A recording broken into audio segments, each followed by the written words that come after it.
Good morning, everybody, and welcome back to day number 2 of the CECC West Regional Qualifier presented by McDonald's of Northern California. I'm your host, Septilance, joined on the desk once more by Clutch Key. And I know we're not supposed to start until 10. You guys might be a little bit worried, but we decided that yesterday was so chaotic, was so impactful, and was so crazy that we needed to give it a little bit of time to talk about it by itself. So, Clutch Key, I mean, let's just give a base energy line, man. 1 to 10, how has that energy been feeling across the board just yesterday? 20. 20. I think you got to easily double it because there was a lot of craziness going on. We'll take a look at the brackets later, but there's a lot of different how do I put it? A lot of different craziness, a lot of different seating craziness, right? Every match was crazy in itself. I mean, I know last night one of the crazy ones, Rocket League to close out the night or going towards the close of the night, we had an insane almost comeback series after a 3-1 stint. So, yeah, 20, if I can go above the 10. I respect it. You have to go above. The 1 to 10 scale is built to be broken, right? Yes. I mean, you have to understand. But this weekend is so possible due not only to the players for coming out here, not due to just the colleges and universities for sending them or the parents and families for supporting them, but for so many sponsors that we work with to help make this weekend possible. I'm talking like McDonald's of Northern California, who's presenting this weekend's qualifier. I'm talking about our great guys over at MSI who we spent the weekend with. We're talking about Zip Chair. We're talking about our high school partners like NASAF, like Valhallen, and Avid from making this weekend possible. It's crazy because people that watch this, you viewers, you guys, I think could truly never understand the hundreds, maybe thousands of people that end up putting in work for events just like this and how far it can go, because we all do this for the love of the game. We've been here since day one. We love it, and we're so happy to bring it to you guys, and we would not be able to do it without the folks like McDonald's in Northern California, like MSI, like Zip Chair, like Nasif, Valhalla, Avid, and so many more. But, I mean, they just really, they are what makes this weekend possible, and we are so incredibly grateful for that. And we saw these high schoolers and middle schoolers are playing soon enough, and they were playing all throughout the weekend. Looked like they were having fun. And, of course, with the MSI guys, obviously, they Quantum Match shout out to them. They've been so good. Absolutely. And so throughout the whole weekend as well. Got to meet the lucky statue as well, the golden lucky statue that I wish I could take home. Because that thing is beautiful. It is so cool. It's so cool. And then, of course, to our Zip Chair. Those chairs are super comfortable. I know back at the Esports 2 studio, we have our own Zip Chairs, and they're comfortable as heck. So, and Zip Chair, always a great thing. And McDonald's, again, big shout out to them because they've been feeding us all weekend long. Yes. Those nuggets always taste good no matter what. The fries as well. And, of course, my our double quarter pounder with cheese that we both had. Beautiful. Love it. I'm not even just, I'm probably having that for lunch again today. I know. That's not even like a thing that, I'm just saying. That's very realistically the chance. But, Keegan, we talk about things being great, things being comfortable, but it's going to stop being great and comfortable for some of the teams we know. In a couple of games, we're already down to just a couple. So let's jump over to the first bracket of the day. So in order today, we're doing Super Smash Bros. Ultimate, followed by Street Fighter, into Rocket League, then Overwatch, and then Valorant. But Super Smash Bros. Ultimate is already in that grand final stature. Now, both these teams have already qualified for Texas in 2025 in May, but the seeding will matter so much. So they're going into this just to get the grand final, because not only do they want to win the regional, they want to take that trophy home. They know how important that first slot you're thrown into in May can really be. Well, remember, out of the 4 regionals here, all 4 regional winners are going to get that top 4 spot. So yes, while the top 2 from each regional get there, if you're in second, there is no guarantee that you're going to get a bye, especially in a 24-team field like we had last year. If that stays, then 8 teams will get a bye. So even if you lose, even if you get second place in the regional, you're not guaranteed the bye. Winning the regional guarantees you a top 4 seed, aka a bye in the first 4 round, and especially large double elimination bracket. You take every round you can get, and that bye is super important. So there is nothing to play for here. Yeah, without a doubt. And I mean, I want to talk a little bit about San Jose State University in particular. This team coming out with Gustav on the Shulk, with Coda on the Wolf, Alego on the Duck Hunt, and Father Daddy on the Inkling. They had a run yesterday. I mean, we had a colossal crowd here off stream for their, I believe it was lower finals, to get back into the upper bracket. And this team, they have been fighting tooth and nail to return to the matchup. And you can take a look that they too owed Arizona State, but it was last stock, last hit in the first run. I think it was a 2-stock win in the second, but it was very close. So they came in, they talked to us about their journey, and they talked about how they are desperate to get back into the swing of things and hopefully take down their opponent in grand finals in just a couple of minutes here. Well, and to that fact as well, for San Jose State and Arizona, you and I saw this last night. Obviously, nobody on stream did, but it came down to the last stocks on both. On both sets. At the end of both sets, it came down to the last one. And the last one actually shouldn't have been the last set, last stocks, because it was an SD at the second to last one for San Jose, or for Arizona, or San Jose State, excuse me. Didn't really matter. Won out in the end, but it's crazy how close these games are. Even though a lot of the scores said 2-0, that did not feel like it whatsoever. It could have gone either way there, and we could be seeing a 2-1 between Arizona State and San Jose State, and who knows? That was a toss-up at that point. So congrats to San Jose State, but they fought hard. San Jose State versus UCR, University of California Riverside, I believe. So they're going to be coming in #1 seed, undefeated. I think 2 O's across the board thus far. So they have not even tasted the jaws of defeat. So good luck to them as the #1 seed, SJSU the #3 seed. We're jumping from one fighting game right to another here this morning. We're going to go from Super Smash Bros. Ultimate to Street Fighter 6. Now, this bracket we got to watch a significant chunk of on stream yesterday just due to the speed of the game. And it's very easy to jump in just one after the other after the other. And today we're going to see top 4 finals. So that means lower semifinals, lower finals, upper finals, and grand finals. So there's the entire thing you're watching out for here, especially with whatever we're going to see in that lower final or the lower semifinal, because especially in a game like Street Fighter, I don't know if the rule set is there a bracket reset, if there there is a series won from the lower side. But if that's the case, things could get crazy if that happens. I actually don't know either. It's either going to be a bracket reset or it's going to be a +1 advantage going into grand finals. Right. But we'll find out either way. We're going to be watching that in just a little bit. And also, I do want to point out Boise State, Arizona State expected to be here in the finals. At least one player on either side. Yalta comes in as the #1 seed. Dr. Iggy can play both on Smash as well as Street Fighter. Very good fighter game tactics. So yeah, very, very nice. And then on the lower side of the bracket, right, this is where I talk about runs here. Hood Pancake 3-0 run, went to the lower round first, and then got to win over, and then we'll play Asteria. So that's the tough one. Asteria and Hood Pancake going to be a very, very tough matchup. Going to be a very interesting matchup. But we could have a Battle of Idaho if Vinny beats Rito and Asteria beats Hood Pancake. It would be Boise versus Idaho down there in the lower Boise semis. told me yesterday they're expecting to be Boise grand finals. They think that Asteria and Yada should be able to make it going into the grand finals. And I think there's a very real likelihood that that happens. We saw them go toe for toe, blow for blow on stream yesterday. I think they really could do it again. I think there's a very high likelihood that they could. And with the weekend that Boise's been having, unfortunately, it hasn't been the cleanest run thus far. Out of Valorant, out of Overwatch. They've got Rocket League left. That Street Fighter win could really boost that team right now. Yeah, and especially when you have teams and games in all 5 of them, you want to come out with something. And especially if you can get a guaranteed grand final Boise State win. That does, and for those that don't know, in Street Fighter, yes, if you win here, that's great. But you're into it goes into the spring qualifier. It's spring qualifier for CSF. So there's a spring season that you have to get into to go into the top 8. But a guaranteed Boise win here for Street Fighter means that also Rocket League looks very well good for them as well. No, I mean, I couldn't have said it better. It's if you get the guaranteed win in a Street Fighter, people aren't going to call it a guaranteed win in Rocket League, but a lot of people are going to say that is the statistical expectation with Boise State coming in as our #1 seed. They'll be going up against San Diego State University, who's #7. So both sides of the bracket there. In the middle of the other side, we've got a battle of Arizona. Yes. So the Rocket League bracket has fallen into a really fascinating scenario here. That's going to be NAU at the 5th seed and University of Arizona at the 6th. So that's going to be an all-out brawl. Yeah, and remember, 5, 6, 7 are on this side of the bracket here as well. The only difference is that Boise State looking to return to CECC finals from last year again. We kept making this storyline throughout the entire weekend. Boise State wanting to be back in the grand finals, but instead of heartbreak, they want it to be a trophy lift at the end in Texas. And again, 5, 6, 7 is crazy in itself, but better yet, for those that don't know the rest of the CECC and ESU bits, Arizona, Northern Arizona, a battle of the Western Cactus League. You want to talk about Battle of Arizona, Battle of Western Cactus League in that second semifinal right there. And I got to say, I think so many people here, people that know Boise State, people that know Durtho in particular, know that Boise wants this win like they want their next breath. I mean, they made it to Game 7 last year. I do not think I have ever seen such raw emotion from players, and I can't imagine that did anything but light in undeniable fire beneath that team. I know that they've been dominating so far. I believe they've just clean swept every game thus far, and that they're trying to make it not only into those grand finals, but into Texas, into those grand finals to win. You know, every single time we talk about a second place team, right? Every single time we talk about a runner-up trying to get vengeance,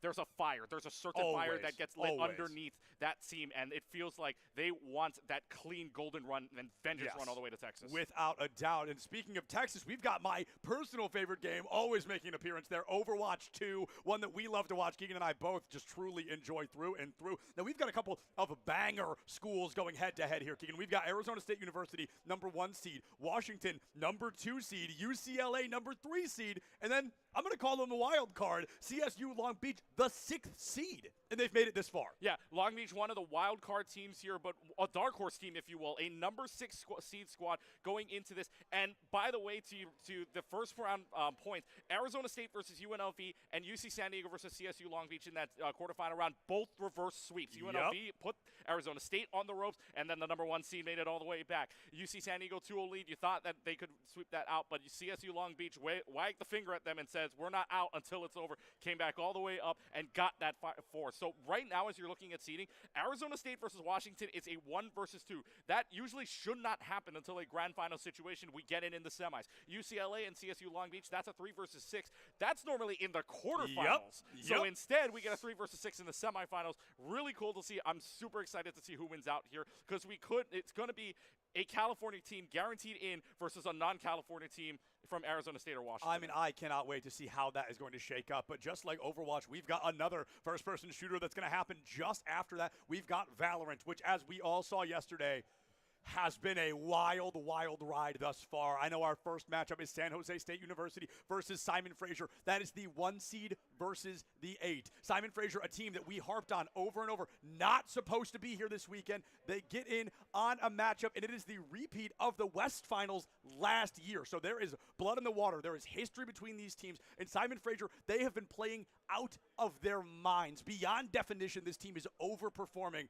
and San Jose State is going to make them put their money where their mouth is. You want to talk about the not supposed to's? Well, Simon Fraser's not supposed to technically be an 8 seed if you're going to see them at all. True. Because they look like they are at least a top 4, top 3. And Yep. again, we just said it, right? San Jose State, Simon Fraser, rematch of last year's West Regional. This time they're in the semifinals, and whoever's on the other side of it in UC Berkeley and UC Davis, I shouldn't say be scared, but be prepared. Yes. Because you are going to run into what is the gauntlet on if either team wins that one. Yeah, whichever team wins that one. And I think it's interesting too, because on the one SJSU side, it's literally as far apart as it could be, 1 seed versus 8. And then if you're on the other side, you go, oh man, at least we're not that far apart. Oh, it is 7 and 2 though. It is the next furthest apart option that it can be. So Simon Fraser and Cal Berkeley are coming into this weekend, this Sunday, this championship Sunday, if they can make it that far, if they can find that grand finals victory, with a lot of pressure on their shoulders. Both these teams have to defy expectations beyond belief here just to make it to grand finals, to then hopefully defy expectations again to win grand finals. This is a Herculean task for these teams. Yeah, and again, the rest of the way here, it is single eliminate. It is basically lose in or out. There is no second chances. Yep. There is nothing you can do about this other than wait for your fate and maybe go into another conference. Your only second chance is map 2. Yeah, your only second chance at this point. I mean, even if you lose the series, second chances come in different conferences, different leagues, right? So this is it. If you're at this regional, it's win or go home. That's pretty much it. And speaking of win or go home, I'm getting confirmation that the teams for Smash Ultimate are just about ready. So we want to go ahead and let them get here, because one of those teams is going to win. One of those teams is going to get sent home in second place. But before we get that set up, guys, download the McDonald's app, because you can get free large fries with a minimum purchase of $1 when you download the McDonald's app. Literally $1. A fantastic deal. So please take advantage of that during this upcoming break. We're going to get our Smashcasters ready. We're going to get our teams ready. And we're going to be back with what I can almost guarantee is going to be a banger of a Smash Ultimate series. Don't go anywhere, folks. Today is just getting started. We'll see you right back here with CECC West in just a couple of minutes.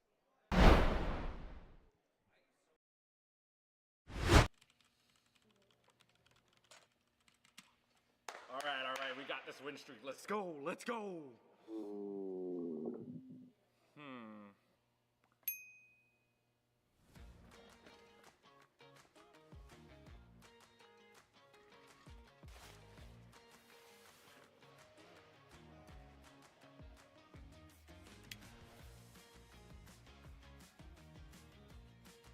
Hungry? Don't ditch the game. Get McDonald's delivered right to you. Even get a free large fry with any purchase over $1 when you download the McDonald's app today.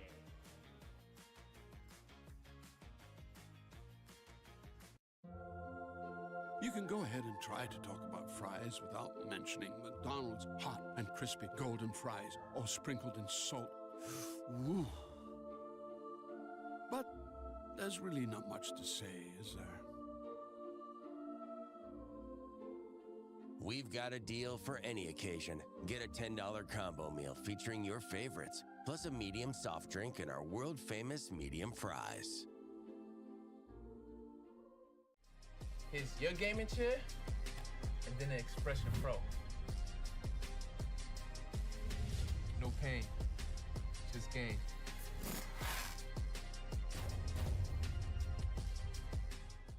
If you have to ask why it's important to start your day early, here's your answer. Enjoy a sausage McMuffin with egg. Get 2 for $6 and pair them with a $1.49 any size soft drink. Ba-da-ba-ba-ba. Hungry? Don't ditch the game. Get McDonald's delivered right to you. Download the McDonald's app today.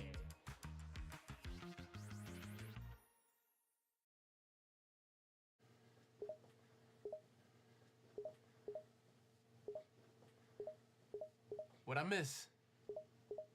The Expression Pro. Yeah, man. I had to get a new chair. Look at this. It's magnetic. Here's the best feature. Customize the panel. Rep your set. Do me a favor, write in the chat right now. What y'all gaming in? Ew. Y'all gotta do better. Look at this. Lean back. Nice and cozy. Here's your gaming chair, and then an Expression Pro. No pain, just game.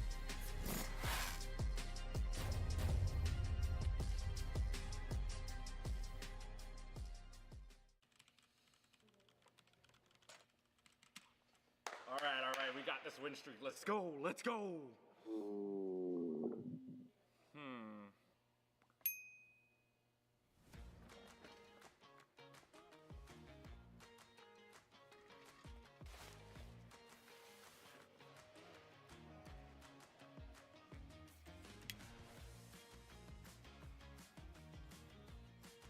Hungry?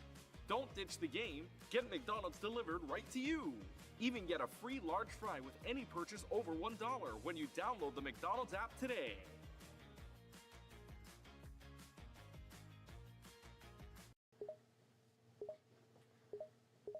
What I miss? Expression Pro. Lean back. Nice and cozy. Here's your gaming chair, and then an Expression Pro. No pain, just game.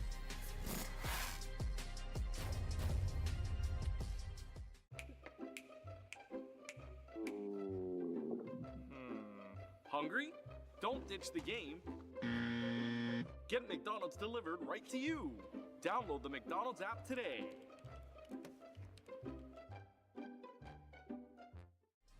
Here's your gaming chair, and then an Expression Pro. No pain, just game.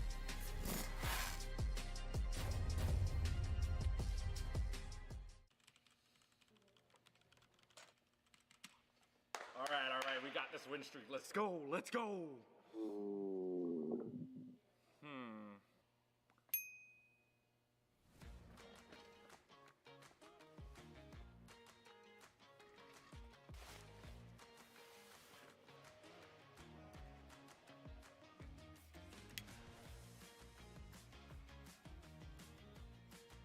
Hungry? Don't ditch the game. Get McDonald's delivered right to you.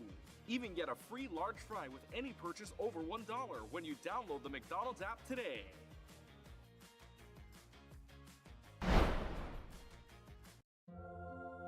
You can go. Good morning, everybody, and welcome back to CECC West Regional Qualifier presented by McDonald's Northern California. I'm still your host, Septilence, and we are getting ready to jump into Super Smash Bros. Ultimate in just a couple of minutes here. Now, we talked about it on the pre-show, but this is UCR, University of California, Riverside, going up against SJSU for the second time this weekend. It was a 2-0 victory for UCR last time, but SJSU, I got a long-term interview with them. They're coming out, they're ready to fight, and they're ready to swing. I know that Kilamiles and Soy are waiting in the wings, and they are just as eager to jump into this as the rest of us, so I believe it's time. Without further ado, Kilamiles and Soy, take it away. Thank you, Septilence, and we are here for Championship Sunday of the West Regional 2024 CECC edition. My name is Soy. Miles is to my left or right. Can't quite tell with the camera, but we are getting ready for some SSBU action. Grand Finals is here. UC Riverside versus San Jose State. And it's a rematch, Soy. It's exactly what we saw in Winners Finals. And Winners Finals from last year, too. These two teams have been battling for the championship of the West region in the CECC for years now. And it's always been UCR who's gotten the upper hand. But if you've been watching other CECC regions, you know that that trend is starting to break. For the first time, Oakland took down Northwood over in the Midwest. It could be time for an upset here, too. We'll be watching very closely in this best-of-5 series. Should be a fun one. And between these two teams, even though the history says it's a little more one-sided towards UCR's favor, San Jose State have certainly made it close every single time. That they have. San Jose State, like you were talking about yesterday, beat out UCR in Winners Finals last time. Wasn't quite the case this time around, but yesterday it looked a little bit stressful for SJSU to try to find a chink in UCR's armor. It felt like a lot of the time when UCR got counterpicked, their players were able to find ways to work around it. When Shine got counterpicked by, I think, Gustav, they were still able to take Gustav to last stock. Willow was able to find ways to completely upset the people who were sent in against them. These little advantages upsetting the order that SJSU wants to play, we didn't really see on San Jose's side. When someone on San Jose State got counterpicked, usually they would end up going down. So we're going to need to see some people rise to the occasion on San Jose State's side if they want to take this home. And the players, I think, to look for San Jose State, one of their lead players, I believe, opening up this opening round here in Grand Finals is Father Daddy on the Inkling. It feels like that's a character that has the ability to be explosive, has some good matchups against some of UCR's characters, and they've been able to gain some advantages, just not major ones. Maybe a stock here or there. They're looking to try and extend that lead. And other players on SJSU like Coda were able to build those massive leads on the Wolf. So 2 players to look at for the side of the Spartans. For UCR, this roster is just stacked with talent, it feels like. And like you mentioned, they were able to kind of work their pieces around, mostly saving Saru till the end, but Willow really did a lot of damage. Yeah, Willow is a big player you need to counterpick, and Shine coming out of the gate too, swinging as a big counterpick to Coda on the Wolf, who, as you mentioned, built that huge lead. And when you have these explosive players, these players that can zero to death, you got to be careful, as it is going to be Father Daddy taking on Zane to open this up. Zane always been the opener for UCR. We'll see if Zane is able to maintain that spot here, get a lead, because every single time San Jose has actually taken an early lead against Zane. Zane has struggled through the early stages, but like you said, always the leadoff man, always being the blind pick in these crew battles. Noteworthy, again, that the opening set in this best of 5 goes in favor of UC Riverside.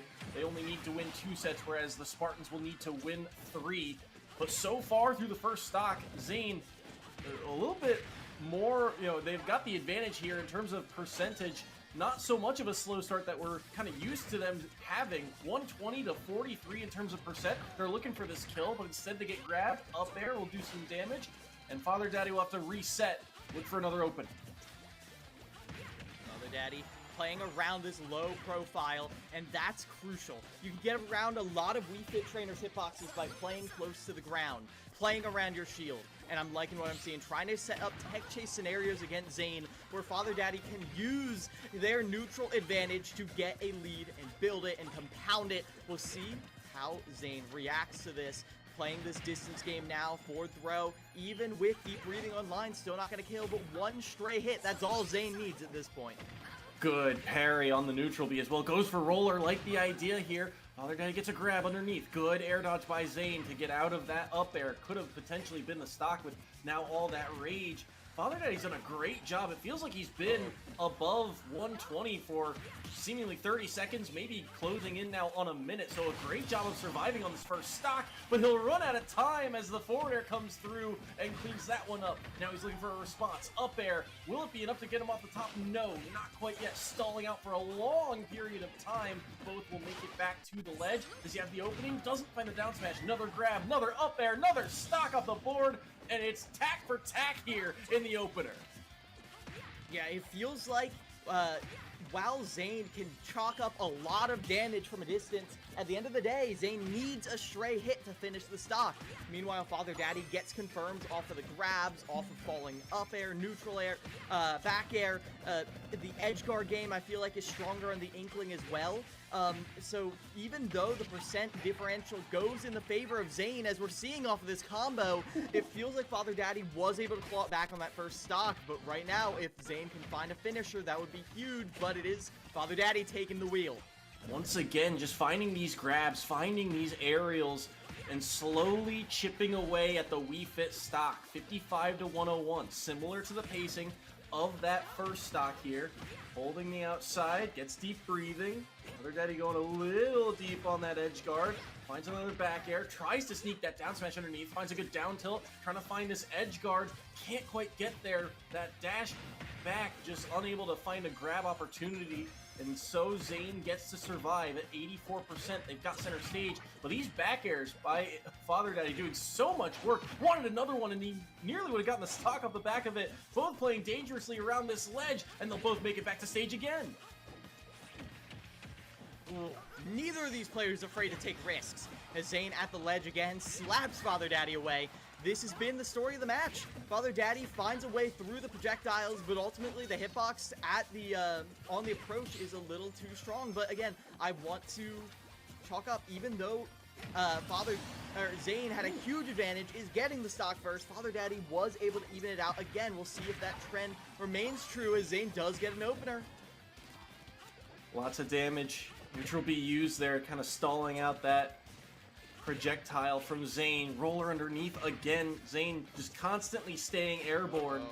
And it is dangerous. And now you start to look at that percentage really mount up. And like you said, the amount of damage that Wii Fit has done, they do need these stray hits to kill, but now that you've got that stock advantage, it's trending in Zane's favor, it's trending in UCR's favor, but there's the up smash that Father Daddy needed to bring this back to an even stock count. But now, this is where things get real difficult. 102, and you've got a full stock to work through.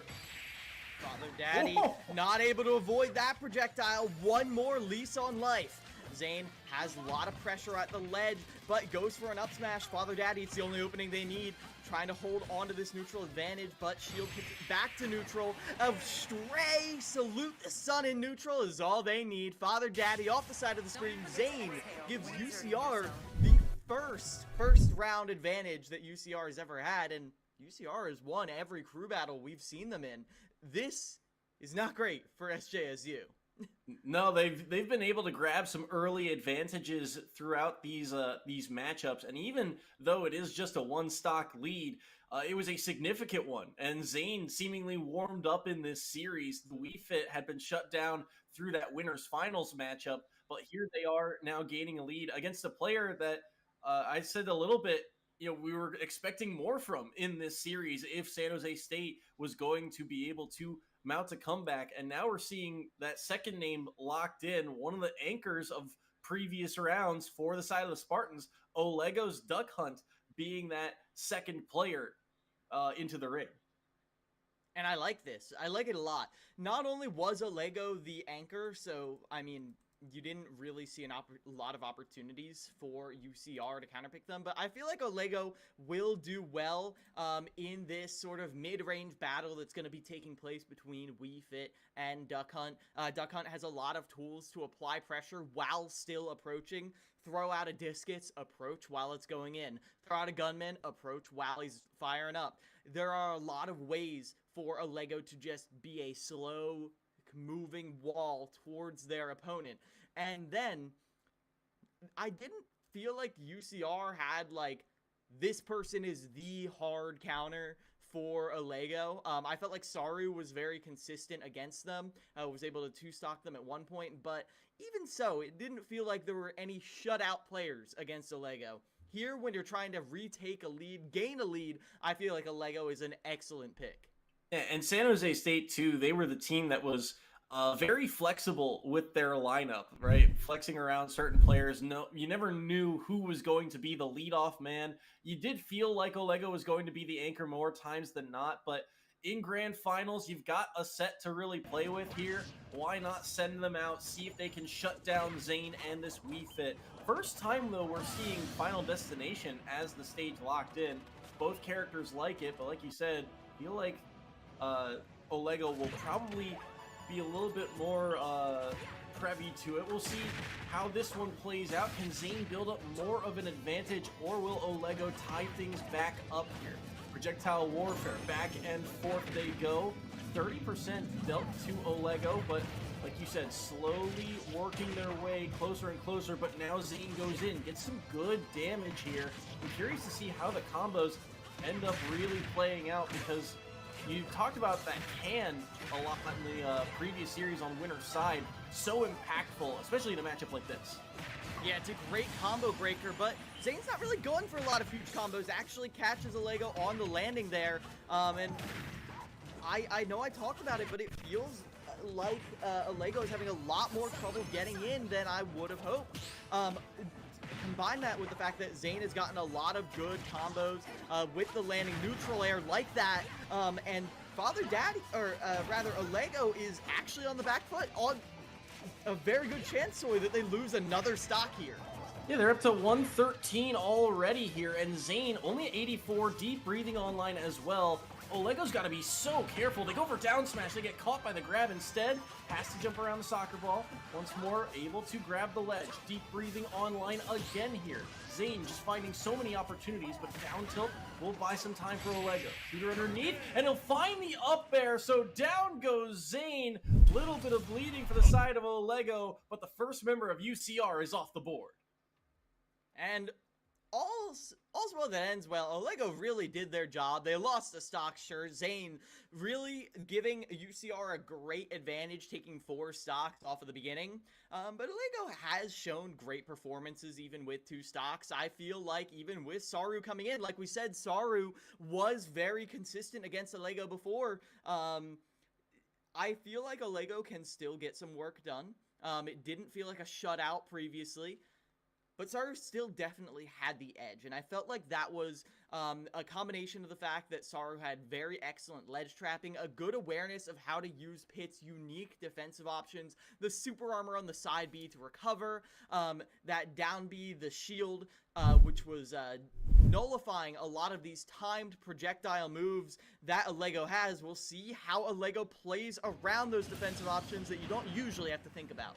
Yeah, Saru had been the anchor both times in that winner's final set. Now we see them enter the ring here. So, we talked about how UC Riverside feel like a team that's kind of a very go-with-the-flow type of strategy. But it feels like they've really thought about this one and said, hey, if we've got some matchups that we like, we're just going to play into it until they find an answer to it. And they like this matchup of the Pit versus the Duck Hunt, and right now, Saru kind of showing why. They've taken the early percent lead, 29-65, and the pressure's on. Look at how many aerials they're able to throw out, and Olego has to do so much dodging just to try and get away. The arrows will continue to chip away at that percentage. They're able to grab the ledge, but how does Olego get out?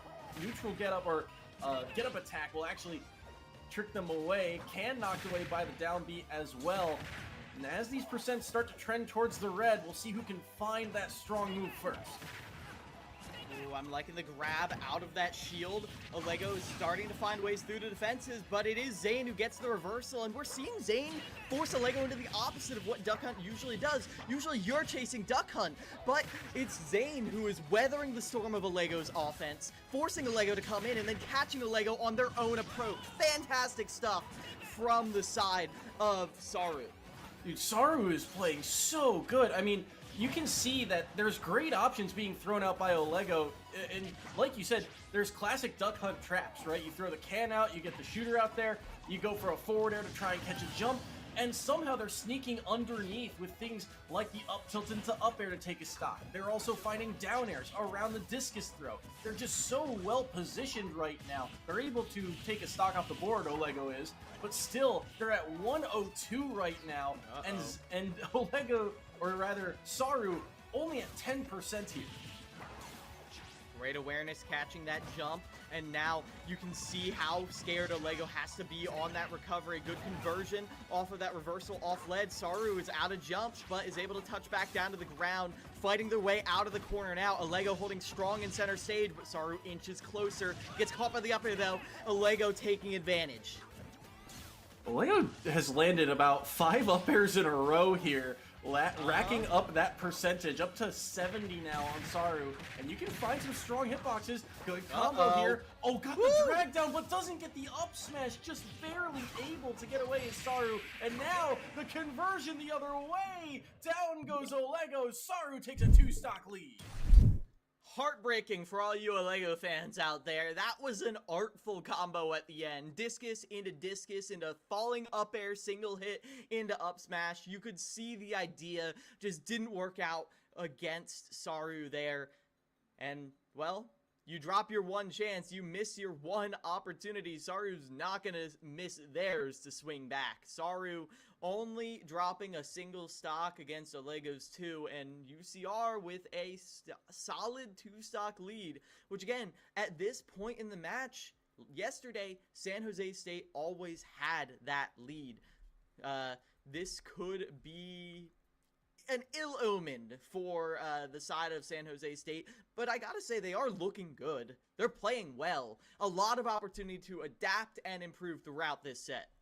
Yeah, while trailing through this part of the series does spell bad news for the side of San Jose State, you can see that they've got a lot of good ideas, especially their Olego, again, doing a lot of the right kind of sequence, setting up the traps, being able to get them to the platform. Finding that combo was a great opportunity, but the execution upon it, if they just, move that hitbox over a tiny bit, shift themselves just a tiny bit. But you do also have to give credit to Saru. Again, his defense, his positioning, weaving around those hitboxes, knowing exactly where to be, and just the reversals. He's gotten so much mileage out of those reversals, taking really 2 stocks because of it. And because of that, now, San Jose State are on to team member number 3.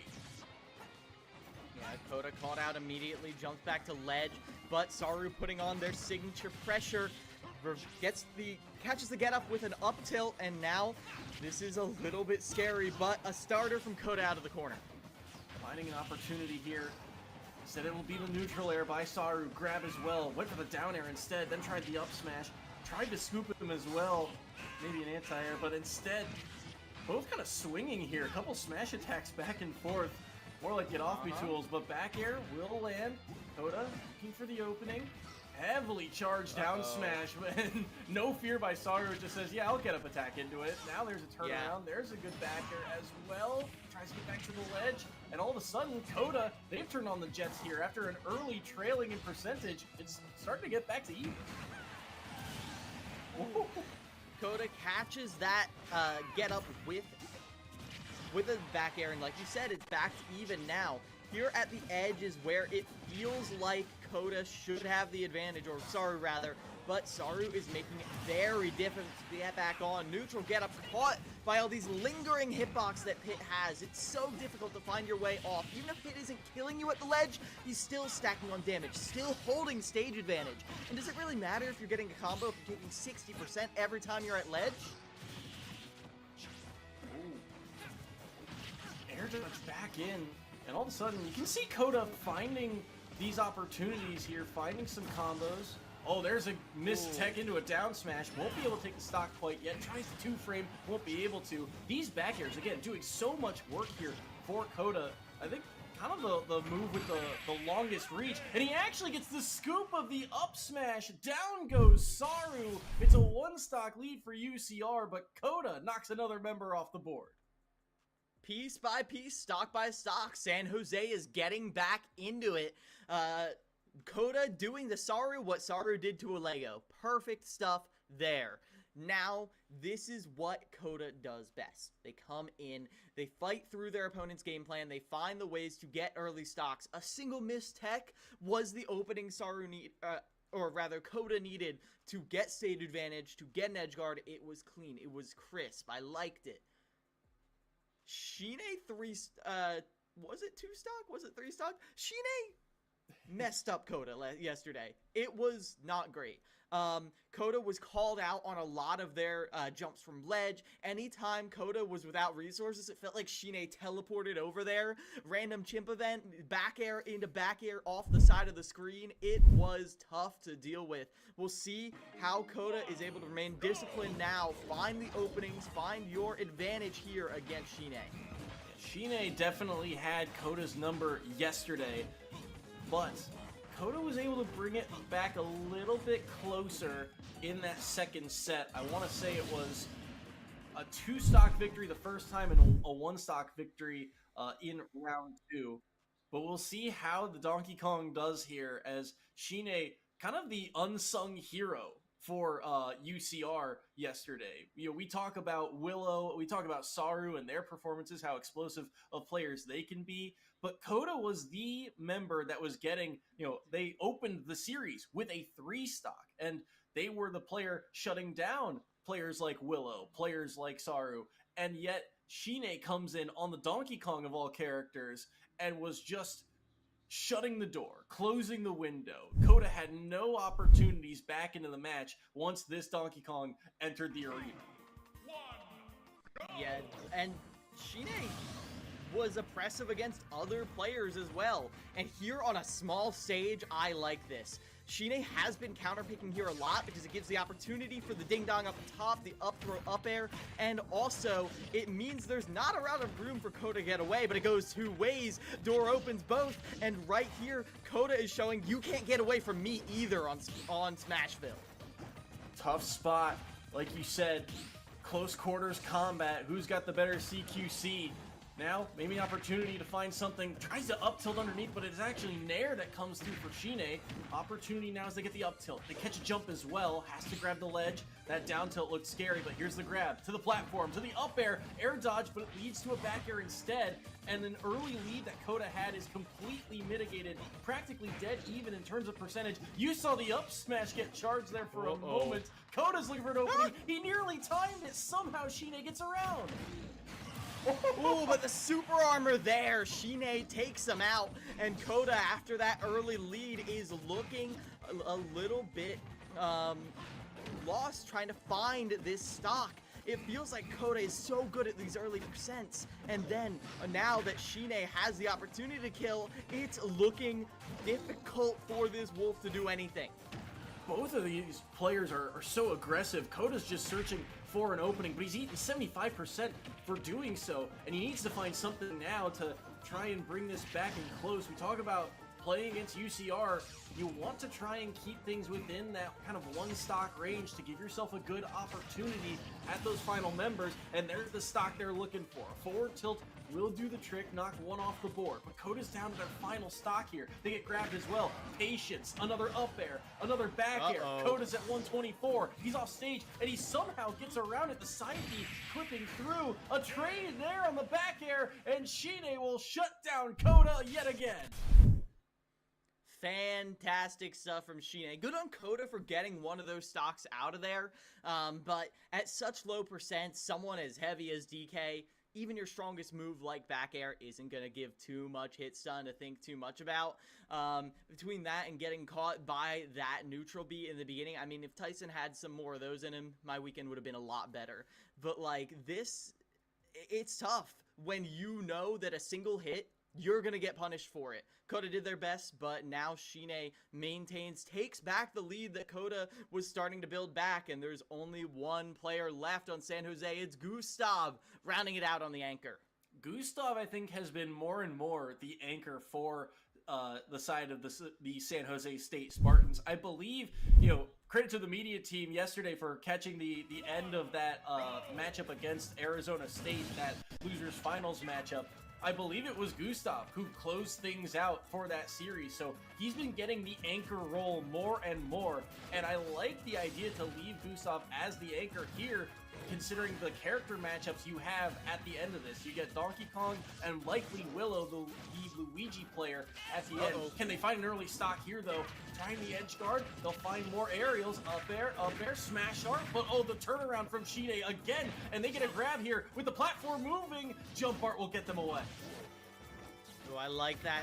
Gustav trying to catch a jump, catches the landing instead. Good on him. And now going for a forward air at ledge might just be the end of Shine's stock. Gustav takes it clean. The range advantage of that sword, just so difficult for Donkey Kong to try and fight through. Gustav doing a good job, too, of weaving around a couple of these big swinging hitboxes. You can see a couple of moves there, like that side B use, the runoff forward air, things that feel a little tricky, but oh my, look at the damage. Buster Art coming out as well, and all of a sudden, Gustav, I mean, they feel unlocked right now. They are moving around really well. That's what every Shulk wants when they pull out Buster. 78% off of that, and now Smash Art is out. Picturesque right here, and wow, this is scary for sure. Gustav goes back over to the jump art, seeing if they can find another way to get Shine off stage, where Gustav has been reigning supreme, but this isn't the way you wanted Shine off. Finally, Gustav gets back on, but that was a tense exchange out there. Another one here as Gustav tries to recover, doesn't have jump art, but doesn't let it stop them. Whew, dangerous spot there. The backer comes through. Air dodge into the platform. The up B, they can't tech it. And Gustav knocks down Shine. And just like that, we're back to a tied game. Fantastic. That was the performance you needed. We talked about how we needed to see some more breakout performances from San Jose. We needed to see people able to counterpick their counter. And that's what we just saw there. Shine had been doing some work against Gustav. I think they went to last hit, last stock the last time they played. Not quite so here. Everything Gustav was trying to execute on yesterday, the perfect uses of each of the different arts, I mean, it was all delivered upon right before your eyes.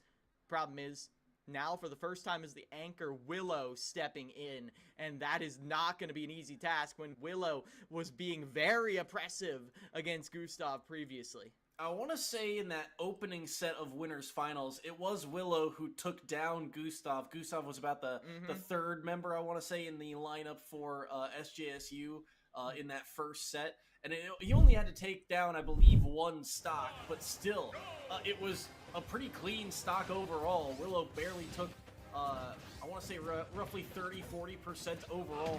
So this is a matchup that we didn't really get to see a ton of yesterday, but it was Willow favored when we saw it. Now Gustav, we'll see what they can do here on even footing. Doesn't get better than this really for SJSU. Last two sets in winners finals, they started down a stock. Now on even footing, can they win their 1v1? I like a lot of the ideas here. Gustav playing very well around the range. The details are in the startup, Soy. Every single time Shulk throws out a move, it takes at least like 9 frames to get out there. It's not easy for Gustav to get Willow off of them once they're there, but Gustav does have the shield art in reserve. That's the X factor, and right now it's looking a lot more even than what we saw previously between these two. Ooh, but caught in that startup, unfortunate, as Gustav does go down. Yeah, the up B clips him and he starts falling, and then it looked like he pulled out an art instead of just up being. Maybe he wanted jump art, but still not enough height to it. Shield will actually get him out of the tornado as well. And you can see Willow very aware, too, of kind of the timings of those arts. But look at this, stringing together so many aerials. One with the Zaire, too. Gets a grab here. Goes for the up B. Oh, my goodness. What a combo. And all of a sudden, Willow will drop thanks to an up air. But still, Gustav down to their last stock. He needs to take 2 off this Luigi. Yeah, you already used that shield art, my friend, and now Gustav has their back against the wall a tiny bit. I love how Gustav is using speed art to space aerials a little bit cleaner, but unfortunately Willow is holding this edge.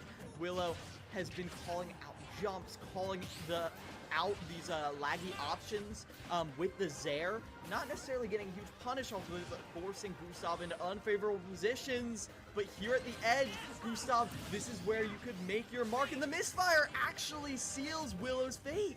They weren't able to get back to ledge, and now Gustav, a major opportunity here. Yeah, pushing them underneath the stage, no time to then jump or up B, but now look at all the damage. Gustav using shield here. Important, that factor will now be gone from the next opening for Willow. Dash attack underneath here, trying to find a landing. She'll gets back to stage. Can Gustav find the opportunity? So many moves you have to worry about. Back air, up smash, being thrown out by Willow. Now speed art, trying to chip away at the low percentages here. But Tornado comes through. Buster, now online. Why not risk it all here? Find some damage. Yeah. Looking for the opportunity. Still landing some aerials. Another misfire. They slide off stage though. And now smash art online.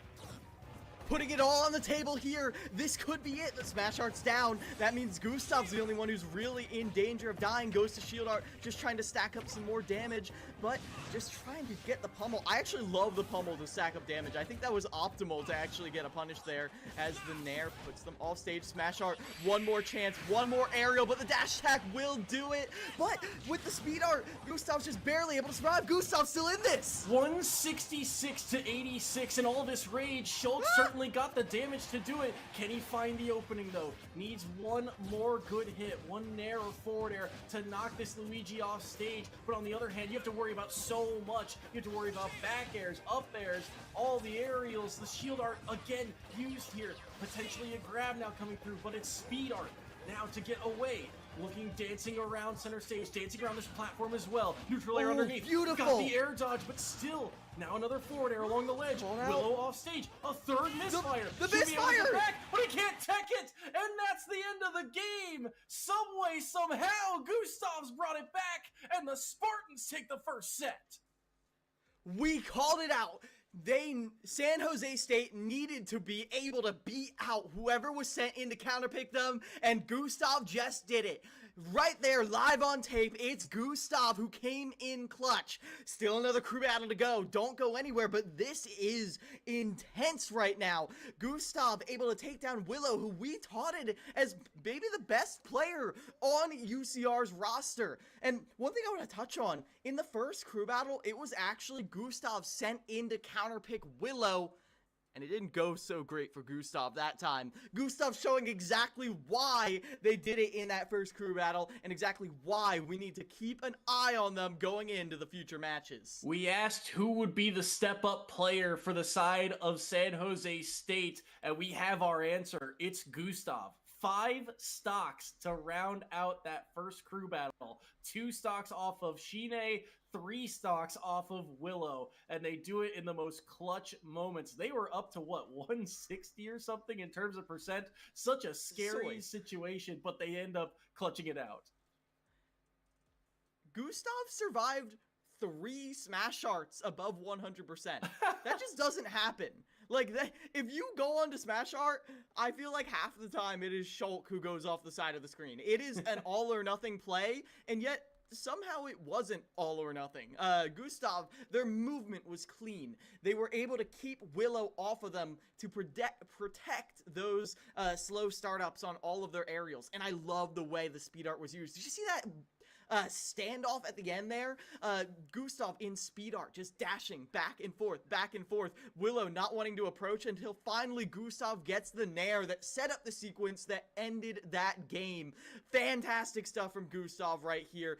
Huge play to put San Jose State at match point, I believe.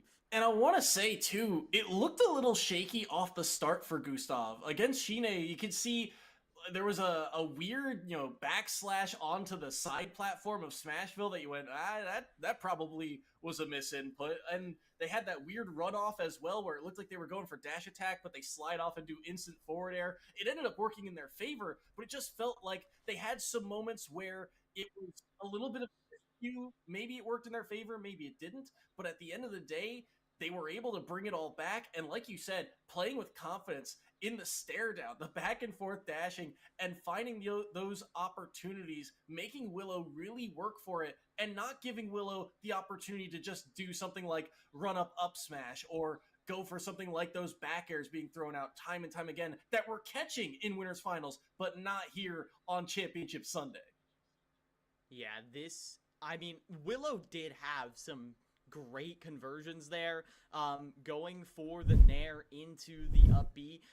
We saw this a few times, and yet, when we didn't see it, it was, if Shield Art was online, there was an out, but it's Coda coming in against Zane. This is what we saw in that first match that gave San Jose State such a huge advantage, a 3-stock advantage. This is Zane's opportunity to fight back against the slander, avenge the 3-stock from the first crew battle. We'll see if Zane can do it, the consistent opener of UCR. Certainly wants a chance at that vengeance, and they're doing it right now. 47-93 in the opener of set number, well, let's call it 3, with the scoreline being 1-1 here in this best of 5 series. But an opportunity now down low. Zane will be able to make it back. Keep it loves to be around that ledge, and they'll be able to work their way back to center stage because of it. Coda not afraid to throw out some lasers as well. Good projectile, able to stuff out some of the opportunities that Zane is looking for. Low recovery once more, though. Oh, the up B. I thought the soccer ball was going to actually hit him into the stage, but the up B hitbox barely comes out in time. It is projectile for projectile, punch for punch here, but it is Coda striking first with that forward tilt. Ooh, and a forward tilt right back at him for Zane.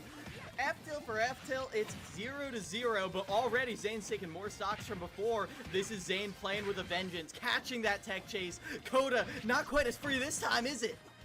Ooh, couple of aerials being landed there. You saw if that neutral air landed, that could have led to a ton more damage. Liking these up tilts that Coda's throwing out too, just trying to catch any kind of quick fall down back to stage, but it hasn't worked out, but just throwing out that hitbox and applying the pressure. But instead it's Zane racking up the damage, and again, finding the neutral B on these characters just stuck on the ground. Ooh, and goes for the early ender right there for the down smash, gives Zane the advantage they need. Again, these laggy options at ledge are giving Zane the opportunity to put on more chip damage.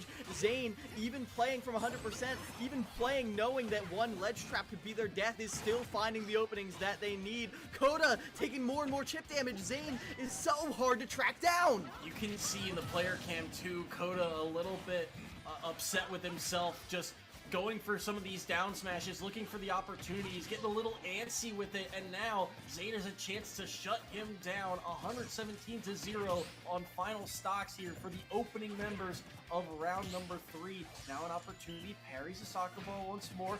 You can tell Coda's looking for the opening. He's looking for that forward air. Finds a dash attack underneath. Can't find the forward tilt though. There's that forward air, neutral air, forward air again. Caught. Air dodge caught as well. Up airs galore here, and all of a sudden, Zane's at kill percent. They're both in the red. Opportunity right here at ledge. Tries to catch a roll, but still stays safe. That Salute the Sun is fully charged, and I'm terrified of it. And now Deep Breathing is online too, Soy. Ooh, tech chase though. Goes for the down smash, not gonna catch. Opening for Zane. Can they get the finisher here?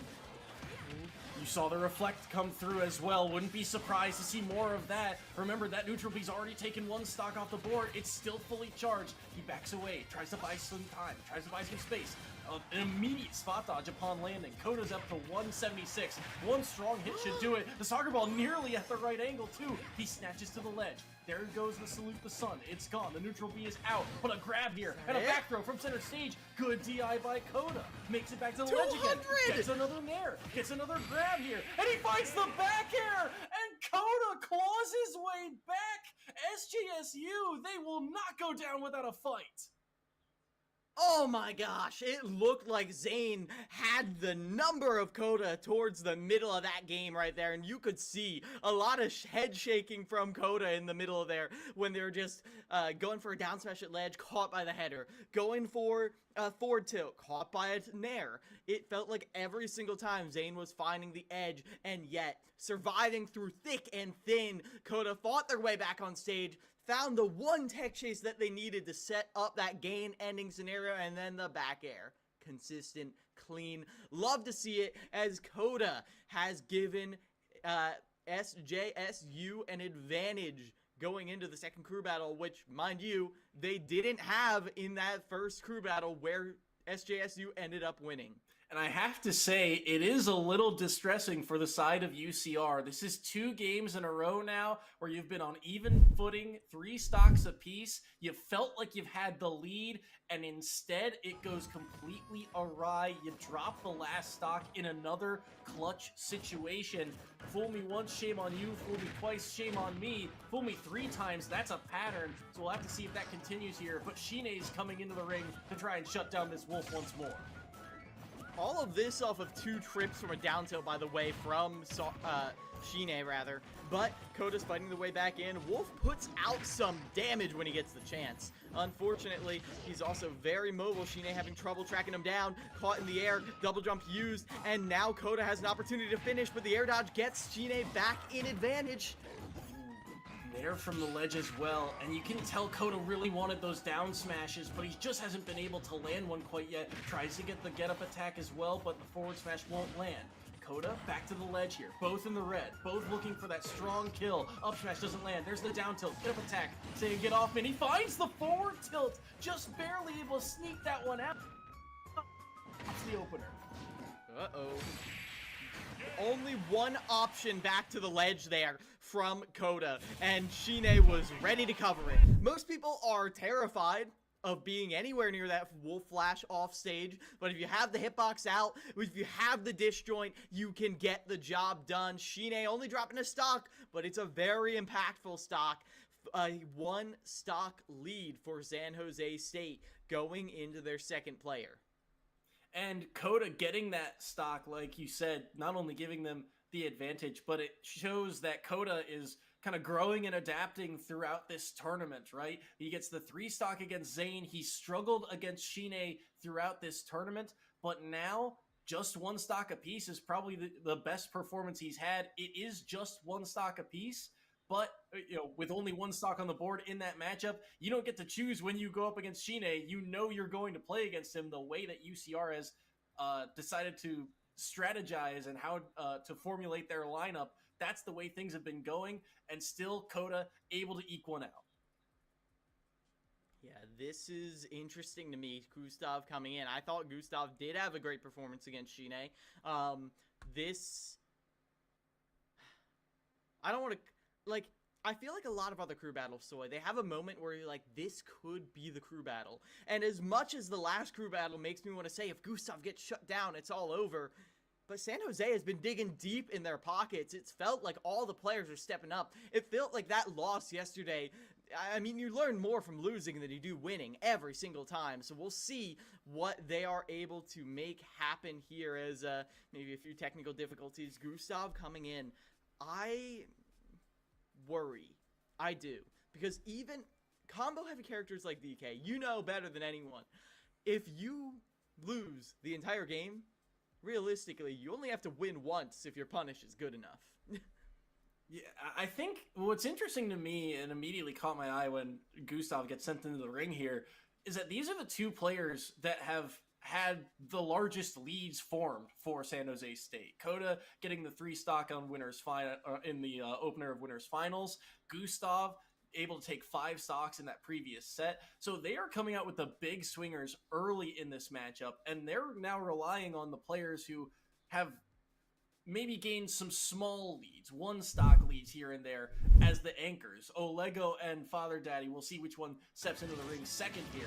But Gustav, their goal is to get this Donkey Kong off the screen right now. 2 stocks for Gustav to take. Gustav sitting at 3.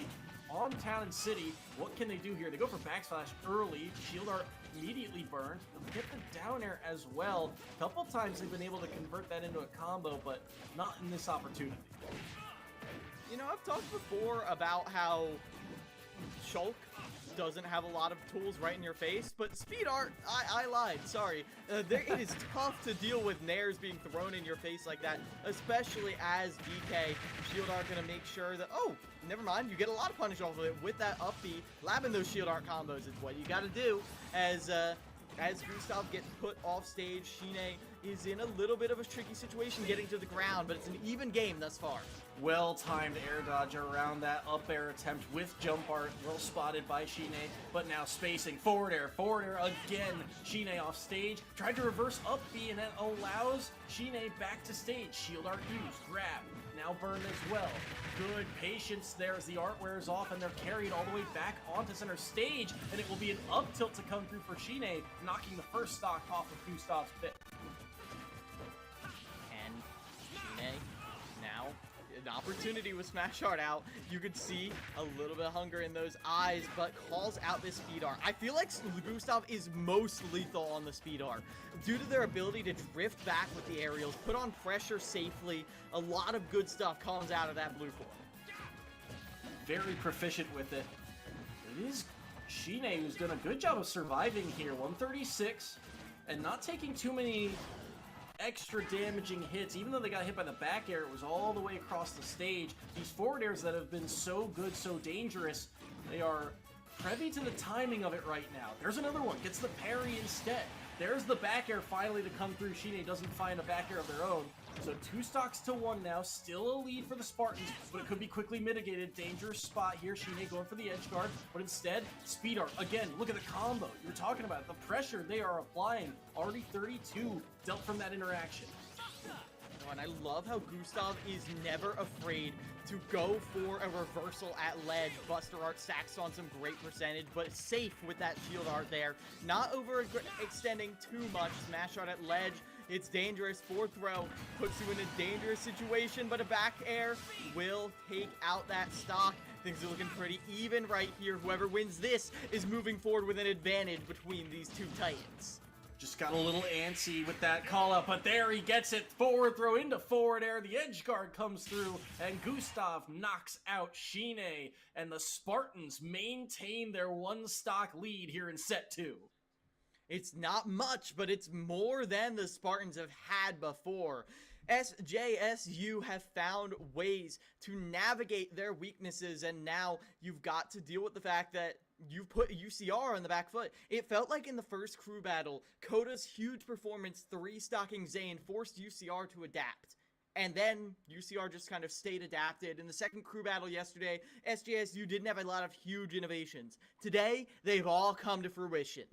They've counted their chickens, they've hatched, and they've got a lot of great counters to UCR. UCR, it's up to them to rise to the occasion now when they're on the back foot. I'm curious about something as well for the side of San Jose State. They have had such a long weekend for them just in terms of the tournament. UCR has really only played in 2 or 3 matches. They had a bye week, then they had their, or not a bye week, they had a bye in the first round, excuse me. They then played Arizona State, and then they played San Jose State to end their day. So really only 2 matches were played by UCR entering this championship Sunday. San Jose State, they had an opening round matchup against their own real classmates. It was San Jose State Gold, I believe.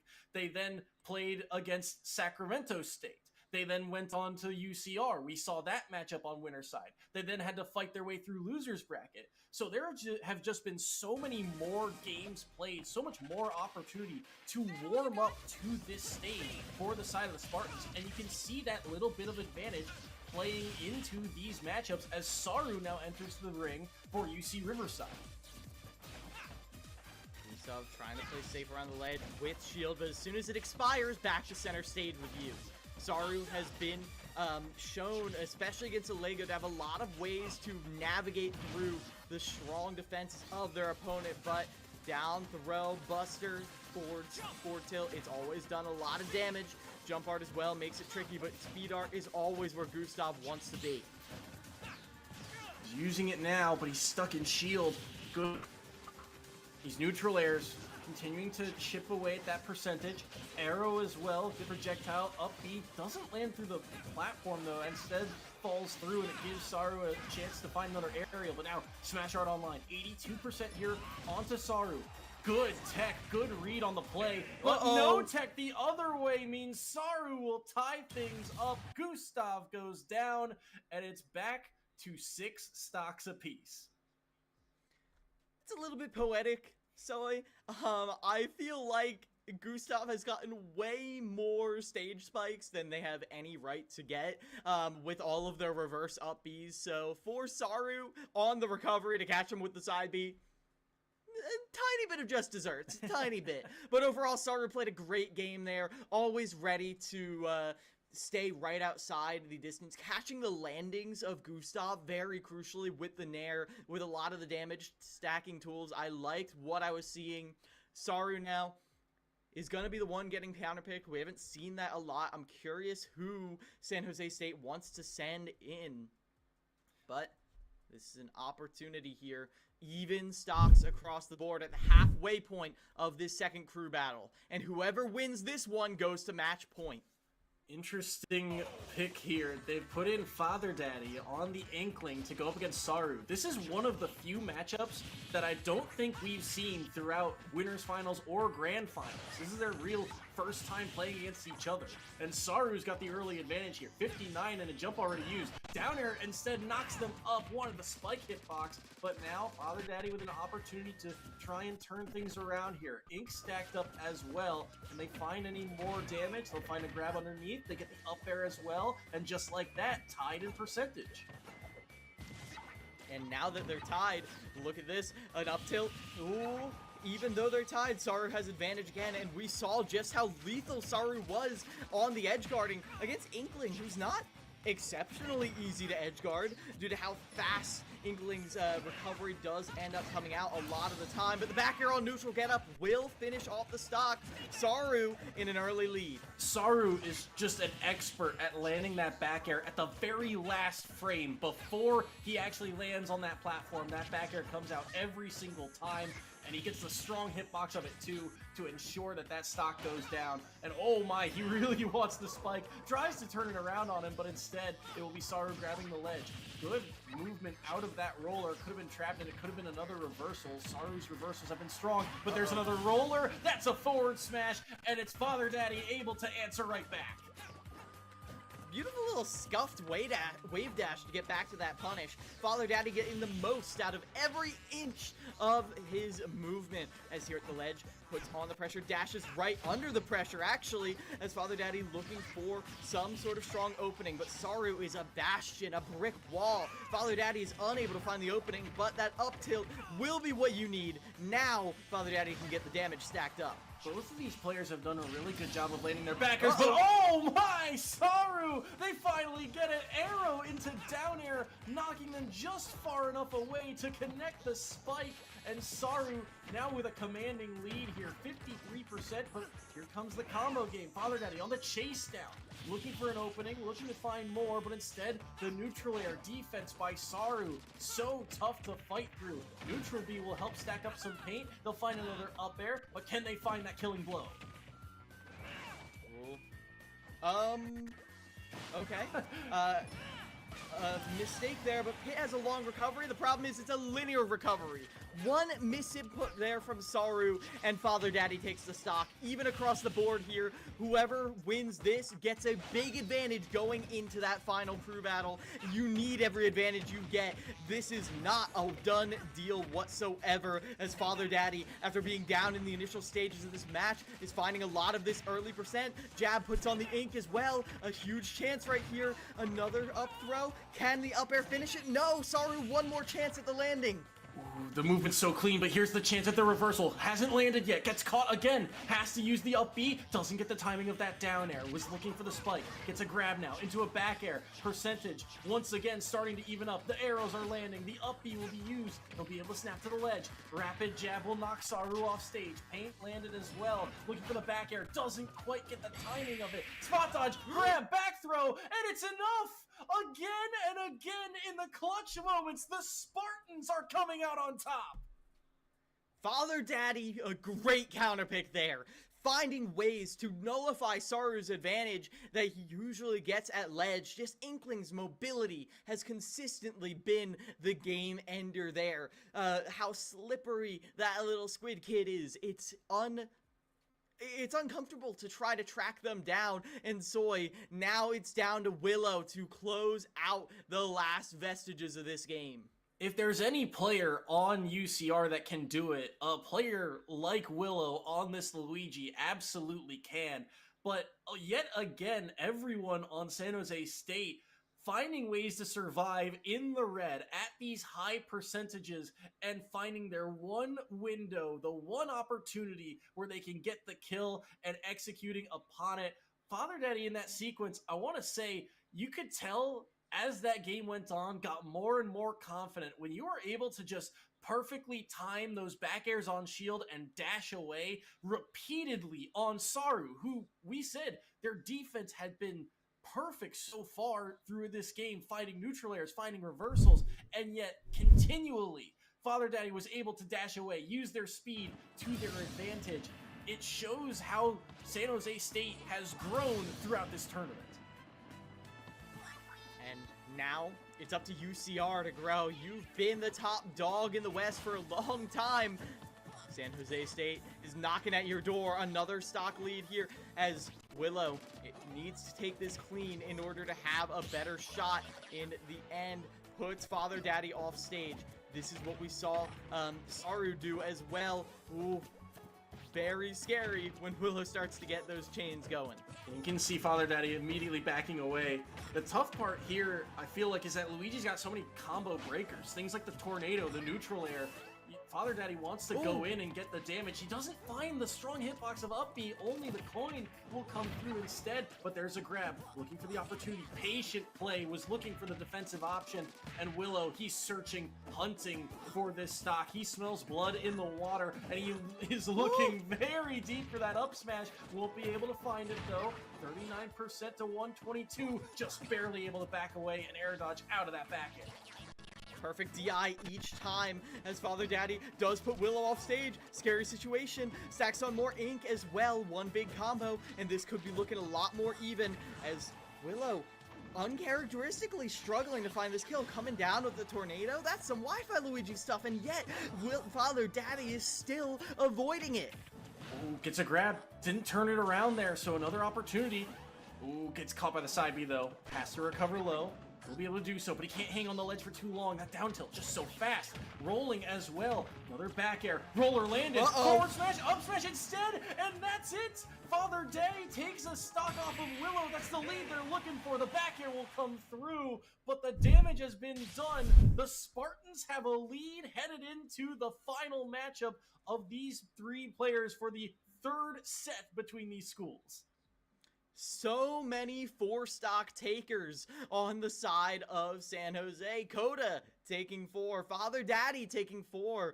Gustav putting in work as well. Now, a Lego. 3 stocks on the board. A Lego was the anchor previously against Saru. No Saru to come out to play this time. It's Willow. And, I mean, it's not a great time trying to approach Duck Hunt, but we saw the way that once Willow gets in, you can get those huge conversions. Being able to convert hard after you track them down, it's the number one thing that you need to be able to do to deal with zoners like this, with trap characters like this. Once you get through the trap, you gotta hit hard. And now we've got to see how Willow navigates this. A Lego 3 stocks, Willow 2. Whoever wins this is on match point. It's all on the line now, Soy. Well, what a series this is becoming as we are in the thick of it now. The turning point is here. Willow 2 stocks, Olego at 3. Olego has struggled in these situations, but this is the first time he's had an advantage. But here's the combo game. Willow does a quick 71 as the can will trade as well. But now, push to the ledge. Olego, can he find the traps? Can he find the opportunity? He's found some up airs to sneak in some damage. There's the discus into the forward air. Tried to connect the can afterward. He's got the up tilts as well. We saw those be up smashes before, playing a bit safer. Now still relatively even in terms of percentage, a 20% lead. Make that only 10 now, as some dangerous offstage play. Both should be able to make it back, and somehow the grab doesn't come through. Again, Willow unable to turn it around.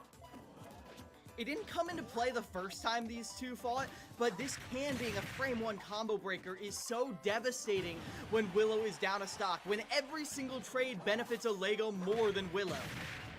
Ooh, there's the follow through again.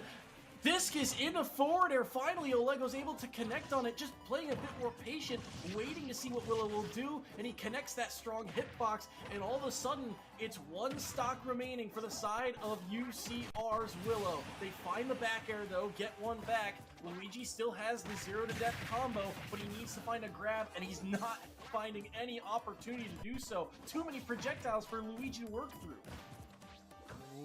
A lot of damage being put on, forcing Willow to avoid punishing altogether. But there's that combo you're looking for. A Lego on to last stock at 0% versus Luigi. The safest state you can be in Super Smash Bros. Ultimate. You can never count the Luigi out when your opponent's at 0. 86% here. Olego knows that this is not out of the woods quite yet. He's got to find a way to rack on a little bit more damage, and there it is, 113. Now a strong hit could do the trick here. Dangerous spot, though. Willow knows he needs something. He's looking for the grab. He gets the roll around instead. Finds a neutral air. Finds the opening. Up air, neutral air, up air, neutral Huge air. one. Oh, Tornado doesn't land, though. The jump out from Olego, keeping the can immediately on his shield, knowing that if Luigi approaches, he can instantly press that B button. But there's the grab. Big Could he go opportunity for the here. back air? No, it's the up air to come through instead. But still, Olego surviving at 91. So much pressure being put on by Olego. Goes in. Forward smash? No. Instead, it is the down throw back air. Willow clutches it out in the end. It was Gustav last time. Willow redeeming themselves. And that is San Jose, or UCR rather, on match point. San Jose State looked like they had the opportunity to pull off a massive upset right here. But UCR's Willow comes in as the consistent anchor we all know them to be. Huge stuff by them. What a series and what a close one. And Willow bringing it back there. Started from a deficit, down 3-2 in the stock count. And it comes down to last hit. And they are the ones who find it. Grab into back air. A classic of theirs. They've been able to find that time and time again, especially in that winner side matchup. And for the first time this series, when it comes down to last hit, last stock scenario, it's UCR who find the advantage, find the win, and they are now on to championship point. Big plays coming out here. UCR, an opportunity to defend their legacy, and it's a much more impactful defense when you are being actively challenged. I gotta bring up the fact again that there has been a pattern across the country of these teams like San Jose State, like Oakland, who have been the number 2 for so long, coming in and taking that number 1 spot. UCR stopping that trend. One incident is not a trend. A second one, well, maybe we'll have to talk, but UCR looking to put a stop to it here and now. One more crew battle, and UCR is walking away the winner. Huge series there, and one that, again, we'll see if that ends up being the turning point of this whole matchup, of this series, because going to match point this early, again, UCR, they only have to win 2 crew battles because they came in on winner's side. They've gotten the first. Can they find the second here, or will SJSU push us the full distance? It's rare to see SJSU take a lot of series against UCR. Normally it's a best of 3, and we've seen them sometimes take a series. We did see them beat UCR last year in winners finals, but I believe that was UCR's first match of the day. And now I want to also touch on, I talked about it a little bit in the middle of that series. It felt like SJSU, they played for so long. We found them on their hot streak. Now that they've been playing for a significant period of time at such a high level, I think stamina starts to come into question. When you finally lose that tight matchup, now you've lost a little bit of confidence. Does that stamina start to play effect? Yeah, it's trying to build that back that is going to be crucial here in this second crew battle, especially because of the fact, I mean, if we're looking at pure statistics, maybe it's optimal to drop an initial lead to UCR. I mean, because it feels like every single time SJSU takes an initial lead, UCR ends up winning in the end. I don't know. I'm just saying. As we are going to go for a quick break as our players are getting ready for this final, what could be the final match. So don't go anywhere. It will be back in 2 minutes to see what could be the conclusion of CECC West Super Smash Bros. Ultimate. All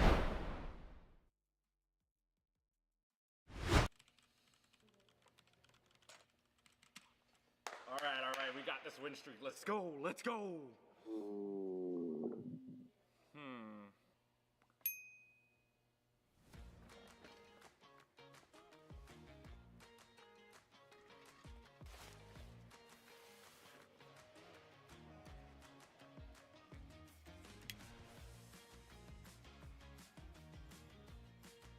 Hungry? Don't ditch the game, get McDonald's delivered right to you. Even get a free large fry with any purchase over $1 when you download the McDonald's app today.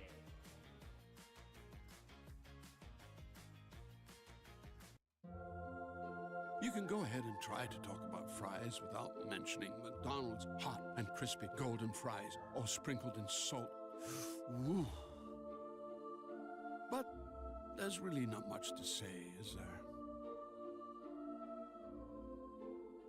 We've got a deal for any occasion. Get a $10 combo meal featuring your favorites, plus a medium soft drink and our world-famous medium fries. Here's your gaming chair, and then an Expression Pro. No pain, just game.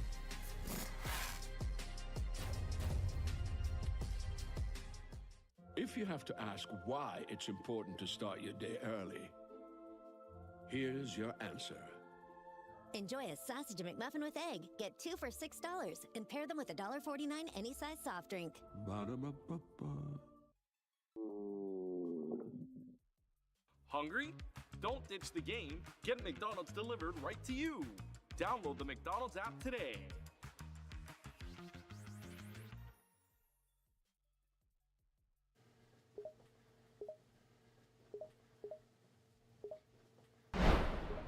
What'd I miss?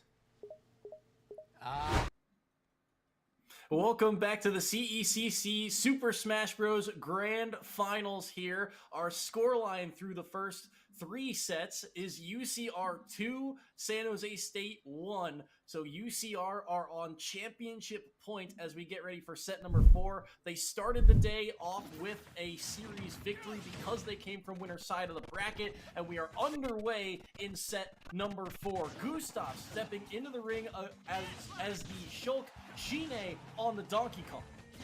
First time that Zane was not the opener for the side of UCR, showing some major bits of adaptation, and Gustav showing in that second stock take why Gustav has been that taking back that initial lead there. Gustav has been the counterpick for Shine before, but Shine right here is putting on some serious damage.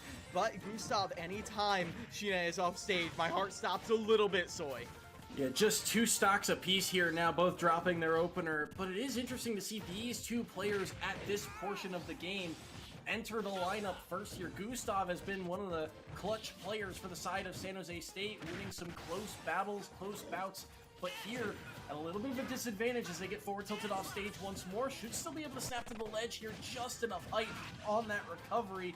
And now they look to turn things around. Shine's always been the counter pick to Dakota, so to see him use very early here, a huge mix-up from UC Riverside. Goes in with that falling up air, but Gustav, even at 143%. Hey, remember how Gustav lived to like 200 last time? I'm not counting Gustav out on this stock, even though Shine has them in the corner, has the back air, but can't quite get the finisher, as with that reverse up B, Shine's almost out of here. And they find the forward air. No, not quite yet. It will be Shine recovering back to stage. This Donkey Kong also able to survive for a long period of time. Another forward air comes out, but Shine able to grab the ledge once more. What can they do here? They air dodge back in, but it's Smash Art doing so much work. Gustav again just controlling the stage so well, but they sneak the up air underneath, and it will be Shine to take that advantage. Ooh, almost calls out that roll, and now Gustav has Shine at ledge again. Let neutral B off ledge, will not save Shine. Another recovery situation. Air dodge to ledge will be caught. Even stocks across the board in the opener.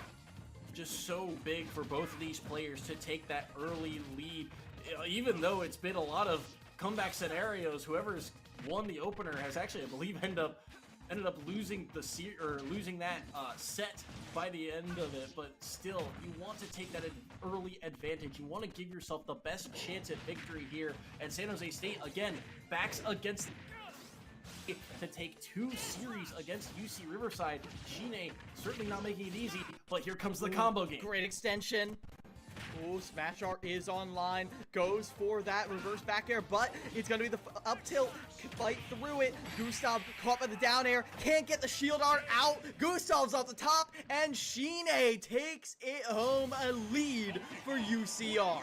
First time we've seen the down air combo for the side of Shine. They've thrown it out a couple times, but in that opportunity, again, it's a reversal. You see the aggression from Gustav come through, and instead, it's the down air that lands first, and the immediate reaction to follow up with that up air, take that stock off the top. Shine, once again, a big performance, shutting down a key member of San Jose State.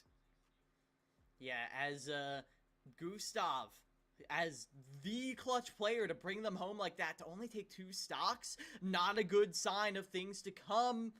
And yet, how can I even say that? San Jose State has been stepping up literally the entire day, has been finding ways, every single member, to beat out their counter picks. Father Daddy finding a big swing there, taking 3 stocks. Huge plays coming out here, and even with Shine on the board, even with them having a counter pick, there are still opportunities as Father Daddy is stepping up here.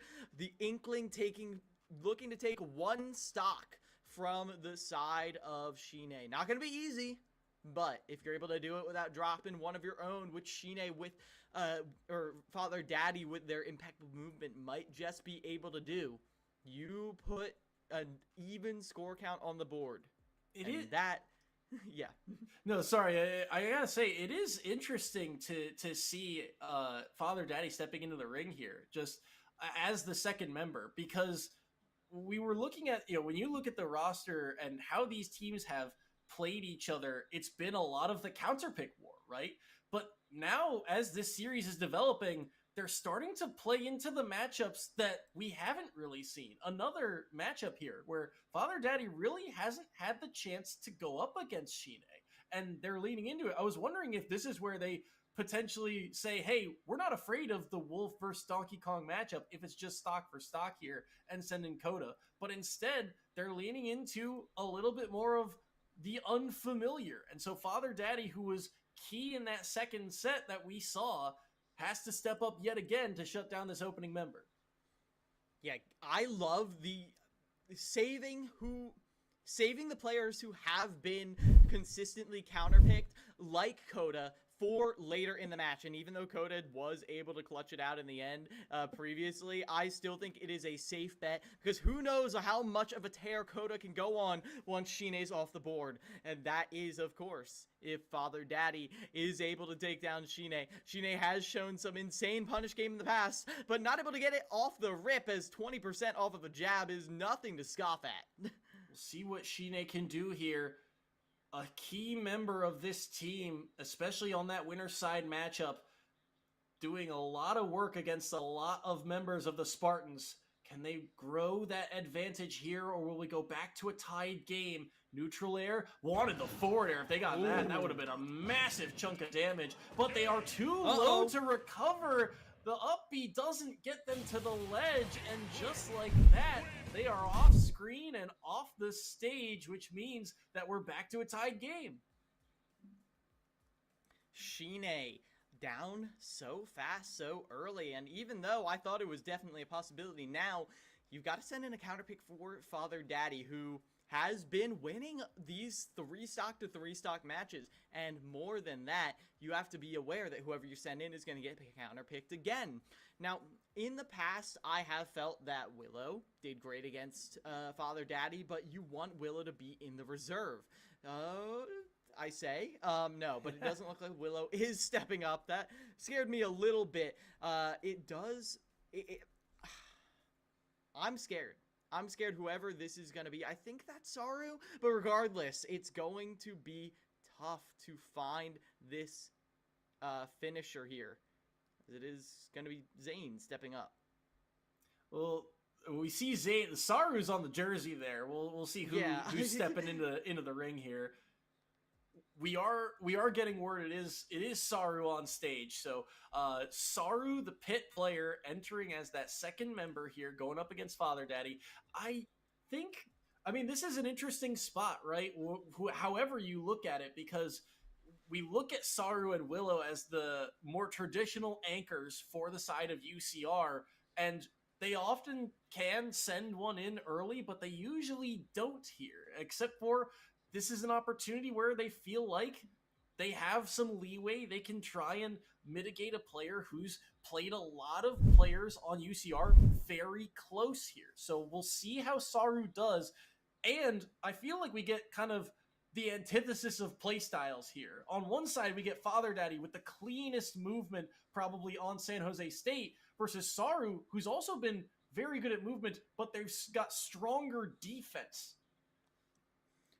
In my opinion, one of the best pieces of armor against clean movement like that is lingering hitboxes like Saru has been so adept at using. Combine that with Saru's very good way of mitigating Pit's linear recovery with use of the side B, with use of the multiple jumps. I have a good feeling about this as Saru is being so oppressive, forcing Father Daddy into the side of the stage, and yet it is still the initial advantage over to San Jose. And remember, too, this was a matchup in a previous set where it was very even, and Saru dropped their lead at the very end. Father Daddy clutched up with a back throw on, I believe, PS2 as well. So Saru saying, I want the run back. I had him in that first series, in that first set. Now we'll see if that is indeed the case. Father Daddy's done a good job throughout today of surviving at percents like these, 120 or so, but Saru giving him no room to breathe. Dash back, dash grab, forward throw. Down goes Father Daddy's first stock. Oh, looking for that back air, not going to find it. Saru with this initial lead, trying to play it clean, but not even able to get a single hit of chip damage. And with that roller, with that air dodge down, an even game, folks. Back and forth they go. Even game, like you mentioned. 2 stocks apiece. This feels very similar to their first matchup, right? Saru gets the early lead. Father Daddy finds a way to work it back. But we saw, again, that series ended with Father Daddy clutching it out against Saru. These combos could be very impactful in keeping it close here. Once again, percentage. Basically dead even here. In the kind of mid-range of the 50s, but now a neutral air lands. Saru trying to make a little bit more use out of that neutral B as well. The arrow, the fact they can weave it around, potentially catch some of the weaving from Father Daddy, but instead, it's a little bit of trading back and forth, some forward tilts, not a ton of combos until that grab and up air. Maybe finding something here, but it's another back air on landing, make it a second. This is tense right here. A dash attack is what finally catches them. A little bit of chip damage with that arrow forces a repositioning, and down tilt up air will finish off the stock. If this pattern continues, then it will be Saru to take it. It's up to Father Daddy to disrupt. Keep Father Daddy from building this lead, because right now Father Daddy is looking for any starter that they can get. Can hear, feel the defense chance right now for Saru. That's the difference maker right now. Finding just the slight oversteps. But there, it's Father Daddy to convert. Grab, up throw, up air. And just like that, it is back to a tied game. Low percentages here. This is where things can get a little tricky for both players. Both want that combo, but it's all about finding that strong killing blow later. Do they find an opening here? Maybe out the footstool, but no. The roll away. Father Daddy gets the combo. All that paint too. 78% here. The down B used. Doesn't grab the ledge. Oh no! Oh, but the fastball off of it. Oh, the tricky movement from Saru, but Father Daddy gonna be hitting yourself for that one. Has one more opportunity, and if Saru gets a big opening, if Saru gets Father Daddy at ledge, it could be scary, but the roller catching the roll away. Father Daddy beats out their counter pick. San Jose State stays in the lead. Wow, what a performance from Father Daddy. Again, in the key moments, clutching up against some of the upper echelon of UCR that have been so good throughout the past couple seasons. It's Father Daddy making a name for themselves on this big grand final stage that we've got here. And once again, it's only a 1-stock lead, but the fact that they are continually finding clutch moments to come out on top, giving their team their best chance. Yeah, I not only is this the most even crew battle we've seen so far, it also feels like the highest level. There's no obvious moment where I'm looking at the defense and I'm like, ooh, they're jumping a little too much off of the ledge, or they're using the same get up option every single time. There's no obvious moment like that. This is a slugfest if I've ever seen one, Soy. And even though UCR is in the lead, one misstep and that momentum could be gone. San Jose State is already building it back up. Yeah, we know the pressure on San Jose State right now, staring down the barrel of 2 sets that they have to win against UCR, who has had their number in the past couple of series that they've played. I mean, there's a reason UCR is the #1 seed, but they are keeping right there with them. And again, these have been kind of the top 2 teams out of this region for a significant period of time now. Even though San Jose State was a 3 seed entering this tournament, I believe they were a 3 seed just last year as well when they were able to take that 1 set off of UCR. And yet it's these two time and time again, very familiar with each other, these programs, and now we get to see it all unfold on this grand final stage. We're getting that 3rd player locked in for the side of UCR. It's Zane, the Wii Fit. Farthest down in the lineup they've been put. A lot of pressure on this Wii Fit trainer to try and get things back to even.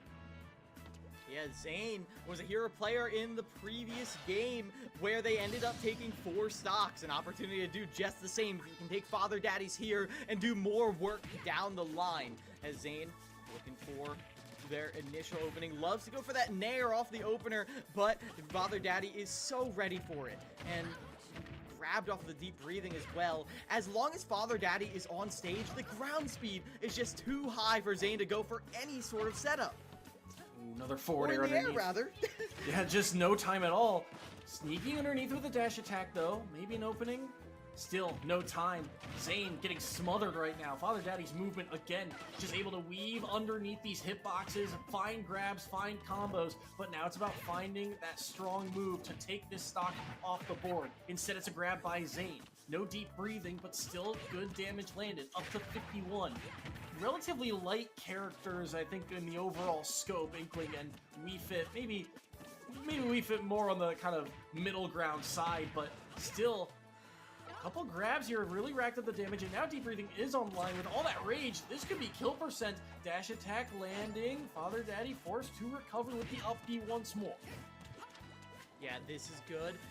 Ooh, gets right through that, roller attempt right there. I can't believe both of these stocks are still on the board, Soy. It's been so consistent with how Father Daddy was smothering them in the beginning, but now looking for the kill, it's getting difficult. A header will put Father Daddy off stage, and with deep breathing online, a forward tilt is all you need. Header, another edge guard situation. One edge trap trying to catch that recovery, but instead stays at center stage. Shield getting low, and dash attack will be the finisher right there. Zane doesn't drop a stock, even stocks across the board. San Jose State falls, and that's not a bad performance for Father Daddy. It's exactly what you wanted. Take 3 stocks, but something needs to break. It can't just be back and forth, back and forth, back and forth the entire way through this crew battle. At one point, and it may be on the last player, one team has to take the win. Gotta find an advantage somewhere, and Zane mitigating that advantage here. Gotta say, in that last sequence, it felt very deer in headlights for Father Daddy, because while his movement was on point, his decision-making in that moment, you saw a problem of theirs. They were out of ink, and they typically use things like the neutral B to kind of mitigate things like the soccer ball, use things like the back air, but they couldn't really decide whether to sit back and charge or find an opportunity to go in for something like an up air or like a grab into up air. And they were kind of caught in that dilemma, and it allowed Zane to chip away, get more and more damage. And the fact that they had no time left to make a decision leads to that dash attack bursting through, taking that stock. So Zane able to find their window back into the game, tie things up, but the counter pick is in. It's Coda, the Wolf, stepping in for San Jose State, which means they are leaving Olego as that last member, Olego versus Willow, to be the final match. But we'll see how this one pans out. Who goes in with a lead? Woo! Coda went in deep for that one, and I was scared for Zane's life. Unfortunately, it will be Zane back on stage, and Zane is not going to let that little bit of stage advantage slip through their fingers, as at the moment, Coda is doing a great job at keeping on pressure, but not holding it for long periods of time. Zane is always able to box their way back in. Coda's just so aggressive. Even if he misses, he just goes right back in after whiffing a down smash and still eats some damage for it, but he just doesn't want to give any time to Zane in this matchup. And remember, we talked about it time and time again, he had a big win against Zane off the start, but Zane's been getting better and better throughout the day, keeping it closer and closer. They want this big advantage, and they might be able to find it. There's the down smash. Finally, it connects and takes a stock, but instead he gets forward tilted off stage, forced to recover now. How does he get back? Shine instead was expecting a projectile, but he B-reversed back into the Salute the Sun, and we're back to a tie game. Tie for a moment, but at the ledge, a lot of miracles can happen. With the up tilt missing, it will be Coda to get the advantage, but Tech Chase doesn't go their way. Now it's Zane with the opener, with the edge guard situation, and with the landing, you see the Shine being thrown out, finding nothing. It's big damage right here from Zane. Ooh, this is a problem here for Coda. 102 now, and so many quick kill options for Wii Fit. The Way Wolf wants to get in, but there's a catch on the jump. Got the down smash, the back hitbox as well. Back air is being thrown out. Now a grab, forcing the reset. Another kind of stall out and low recovery. Not much Coda can do about it. Doesn't get the Shine out in time, and the soccer ball will land. There's a grab, forward throw to knock the Wolf off stage. Deep breathing now online as well, but a neutral air to get back. Maybe looking for a grab, but it's holding shield, the patience, the poise, and the up smash gives Coda the lead. After so many aggressive attempts were thwarted by Zane, great resolve by Coda there. Some nice damage, but not enough hit stun on those early percents. Coda will be caught by the forward tilt in their movement in the scramble, and now has to find a way to convert here. 72% already, nothing to scoff at. Oh, the roll, just enough distance on it. Got the Shine out late too. Back aired the soccer ball. Zane's at the 109. Coda, remember, he was also one of these players that found a way. They does it again. Down smash, 2 frames, and it's Coda with a lead for San Jose State. With how many times that down smash at ledge got Coda punished in the previous games, the fact that it's the down smash at the ledge to finish it off there is huge. It's very impactful, and you love to see it. Great stuff right there from Coda to put on so much pressure, forcing the up B recovery, and when Wii Fit is forced to recover with just up B, no jumps, no coverage on the projectiles, it's very slow, it's very linear, and that down smash will seal the ticket. A slight lead still for San Jose State. The Spartans holding the edge here in this 4th set. They need this victory to give themselves a shot at set number 5.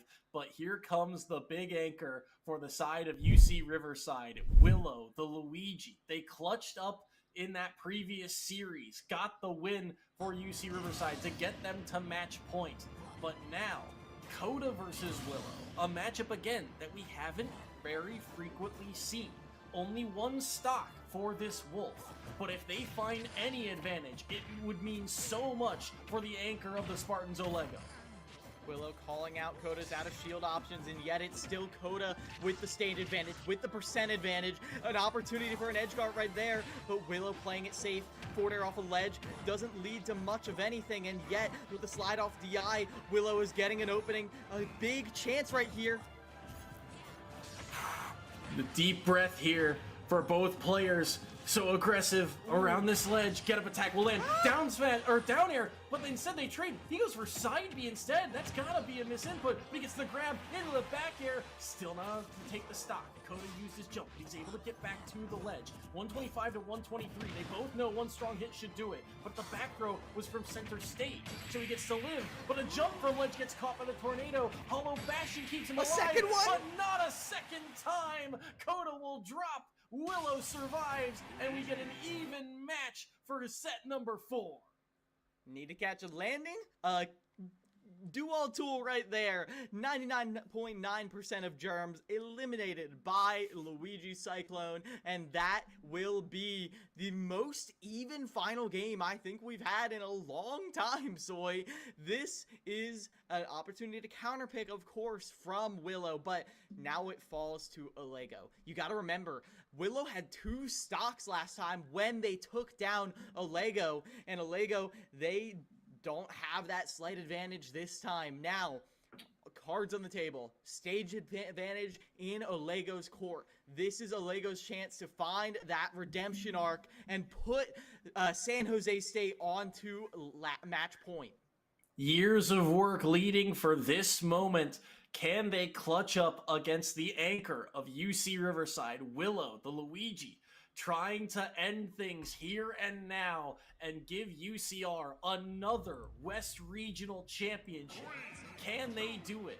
Back to small battlefield, where we saw Willow close things out despite being down a stock. He pulled off the 0 to death once before, and he gets 53 to open up this game. And he's trying to reverse things around here. Look at all the pressure off stage. Can Olego make it back? He can't. The air rush doesn't get him there, and Willow takes an early lead.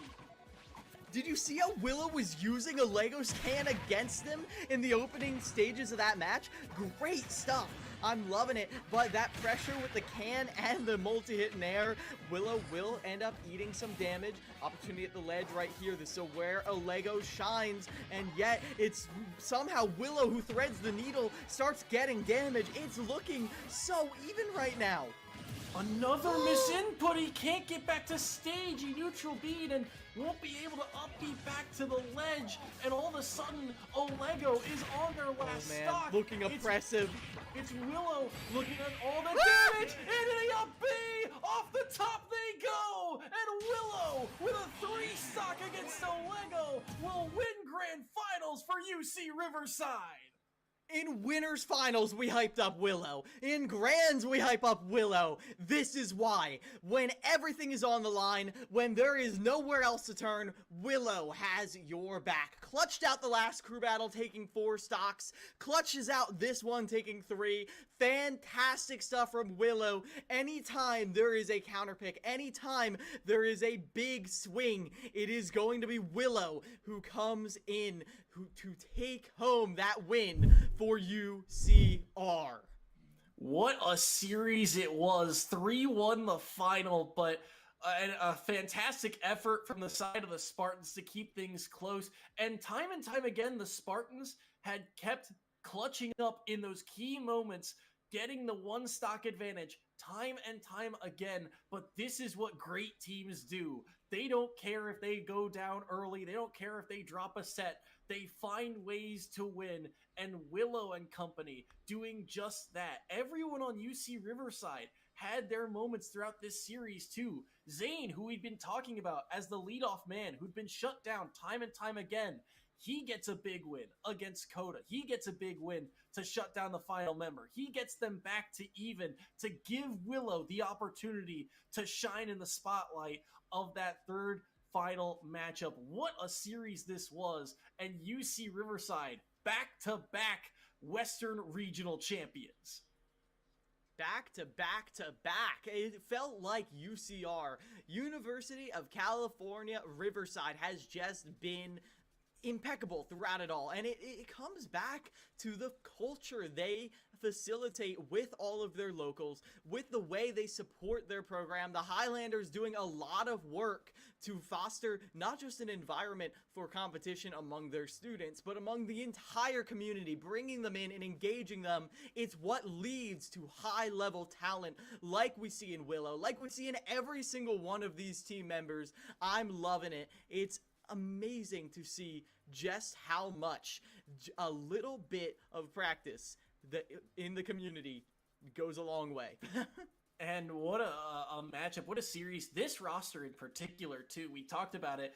UC Riverside, the fact that they have this sort of grassroots homegrown community means that despite turnover for their roster, a couple new names here and there enter into the ring, make some big waves, and it doesn't matter. They do not shy away from the spotlight. We talked about Shine in particular on the Donkey Kong, stepping into the ring, making some big waves despite being on a character that we felt like might be a liability at times. They were the one who was shutting down key members. And on top of that, just everyone on UC Riverside playing a key factor throughout this series. Congratulations to them and a 3-1 victory. They are your Grand Finals champions.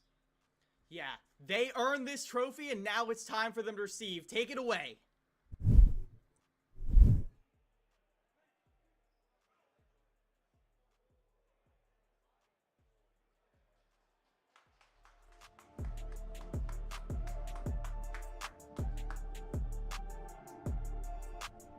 A very big congratulations to UCR on a Super Smash Bros. Ultimate victory. A great performance from you guys, coming in undefeated all the way up and through Grand Finals, yes? Yeah, okay, so my first question about that is definitely going to be who you guys bring to the table, right? We see a little bit of conventionality you guys are playing. You know, I think Wii Fit Trainer is not super common, but we see sometimes. We see Luigi somewhat often, but it's that Pit and that DK that I feel like we don't see as consistently these days. Do you guys think that having those lesser chosen picks or those opportunities to play is an advantage going in? Do you think it helps you win, or does that consistent win streak come from something else? I think it definitely helps in a way of matchup unfamiliarity. Like when we were playing against ASU before, and we had Ken playing DK against, right here? Yeah. Oh, gotcha. Okay. Yeah, so when we were playing against ASU, and Ken was going DK against Frost, their Crom player, he was not ready for what was about to happen. It was something. And then Max too, with the Pit, being able to just do really good against the Shulk against San Jose State yesterday and today. Just having that unfamiliarity and also just being that good helps a lot. Without a doubt. So going into this, being able to make it to top 2, you had secured your spot in Texas already, which I think is kind of the big hurdle, right? But if I'm not mistaken, this victory guaranteed you a spot in the top 4 seeding going into Texas. So how does that, I mean, I guess what does that mean for you guys? Do you feel better about knowing it's top 4?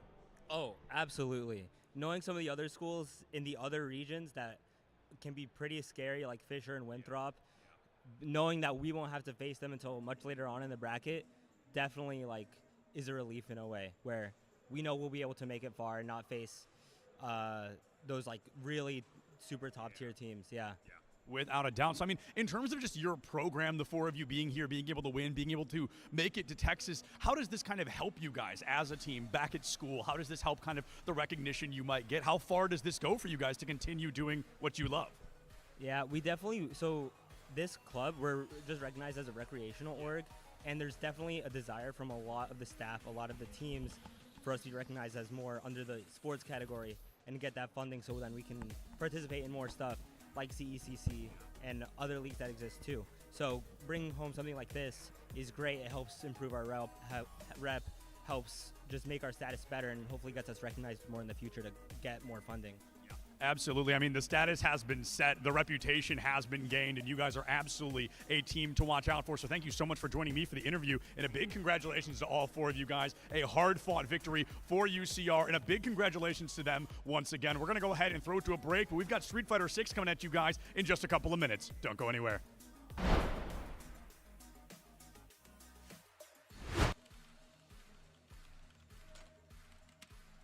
All right, we got this win streak. Let's go, let's go.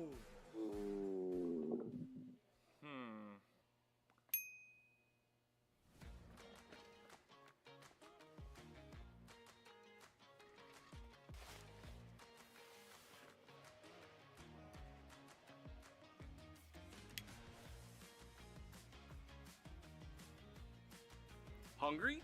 Don't ditch the game. Get McDonald's delivered right to you. Even get a free large fry with any purchase over $1 when you download the McDonald's app today.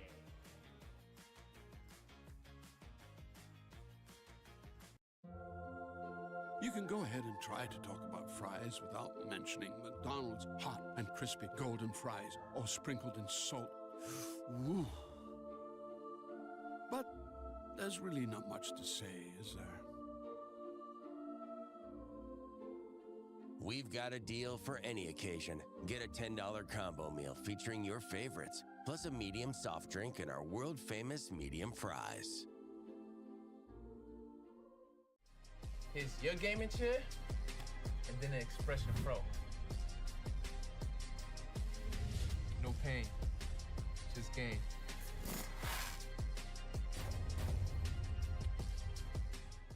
If you have to ask why it's important to start your day early, here's your answer.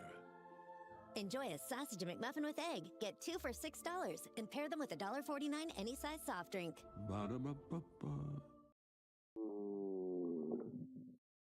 Hungry? Don't ditch the game. Get McDonald's delivered right to you. Download the McDonald's app today.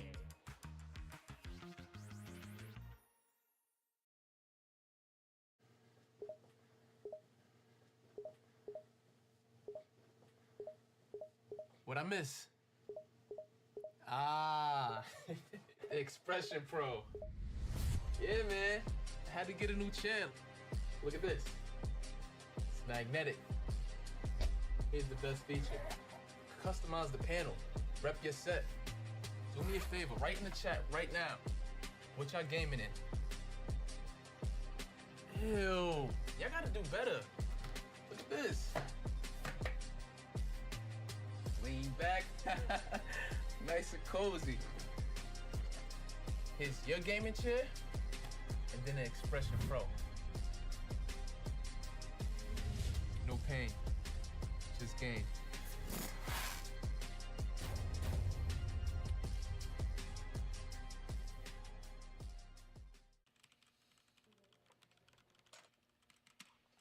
All right, we got this win streak. Let's go, let's go.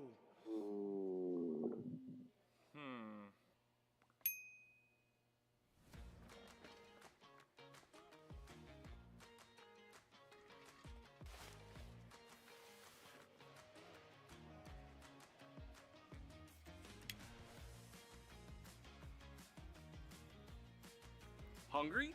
Don't ditch the game. Get McDonald's delivered right to you. Even get a free large fry with any purchase over $1 when you download the McDonald's app today.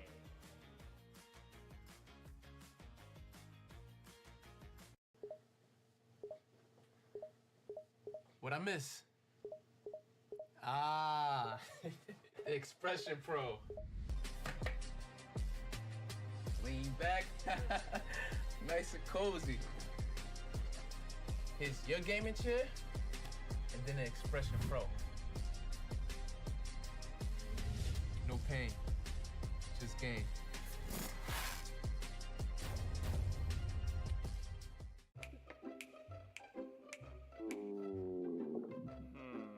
Hungry? Don't ditch the game. Get McDonald's delivered right to you. Download the McDonald's app today.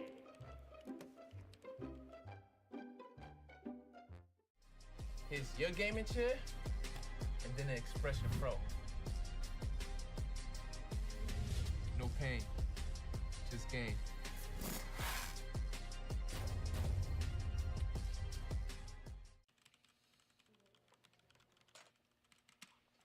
All right, we got this win streak. Let's go, let's go.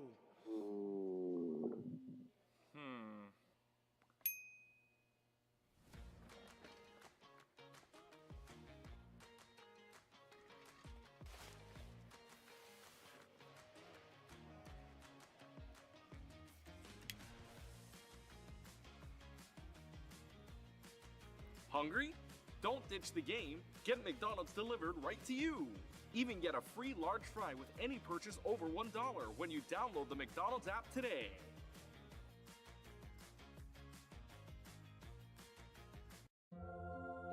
You can go ahead and try to talk about fries without mentioning McDonald's hot and crispy golden fries, all sprinkled in salt. Woo. But there's really not much to say, is there? We've got a deal for any occasion. Get a $10 combo meal featuring your favorites, plus a medium soft drink and our world-famous medium fries. Here's your gaming chair, and then an Expression Pro. No pain, just gain.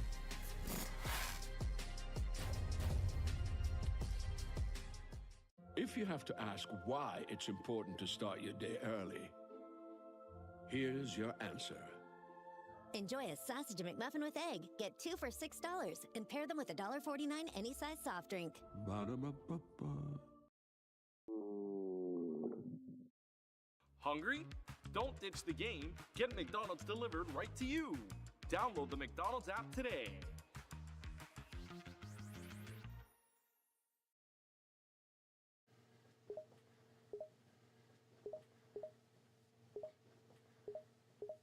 What I miss? The Expression Pro. Yeah, man. I had to get a new channel. Look at this. It's magnetic. Here's the best feature. Customize the panel. Rep your set. Do me a favor, write in the chat right now. What y'all gaming in? Ew. Y'all gotta do better. Look at this. Lean back. Nice and cozy. Here's your gaming chair, and then the Expression Pro. No pain, just gain.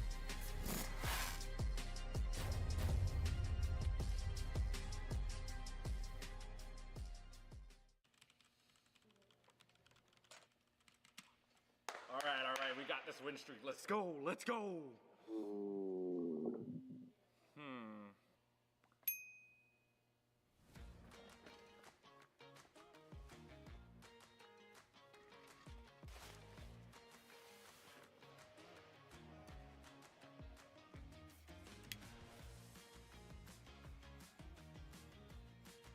Hungry? Don't ditch the game. Get McDonald's delivered right to you. Even get a free large fry with any purchase over $1 when you download the McDonald's app today.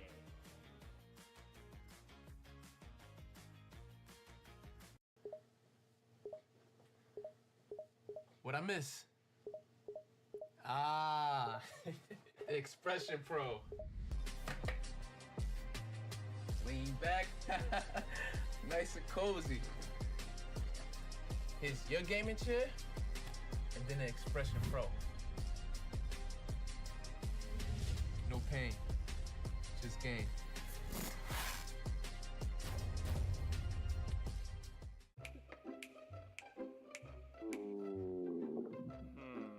Hungry? Don't ditch the game. Get McDonald's delivered right to you. Download the McDonald's app today.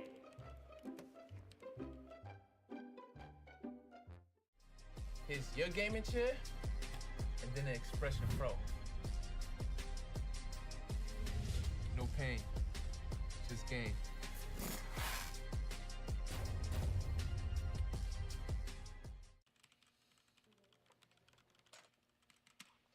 All right, we got this win streak. Let's go, let's go.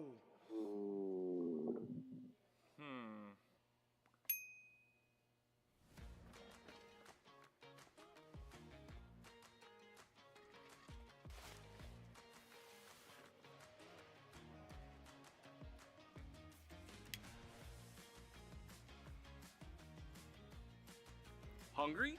Don't ditch the game. Get McDonald's delivered right to you. Even get a free large fry with any purchase over $1 when you download the McDonald's app today.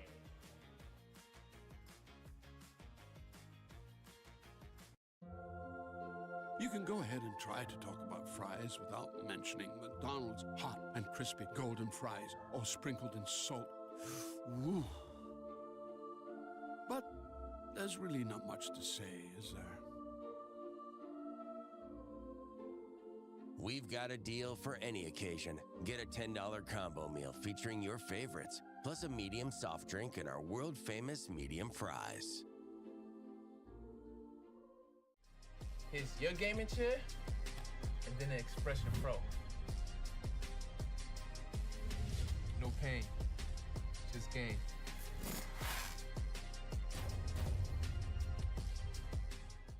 If you have to ask why it's important to start your day early, here's your answer. Enjoy a sausage McMuffin with egg. Get 2 for $6 and pair them with a $1.49 any size soft drink. Ba-da-ba-ba-ba. Hungry? Don't ditch the game. Get McDonald's delivered right to you. Download the McDonald's app today.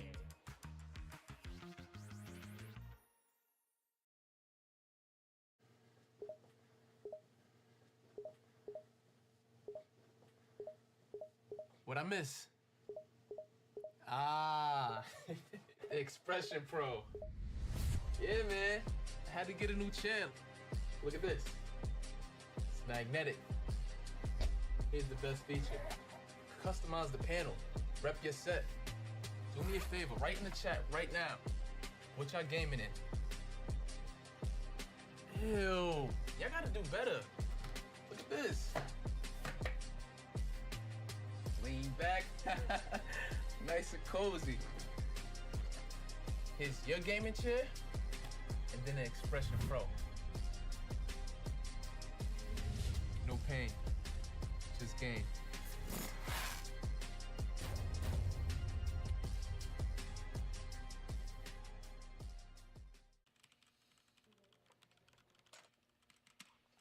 All right, we got this win streak. Let's go, let's go.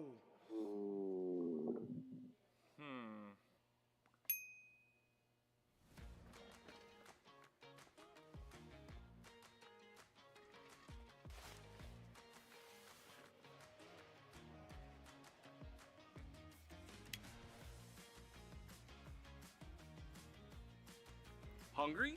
Don't ditch the game. Get McDonald's delivered right to you. Even get a free large fry with any purchase over $1 when you download the McDonald's app today.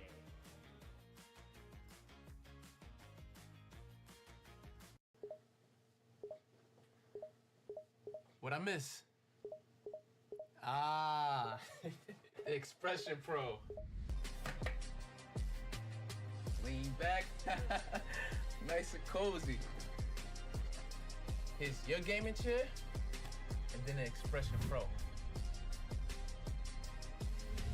No pain, just game.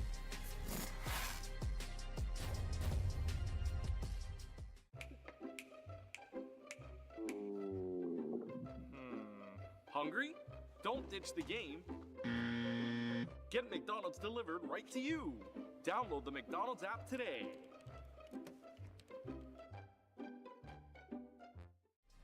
Here's your gaming chair, and then the Expression Pro. No pain, just game.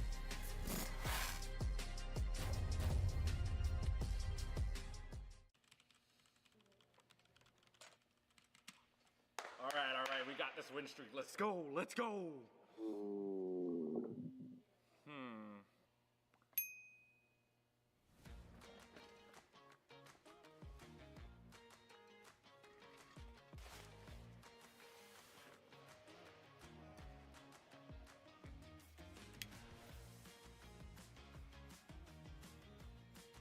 Hungry?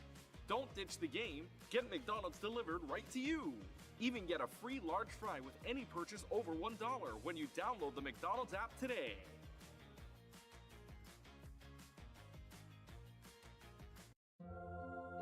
You can go ahead and try to talk about fries without mentioning McDonald's hot and crispy golden fries, all sprinkled in salt. Woo. But there's really not much to say, is there? We've got a deal for any occasion. Get a $10 combo meal featuring your favorites, plus a medium soft drink and our world-famous medium fries. Here's your gaming chair. Hello, everybody, and welcome back to the Collegiate Esport Commissioners Cup Western Regional Qualifier presented by McDonald's of Northern California. I'm still your host, Septilins, and if you guys like Super Smash Bros. Ultimate, which turned out to be a great series here on the main stage, we're jumping into another fighting game, one that I'm terrible at but love to watch at the collegiate level. We're jumping into Street Fighter 6. We're going from 4v4 to 1v1 here on stage, and these players, they are here for this bad boy right here. Somebody gets to walk away with that, but two players qualify for the spring split, where they will have to compete once again for an opportunity to get that bid to Arlington, Texas. I don't have much more to say. That these two handsome men waiting in the wings are going to tell you guys. So without further ado, Ravish and Beautiful Crow, take it away. Big Sep. Much love to you. Hello, hello. Happy Sunday, everybody. It's your boy, Beautiful Crow. And of course, in my co-captain chair, I got Ravaging Ravish. And we are here to finish off the CECC West Regional Street Fighter 6 portion. Yesterday, we did go through groups. We saw a lot of grueling battles, and they fought a little bit in the bracket, but now we're here to finish it off. We got the last little bit. 4 matches coming at you hot. I'm so excited. It was a great day yesterday. It's going to be an even better one today. You are 100% right, my brother Crow. It was an incredible day of Street Fighter, and I'm expecting an exactly one coming up today as well too. And for all of you, look, I know there was a lot of matches today, a bit of downtime here and there. You're thinking, oh man, I just want to sit here, wait, and watch the games. Well, you're in luck. Today, we're gonna run through every single BO5, all of them, all the way through top 4, through the bracket, till the very end. So it's going to be a fantabulous day. I cannot wait. Dude, I'm so excited. I'm so excited. I was still thinking about the matches from yesterday. Like, I mean, I'm still not over that Yada versus Rito match, that second round at Burst of 5 that they had. Like, how close Rito was for taking every single game, but just couldn't push all the way through. And like seeing Asteria actually get dropped down the lower bracket was insane, because now he has to make that loser's bracket run to try to get back to the top. But yeah, we're going through all of them, of course. I believe we're starting with Yada versus Dr. Iggy to bring us to the start of this. So this is off the bat. We got a great one going. It's going to be dope. And you see them in the facility, which is so awesome. And oh yeah, there you see Dr. Iggy rocking that hitbox. I see it. I see the tech. Okay, both of them on leverless. I'm with it. I'm with it. Okay. I'm saying. I remember Yada, on the other hand, has been our look at the vibes all across the board. I love that. So looking good and clearly feeling good on top of that too. As I believe this is just a little button check, right? Or are they straight into it? Or is this no, yeah, I think we're straight into it. Yeah. Okay, bad. Just go straight into the winners finals, jumping right in immediately. Now remember, Yada has been piloting the Bison this tournament. They do have the Terry that they could pull out as well. But when you're good at Bison, you don't really need to do too much else. I mean, you can see off the bat, Dr. Shirley 80%, 90% that round is already gone, man. Yada not wasted any time. Yeah, no, I believe it, because remember, Yada has been all the way through the upper bracket, pretty much undefeated, right, across the board, except going up against A, right, which is Steven from BSU. So I think so far not many people have given him much competition. Dr. Iggy, on the other hand, though, has had some close yet decisive battles throughout their own bracket too. And considering Yada's taken out already a couple of the ASU members, this might once again be the case unless Dr. Iggy looks to bring it back. Pops to level 2. All right. He's going to guard against them all? No.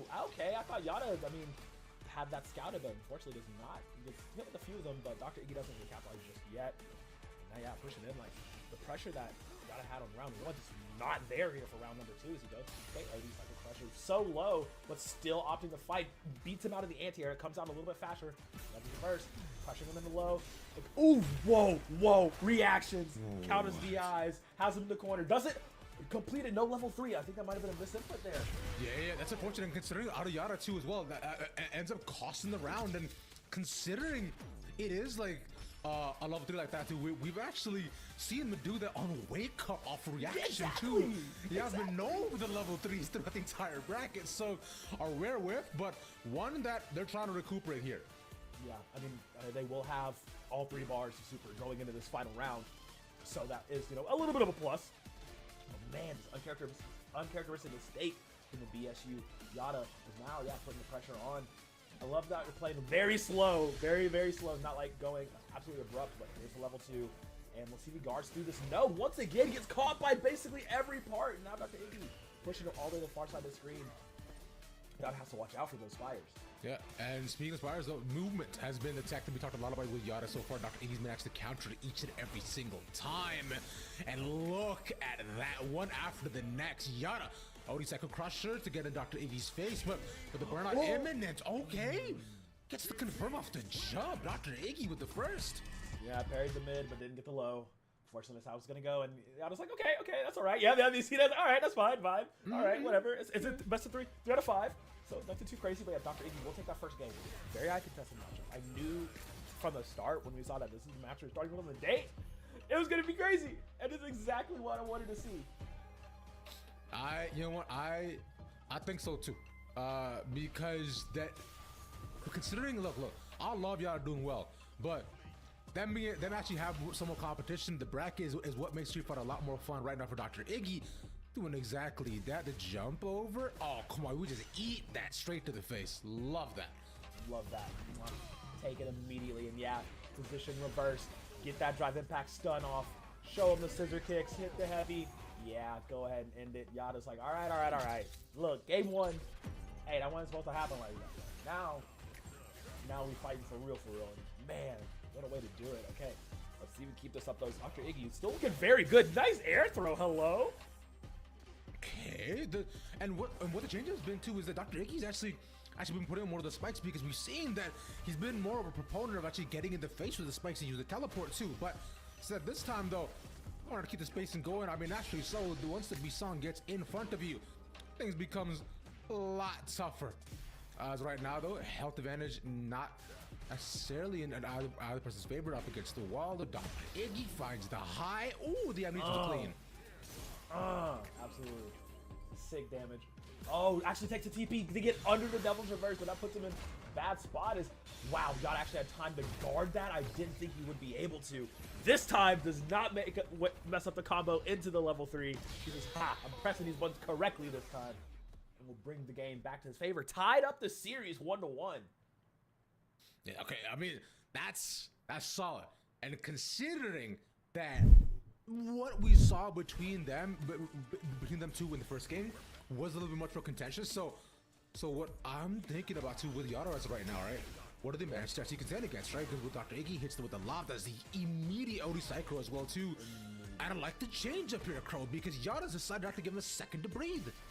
Yeah, I do like, I mean, you can tell multiple times throughout, like, I want to say it was like game 1, round 2, where Yada was deciding to play a little bit slower, play a little bit more methodical, like, give them space to do things.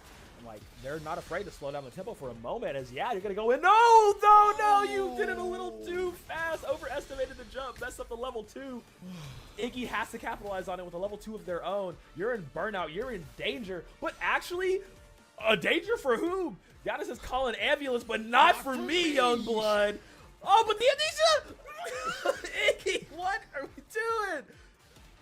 The Devil's Reverse again. It's just... the chip damage actually gets it. You're in burnout, baby. Look at Yada just bouncing and vibing along with that. Just a hard far on at the end, as what was, again, right, unfortunate whiffs with a couple of seconds. So Yada, you know, has had one or two of these, but the recovery, though, has been much better. The DR fake into the grab, not going to land. Again with Odyssey Crusher into the wall. He's in burnout again.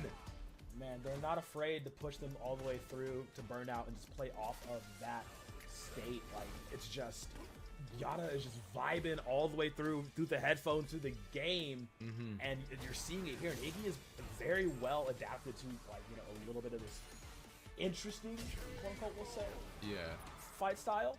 But it's just being able to meet Yada at every turn, right? Like, he's like, all right, you want to opt into the madness? I'm gonna play mad too. I'm saying, yo, by the way, I didn't call this out. Dr. Iggy actually set up the TP, right? Well, I should say, set up the spikes away farther from the corner, realizing Yada was a Psycho Crusher, and managed to get out and also get the round off of that too. So, he's predicting the Psycho Crushers. Look at the reversal again. It's so disgusting. He's reading him. Yeah, that's a good read right there. That's a good read. Is Iggy once again abusing this level 2, knowing Yada is not able to defend against it completely, and Yada in burnout state, close to getting the drive meter back. Nice. That amnesia. Oh, but he just powers through. Ooh. Yo, you can do that? That's disgusting. Look at the pop up in the player cam. Yada's like, yeah, son. What of it? What of it? Come see me. Pop off deserved. Oh my God, that was sickening. Sick. Like, each like realizes the OD amnesia on the way, and then still manages to eat that too. Level 3 off rip, and you know that makes sense enough.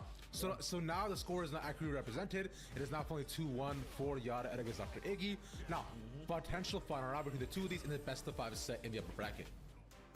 Yep. Man, now and Yada riding that wave of momentum, wants to go ahead and push this through, push on forward, be in the top side for winners finals.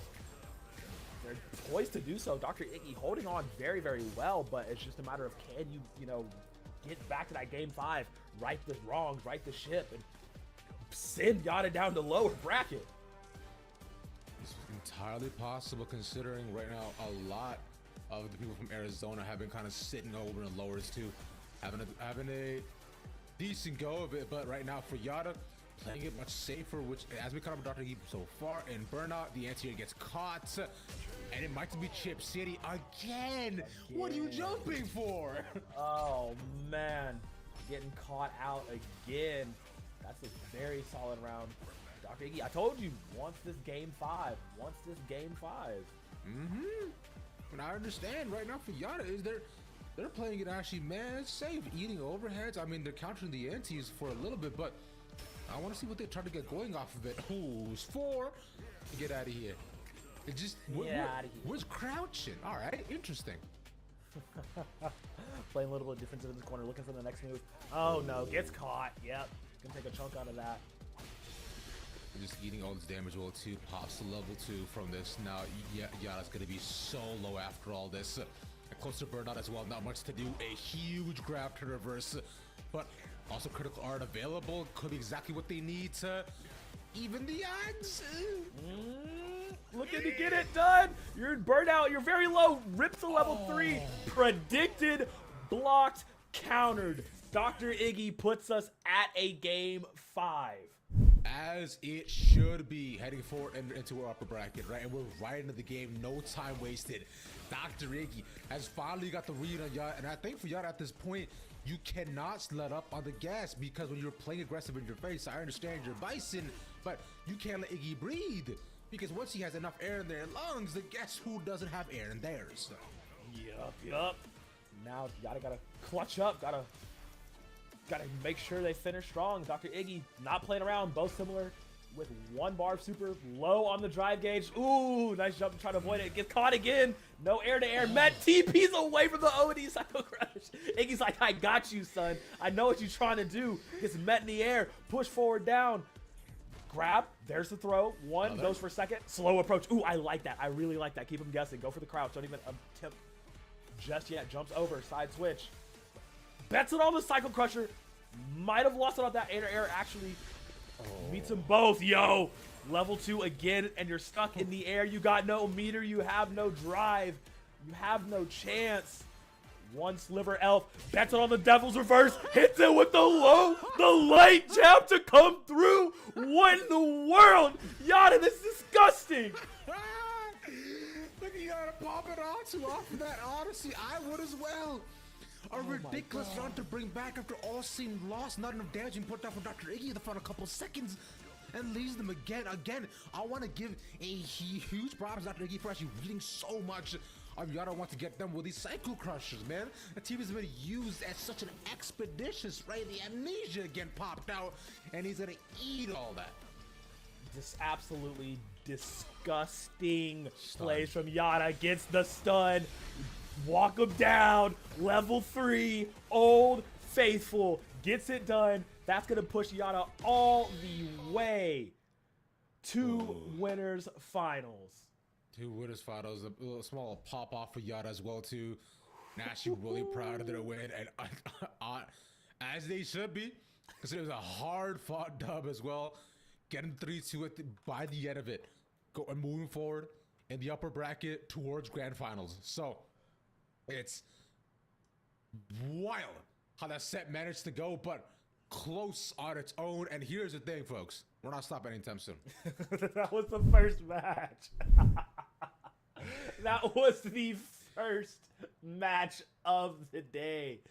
That's what we have in store, and it's only going to be hotter from here on out. Man, Ravish, bro, like... Yo.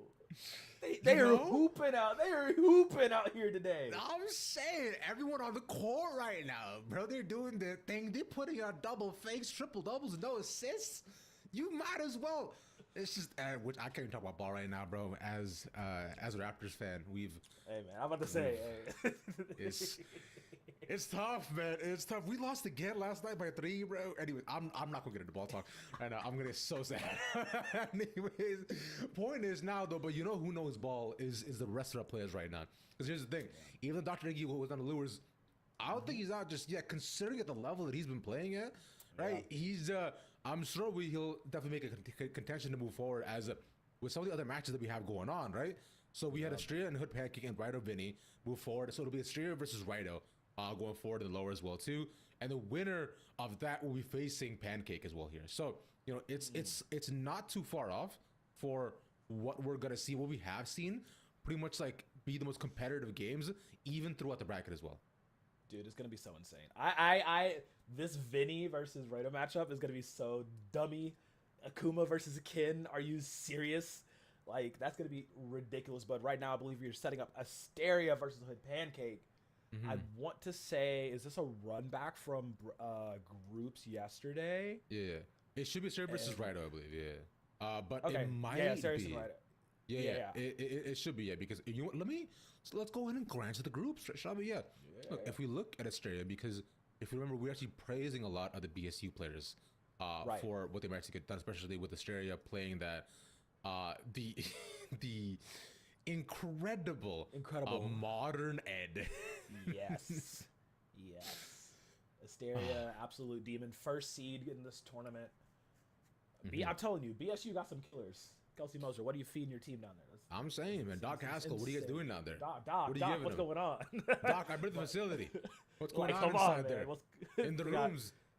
Bro, they got that super soldier serum. They gave Captain America or something. I'm saying, but it's all injected to their fingers because the reaction time. The reaction time, yeah, absolutely nutty. But yeah, it's gonna be interesting because like Rido had, like I said yesterday, had one of my favorite matches. Right, going up against Yada in that upper bracket.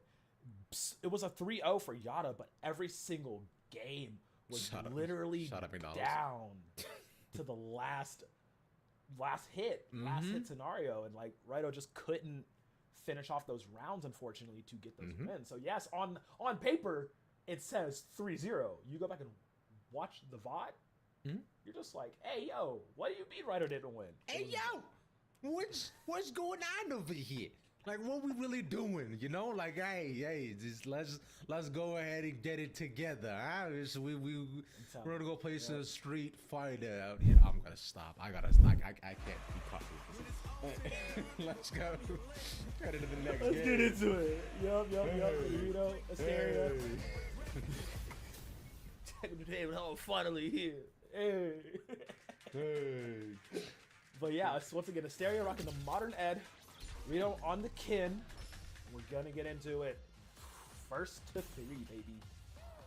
Let's get it. Yeah. Actually, this as we look to head on down between these two men, Rido. We've been talking about Ken being such a power pick in the actual meta, right? Considering even though after all the nerfs too, we're looking at these kicks, man, the overheads, just all the gen rise. They're so oppressive. Now with Ken being a burnout, though, you can't really be aggressive, and with the reset, power up the punch, and we're gonna eat a lot here. We will be full after this one. Oh my god, yeah. Rido, you're not getting out of that corner, buddy. Oh, nice empty jump. Okay. I might have lied. No, she's just driving it back. 2 of them? Asteria. What do you mean? You're supposed to say those for counters. You're not supposed to do 2 in a row. Who are you, Idom? What is this? I'm saying, man. I mean, he could be Idon, he could be a Mochi here too if he manages. Well, he can actually land the dream combo on Modern Ed. But you know what? I'll wait to see what can actually happen. Oh, okay. I guess you're cancel. Baits up the hit, leaves it wide open. Again, and the crush on the wall. Dead here. Oh, no. Oh, if you hit the throw, yeah. Okay. Goes for the jump into the throw. I love that. Man, Asteria. Hey, I know they've been warming up all day. I know they've been playing. You know, all the sets are still open. So saying they're going to the cold hands, absolutely not. But no, Rido like needs to get into this. Okay, there's a start. B&B, go to the wall, goes for the low kick that comes out so fast, but nice walk from Asteria on. He's short of you. So now he's like, no, you get in that corner. Eat a little rush down real quick. Yeah, go and catch these hands. These were to eat for everybody. Opening today for only you. Today. Special viewing. Take that. Ooh, hold it. Pull back. Oh, stop this. That Sunday brunch special right there. Real quick. Yes, sir. Eggs and Benny in the opening movie. That's a good day. Man. Oh man. This is so good. Okay, Asteria though. I don't think it's gonna slow down. I genuinely just think he's like, all right, we're just all gas no brakes here. Drive reversal. Okay. Put him in. Put him in the blender. Yeah, I find especially with the modern Ed, right? You literally have to, right? Because considering Ed in general, right, just has so many tools to do damage, but you need to be able to land and be precise with so many of them to be able to get your combos off. So with modern Ed, although your damage is a bit nerfed, I find it makes sense why he's playing so much more confident, right? To make sure that he can like land so much of these strings that so few of the strings do you have options to compared to the other Ed options, but. Speaking of which, he was bored jumping around into the wall we go. How does he keep landing this, man? Oh my god. Like, that's what I'm saying. What do you mean he landed it again? This is disgusting. Rito not out yet. Yes, wake up level 3, but it's actually blocked. Oh, that was the Hail Mary. Asteria says, nice try, buddy. We'll get countered with a level 3 of his own to end it, and that's 2-0 up right now. Oh no, wait. Oh, it's in the animation. Hey, it's in the animation. We got to give him that one. Let him play through. Yeah. He's like, oh, wait, I didn't do it. It wasn't me. It wasn't me. My hands are up. Yeah. But I mean, it's all good. Either way, slow 1-0, right? Going over to Asteria. You mentioned top seed, though. We're only losing over to Yada as well in that bracket. Right? And I believe one more in as we got into upper as well, too. Because lost to Dr. Iggy, right? On which is what we just saw. And the thing is that if Asteria wins this, he'll be facing Dr. Iggy once again right after this. Yeah, like immediately after. Going straight back to that. And I'm just like, okay, is he prepped? Is he ready on this time? Man, okay, Rito, gonna go ahead and full sin. Force through in burnout. Lots of danger here. He's gonna get pulled. Yeah, side switch out. Not gonna continue though.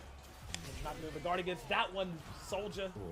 Now Asteria is 1 round away from that, like you said, that rematch with Dr. Iggy. He definitely wants a salty run back. With how I find one-sided that match to end up being, right? Because it was the 3-0 for Iggy, so Asteria wants to make sure he gets revenge and eventually face his teammate in the finals potentially too. That could have been really fun. Look, I said it at the start of the tournament when I saw who all was in this top 8. I was like, oh yeah, BSU. There's a high chance that they're gonna be running it back in grand finals against each other. Now, no punish. Oh, what? Wait, does he jump over? He does. Okay. All right. Hey, hashtag we take those. A win is a win. Yeah, like a really much needed round after, what's been like a pretty tough go over right now for Rito. So at least staying in the game, and now definitely needs one more. He wants to extend the timer a little bit longer and fight for his turn of life. At this point, playing down for losers, but catch Asteria in the open, pretty much prepping and charging, so they're gonna eat a lot of damage off of that. Well, Rito, he's sitting with a healthy life lead too. Ooh, gets the bounce off the wall from the drive impact. He could take this game. It's well within his power to do so. Keep Asteria guessing, keep checking those lows. Get caught though, reverse in the corner. Yeah, they're gonna get bounced off of that. Level 3 as well. He's gonna spend it, not quite a critical art scaling, but it's gonna do a hefty amount of damage. Yeah, put some burnout too, which is gonna be clutch as well. So ensuring that no way! No way! Oh, the reaction to stop and block? Disgusting. Asteria? Are you serious right now? This man said, let me hold all momentum. Rito had the chance to bring it to that game 4, but man, Asteria, just an unstoppable force, denies it. Oh my god. That's been twice now. Twice in this game, in this set alone, where there have been that many close calls and off a reaction. We block 2s, we block level 1s, just off of just holding and being patient. Asteria with the ice cold hands, remaining calm to take the 3-0 and move forward to the bracket to face Dr. Iggy once again for the run back. This man literally just is like, let me just hit my, let me just hit my my back button. Yeah, Quick. hold Just- on. Let me just. I can go ahead and match your energy. Hold on. Let me just go do that. Yeah. My He's just like, man, so let me just. hold on. Wait, this is back right here. He was like, hey. No. You know I do this. And then also sometimes he was like, down back. And they're just like, hey, yo, all right, I'm just going to stop mid-combo. They're like, all right, yeah, let's pause it. Man, so he gets his rematch against Dr. Iggy, which was a 3-0 for Dr. Iggy in their previous encounter. And, hey, it's just, can he right those wrongs? Like, is he, like, we know both of these players, when they're on, they're hot.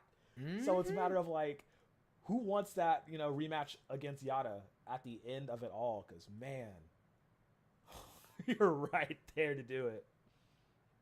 And now, between the two players from BSU, now look, we know with Boise, right? We complimented the players the entire time, but as of right now, like from what we saw, that was, I believe, the only game in group stage that actually went the full distance. And also going round for round as well, to back-to-back between the two of them. So getting a final between the two of them and a BO5 at that, I think is going to be incredible. And then fighting for that trophy right there. CECC West champion. You want to take that home, right? Yep. You want to make sure to try to qualify for Texas in as many ways you possibly can. Because if you don't right here, well, guess what? You got to go through the qualifier all the way through spring. Once again, back-to-back, run it through. Over and over again as they're setting up, button checks being done. I think he's warming himself up. Australia warming up the thing is making sure that he's ready with that modern ed. Yup. Oh man, it's absolutely a nightmare. Man, look, I know we got a bunch of y'all watching in Twitch chat. Like, I mean, who are we rooting for here? Like. It's like, there's no way we can allow a modern ed to win this entire tournament, right? Like, that's going to I can already see the Twitter discourse happening. Like, because if a modern ed can win, who knows what else can win? It's going to be insane. I'm so ready for this matchup, though. Like, I mean, like we said, Dr. Iggy. I know Luke, shout out to Luke SFH. He's like, hey, I just need Dr. Iggy to lose so I don't meet him in Texas because he does not want that JP mirror. I'm just like, look, honestly, I respect it because that is a hell of a mirror to do. But Asteria, you got a lot of work ahead of you. Remember, last time these two met, it was a 3-0 in favor of Dr. Iggy. I'll be honest, JP mirrors I think are so fun to just watch because both of them either go all out or both of them continue to just throw the minions each time. Minion spike. Yeah, it's literally like a stand battle from JoJo's. Yeah. Oh! Yarose, stumble. Eats the amnesia, doesn't matter, gets past that, he uses the OD punches to just I like that. counter and Just get him off. Damage. Yeah. I mean, because he knows the hard knockdown and it knocks him back. So getting him away because he knows that the bomb's gonna go off from the amnesia. Very much off, but he shoves him the standing medium. All right. Yeah, he's been eating those a lot throughout because if you look at his health already, it's tough to say, especially being a burnout 2. All the jump round is just easy. We're just it's level 1 interrupted. The mini was still out, brother. No. Yeah, a little bit of a mistiming from Mysteria there. Dr. Iggy goes straight through there. Now, it's just also very clean first round. Mysteria kind of struggling here in these opening moments. From Mysteria, I've been noticing some changes already because considering, Dr. Iggy, considering the match routine that they had before, Dr. Iggy is deciding that he wants to play a lot more spacey because look at the step backs he's been doing for the entire time, and he's been a lot more preferential to the level 2 and the spike so far. He's kind of just chip Asteria out because playing against Modern Ed, you're using all this bar the entire time, and you got to do something. Oh my god, he gets past him! All right. He says, I will not be denied the magic pixel of health, and he's going to use all of his aggression to make it work, but cannot beat him out in the air. Your air-to-air is not faster than that JP knee. And yeah, Asteria's going to hit that. He has to eat that. Now he's like, all right, he really has to think. Gotta lock in. Coming this far. Gotta lock in. Already up. I mean, already down a game. Yeah, he's got to do the whole, I understand now. No! Does Asteria turn into lethal shooter from this game forward? Stay tuned to find out here. That is probably my favorite meme on the internet right now. It's so good, man. It's just outlandish. And you're just like, you just get baffled every time. Just how baffled and Hysteria might actually understand it now. Great, man. He's a lot more calculated here. Exactly. Because really right now, they've been understanding everything they've been doing between the two of them. And clearly Dr. Iggy reads the moves. Oh, the jump off. Gets the hit off. Can't reverse it once again. Breaks the grab. Get off before. Got him out of the air. Why you jumping for? Get down here, brother. Oh, no. Crow. Ravish, I think he understands it now because he played that entire round completely different. I told you he understands it now. The predictions and the parries were just like so good there for Hysteria. Oh no. Oh no. Reversal once again. Let's eat that once more. Let's go pull that back. Eat that. Get the level 2 bomb from every single side. Gonna keep you guessing to become a question mark. Ed, come on. Come on. He's gonna eat a lot more of that too because he has no drive gauge. So technically Iggy could just chip him out here like he's doing right now. And he gets caught. Oh man, misses the top one, but that's the second one. Yeah, that's gonna be a win, and it's a perfect round at that for Dr. Iggy. Hysteria just once you went on the disadvantage, you just got swept under the rug, and Iggy did not allow him to play the game. Iggy says, "I understand now." Anyway, but yeah, like you're saying, I find for Hysteria though is one decent downside that's been going on between the two of them is that he's had to use so much of his meter to close the distance between him and Dr. Iggy, so which has been leaving him, pretty much without resources and halfway across the stream because what Dr. He's been able to do.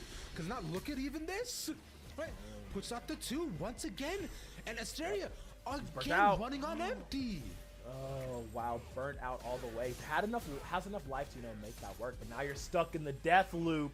Iggy, come on! Takes the TV behind him. No. We're gonna end this by my own hands.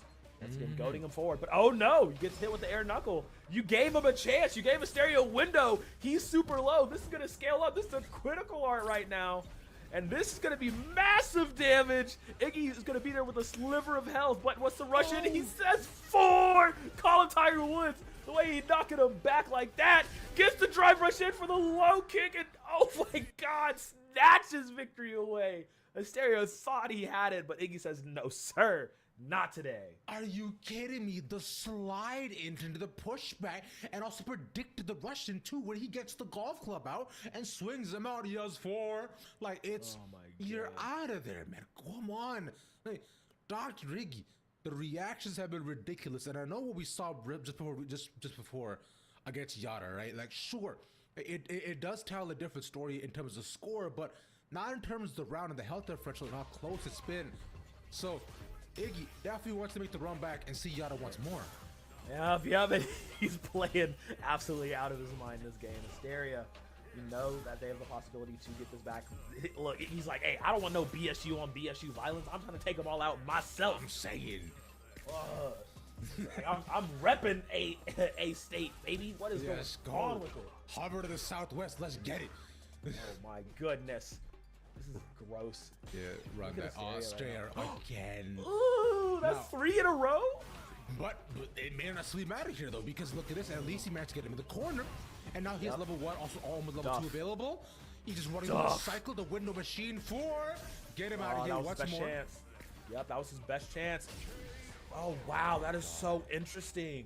Hysteria not able to finish that off. Iggy literally had a breath of life there to finish that off and does sneak the round away. Once again, Hysteria just dropping it there at the end, unable to finish out the round. He wants to make Iggy pay for it. Goes to level 1. Nice. Step out to that Z-axis for a moment. But I'm saying like that's the downside of the modern Ed, right? Just that damage there is really showing in rounds like these where you can definitely say, for Hysteria, it could have been much closer to the score right now that wants to make that so as they get around to the board. Yeah, and I really do like the biggest key there is that Hysteria didn't spend any more super to going in to finish off that round. So now he's in this final round with 2 bars, which I really do like. I mean, I haven't seen him use the level 2 a lot, actually at all this set. Oh, wow. I think that's going to be something good for him, but now he's in burnout, and that's exactly what Iggy wants him to be. I mean, he's taking a lot of damage at the moment, but Hysteria in a very scary situation. Iggy finally gets caught by the slide as well, too. Gets punished for that as well. Puts to the level 3, so he's gonna eat a ton of damage off of this too. Won't be much lower than what Australia is right now, but you know, it still has a couple of bars left to go. But let's see what Iggy has the response. What's the mix? What's the answer here, Iggy? You've got 3 bars, you're keeping it low. The amnesia put out, but he reads that too. You bounce up and down. Asteria with 1. The signs of life, the flames of passion still burning bright. Asteria says, I am not out of this just yet. Don't get too comfortable. It's still series point for Iggy right now, but Asteria managing to get 1 game on the board. Get that fixed on the scoreboard in a moment, but still in it, not done just yet. Stayed alive just barely as right now between the two of them, but once again, like, look, Dr. Iggy's maintaining himself on match point, right? So, you know, there's always that danger because of things like this. Use the TP to get right close. Asteria, barely, but it's almost a burnout again. He has to spend it, yeah. Has to spend it to get into this advantage. Can push Iggy all the way to the corner here. Try to stagger him with those mediums. Goes for the heavy. Dodge is just above it, but no, you're gonna get splat. You have no HP left. Dr. Iggy once again on set point. Just tough for Asteria. It has been the entire time, and what I want to look at too is for Iggy as well as to how to play the round, as they manage to change it up almost every time depending on how much space to give themselves. And for Asteria right now makes things a lot more defensive. The actual grab counter is nice, but they use the jumper as well to push back into the corner, right? Use the minion, but actually they should DR in and they want to be up close and personal. Now Asteria fresh burnout, stuck in the corner, up against the level 2. You have to guess all this mix, you're not able to. This should be the nail in the coffin here. Iggy has enough to stagger through with the OD, but no! Who got it first? Who got it second? Dr. Iggy with the reactions, with the timing, slays the #1 seed from BSU. Asteria going home in a lofty 3rd place. Good pop-off from Dr. Iggy. Keeps it. It's not a 3-0, it's a 3-1, but the result's still the same. Yeah. Arizona State coming out on top. ASU still on the board, still alive, and maintaining their confidence as they get the run back for grand finals right here at CECC West. Now bear in mind, it will be up against another one of BSU's, that being Yada, right, who he just faced about 10 minutes ago. Yeah, he gets the whole run back against Yada. Oh my goodness. Ooh. Incredible, but a great game overall. But I still content to say, right, clinical from Dr. Iggy here. Just, you can see the response to the spacing that was done. The use of actually using one of the top spikes to counter jump-ins to make sure that the Ed never actually managed to get in. He was left at the other end of the screen the entire time. All he saw was space. That's it. Yeah. And like, one of the things I'm really interested to see, I don't know if it's just matchup specific, but there was no instance in which Asteria popped out the Ed level 2, just you know, you're pissing me off, the orb just walking through, to deny any sort of entry or any sort of like, because there are a lot of moments, like you said, where Dr. Iggy was, you know, TPing in his face and staying up in his space like that. But the level 2 usage from Dr. Iggy that Asteria was not able to block or even parry, get the timings correct on, was a big part of this, because he ate a lot of damage when, you know, combination of burnout plus level 2 plus like OD amnesia, etc., was just really keeping Asteria down. And you have 2 opportunities, 2 different best 3 out of 5s to get through this, and he just couldn't get it done. Yeah. What was funny though, which I'm not sure how many people actually caught that, during the amnesia, you can see Dr. Iggy just like holding down and just click.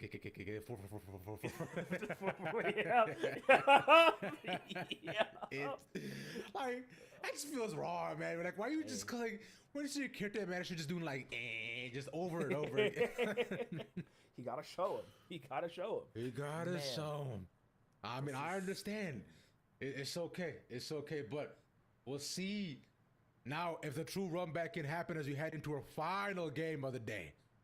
Yeah, absolutely. This is so beautiful. Like, this is so fun. Like, for them to get back to it's a rematch of winners finals here in the grand finals. But now Iggy has to have the tall task of, one, winning 3 rounds or 3 games. Yep. Resetting that bracket and then doing it again. Doing it again, yes sir. Oh Lord. Low case, you just have to win 6 games straight. Yeah. High case, if we get all 10. Exactly. And you know what? Hey, I wouldn't mind that at all. Considering how well things have been going so far, hey, let's get into it. Things have been fun and genuinely interesting to watch between the two of them. And for Yada, right? This, although the score reflected a dominant were on their side, this was not the case when we got into the game.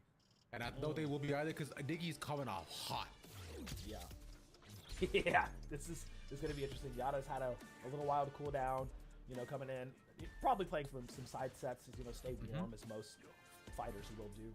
But Iggy coming off, like you said, coming off hot. Wonderful victory off of Ascaria. The BSU teammate, the #1 seed. Yada was seeded 4th, I believe. So this is just, like you said, sometimes the seedings don't actually reflect the nature of how the tournament will go. We do have it right now, but Iggy wants to be the one to take out all of BSU here. He's poised to do so. And this round so far definitely just seemed like a vibe check from the two of them, right?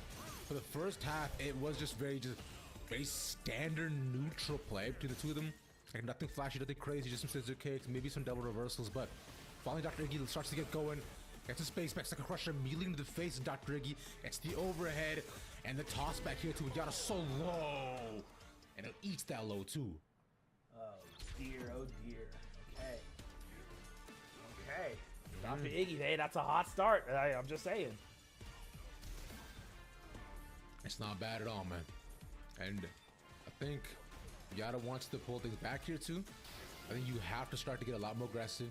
Amnesia, yeah, unfortunately gonna get the double bounce off that too. So all the space they wanted, immediate second crusher to close the gap. But I think Iggy will get accustomed to those because he did manage to counter them half the time in the previous game. Nice perfect parry. Oof. Very nice indeed. Let's see, Yada keep this pressure up. See, we saw them do this in their winners final match, right? We saw Yada slow down the tempo after a round loss. And it's like, okay, let me reassess. Let me get a little bit of a different outlook on how we need to do this. And he knows that wake up heavy is always coming. So wants to guard against it. Counters with the Psycho Crush, the OD chip, and just ends it out that way. Yada pulling it back and bringing it to the final round once again. Yeah, and this hasn't happened a lot too, because if you look at the final game, I find Iggy was almost never in burnout or in the situations where he could get chipped out like that, right? But use the OD Amnesia once again, though. This is a really good counter for him, and the Amnesias have been hitting for the most part, at least for Iggy. So it's maintained his supremacy, at least his life leads early on in the rounds while playing neutral. But now between the two of them, right, Yada finally gets both. Okay, lands the overhead too. All right. Get some bops of his own. Oh, that's crazy. You know he had to do it to him. But look, there's one thing you have noticed in this tournament. Yada will rip that level 3 as soon as he catches you slipping. If he has it and he sees you mess up once, oh, it's automatic off rip. But once again, falling into that trap of having to spin that OD on the Psycho Crusher, Dr. Iggy, you ain't got enough life to armor through that, baby. I'm loving Yada's energy right now, as they've been just keeping themselves up, postured, and just like, hyped the entire time. You can see them bouncing as well too, which I love that. I love their energy so much. Yeah. But Iggy, on the other end, composed, calm, serious look. It's just two opposite ends across the table. It's just like when you're fighting a fun, silly guy. Yeah. It's like the serious character versus the silly character. It's just like, all right, I've had enough of this clown. Yeah. He's over here just bouncing around. Like, what are we doing here? Literally every One Piece fight. But, but we gotta stretch things standing here as Iggy's life does too. Down south, let's go lower. Amnesia takes the burn out. It don't matter. Look at the pop of it. Look at the player camps. I love this. You see the confidence brimming. Like, yep. Goes for level 2 again? No! No, he's whipped that twice. Oh, that's unfortunate. And this is why it makes his pod only goes to level 3s. Yeah. Oh, wow. Insanity. I mean, hey, sometimes you get a little too pumped off the Kool-Aid, man. I understand. I've been a little bit too close to the sun, but he's going to recoup and recover it. Drive it back one to break the meter. Goes for a second, not quite there. Amnesia, still a counter available for Dr. Iggy. Isn't burnout, but not out of options here. One throw. Maybe goes for a second. No. Goes for the stomp into the drive impact. Ooh, wow, that not leaving negative off, or minus off of that. Pretty intense. Dr. Iggy gonna eat a lot of damage. Still stays alive. Ooh. Tries to parry. Gets him out with the grab. Wake up level 3 of his own. Who counters who? Oh! Iggy! You gotta be kidding me, brother! Oh. Disgusting! Launches it first off of a hair's length of health. Yara had him on the ropes. Oh my god, just trading level 3 for level 3, unfortunately. JP has priority in that sense. Managing to grab that out, sneak it away, staying alive for just another day. But both of them going into this round, no supers to work with, so it's just straight hands here. Yada's like, all right, we can do this. Yeah, Yada has level 1 built up, and as is Iggy on the other side. And for JP's too, especially if he wants to get Yada away, I think level 1 would be a really nice strat to ensure the space and spikes that he wants to play with more often than not. But Yada being in burnout is not super ideal naturally. Just waiting the timeout, and as you trade bars and health between both of them, just maintains the distance. I could crush it immediately to move in. Oh, come on! Oh wait, he's still alive. He did break the throw though. Yada going up 2-0. Said, Luke, this one's for you. He points to the crowd. I'm ready once again, Sensei. Let's do this. Oh my goodness. So now Yada's sitting at 2-0 over Iggy here in this grand finals. See if Iggy can pull it back, or if Yada is going to go ahead and say there's no chance this weekend. Ain't no one from BSU gonna, ain't no one from BSU going home without a trophy. I'm making sure I'm stamping on that one. Predicts the grab, so breaks that, but also the OD crusher gets blocked, though it doesn't matter. This does not do it after the parry. So manages to land that. The overhead fakes it too. Doesn't go for the grab, instead goes for the low.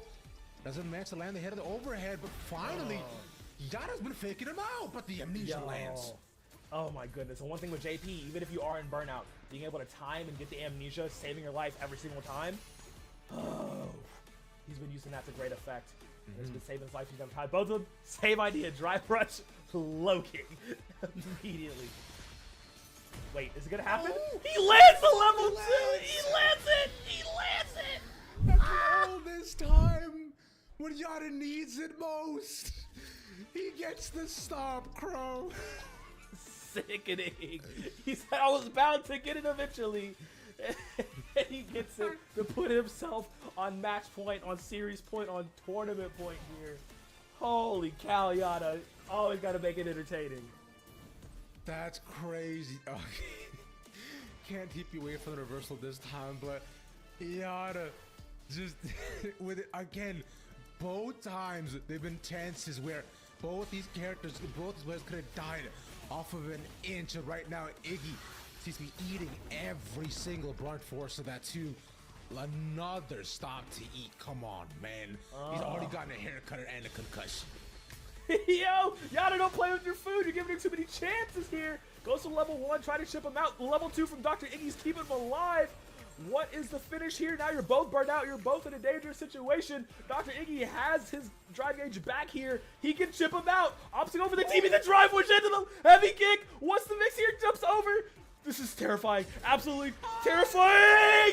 Yada, you scrambled it. Iggy takes the win.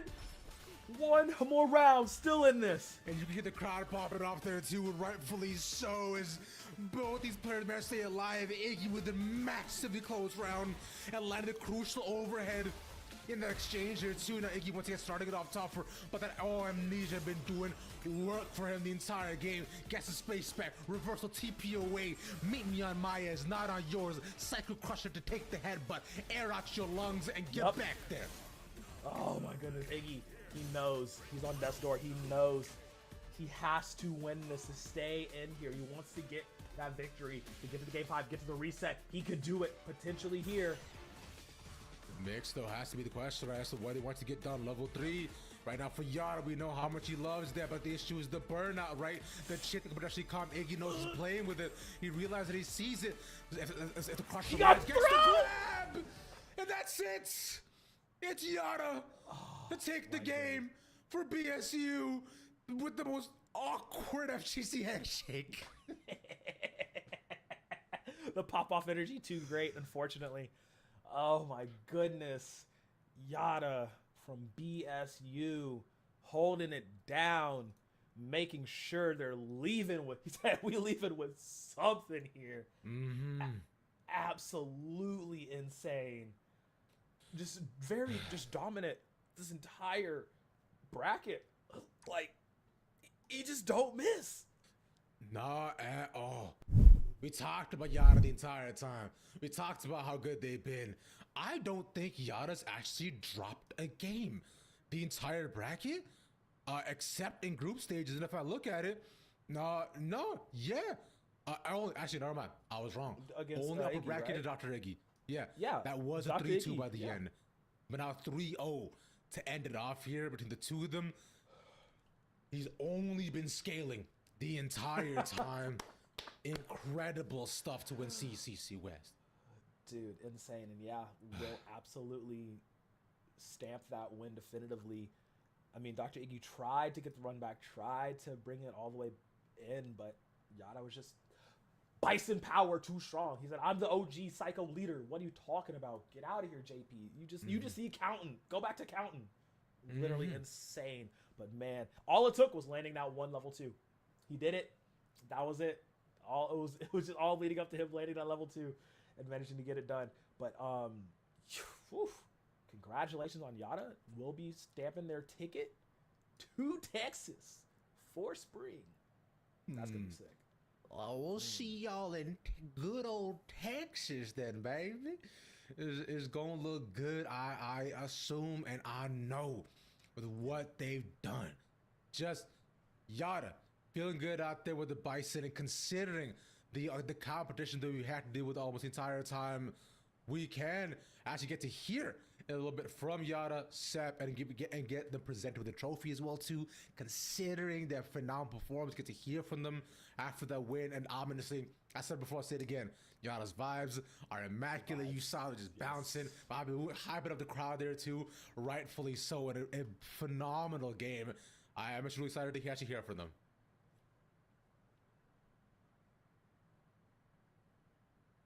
Thank you so much, gentlemen. And again, a great congratulations to Yada, our regional qualifier, and Victor. The trophy, of course, being presented by Donna Basic Tac Walters, founder and executive director of College Esports, a Sacramento-based nonprofit organization supporting workplace development and project-based learning through video games and esports. So, Donna, if you could so kindly give Yada this moment. He has been so ready to celebrate. Here you go. Thank you, everybody. Huge congratulations. Here, just take this one. Thank you. Huge congratulations on a tremendous victory. I am so incredibly excited to be here as we crown the first Street Fighter VI West Regional Champion. This is the inaugural year for College Street Fighter, operated by Esports U in partnership with Capcom. We are very appreciative to Capcom for elevating and supporting Street Fighter across college campuses. So thank you so much. Also, a big thanks to Pagoda Snacks for supporting our weekly snack champs. Good luck to you as you continue on your journey on the road to May Madness 2025. That's the goal. Thank you so much, Donna. Thank you again. We are super excited to have Yada here as that victor. And before we even get to my written down questions, yesterday, you and I talked, and we were talking a little bit about how you said, oh, I'm number 4 seed, but I'm pretty sure I'm going to win. You said that straight up to me. I knew it in the moment. You believed it. But how does it feel to get to prove that, man? I mean, you fought hard for it. Yeah, I mean, it feels amazing Street Fighter 6, especially Capcom pushing this game and being able to compete here is just a wonderful experience. I feel like collegiate fighting games are growing and growing. I've been playing fighting games since I was around 10 Not or 9. Not even originally Street Fighter, Yeah, right? yeah, I've been playing a bunch of fighting games since way back when, so I'm happy to finally compete. My people at Boise State Esports, wonderful people, and the only reason I'm here today. Yeah. Thank you everyone from there, Doc, everybody, beautiful people. Absolutely. And Yada, you know, you and I talked a little bit about yesterday of M. Bison being a specific pick, a very particular pick coming into this. And we saw a couple of great picks as well. I know the JP pick that you've gone up against was a very hot topic this weekend. But coming in on M. Bison, did you feel, you know, similar to other fighting games, did you feel that you got an advantage for playing a character people don't see as often? So Bison is very strong, and he plays a lot like my main in Guilty Gear. I have thousands of hours on Slayer, and he plays very similar. He puts you in a very nasty situation once he's won a single interaction with that Bison bomb. And if you guess wrong once, that round is gone. It is mine. And I love playing that momentum. It just forces my opponent into such a wrong headspace where if they lose once, they feel bad. Absolutely. So coming into this, you mentioned, you know, Street Fighter 6 isn't or wasn't at the time your primary game. So just going in, preparing for an event like this, how much are you labbing? How much are you teching? How often are you practicing for events like this? So I have been playing Street Fighter 6 quite a lot. I had around 200 hours before I decided to pick it up collegiately.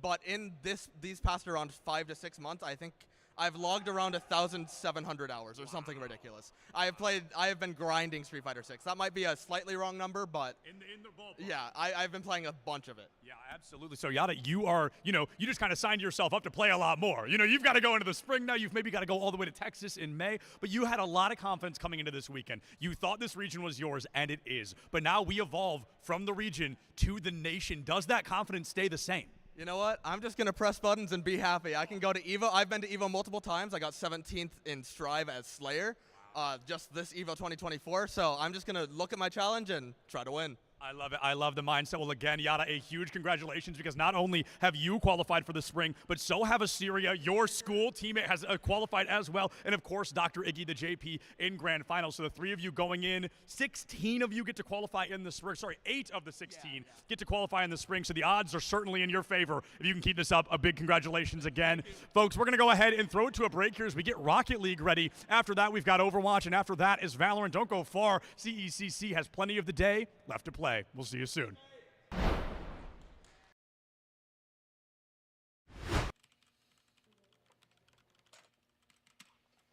right, we got this win streak. Let's go, let's go.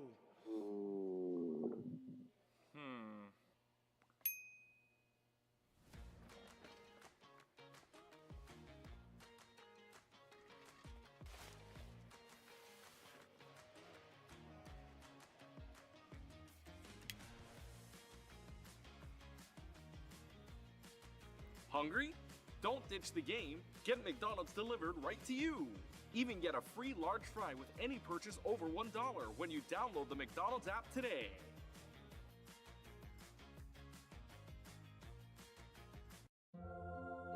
You can go ahead and try to talk about fries without mentioning McDonald's hot and crispy golden fries, all sprinkled in salt.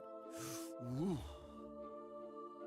But there's really not much to say, is there? We've got a deal for any occasion. Get a $10 combo meal featuring your favorites, plus a medium soft drink and our world-famous medium fries. Here's your gaming chair, and then an Expression Pro. No pain, just gain.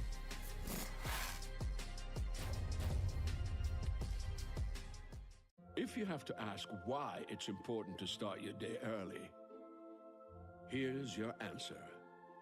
Enjoy a sausage McMuffin with egg. Get 2 for $6 and pair them with a $1.49 any size soft drink. Ba-da-ba-ba-ba. Hungry? Don't ditch the game. Get McDonald's delivered right to you. Download the McDonald's app today.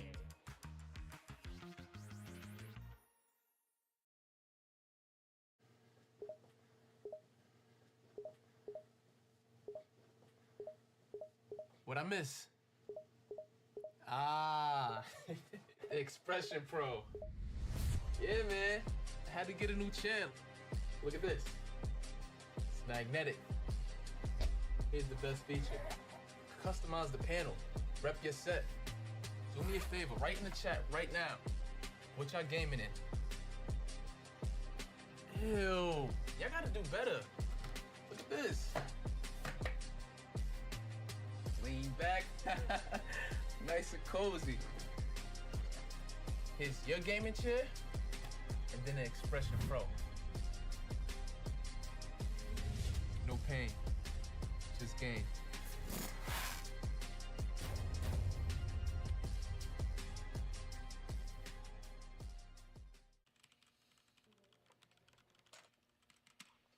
All right, we got this win streak. Let's go, let's go.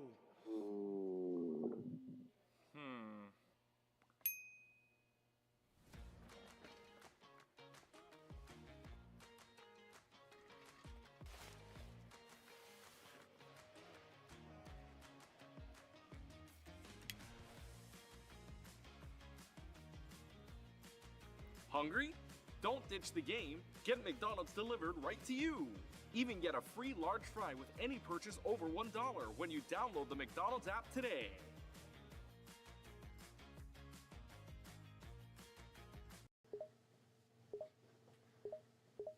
What I miss?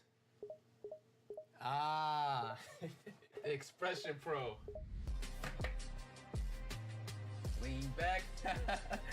Nice and cozy. Here's your gaming chair, and then an Expression Pro. No pain, just gain.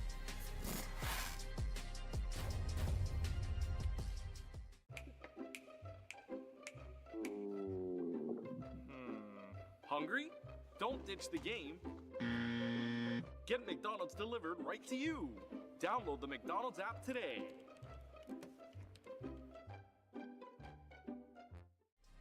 Here's your gaming chair, and then an Expression Pro. No pain, just gain.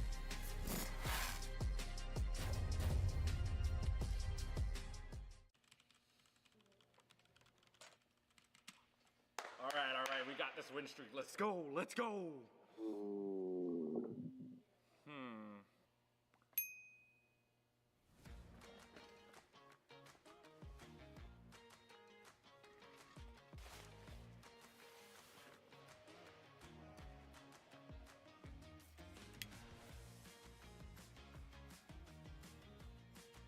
Hungry? Don't ditch the game. Get McDonald's delivered right to you. Even get a free large fry with any purchase over $1 when you download the McDonald's app today.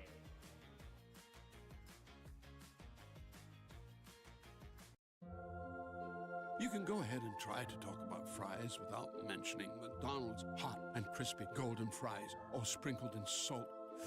Woo. But there's really not much to say, is there? We've got a deal for any occasion. Get a $10 combo meal featuring your favorites, plus a medium soft drink and our world-famous medium fries. Here's your gaming chair, and then an Expression Pro. No pain, just gain.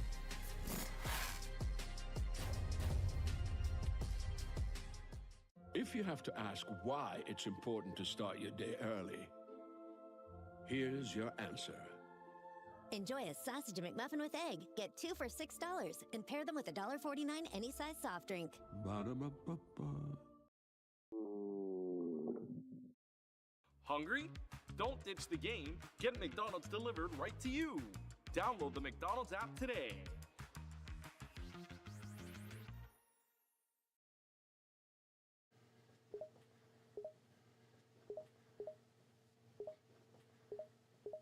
What I miss?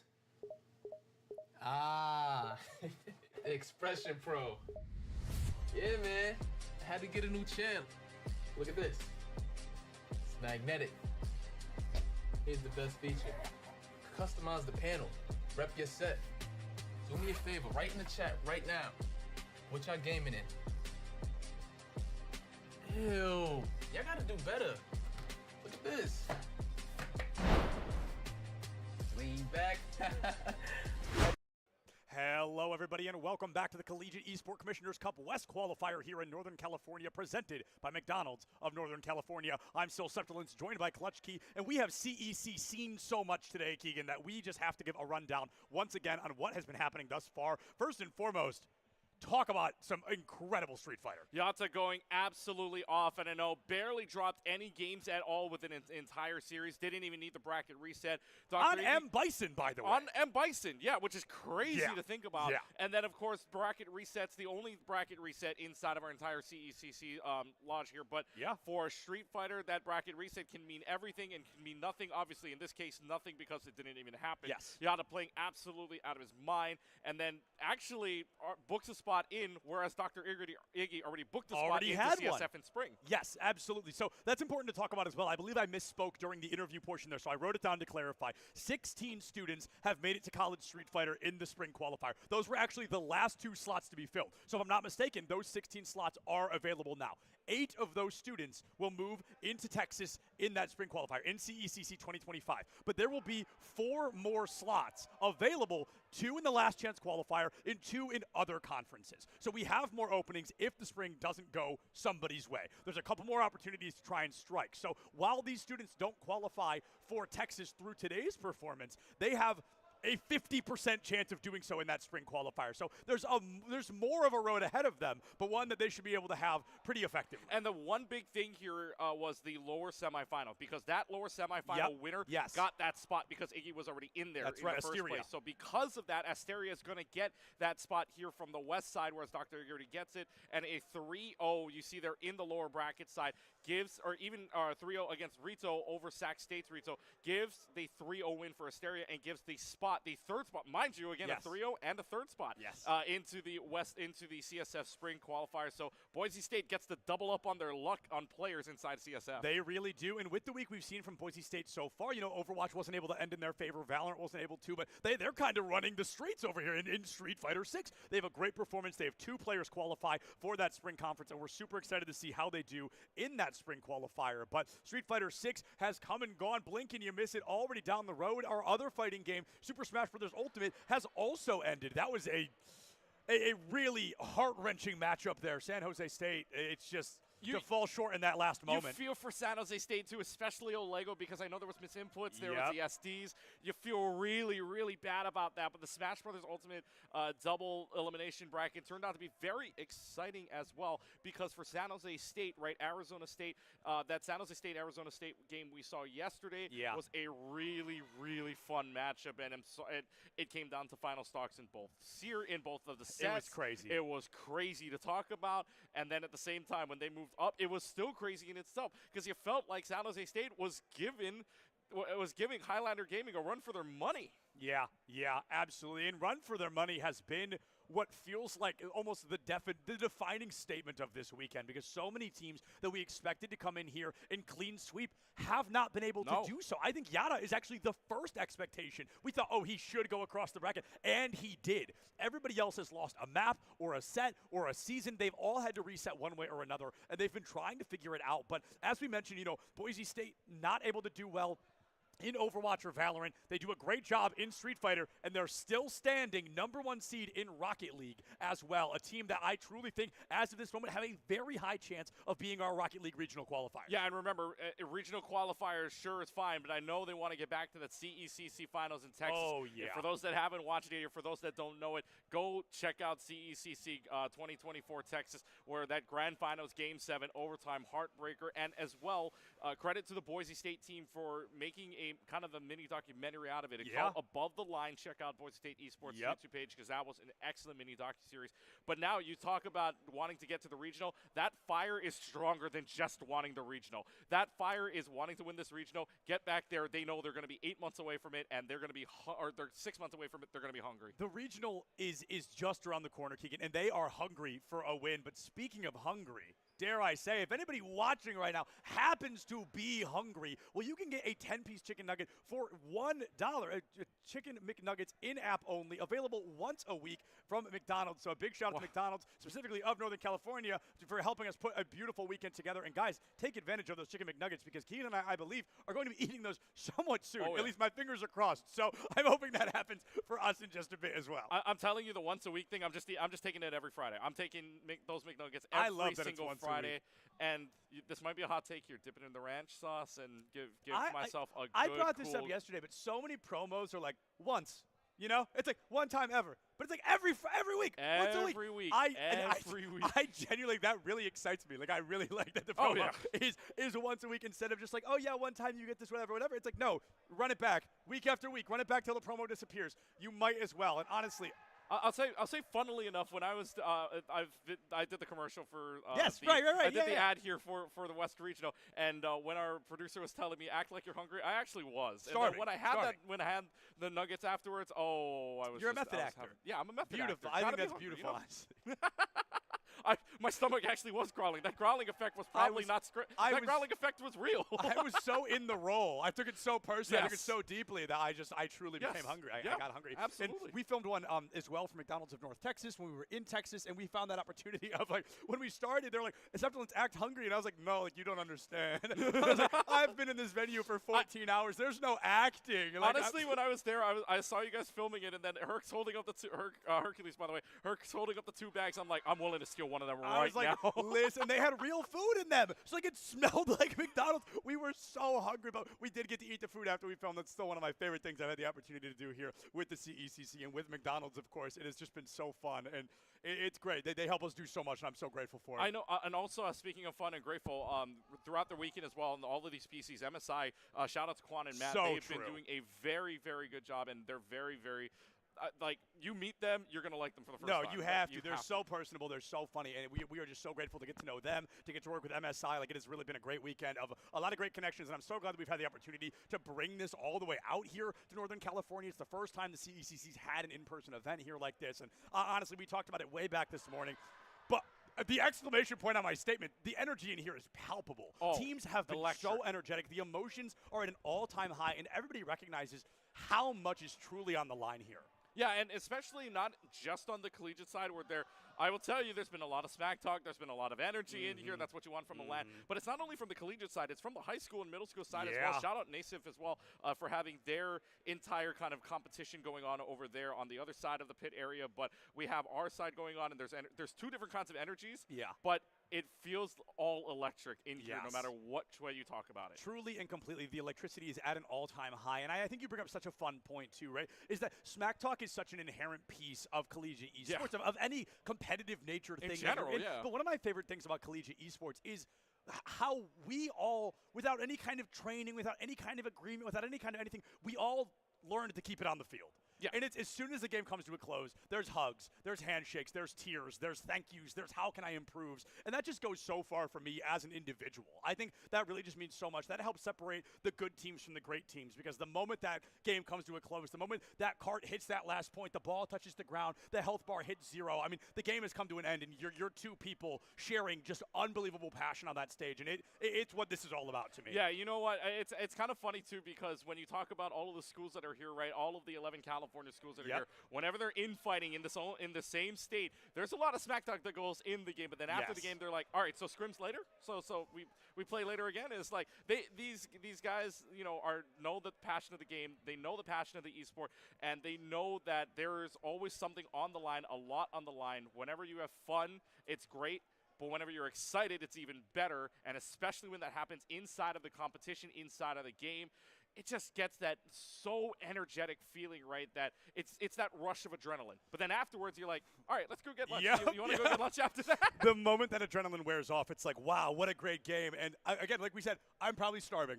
It's like, you got to figure out that McDonald's. We know there's some nearby. You can get it delivered as well. That is just a huge opportunity to keep that up, too. Saw some people bring in, like, I saw one team bring in, like, 4 or 5 bags of McDonald's, and I'm like, yeah, that's probably from the app. And that's probably, like, there's no way you're calling it in or ordering it down there to save time. Yeah, you're just ordering it on the app. Without a doubt, you're definitely just ordering it to make sure we can get here, keep the players fed too, right? You play better on a full stomach. You know, it's very important. Some of these players will play different when the room is 1 degree different. Like, it's so important keeping things consistent, keeping things available, because at the end of the day, most people, and this was actually talked about, I think, during the Simon Fraser interview last night, are used to playing deep into the evening. Yeah. So when you get here and you're playing 9, 10, 11 o'clock in the morning, that really does have a critical change in your performance. So you need everything else to be as similar as possible. And the big thing, too, is that the schedules, whenever you talk about schedules at a LAN, it's completely different than what you see on an online series. Yes. Because everything can play at the same time, and you can play anytime you want to, so long, obviously within schedule range,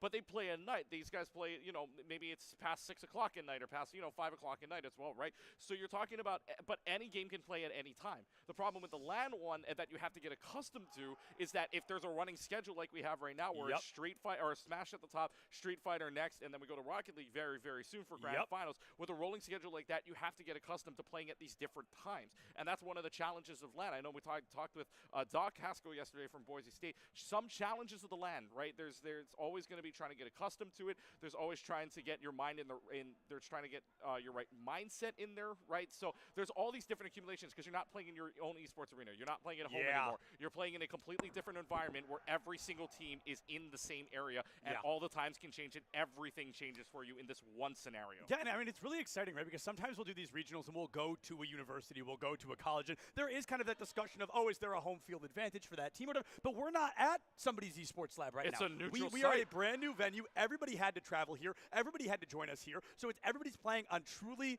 level playing ground, and I'm so grateful for that because it really forces everybody to play their best, to play every single swing, and if they do make a mistake, if they do mess up, well, they know that, maybe it does fall back on them, and maybe they have to get used to playing in newer, different environments. Right. I mean, equivocally, this is like any like any traditional sports, right? When you're playing postseason, when you're playing at all these different sites, right? College football playoff plays at not a neutral, like they play at a neutral site completely, right? NFL Stadium, not a home advantage to what team whatsoever. And then even when you get to college basketball, right? All of these different schools are going to be playing at other schools. Or like a West Region team can be playing all the way in the East for all that matters, right? So you're looking at all these different neutral sites, and that's exactly what this place is, right? Any single regional that we have seen so far has kind of, it's been Boise State last time we went to a CECC regional. So maybe the Broncos have a little bit of a home field advantage there because they didn't have to travel very far. It's a walk and a half away just to get from their dorms all the way there. But in this situation where some teams, right, we said this yesterday, 459 miles for a team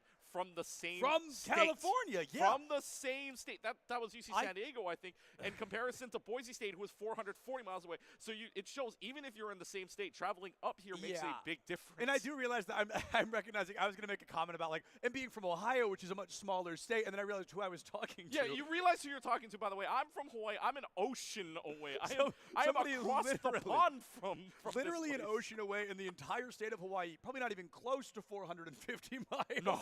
No matter which way you draw the line, you're just not hitting that space. Both of us had about a 6-hour flight, if I'm not mistaken. I had two. I had a flight that was like 3:45, then I had a flight that was like 3:20. So I think I was just under 7 hours. So imagine from wherever you were in Ohio, right, coming out. I'm assuming it's Cleveland or something, right? Yes. Come from Cleveland all the way to Sacramento. Imagine that instead of landmass there, it's just all blue. Ocean? It's just all blue. That It's just actually all water. just made my heart drop. That sounds really scary, actually. I'm already not the biggest fan of flying, like personally, but I do because I love the job. I love being here. Like it's worth it. I don't hate it. I'm not afraid of it, but like, golly, if I can avoid it, you know what I mean? Right. So you're flying. At least if you're flying, right, you can find landmass somewhere to land. For me, I've got about a good 5,000, or I've got about a good 5 hours over water, and any part of that 5 hours we go down. Bad news. Oh, okay, let's talk about something else, actually.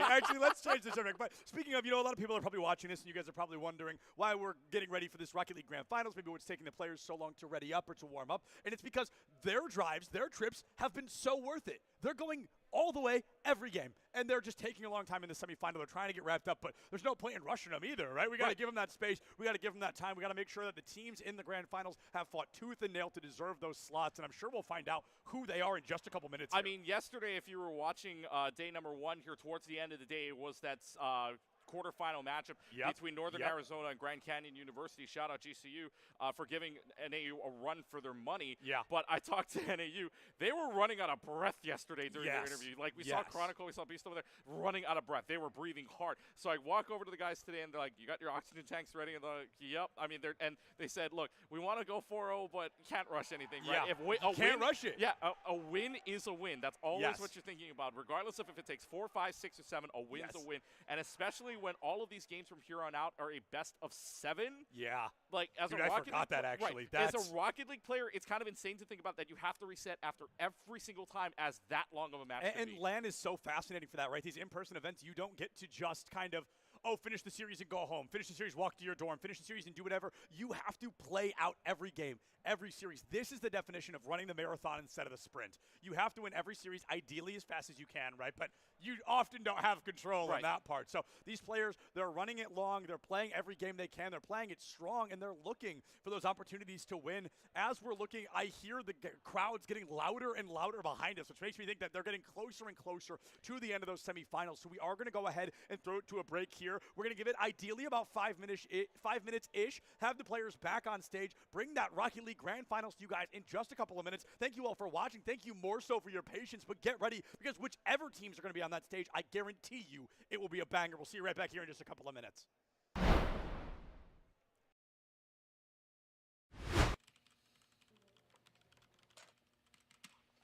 All right, we got this win streak. Let's go, let's go.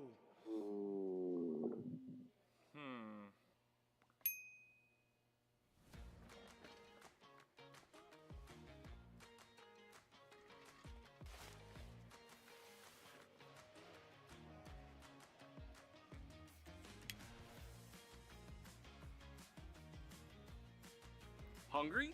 Don't ditch the game. Get McDonald's delivered right to you. Even get a free large fry with any purchase over $1 when you download the McDonald's app today.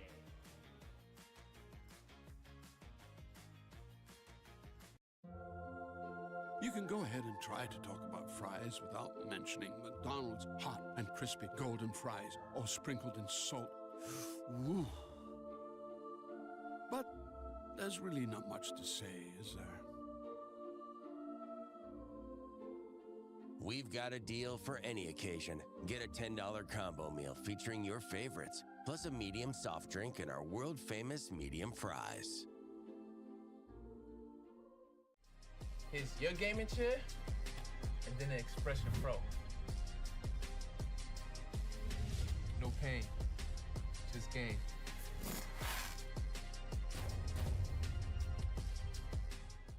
If you have to ask why it's important to start your day early, here's your answer.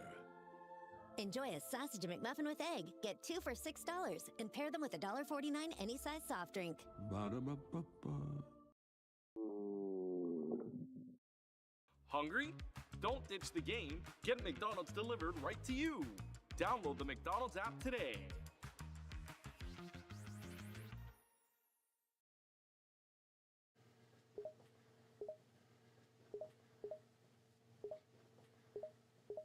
What I miss? The Expression Pro. Yeah, man. I had to get a new channel. Look at this. It's magnetic. Here's the best feature. Customize the panel. Rep your set. Do me a favor, write in the chat right now. What y'all gaming in? Ew. Y'all gotta do better. Look at this. Lean back. Nice and cozy. Here's your gaming chair, and then the Expression Pro. No pain, just gain.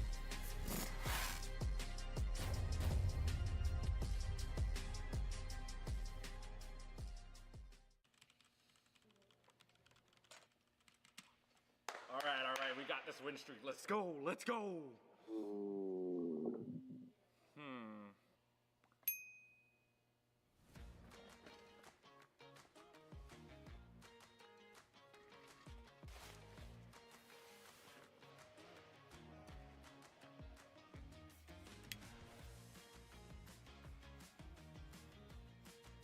Hungry? Don't ditch the game. Get McDonald's delivered right to you. Even get a free large fry with any purchase over $1 when you download the McDonald's app today.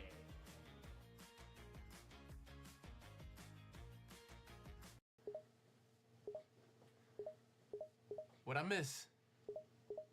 Ah, Expression Pro.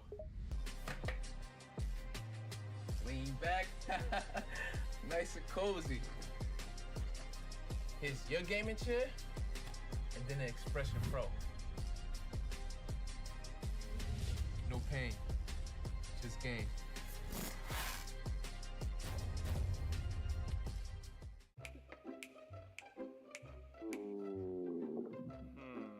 Hungry? Don't ditch the game. Get McDonald's delivered right to you. Download the McDonald's app today.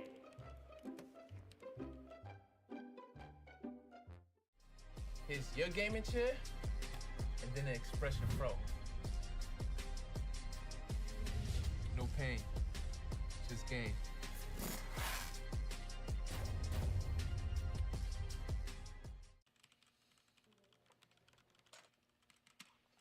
All right, we got this win streak. Let's go, let's go.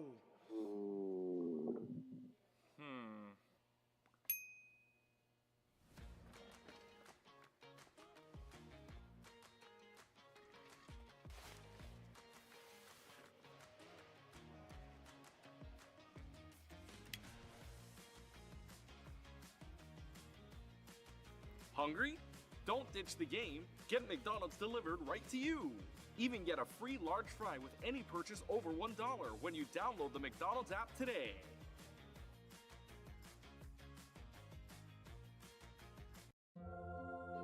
You can go ahead and try to talk about fries without mentioning McDonald's hot and crispy golden fries, all sprinkled in salt. Woo. But there's really not much to say, is there? We've got a deal for any occasion. Get a $10 combo meal featuring your favorites, plus a medium soft drink and our world-famous medium fries. Here's your gaming chair, and then the Expression Pro. No pain, just game.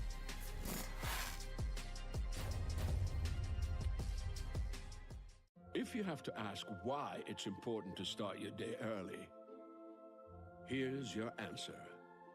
Enjoy a sausage McMuffin with egg. Get 2 for $6 and pair them with a $1.49 any size soft drink. Ba-da-ba-ba-ba.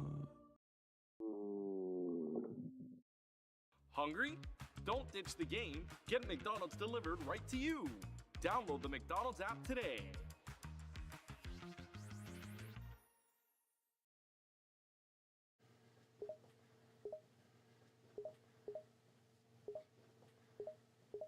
What I miss? Ah, Expression Pro. Yeah, man. I had to get a new channel. Look at this. It's magnetic. Here's the best feature. Customize the panel. Rep your set. Do me a favor, write in the chat right now. What y'all gaming in? Ew. Y'all gotta do better. Look at this. Lean back, nice and cozy. Here's your gaming chair, and then the Expression Pro. No pain, just game.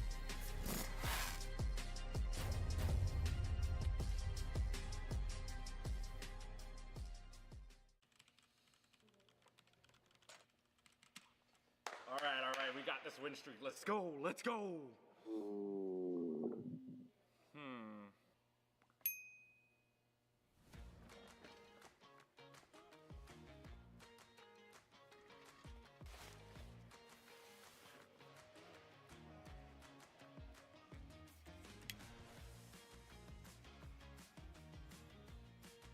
Hungry?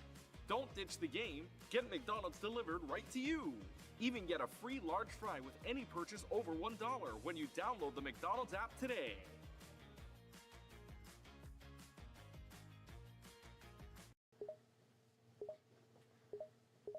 What I miss? Ah, Expression Pro. Lean back, nice and cozy. Here's your gaming chair, and then the Expression Pro. No pain, just gain.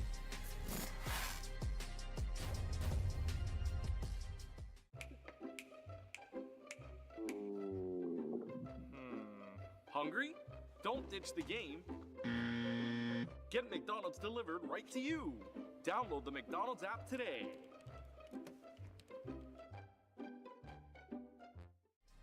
Here's your gaming chair, and then the Expression Pro. No pain, just gain.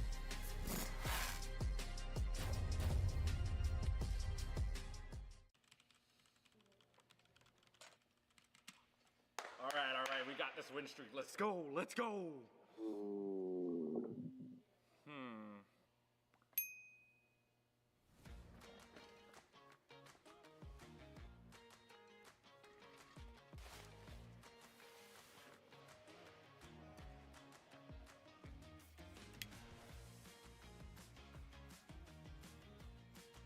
Hungry? Don't ditch the game. Get McDonald's delivered right to you. Even get a free large fry with any purchase over $1 when you download the McDonald's app today.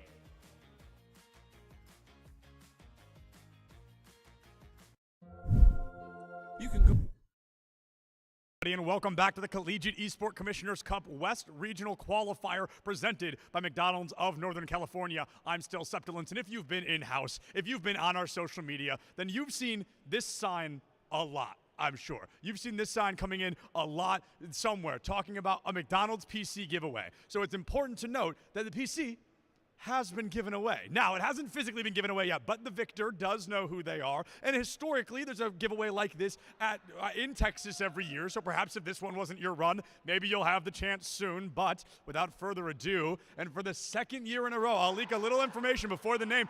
It's another Smash player. I don't know how that happened twice, but it did. It's going to be Jorge J. Cost from Sac State. Come on in, Jorge. Winning the PC here. Second Smash player in a row to do so. But I mean, how does it feel? And this is a souped up computer. This is incredible, man. This is such a good PC. It's better than what I have. Got the. No, of course. Sorry. Yeah, so going into this, you know, there's that irony, there's that joke of like, you're a Smash player, right? So it's like, but beyond that, I mean, do you play any big games that require some PC demanding stuff? I have played. I have like a lot of games in my Steam library. I'm playing through The Witcher 3 right now, dude. How good that's gonna look on that? Dude, when I get to Cyberpunk, ooh, Elden Ring, oh my goodness. Absolutely. Well, I mean, hey, dude, a big congrats. You don't get to keep the sign, but you do get the real one. I mean, you got it. It's such a great opportunity from McDonald's here, man. How excited have you been? Did you think it was gonna happen? You were like, well, I'll try it, right? Yeah, that's. I think that's everyone's mentality. It's like, yeah, why not, man? You know, they gotta sign up, and yeah, I signed up and. Well, now I'm here. Absolutely. You signed up. And I mean, hey, a big congrats to you, man. Thank you for being here. Thank you for playing. And of course, a big thank you to McDonald's. Of course, McDonald's of Northern California, as well as the PC giveaway. I mean, the McDonald's PC giveaway can't happen without McDonald's. So we are incredibly grateful, folks. And from what I'm hearing, Rocket League is going to begin quite soon. So stay in your seats. Stay excited. We're super excited to bring it to you. And then Overwatch and then Valorant. So much of the day left to be seen. We'll see you right back here with more in just a bit.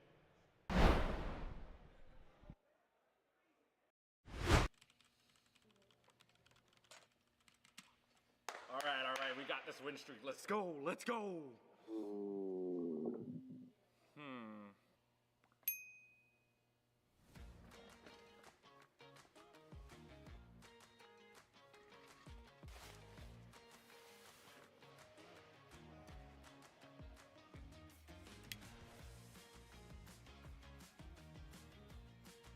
Hungry?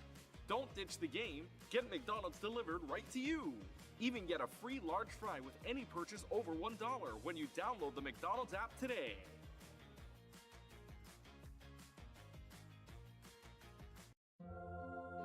You can go ahead and try to talk about fries without mentioning McDonald's hot and crispy golden fries, all sprinkled in salt. Woo. But there's really not much to say, is there? We've got a deal for any occasion. Get a $10 combo meal featuring your favorites, plus a medium soft drink and our world-famous medium fries. Here's your gaming chair, and then an Expression Pro. No pain, just gain.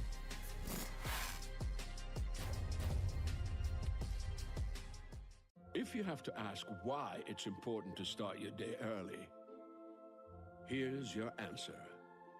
Enjoy a sausage McMuffin with egg. Get 2 for $6 and pair them with a $1.49 any size soft drink. Ba-da-ba-ba-ba. Hungry? Don't ditch the game. Get McDonald's delivered right to you. Download the McDonald's app today.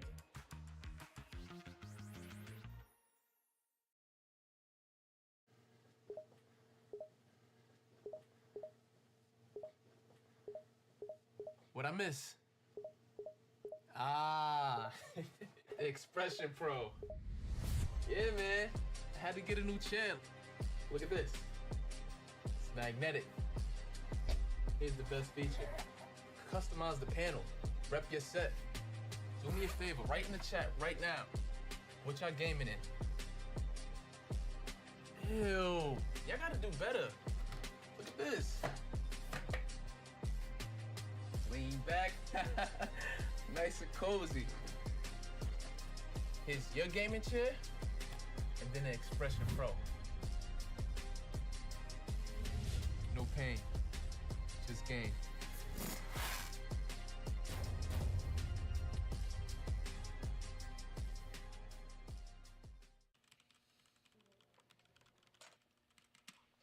All right, we got this win streak. Let's go, let's go.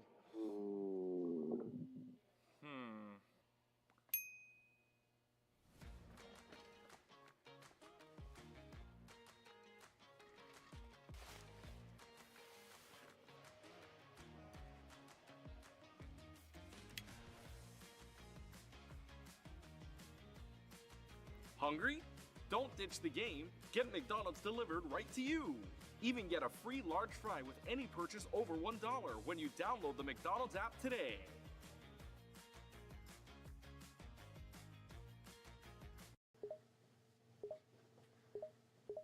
What I miss? Expression Pro.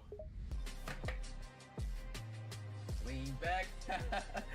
Nice and cozy. Here's your gaming chair, and then an Expression Pro. No pain, just gain.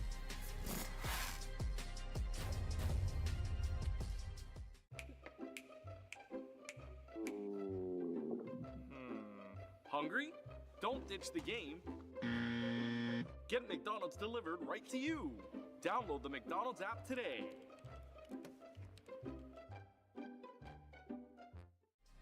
Here's your gaming chair, and then an Expression Pro. No pain, just gain.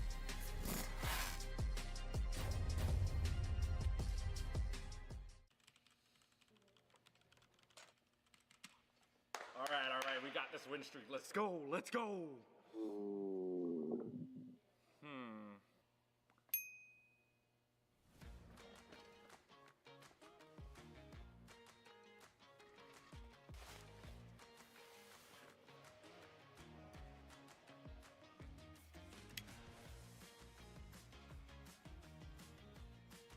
Hungry?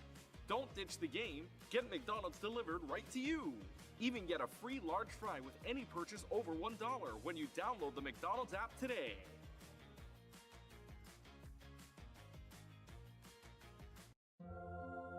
You can go ahead and try to talk about fries without mentioning McDonald's hot and crispy golden fries, all sprinkled in salt. Woo. But there's really not much to say, is there? We've got a deal for any occasion. Get a $10 combo meal featuring your favorites, plus a medium soft drink and our world-famous medium fries. Here's your gaming chair, and then an Expression Pro. No pain, just gain.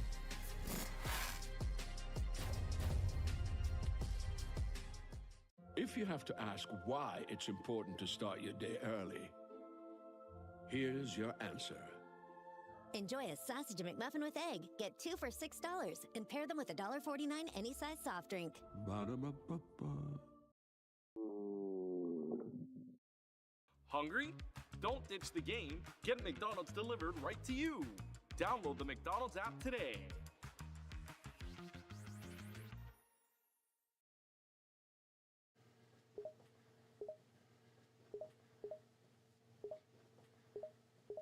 What I miss? Expression Pro. Yeah, man. I had to get a new channel. Look at this. It's magnetic. Here's the best feature. Customize the panel. Rep your set. Do me a favor, write in the chat right now. What y'all gaming in? Ew. Y'all gotta do better. Look at this. Lean back. Nice and cozy. Here's your gaming chair, and then the Expression Pro. No pain, just gain.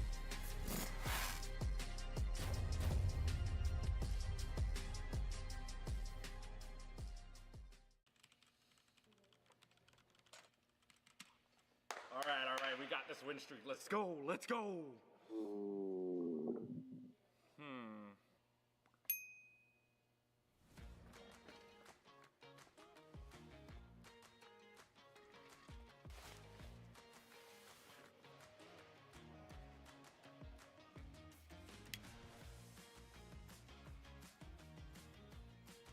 Hungry?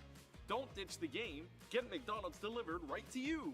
Even get a free large fry with any purchase over $1 when you download the McDonald's app today.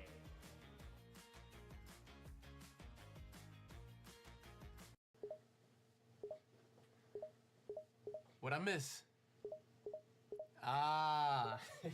Expression Pro. Lean back. Nice and cozy. Here's your gaming chair, and then the Expression Pro. No pain, just gain.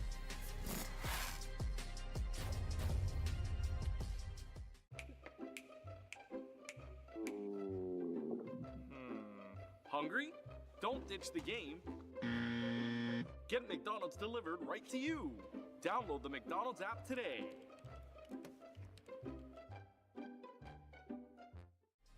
Here's your gaming chair, and then the Expression Pro. No pain, just gain.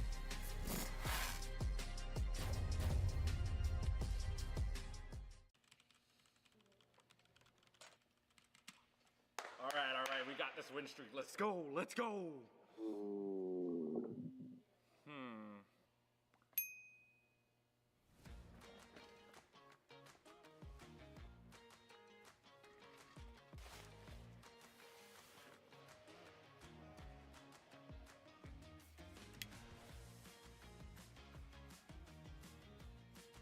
Hungry?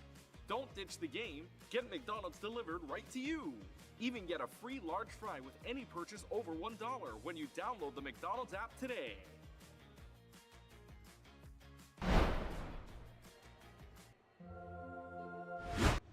Hello, everybody, and welcome back to the Collegiate Esport Commissioners Cup 2024 Western Qualifier here in Northern California, presented by McDonald's of Northern California. We might still be in 2024, but these teams are qualifying for 2025. We've seen a couple of great games here tonight or today, and we're going to be jumping into another one. One of my favorites to watch, Rocket League. The teams going head-to-head for this trophy. And I don't know, maybe I'm the first one saying it on stream who our grand finals teams are. It is going to be Boise State versus Northern Arizona University. Boise State able to get here with a 4-1 win. Northern Arizona with a 4-2. Now, folks, I know a little bit about this game, but I don't know nearly as much as the two handsome men that are about to join me on screen, FBI Tugboat and Pyro J, coming in as your commentators tonight. Gentlemen, first and foremost, how are we doing? Feeling great, Sep. Appreciate you. Good. Absolutely. Good to hear. Glad you guys are doing well. So, I mean, let's paint the picture. I know this, you know this, but for our fans at home, we saw Boise State Game 7 CECC Grand Finals last year fall short, just shy of that victory. Going into this, how do you think that how do you guys think that has impacted their gameplay, both on and likely off the field as well? How has that changed this season for them? Pyro? Oh, I'd love to take that. I mean, I think them losing just barely in the finals is present in their mind, but except just a year ago, I was also at the West Regional for CECC, where Boise took the win in their own esports arena. Durtho's a Lanimal. The team that's surrounding him is unbelievable on LAN. To them, they're still the kings. They're wearing the crown. It is up to NAU to strip it off them. Yeah, without a doubt. And it's so funny, Pyro J, because you say, Durtho being a Lanimal, and that's one of those terms we use to describe players when they're at their peak, when they're at their best. They're an animal on LAN, and somehow it still feels like an understatement for Durtho. I mean, he has been on the Boise Rocket League roster for so long, and he has been such an impactful player. When it comes into this game, FBI Tugboat, I'd love to hear your thoughts on this. When it comes into this game, we talk about the value of one player. How much value do these guys bring as an individual versus as a team? It's hard to understate the value of any of these three players. I believe we'll be seeing Gil and not Preston, the standard starting lineup, but Woozy especially is just always plays that perfect kind of middle of the position. Durtho is a name we hear very frequently. Gil is a player that we'll see here on the day. Boise State goes forth and wins because they have three very, very well-rounded players. Like, there's no other way around it, Sepulence. Absolutely. And I mean, this is one of those games, right, where in a lot of other games, FPS games in particular, it's like you put somebody on a team to do one thing, to be really successful with it. But it is this game, Rocket League, where you may be better in one role than the other, but you need to know how to play all three. So Pyro J, looking at this game, looking at the depth of playership, what separates a good team from a great team? Is it that ability to be versatile, to be flexible, or is it forcing the other team to play your game the way Boise tends to play Rocket League? I love that you mentioned that, Septilence, the way that Boise forces the hand of the other team. But to me, what separates Boise demonstratively against other teams is their ability to be cohesive in typically uncomfortable situations. Yes. The way this team transitions from defense to attack, there is no transition. It feels like they're always in attack mode, even if they're at their own backboard. Any one of those three players can air dribble flip reset their way from their own backboard to the net. But the way they like to do it is typically with Durtho, stealing mid, stealing back boosts, and then coming off their own ceiling and redirecting it into the net. So the opposition of Boise has to have their head on a swivel at any point in the game.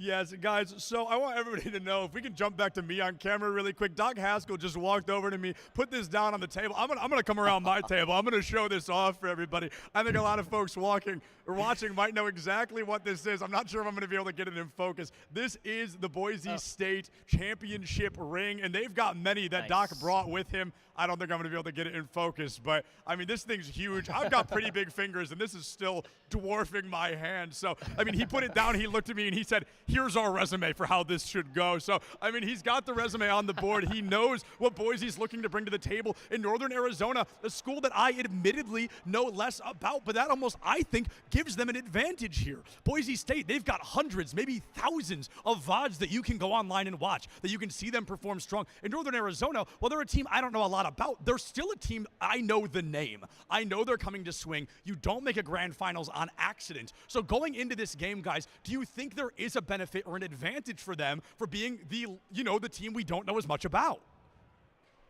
For Northern Arizona, like, there's always that dark horse mentality, right? And coming in here, you had to know that you were going to see Boise State quarter semis or finals at the end of it all right here. So what you were saying is that there's so much they can prepare for. I'd say yes. This is a squad that has had their competitions pasted across grand finals of all sorts of competitions, and they can have the pick of the litter when it comes to looking at this stuff and how to game plan, Pyro.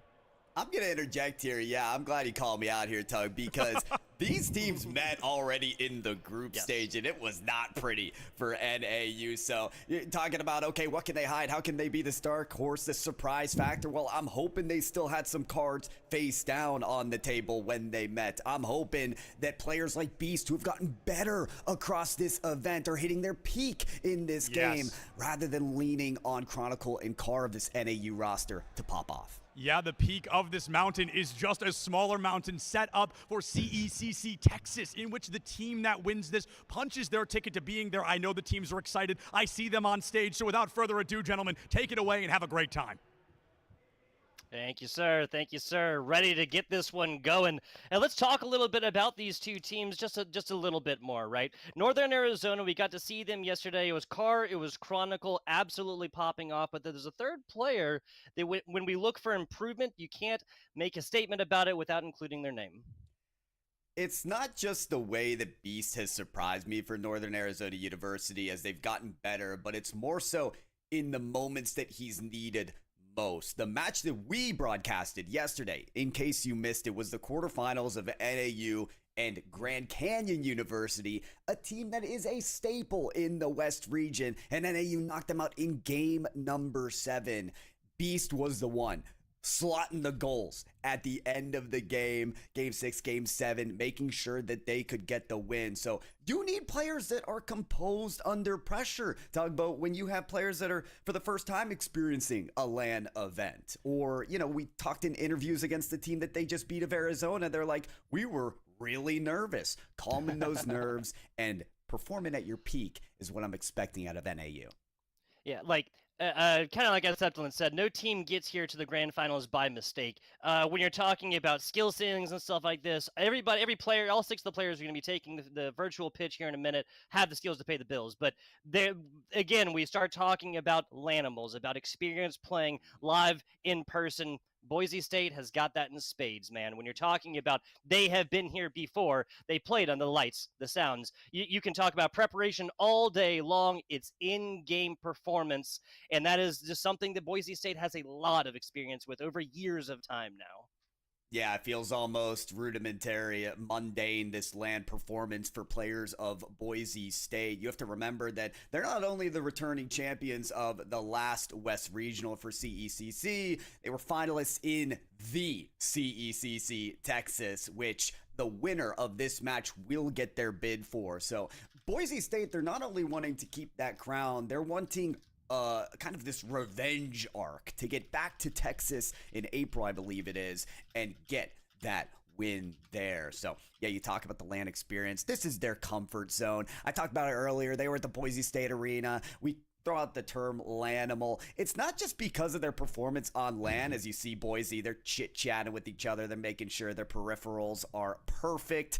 They also get loud, and I haven't seen enough players getting loud on LAN. So I hope when we get those shots between goals, when they're scoring, when they're getting hype, that we see them stand up and talk that talk. Yeah, and you have to bring into the conversation things about, like, well, the solid momentum that gains from people cheering your name. You do something awesome, you pop off. Now you have lots of people screaming in elation because of what you just did. These are the kinds of things you just don't get sitting in your PC chair at home gaming and whatnot. Also, when we talk about like pedigrees and stuff like that, well, Boise State, they just won Street Fighter as well. That was Yada going through all the way through there. I believe they dropped one series or one set in the very, very end. Like, the stage has been set, and Boise State has consistently delivered.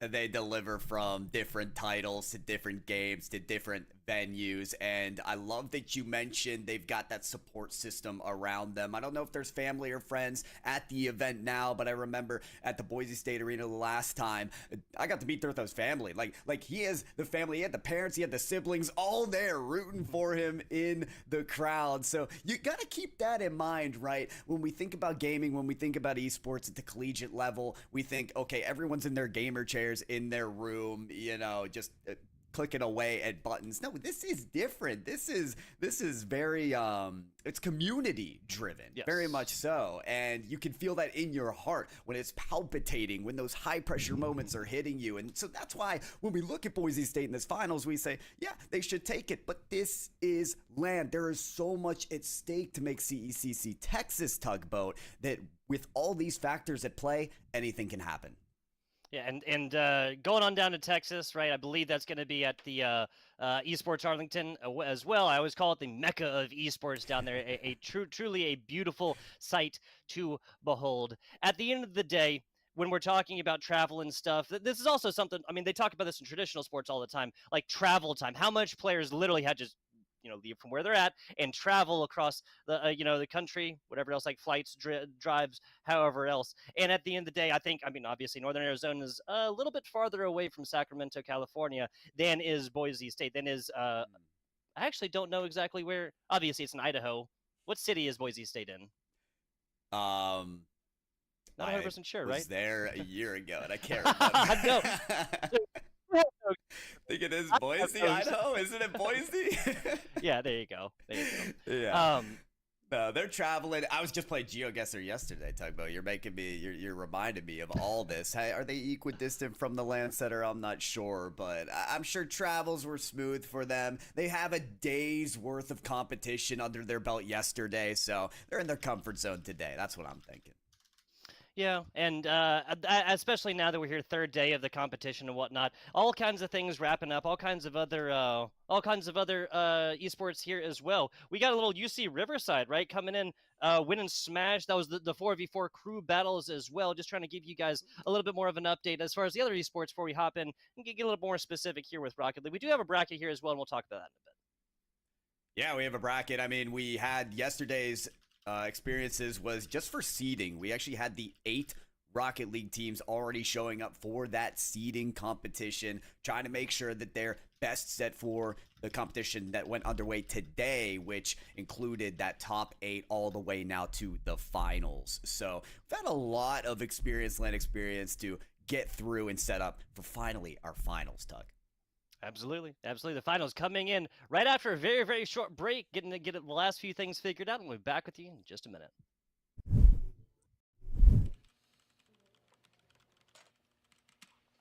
All right, we got this win streak. Let's go.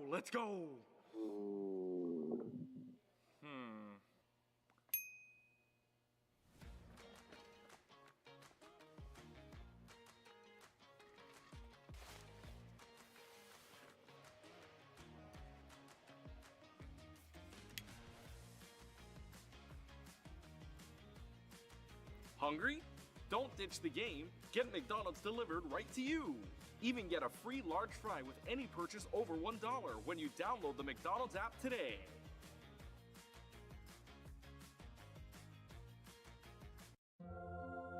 You can go ahead and try to talk about fries without mentioning McDonald's hot and crispy golden fries, all sprinkled in salt. Woo. But there's really not much to say, is there? We've got a deal for any occasion. Get a $10 combo meal featuring your favorites, plus a medium soft drink and our world-famous medium fries. Here's your gaming chair, and then an Expression Pro. No pain, just game.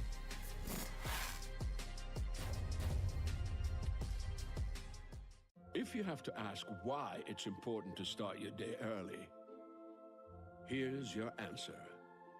Enjoy a sausage McMuffin with egg. Get 2 for $6 and pair them with a $1.49 any size soft drink. Ba-da-ba-ba-ba. Hungry? Don't ditch the game. Get McDonald's delivered right to you. Download the McDonald's app today.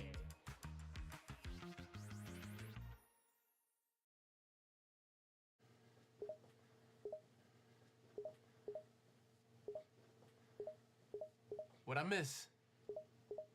The Expression Pro. Yeah, man. I had to get a new channel. Look at this. It's magnetic. Here's the best feature. Customize the panel. Rep your set. Do me a favor, write in the chat right now. What y'all gaming in? Ew. Y'all gotta do better. Look at this. Lean back. Nice and cozy. Here's your gaming chair, and then the Expression Pro. No pain, just game.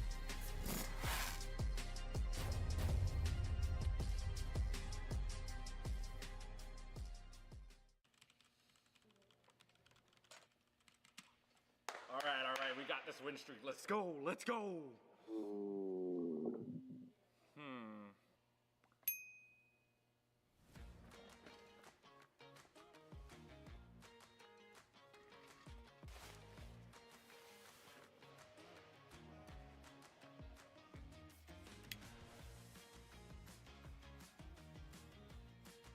Hungry? Don't ditch the game. Get McDonald's delivered right to you. Even get a free large fry with any purchase over $1 when you download the McDonald's app today.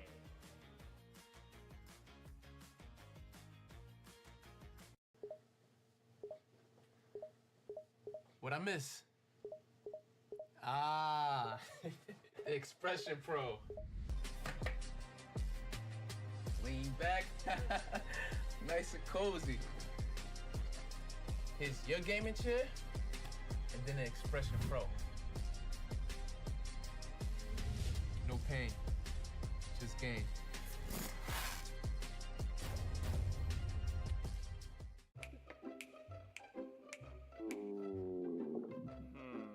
Hungry?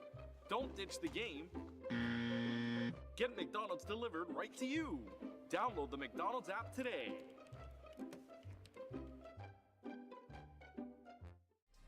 Here's your gaming chair, and then the Expression Pro.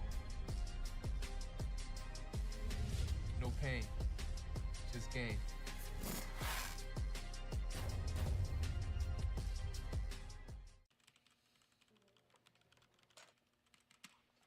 All right, we got this win streak. Let's go, let's go.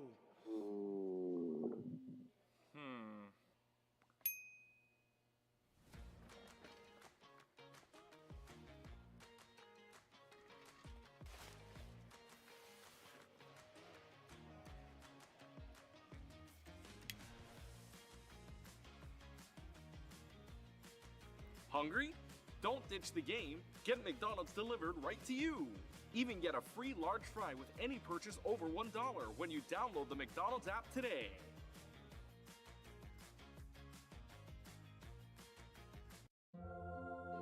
You can go ahead and try to talk about fries without mentioning McDonald's hot and crispy golden fries, all sprinkled in salt. Woo. But there's really not much to say, is there? We've got a deal for any occasion. Get a $10 combo meal featuring your favorites, plus a medium soft drink and our world-famous medium fries.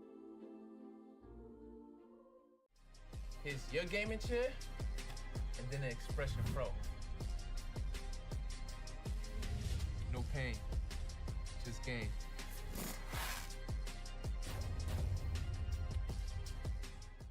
If you have to ask why it's important to start your day early, here's your answer. Enjoy a sausage McMuffin with egg. Get 2 for $6 and pair them with a $1.49 any size soft drink. Ba-da-ba-ba-ba. Hungry? Don't ditch the game. Get McDonald's delivered right to you. Download the McDonald's app today.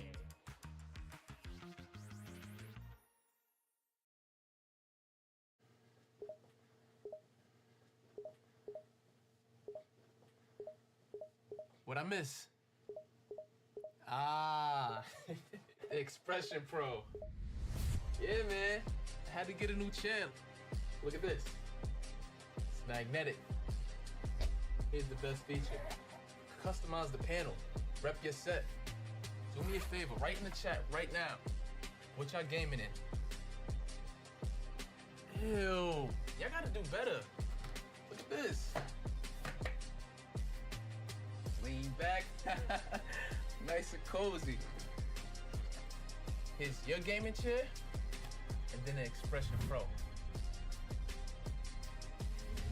No pain, just game.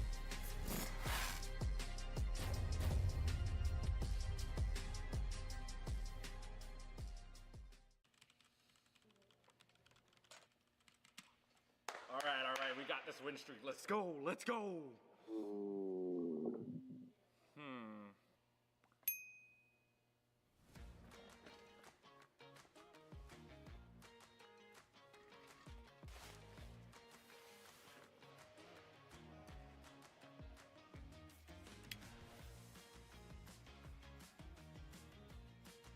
Hungry?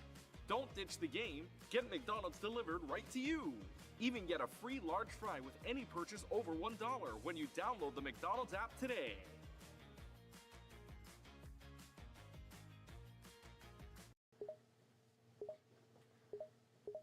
What I miss? Expression Pro. Lean back, nice and cozy. Here's your gaming chair, and then the Expression Pro. No pain, just game.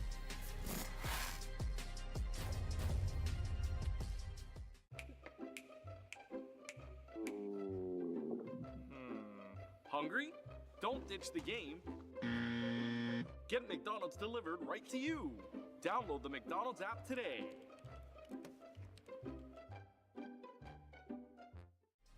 Here's your gaming chair, and then the Expression Pro. No pain, just game.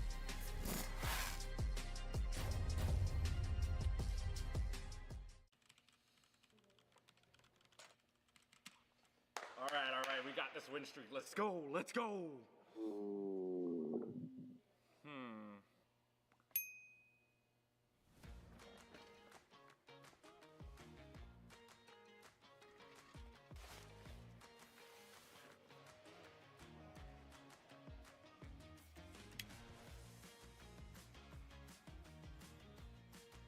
Hungry? Don't ditch the game. Get McDonald's delivered right to you. Even get a free large fry with any purchase over $1 when you download the McDonald's app today.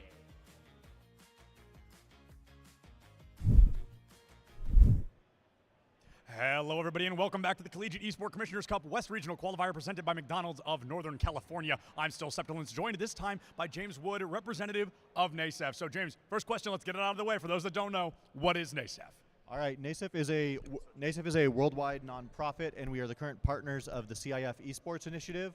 My primary role is running the competition for all of the CIF high schools in the state of California. Amazing. So coming into this, there's a pretty clear Venn diagram, right, of what the importance of bringing NASEF here this weekend is, but what are kind of the natural benefits you have found of joining this event this weekend? So absolutely, this has been a great opportunity for our schools to connect. There's not a whole lot of regional opportunities in Northern California, especially for our schools, and this is one of, if not like the first large-scale high school event that's been put on, at least in this area. Absolutely. So James, as somebody coming into this esports program, helping out with these high schoolers, helping out getting these connections with universities, what was it that drew you in? How do you kind of end up where you are now?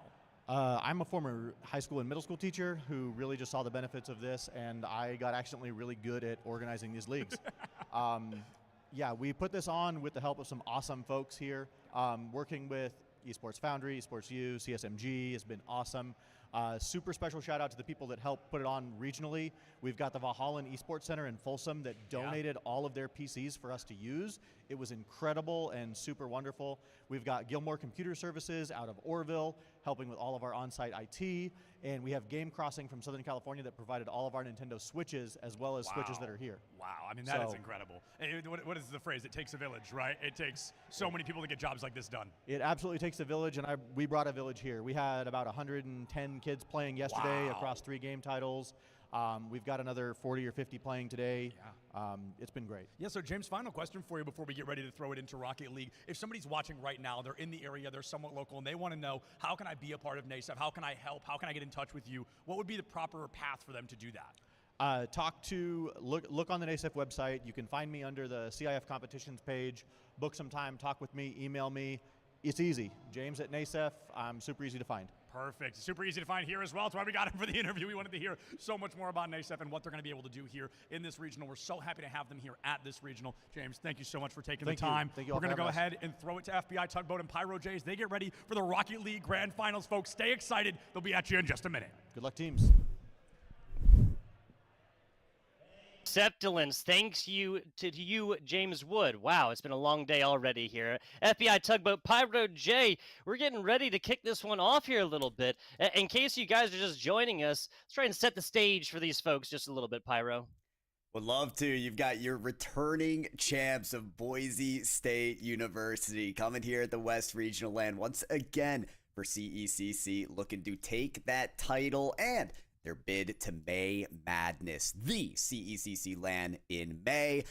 But you've got this dark horse story of Northern Arizona University coming in. This is the number 5 seed.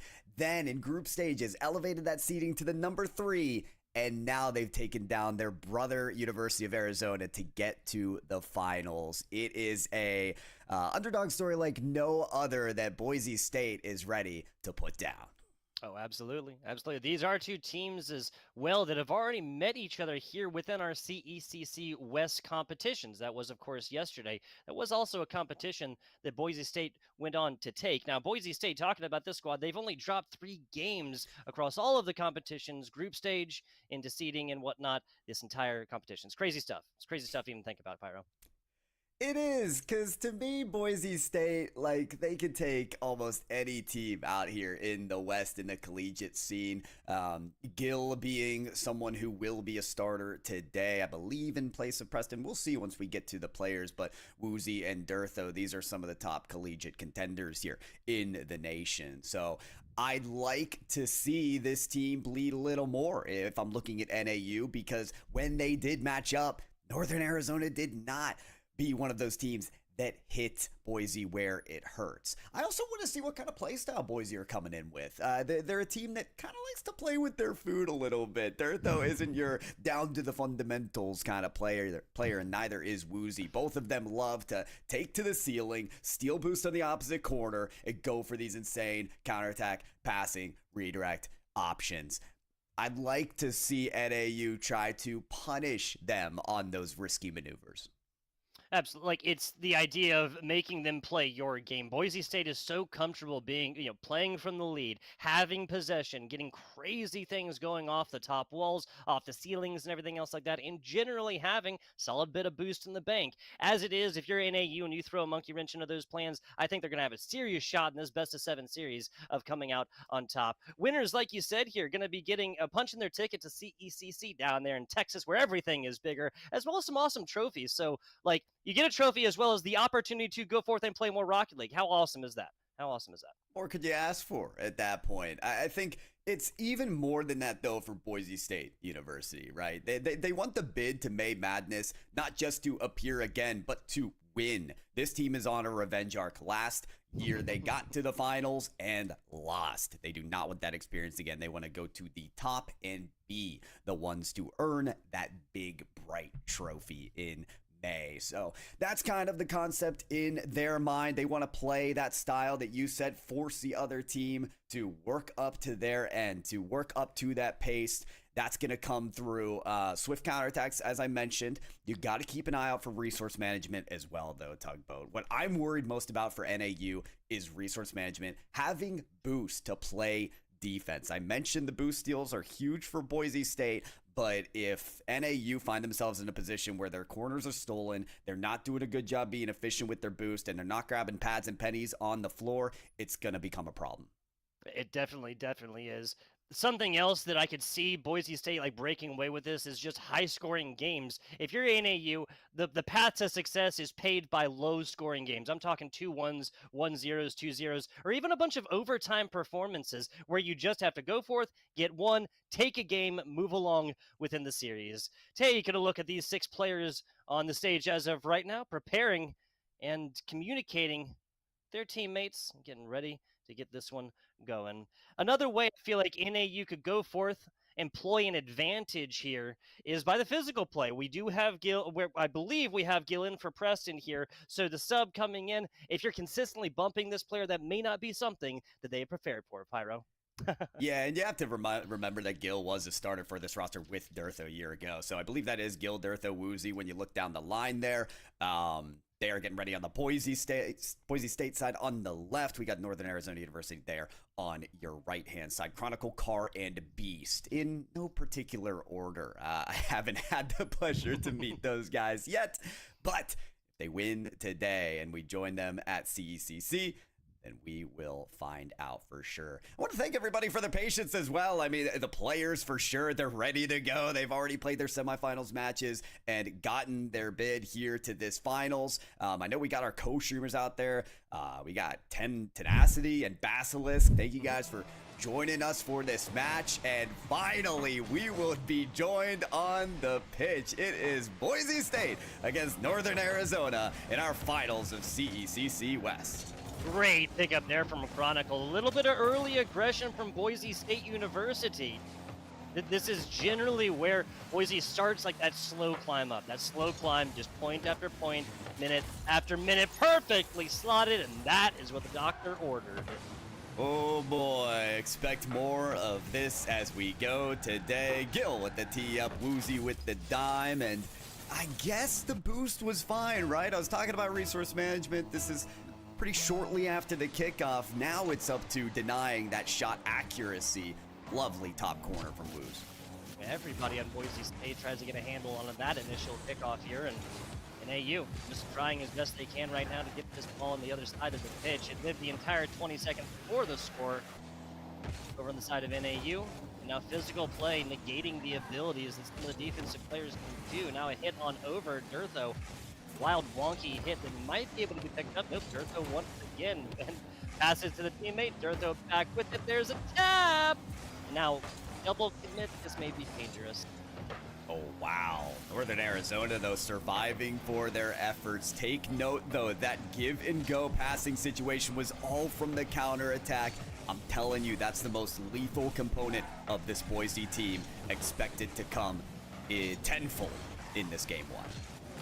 Back down to the middle, and Woozy's going to be able to pick this one up. As far as other things to anticipate, I really feel like this should be how a lot of these games are going to start. A little bit of hard and heavy action. There you go, Chronicle. Trying everything in a bag of chips, 90 seconds, and we got a tie game. Beast, this was a calculated leaving of the ball there for Chronicle to march his way towards the net. And keep in mind that all started from Durtho's back pass to Woozy that was too quick because he redirected it the other way. This is what I mentioned, punishing BSU where they can, and, well, trying to stay composed on the kickoffs as well. Yeah, right off the kickoff, here's the demo that mattered so much, the paramount difference right there, because player goes for the demo onto the BSU player, and it's just an easy pickup by Gil on the other side. 3 scores, 90 seconds. I don't think we're staring down the barrel of a low-scoring game. Oh dear, well, I'll tell you what, we are staring down the barrel of some very creative kickoff tactics. That was a fake and a leave and a push. I mean, after a kickoff goal, we're really going to see more like that. Apparently so. We got waiting over there is the coach for Boise behind the boys. I wonder if he's helping to craft some of those kickoff strategies. I think he's even in a video or two on that kind of thing. So looking forward to see more of that. Fantastic. Big shout out to coach and staff over there from Northern Arizona as well. Honestly, competitions like this and teams generally don't get to grand finals unless they have that kind of support right here. We're very, very appreciative. All kinds of coaching staff, specifically for these two teams, to help us facilitate these young people getting on in grand finals, Rocket League. Yo, that's a bouncing ball, but that's just a little bit off to the outside. Woozy's going to be able to easily pick this one up and probably start back the other way. Not Durtho's in the back, and so it's a rotation defensively for BSU. This one's set away here. Durtho actually leaving the ball to go for the bump. Mentioned that Northern Arizona have to have their head on a swivel, not just for the swift maneuvers, but of course for that physical gameplay as well. This past minute or so for Northern Arizona has been exactly what they needed. Hoist the defensive banner to allow Boise to limit the scoring. They do it again there with that denial. Beast tries to set up the feed, shot right there, and the ESU player gets on top of it. Everybody else just ducks out real quick and picks up some boost to try and get this offensive possession going. So a lot of scores early, nothing the past 2 minutes or so here. Oh, no. That double commit there from Northern Arizona. You had a teammate with full boost. This is something we really got to keep an eye out for here on land. The comms have to be butter smooth. If they're not, a simple mistake like that can leave your team crashing and burning. I'm surprised Boise didn't come up with a goal there. Yeah, you can be thankful that did not come back and bite them after what may seem like a minor mistake, but again, high-level Rocket League teams, they will take advantage of those mistakes as Durthos tries to set up something beautiful. Doesn't like the song and defense holds strong. At least a couple of seconds. 60 seconds to go here. 1 score differential. Nice one there for Gil. Boise trying to mount this attack once again. Possession has been in favor of them. Field domination. Certainly the advantage for Boise State, as it seems Northern Arizona, they can cross that midfield line, but then it's battled right back. Held here into the corner, and a long ball that will get over the head of Durtho. Woozy dunked on his efforts, though, and here comes the shot from Beast. Northern Arizona taking him by surprise. There you go. So it was a long setup right here, another hit. This kind of comes off the back of a mild mistake there from Woozy. Doesn't really get the redirect off of his car the way that they wanted to, and we're looking at a tie game. Another kickoff goal. Oh no, that's too high. No way. The shot is missed for Boise. I mean, they were able to rebound their efforts so swiftly the last time that there was an equalizer, and eventually they will again. Good redemption play here for Woozy. Yeah, so that's what, 4th shot attempted, 2nd goal made in here for Woozy. 30 seconds to go now. This has got to have felt like a better situation 30 seconds ago when the score difference was still 1. Now, not much, got to really pour all of this into offense and got to do it now. Okay, so Durtho can't quite get to this one with a nail in the coffin, but does it on the backside. 4-2 game, I believe this game one is over.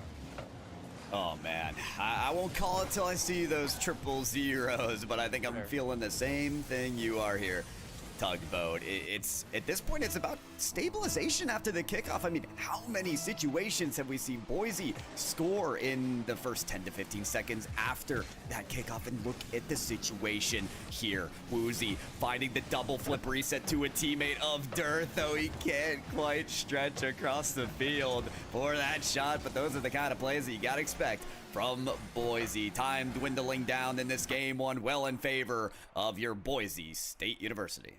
Yeah, so it felt, even with 20 seconds, like that game one was over with, because, I mean, we know what Boise State can do off of kickoffs. Well, we also see what they can do right there. Double flip reset right across the middle for an attempted pass, and thereby eating up about 10 seconds, right? So time not being on the side right there. Let's take a look at these shots attempted. That is 14 for Boise State, only 6 Northern Arizona. Now, Beast set up a couple of things here. Not going to get credited with an assist here as well, but this is just one of those things that Rocket League can't really read into, right? It was Beast, like you said, the tactical decision to not touch ball, even though it looked like they were going to. Set up Chronicle right there, or set up Car, excuse me, for that first goal, and that's what got Northern Arizona into this game. Yeah, stats are really useful to take a look at, but for me, after the game one, it's about the intangibles. It's about how these players are feeling and what that looks like in terms of execution. For me, I don't want to see the kind of slip-ups that we saw from Boise State. I felt like they could have had a 5 or 6 goal game here, and we had a shot that would way over the crossbar from Durtho. We had Woozy who couldn't control the ball near his own goal, and that's what allowed for the second equalizer coming out from Northern Arizona. These slip-ups, these mistakes, and we've even seen them from NAU, they've got to be cleaned up on. There's no second chance here in the finals. Yeah, and those are like offensive mistakes as well. It feels like the only real mistakes that Boise State made defensively were capitalized on both times. There's 2 scores as a result. 2 players going for the defensive efforts here for NAU. It was required, and now Carr actually getting over a couple of them. This is exactly the kind of ease with which we want to see NAU get this ball to the other side of the pitch. Go Northern Arizona looking for that pass off their opponent's backboard.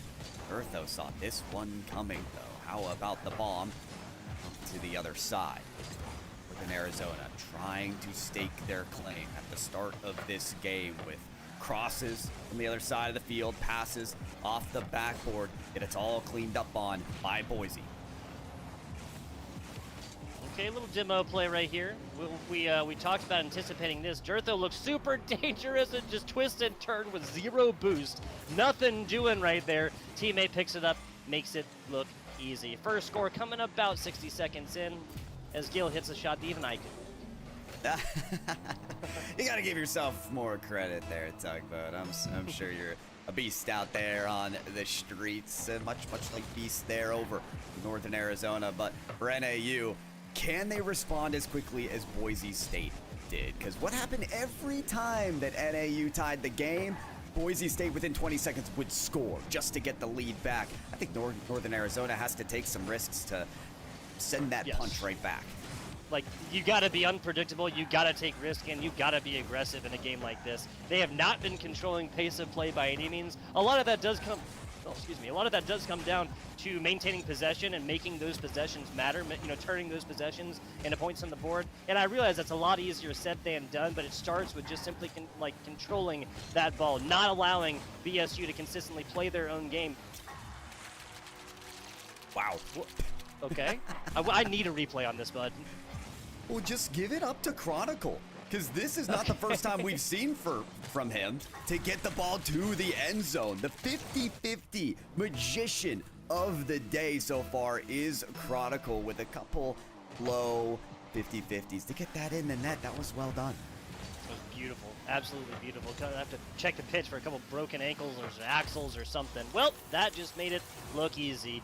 BSU, like you said, maybe juggling some food right now, right?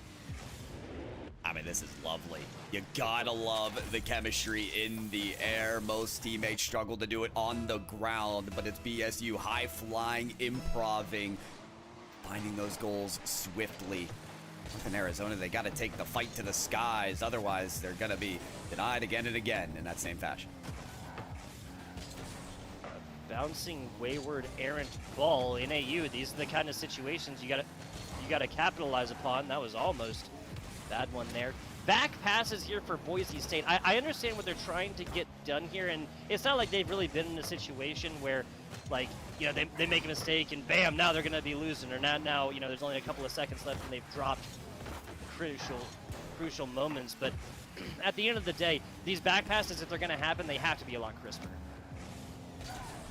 And cleanliness there on any kind of pass necessary to get through these finalists. Trying to put up some stonewall defense. Durtho past one, gets out 50'd on the second though. Gil, nice read. Redirect that into a less dangerous position, yet NAU still want to attack here.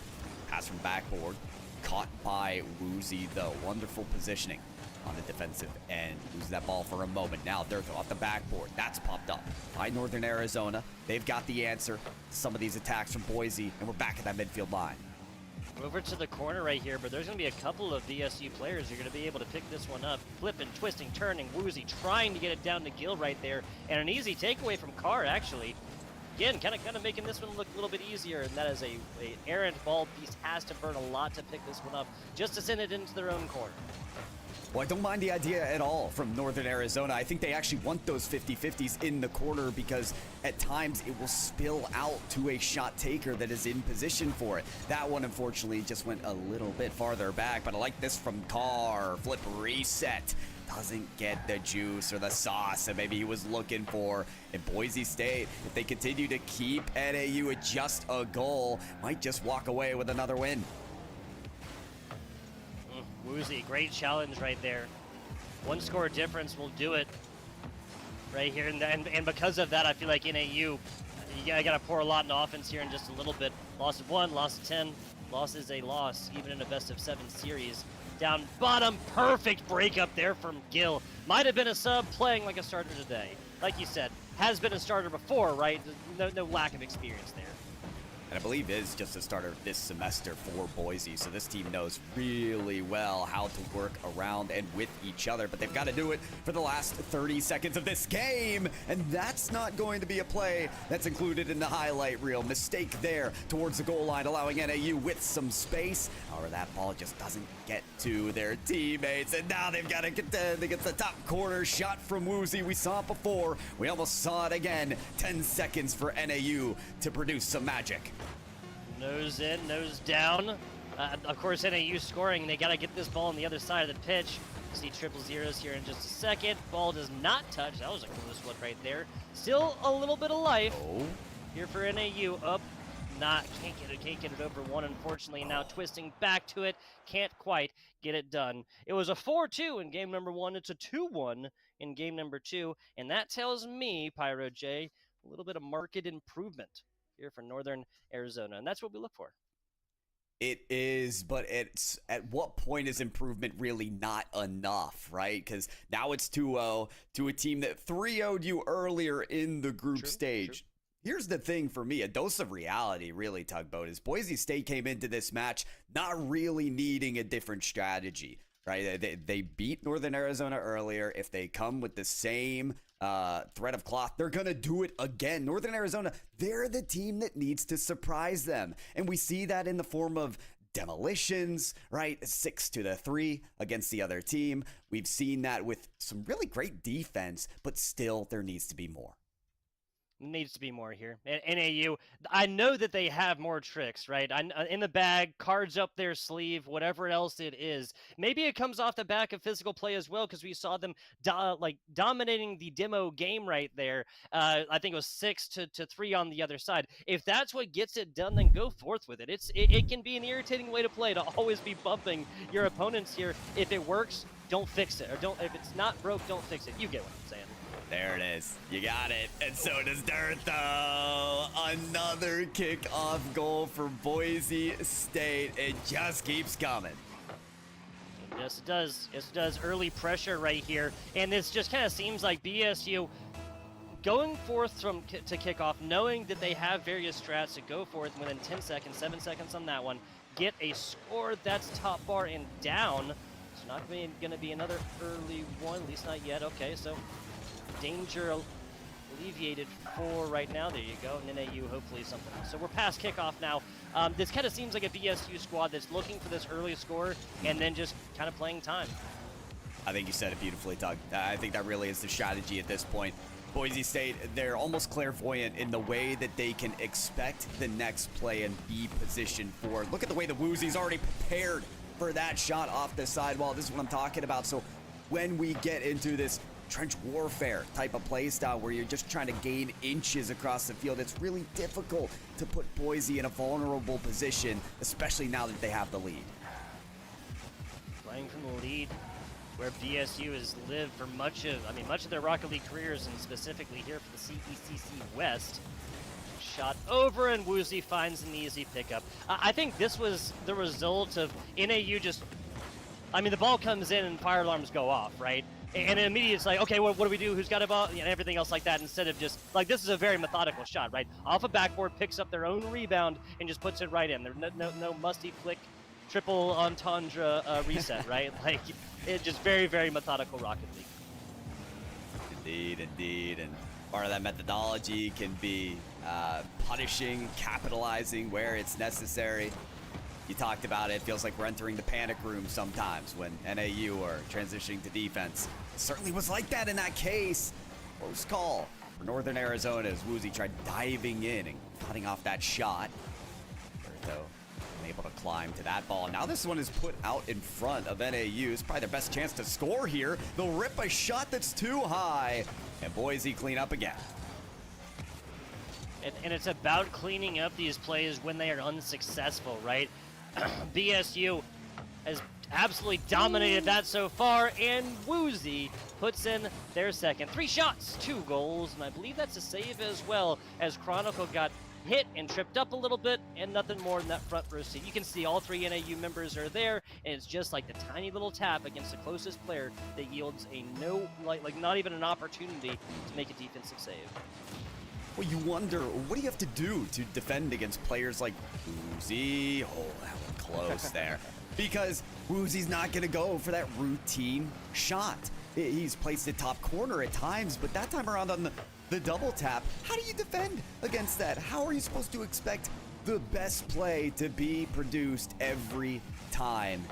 It's a difficult thing to do on defense, especially when you're left alone. And with this backboard rebound from Gil, there's not much left of the defense for Northern Arizona. Yeah. Assist, goal, 2 shots tempted right there. Yeah, BSU, they have really, really hit their cruising altitude here. There's no reason to hit the tarmac anytime soon. Haven't even reached that halfway point here. Boise State University. Talking about the tarmac, I think they are in flight and mentally headed back to Boise at this point, because that is just how this play style is looking. Northern Arizona, if they can produce what Boise State have done in the first half, here now in the back half, oh, maybe they could get a chance, but this looking dicey again. Okay, they come up with that save. Now it's time to wrap it around. Chronicle rips a shot that's just to the left. That's one they needed. Just a tiny, tiny bit outside. 2 players down south here for BSU, and they're going to be able to get the defensive saves. I'm going to say, well, okay, so it's a 4-0. It's been a 4-0 for like 30 seconds or so. NAU is just pouring everything in offense to try and get out of this game without a 0 next to their name, right? Nobody wants a goose egg, especially not in the game 3, that will turn into a match point series if they don't do what no team has been able to do so far, and that's put them 5 scores back-to-back to win while holding BSU to no scores. Yes, BSU has dropped individual games. No, they have not dropped that level of a lead. It would be uncharacteristic to see them concede here. But Northern Arizona, much like a boxer in the ring that's nearing knockout but refuses to give in, you got to give them kudos. They are still pressing forward. They are still exhausting every ounce of boost to pull something together. Gil, it's going to be another hit off the backboard, set up for Woozy. That shot away. Durtho says, Psycho? Maybe? I love that tap, but it just doesn't have the distance. Just a little bit high. There you go. Beast with the second. Oh, man. So, NAU is also just playing like 105% right now, like speed-wise, right? If they slow these things down a little bit, offensively and defensively, honestly, this was like a 2-0 game before like just a little bit of pressure, maybe even a little bit of nerves, kind of got to them a little bit here. Pyro, what I believe is that this was like 2-0 or so, then they poured it all and just trying to get it back a little bit, and it was like a slow burn from there. And when we saw, they were like very methodical shots, like very, very standard Rocket League plays. They just weren't in position to defend against. That's right. 12 seconds now. Boise State University. They've walked across the red carpet. They've taken pictures from the paparazzi, and now they're headed on to cocktail hour. The final 60 seconds that could be in a break between games occurs now. Momentum firmly on the side of Boise. It's fair. It's fair. Dabs pounds regardless here for NAU. They have one more game, and they know it here, Pyro. It is not time to get up from those chairs quite yet. Now, taking a look at the numbers here. The numbers. 6 total shots here for Northern Arizona. Obviously, none of them making in, none of them true. 5 saves on the other side, so almost all of those pretty quality shots, but looking at 10 shots attempted there for Boise State. Well, I'm going to be honest with you, Tugboat. If we want to talk about win conditions for Northern Arizona, they have to play solid kickoff ball game. I mean, we have seen the proof in the pudding of games 1 and 2. They can go toe-to-toe with Boise. They can keep these at 1-point games. But what can't happen is for the game plan to be strung loose on almost every single kickoff. That's where Boise State begin in the lead, and then they have this lockdown play style that NAU cannot get out of. A lead or keeping the game tied will keep Boise in a position that can be punished. That's what NAU need. Yeah, like it's so hard to pull this into a game number 4. Early scores, something keeping it lower. Whatever NAU needs, they need to get this one done right now and start A little bit of a comeback. That is not what the doctor ordered here. 8 seconds. This isn't even really like a kickoff goal, is it? This is just like a lost possession right there, and literally like a 1-2-3 line of Northern Arizona University players. The time to shake off the nerves was about 45 seconds ago in between game and Pyro. Oh, certainly. Yeah, we're almost past that point here. There's another kickoff that is looking advantageous for Boise. Woozy with the setup to Dirtho. It is taken away. Northern Arizona with the read from the backboard. That's the kind of defense that we need to see, especially on plays after the kickoff. This one now at the midfield line. Woozy in that shadow defense heads up the backboard. Look at how little of boost he has, yet he's still able to control it with time, allowing his team to grab boost and set up on defense. Cars sitting in the middle, waiting in the wings for these kind of errant balls. Now there's a demo. Got to get defensively, and an uncharacteristic miss. I believe that was Gil trying to get a second one early in the first minute. Woozy off the side right there. Nothing is taken away from him, and Dirtho is going to feed.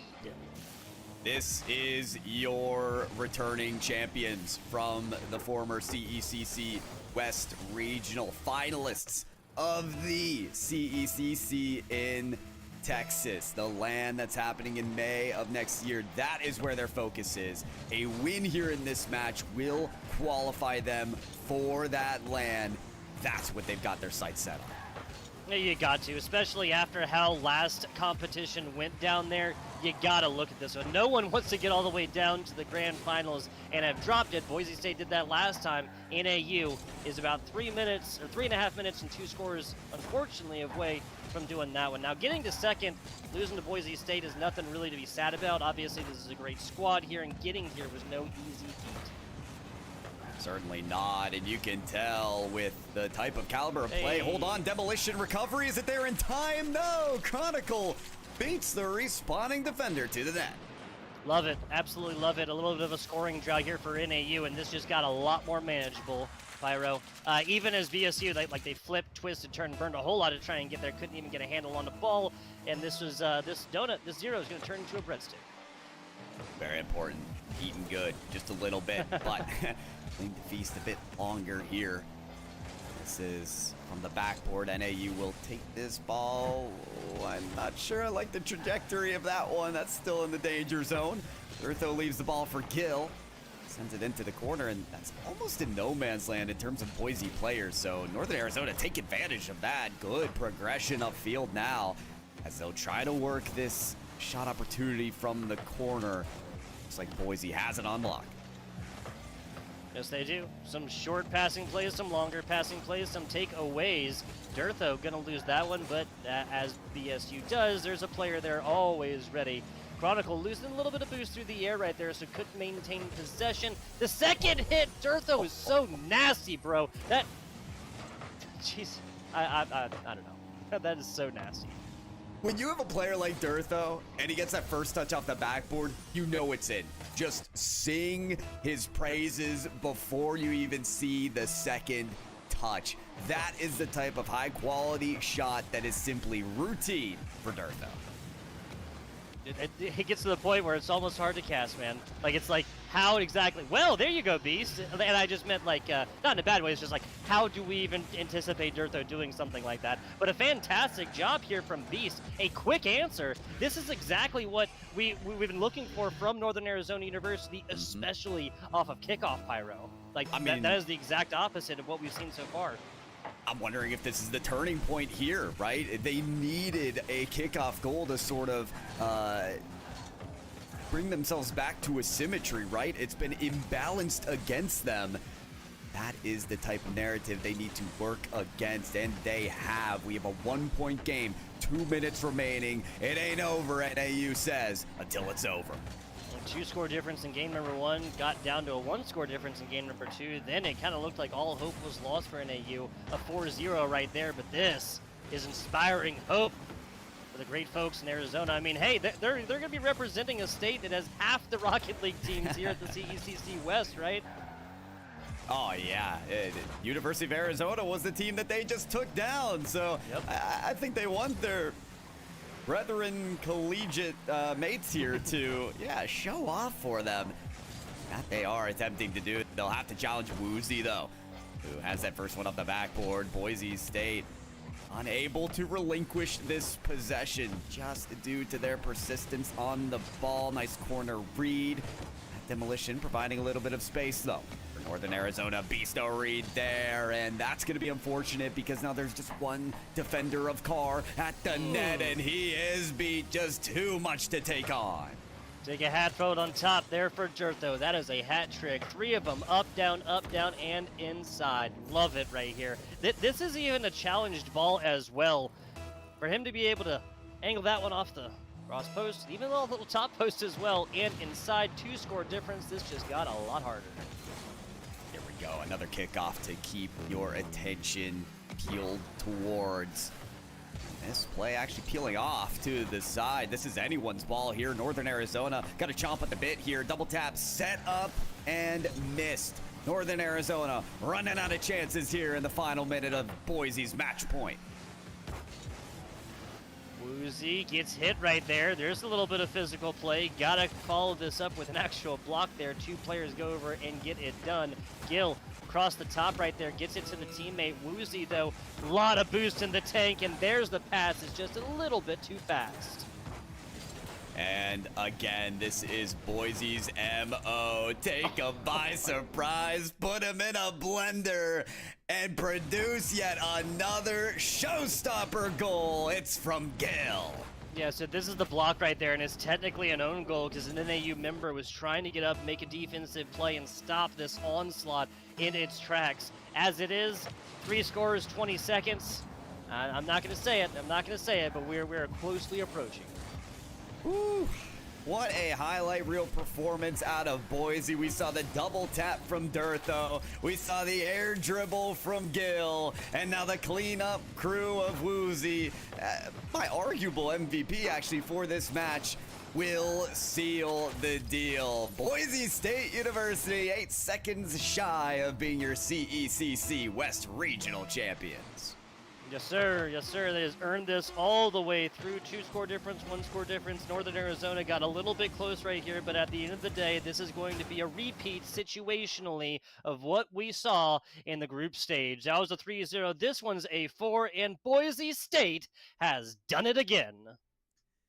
This performance was clinical from Boise State. I expected them to take way bigger risks. High flying for those give and go showstopper plays that we know them for, but instead they played a lockdown style that NAU could not find their way out of. Great sportsmanship there coming out of the players across the stage, making sure the fist bumps are there. Yeah, give yourselves a round of applause, a pat on the back. You earned it.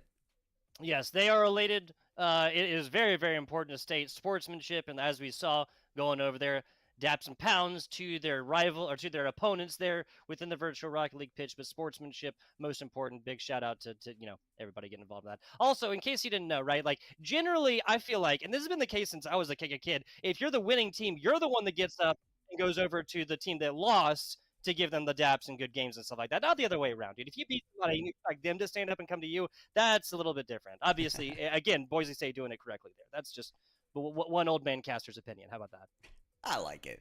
No, it is class from Boise, and we spoke so much on the LAN experience that this team truly has, and they show it in every way, not just on the pitch, but off the pitch. So great to see it from them. You saw the elation from Waiton off of Gill's air dribble goal that was sort of an own goal towards the end. He was just happy to see his boys doing it right and performing so well. I feel like there's a storyline for every player. Woozy really came through from the very beginning to put pinpoint accurate shots together for this team. For Boise had the advantage, but for me, I'm the most satisfied by Gill's performance. To me, we have a little bit of a question mark on that player because it's like, how are you keeping the ceiling of Boise as high as possible?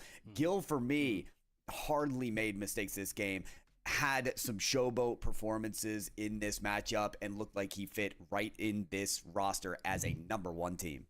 Yeah, for Gil, this is just another day at the office, right? Basically punching a clock right beforehand, going right back to that clock right after he gets off on stage right there. For me, it had to have been Dirtho. I'm easy, though. I'm easily amazed by all the aerial goals and the acrobatics and everything, twisting and turning and getting it done through there, flip resets and notwithstanding. That'd be my vote here, just because, again, easily entertained. I want to see the goals, man. I want to see the goals.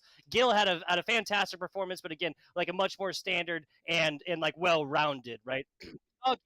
Plenty of goals get in here, but it was a lot more so like setting up his teammates for success. All success is there for Boise, and we are going to take it to Boise for that trophy celebration. Let's take it to the winners.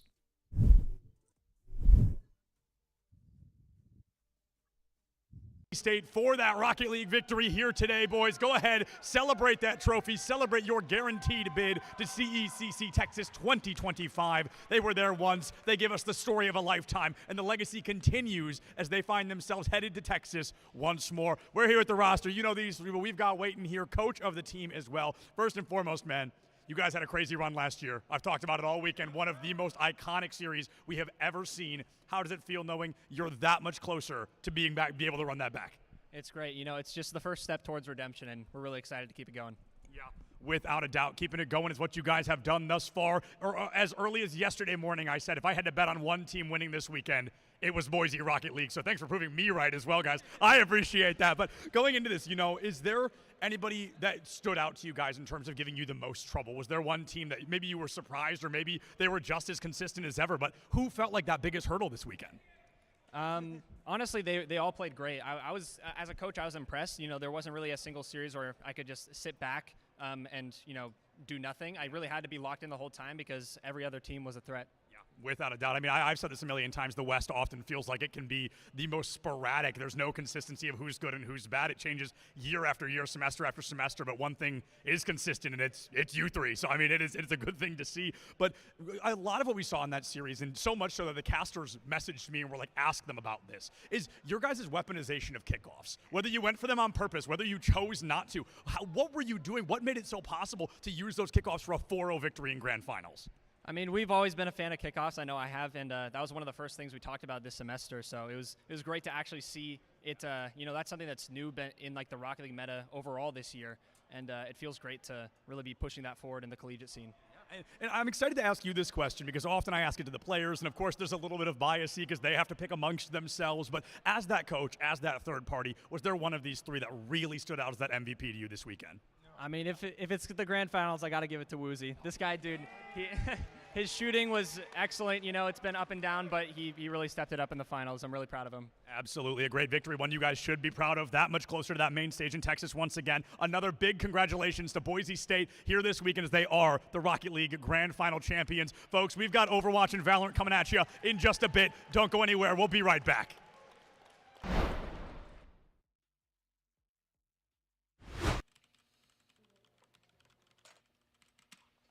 All right, we got this win streak. Let's go, let's go.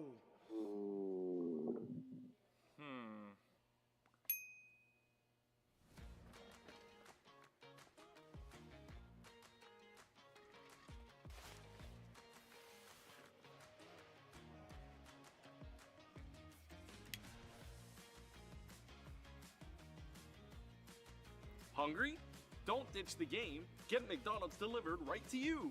Even get a free large fry with any purchase over $1 when you download the McDonald's app today.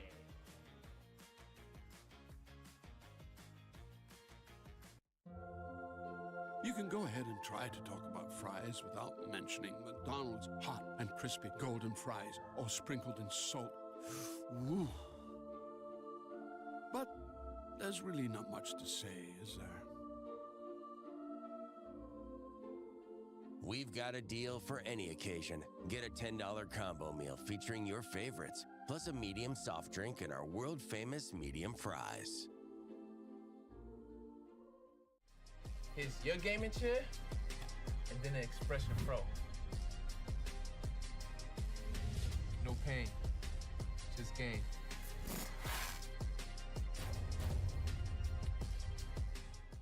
If you have to ask why it's important to start your day early, here's your answer. Enjoy a sausage McMuffin with egg. Get 2 for $6 and pair them with a $1.49 any size soft drink.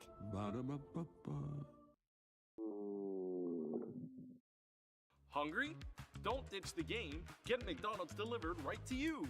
Download the McDonald's app today.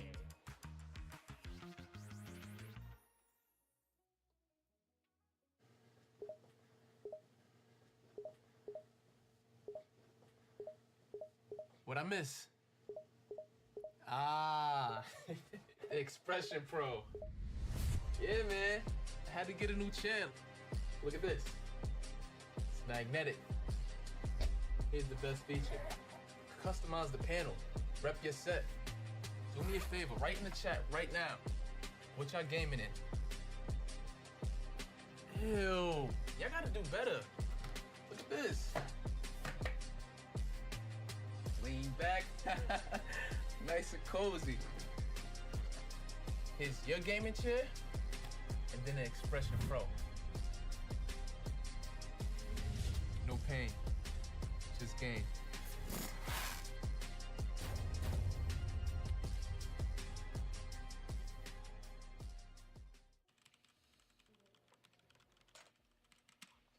All right, we got this win streak. Let's go, let's go.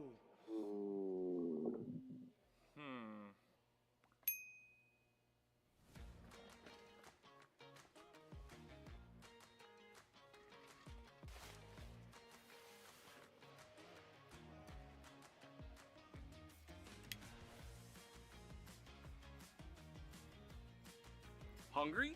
Don't ditch the game. Get McDonald's delivered right to you. Even get a free large fry with any purchase over $1 when you download the McDonald's app today.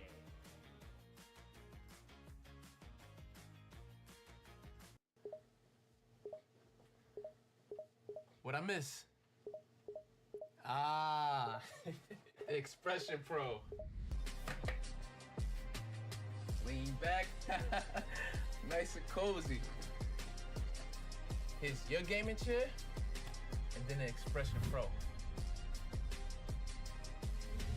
No pain, just gain.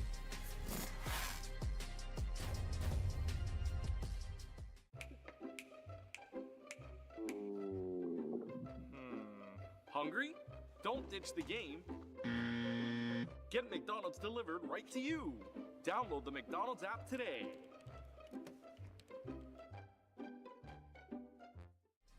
Here's your gaming chair, and then the Expression Pro. No pain, just gain.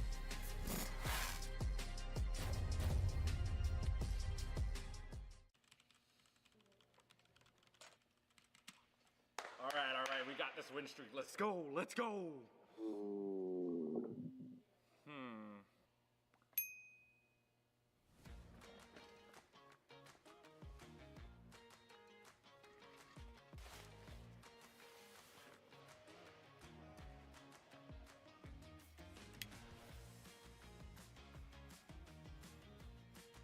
Hungry?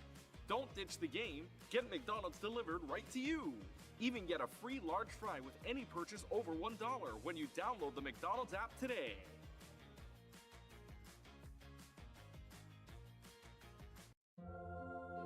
You can go ahead and try to talk about fries without mentioning McDonald's hot and crispy golden fries, all sprinkled in salt. Woo. But there's really not much to say, is there? We've got a deal for any occasion. Get a $10 combo meal featuring your favorites, plus a medium soft drink and our world-famous medium fries. Here's your gaming chair, and then the Expression Pro. No pain, just gain.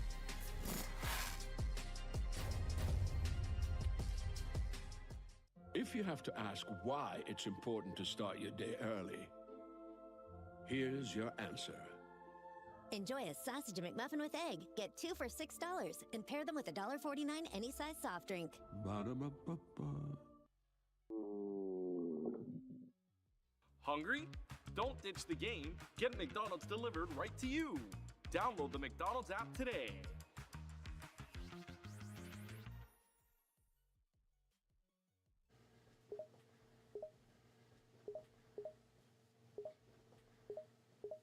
What I miss? Ah, Expression Pro. Yeah, man. I had to get a new channel. Look at this. It's magnetic. Here's the best feature. Customize the panel. Rep your set. Do me a favor, write in the chat right now. What y'all gaming in? Ew. Y'all gotta do better. Look at this. Lean back. Nice and cozy. Here's your gaming chair, and then the Expression Pro. No pain, just gain.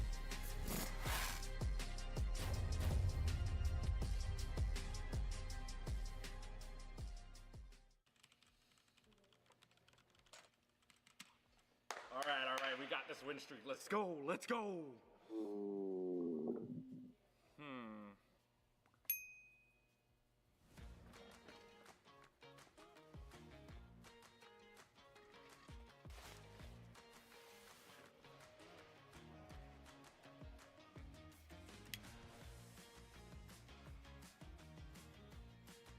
Hungry?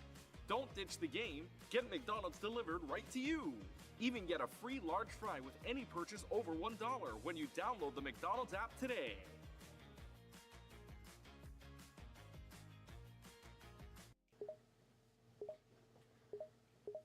What I miss? Ah, Expression Pro. Lean back. Nice and cozy. Here's your gaming chair, and then the Expression Pro. No pain, just gain.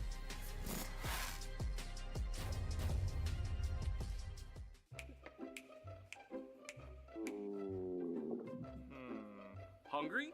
Don't ditch the game. Get McDonald's delivered right to you. Download the McDonald's app today.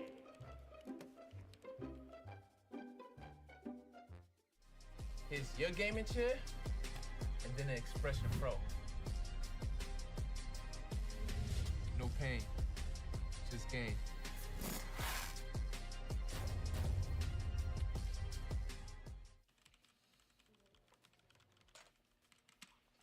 All right, we got this win streak. Let's go, let's go.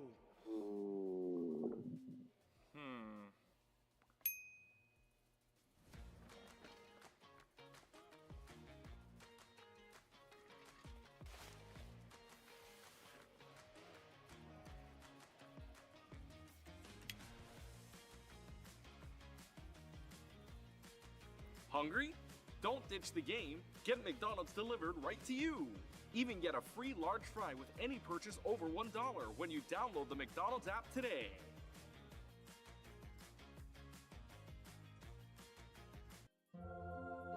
You can go ahead and try to talk about fries without mentioning McDonald's hot and crispy golden fries, all sprinkled in salt.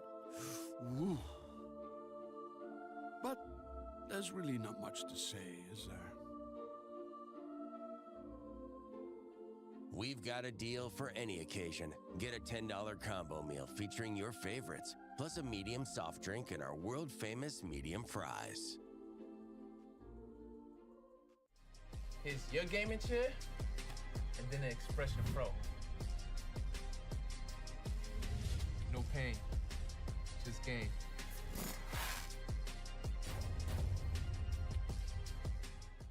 If you have to ask why it's important to start your day early, here's your answer. Enjoy a sausage McMuffin with egg. Get 2 for $6 and pair them with a $1.49 any size soft drink. Ba-da-ba-ba-ba. Hungry? Don't ditch the game. Get McDonald's delivered right to you. Download the McDonald's app today.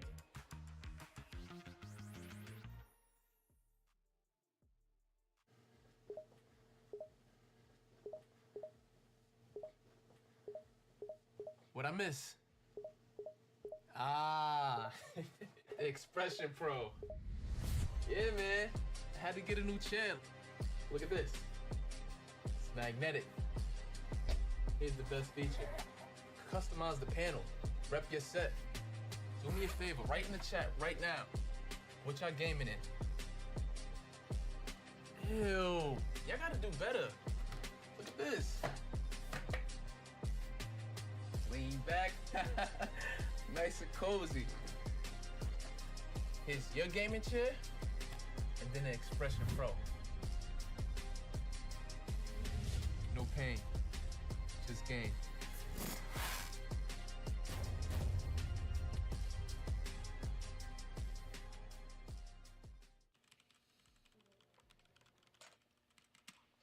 All right, we got this win streak. Let's go, let's go.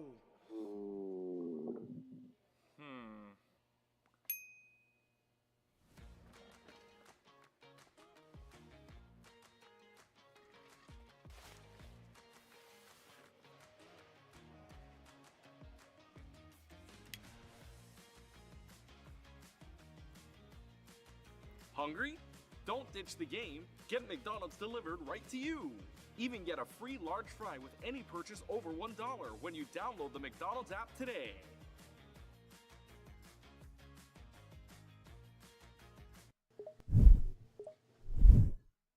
Hello, everybody, and welcome back to the Collegiate Esports Commissioners Cup 2024 qualifying for 2025. I am Septilence, joined now by Asher, who's not here for the collegiate aspect of things. He is instead the Director of Esports for St. John Bosco High School, which is also in California. But we've highlighted this so much today, it's so important to bring up. They still had to fly to be here. California, the size of it, as a man from Ohio, will never fail to blow my mind. But Asher, first and foremost, man, how are you? How's the weekend been? I'm great. It's been so fun coming here and playing. We brought up 3 teams from Bellflower. It was like an hour-and-a-half flight.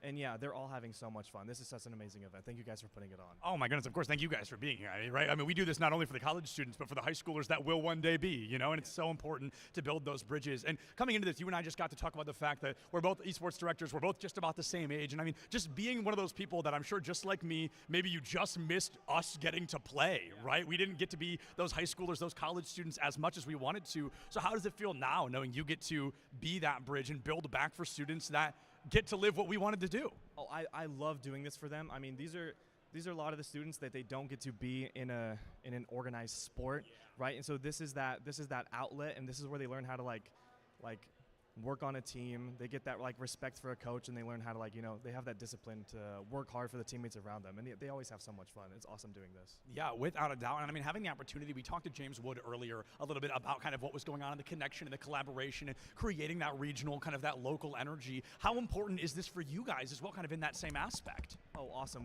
We love setting up like local tournaments and local leagues. We love playing in person. I think that I take that any day over playing online. I know it is hard to organize these events. So again, thank you so much for doing something like this. And yeah, we just love sending the students to these in-person events. We go to as many as we can every single year. Without a doubt. So coming in, being one of those people that has really, you and I growing up in the generation of watching esports just continue to snowball into this monumental thing that it has become. How does it feel as that director, seeing these students find that niche so early, finding that thing they love? Like you said, a lot of our students aren't going into traditional athletics or typical sports. So how do you feel getting them to seeing them enter this niche that probably fits them so well and gives them that space where they get to be themselves and do what they love? Yeah. No, it's awesome. They love putting all the time and energy into it, and we do our best to make sure that the parents understand what we're doing. Like, this is serious. We are competitive, and so it's like the parents allow them to really lean into it and like go as hard as they can at the training. Putting as many hours in as they can to figure out, what can give them that edge above all the other players that they're playing against. And so I love being able to put this all together for them and just make sure that like every single day they can come in and they can like work hard at something. And it's really good they can teach themselves that like they can do hard things. That's like the biggest thing to take out of anything, like whether it's traditional sports or esports, is that being able to do something that is difficult is just an amazing life lesson to have. And we get to give that to a bunch of students that wouldn't have that otherwise, being able to do it through esports. I really like that mindset, man. That mentality goes such a long way that we can all do hard things, right? It's not going to be easy to get those things done. But Asher, I mean, you're doing hard things, man. You're creating a space for people out here. You're giving them the opportunity to be who they want to be, do what they want to do. And we appreciate you, everything you're doing, man. Thank you so much for taking the time to chat with me. Thank you guys for coming out. And thank you all for watching as we continue to bring CECC to you. Overwatch coming up, Valorant after that. So we'll see you right back here with some more CECC action in just a couple of minutes.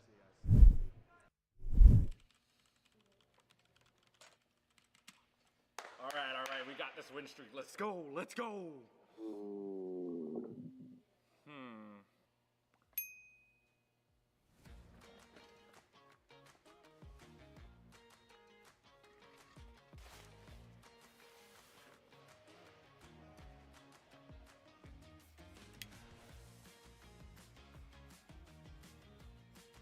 Hungry?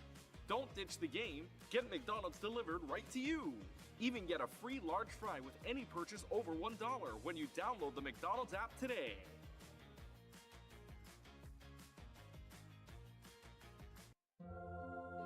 You can go ahead and try to talk about fries without mentioning McDonald's hot and crispy golden fries, all sprinkled in salt. Woo. But there's really not much to say, is there? We've got a deal for any occasion. Get a $10 combo meal featuring your favorites, plus a medium soft drink and our world-famous medium fries. Here's your gaming chair, and then an Expression Pro. No pain, just gain.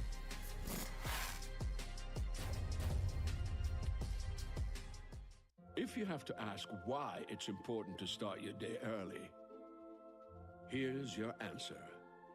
Enjoy a sausage McMuffin with egg. Get 2 for $6 and pair them with a $1.49 any size soft drink.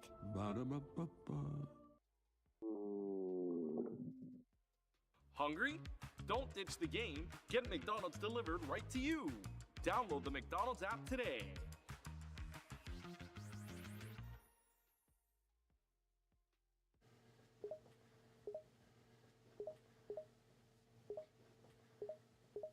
What I miss?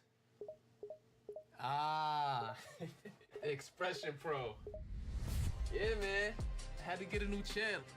Look at this. It's magnetic. Here's the best feature. Customize the panel. Rep your set. Do me a favor, write in the chat right now. What y'all gaming in? Ew. Y'all gotta do better. Look at this. Lean back. Nice and cozy. Here's your gaming chair, and then an Expression Pro. No pain, just gain.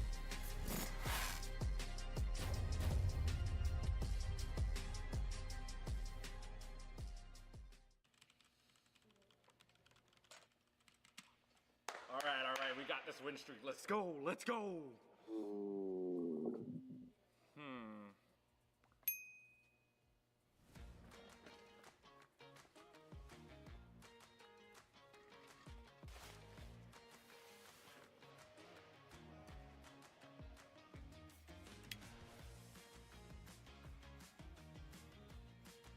Hungry?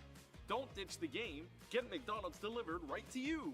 Even get a free large fry with any purchase over $1 when you download the McDonald's app today.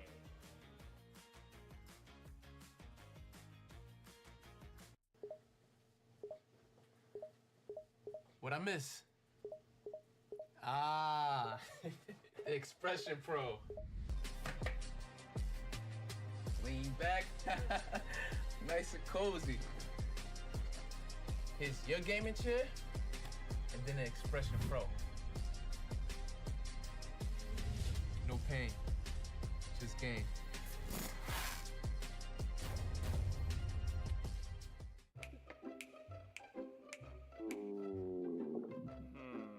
Hungry? Don't ditch the game. Get McDonald's delivered right to you. Download the McDonald's app today.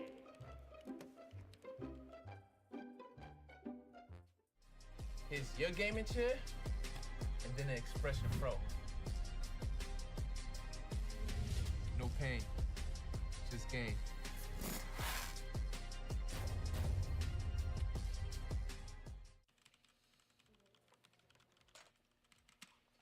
All right, we got this win streak. Let's go, let's go.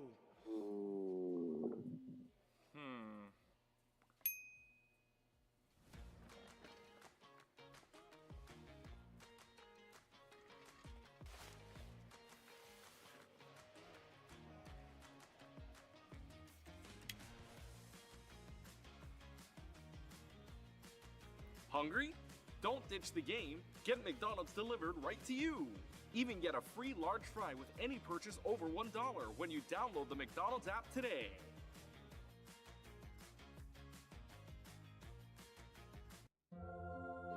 You can go ahead and try to talk about fries without mentioning McDonald's hot and crispy golden fries, all sprinkled in salt. Woo. But there's really not much to say, is there? We've got a deal for any occasion. Get a $10 combo meal featuring your favorites, plus a medium soft drink and our world-famous medium fries. Here's your gaming chair, and then an Expression Pro. No pain, just gain.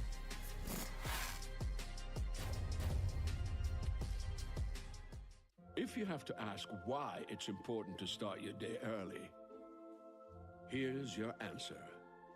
Enjoy a sausage McMuffin with egg. Get 2 for $6 and pair them with a $1.49 any size soft drink. Ba-da-ba-ba-ba. Hungry?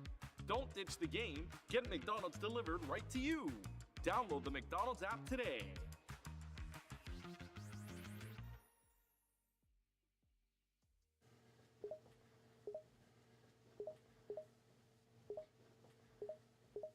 What I miss? Expression Pro. Yeah, man. I had to get a new chair. Look at this. It's magnetic. Here's the best feature. Customize the panel. Rep your set. Do me a favor, write in the chat right now. What y'all gaming in? Ew. Y'all gotta do better. Look at this. Lean back. Nice and cozy. Here's your gaming chair, and then an Expression Pro. No pain, just gain.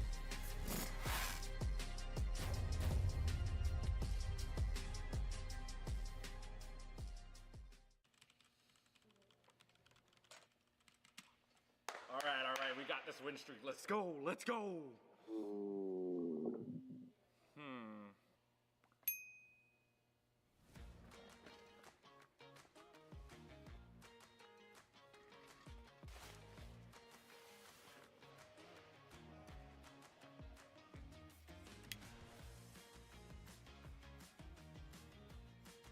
Hungry?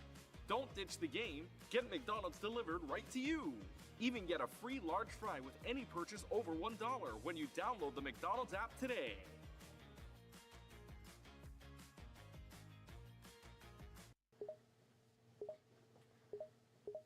What I miss?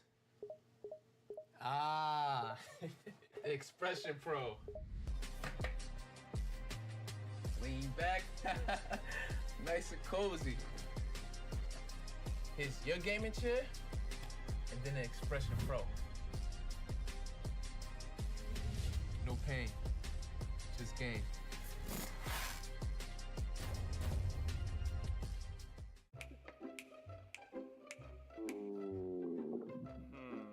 Hungry? Don't ditch the game. Get McDonald's delivered right to you. Download the McDonald's app today.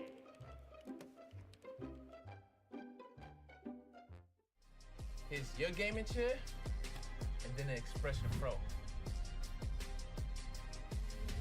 No pain, just gain.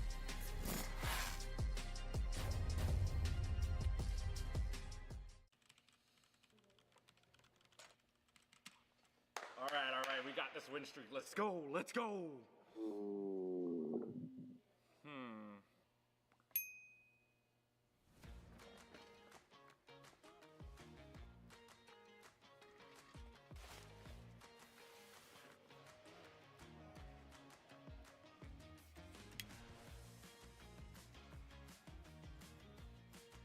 Hungry?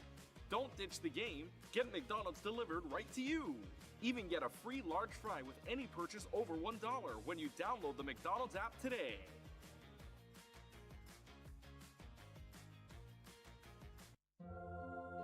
You can go ahead and try to talk about fries without mentioning McDonald's hot and crispy golden fries, all sprinkled in salt. Woo. But there's really not much to say, is there? We've got a deal for any occasion. Get a $10 combo meal featuring your favorites, plus a medium soft drink and our world-famous medium fries. Here's your gaming chair, and then an Expression Pro. No pain, just game.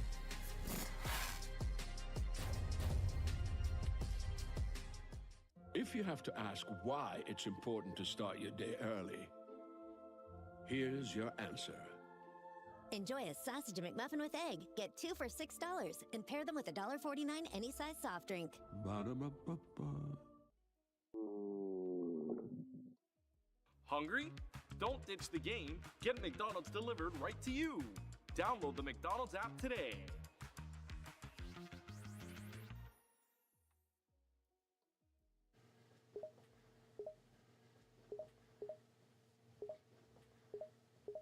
What I miss?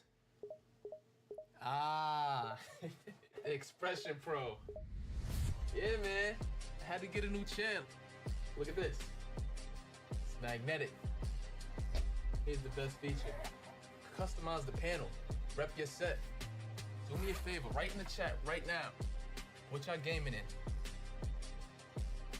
in? Ew. Y'all gotta do better. Look at this. Lean back. Nice and cozy. Here's your gaming chair, and then an Expression Pro.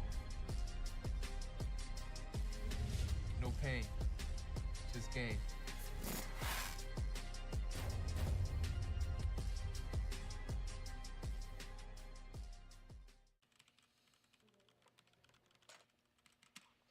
All right, we got this win streak. Let's go, let's go.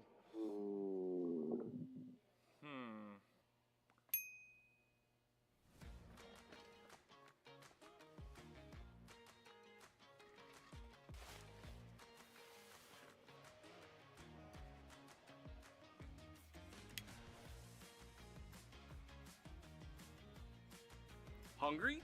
Don't ditch the game. Get McDonald's delivered right to you. Even get a free large fry with any purchase over $1 when you download the McDonald's app today.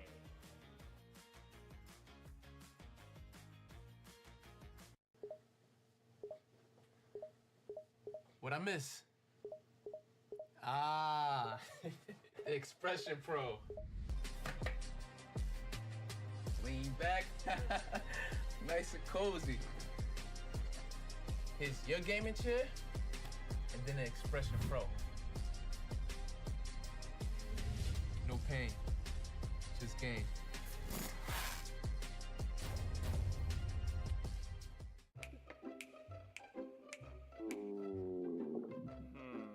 Hungry?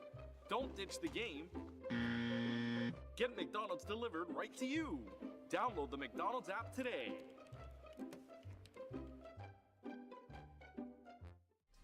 Here's your gaming chair, and then an Expression Pro.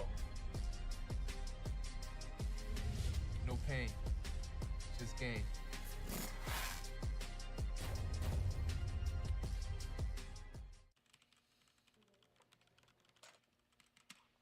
All right, we got this win streak. Let's go, let's go.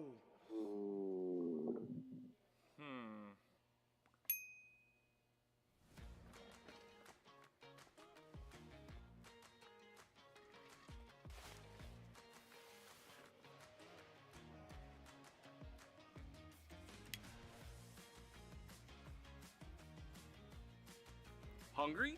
Don't ditch the game. Get McDonald's delivered right to you. Even get a free large fry with any purchase over $1 when you download the McDonald's app today.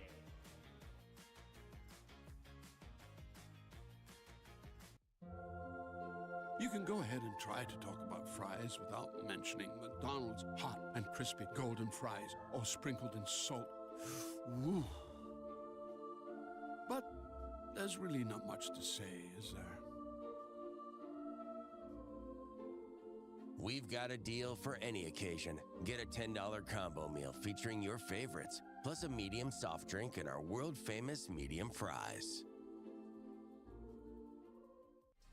Here's your gaming chair, and then an Expression Pro. No pain, just game.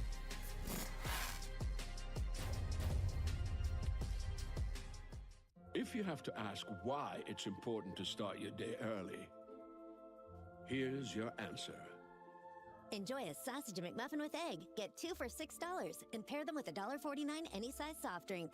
Ba-da-ba-ba-ba.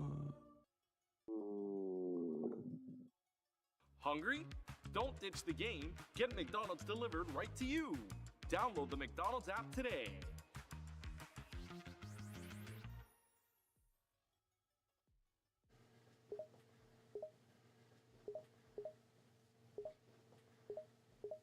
What I miss? The Expression Pro. Yeah, man. I had to get a new channel. Look at this. It's magnetic. Here's the best feature. Customize the panel. Rep your set. Do me a favor, write in the chat right now. What y'all gaming in? Ew. Y'all gotta do better. Look at this. Lean back. Nice and cozy. Here's your gaming chair, and then an Expression Pro. No pain, just game.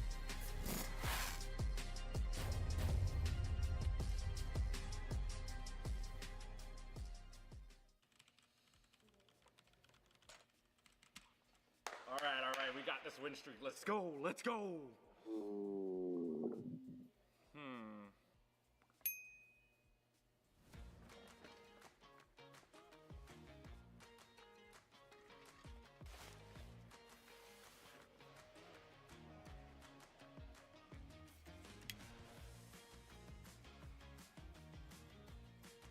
Hungry? Don't ditch the game. Get McDonald's delivered right to you. Even get a free large fry with any purchase over $1 when you download the McDonald's app today.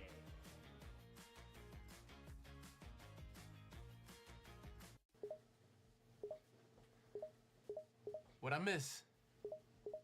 The Expression Pro. Lean back. Nice and cozy. Here's your gaming chair, and then an Expression Pro. No pain, just game.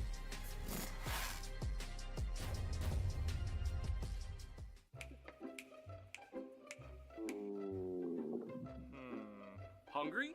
Don't ditch the game. Get McDonald's delivered right to you. Download the McDonald's app today.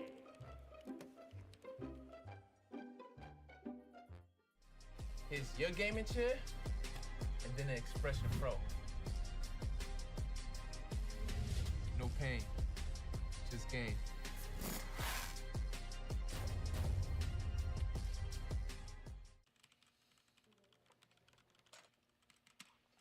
All right, we got this win streak. Let's go, let's go.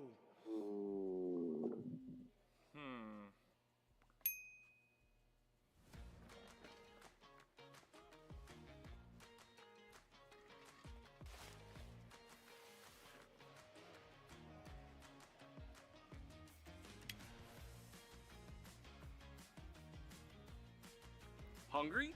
Don't ditch the game. Get McDonald's delivered right to you. Even get a free large fry with any purchase over $1 when you download the McDonald's app today.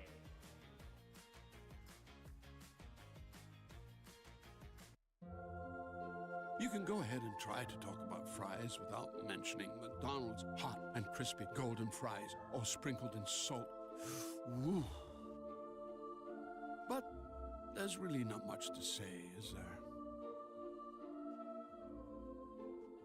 We've got a deal for any occasion. Get a $10 combo meal featuring your favorites, plus a medium soft drink and our world-famous medium fries.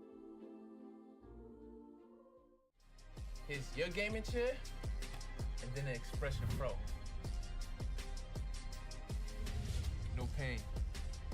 game.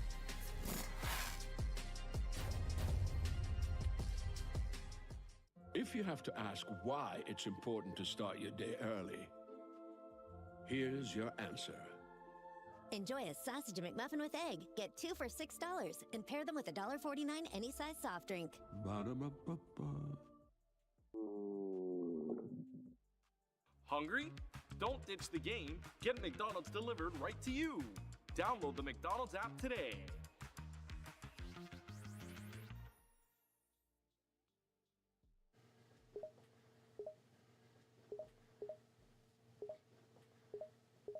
What I miss?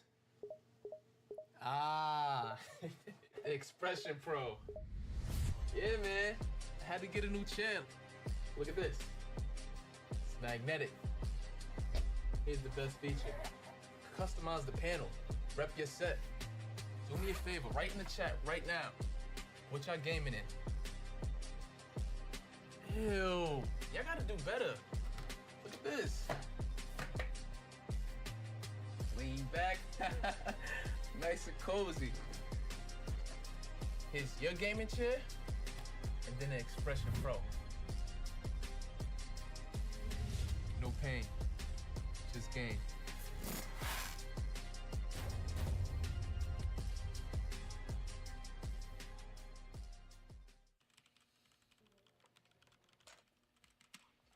All right, we got this win streak. Let's go, let's go.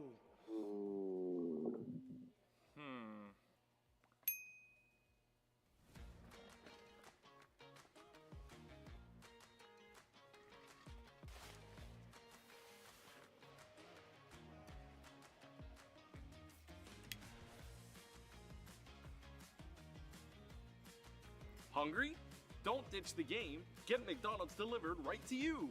Even get a free large fry with any purchase over $1 when you download the McDonald's app today.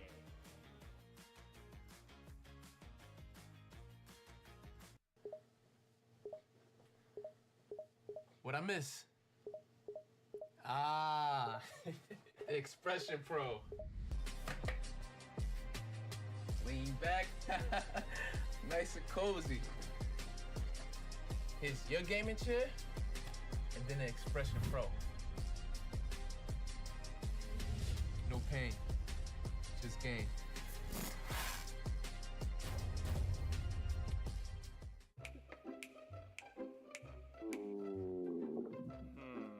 Hungry? Don't ditch the game. Get McDonald's delivered right to you. Download the McDonald's app today.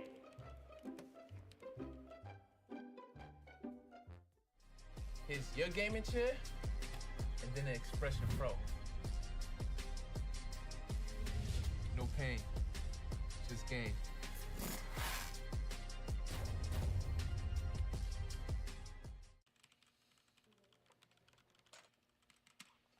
All right, we got this win streak. Let's go, let's go.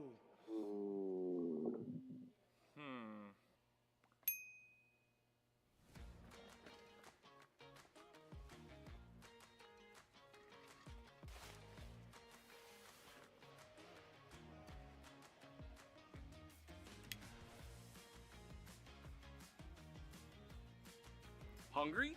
Don't ditch the game. Get McDonald's delivered right to you. Even get a free large fry with any purchase over $1 when you download the McDonald's app today.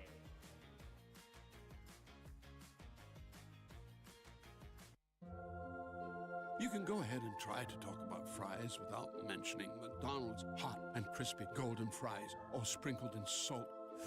Woo. But there's really not much to say, is there? We've got a deal for any occasion. Get a $10 combo meal featuring your favorites, plus a medium soft drink and our world-famous medium fries. Here's your gaming chair, and then the Expression Pro. No pain, just game.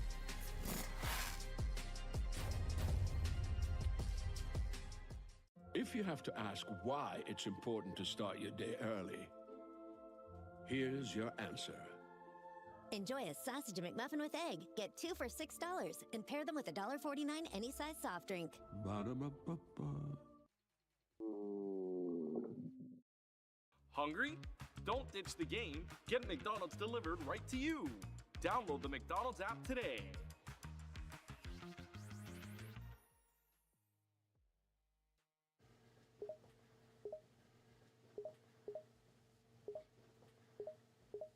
What I miss? Ah, the Expression Pro. Yeah, man. I had to get a new channel. Look at this. It's magnetic. Here's the best feature. Customize the panel. Rep your set. Do me a favor, write in the chat right now. What y'all gaming in? Well, hello there, everybody, and welcome back to the Collegiate Esport Commissioners Cup 2024, presented in Northern California by McDonald's of Northern California. I'm still Subtilence, joined by Clutch Key here on the desk, because we're going to get ready to jump into the Overwatch 2 Grand Finals in just a couple of minutes during our McDonald's meal break. We talked about this a whole lot during this morning. We're hungry. We've been here all day, and McDonald's so generous to help us get this food, get excited, and get ready to talk about this Overwatch 2 matchup coming up next. So Clutch Key, let's hear a little bit about what we're going to be seeing and how the series off stream fell apart. What we are going to be seeing is a banger. I cannot say less of that. What happened earlier in the pits while we were watching Rocket League was a 3-0 sweep for not UCLA. It was for CSU Long Beach. The Beach is in to the finals as a number 6 seed. Dark Horse comes in. And it was quite emotional after that as well. It got emotional. They are ready to go. They're energetic, and so is the Arizona State team, winning a 3-2. And I cannot state, and I know they're in the crowd watching this right now, but I cannot understate how well Washington played. When they played their hearts out. Everybody wanted it. There was no more that wanted it than both of these teams right now. Arizona State squeaks it out at the end, is up on the stage, ready to go. I am super, I wish I could say something else, but excited.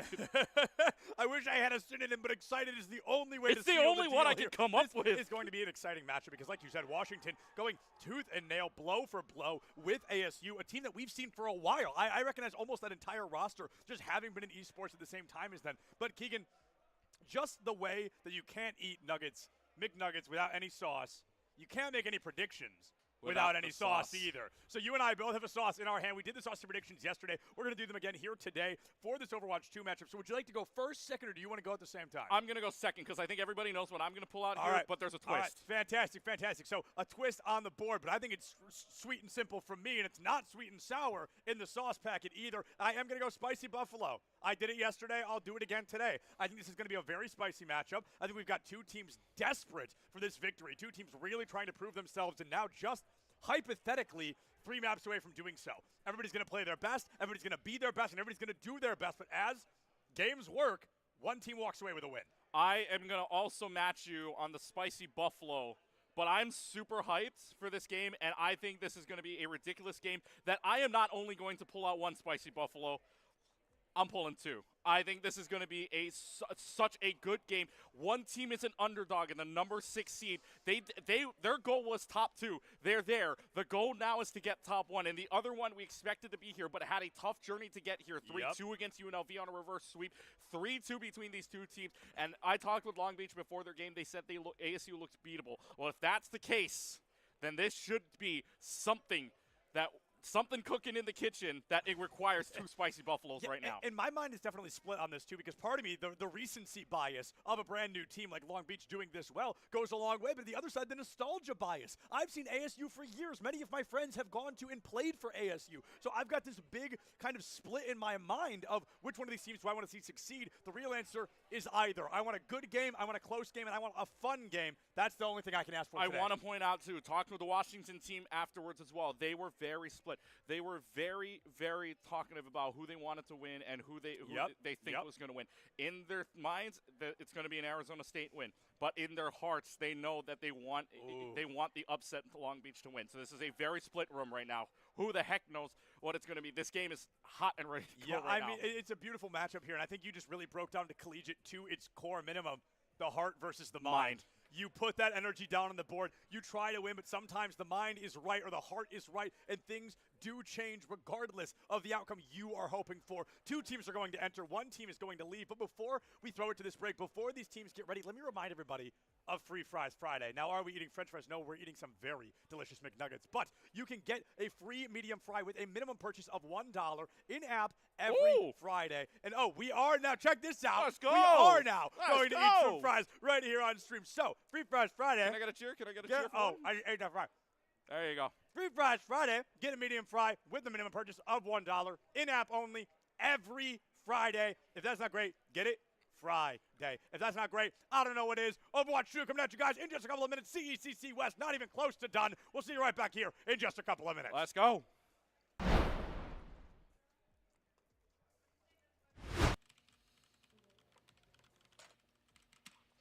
All right. We got this win streak. Let's go. Let's go.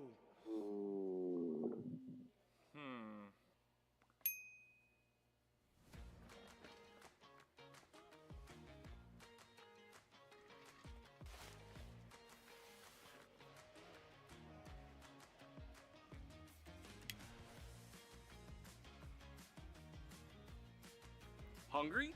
Don't ditch the game. Get McDonald's delivered right to you. Even get a free large fry with any purchase over $1 when you download the McDonald's app today.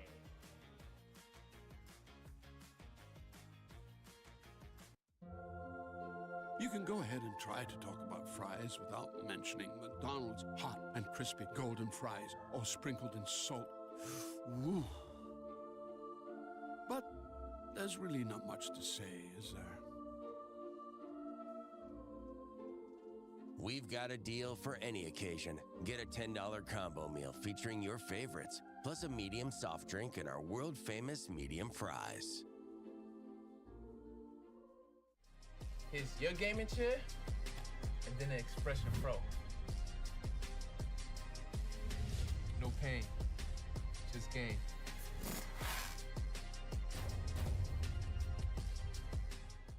If you have to ask why it's important to start your day early, here's your answer. Enjoy a sausage McMuffin with egg. Get 2 for $6 and pair them with a $1.49 any size soft drink. Ba-da-ba-ba-ba. Hungry? Don't ditch the game. Get McDonald's delivered right to you. Download the McDonald's app today.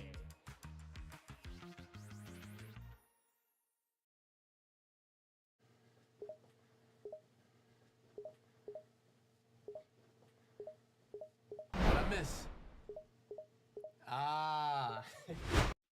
Welcome, one and all, to what is a very exciting grand final. This room was electric only a couple of moments ago, and now everybody waits in anticipation to see which team advances to CECC Main Madness 2025. Will it be the number 6 seed, the underdogs of CSU Long Beach, or will it be the reigning West champions in number 1 Arizona State? For the final time from us, we say aloha, friends, and welcome inside of the booth.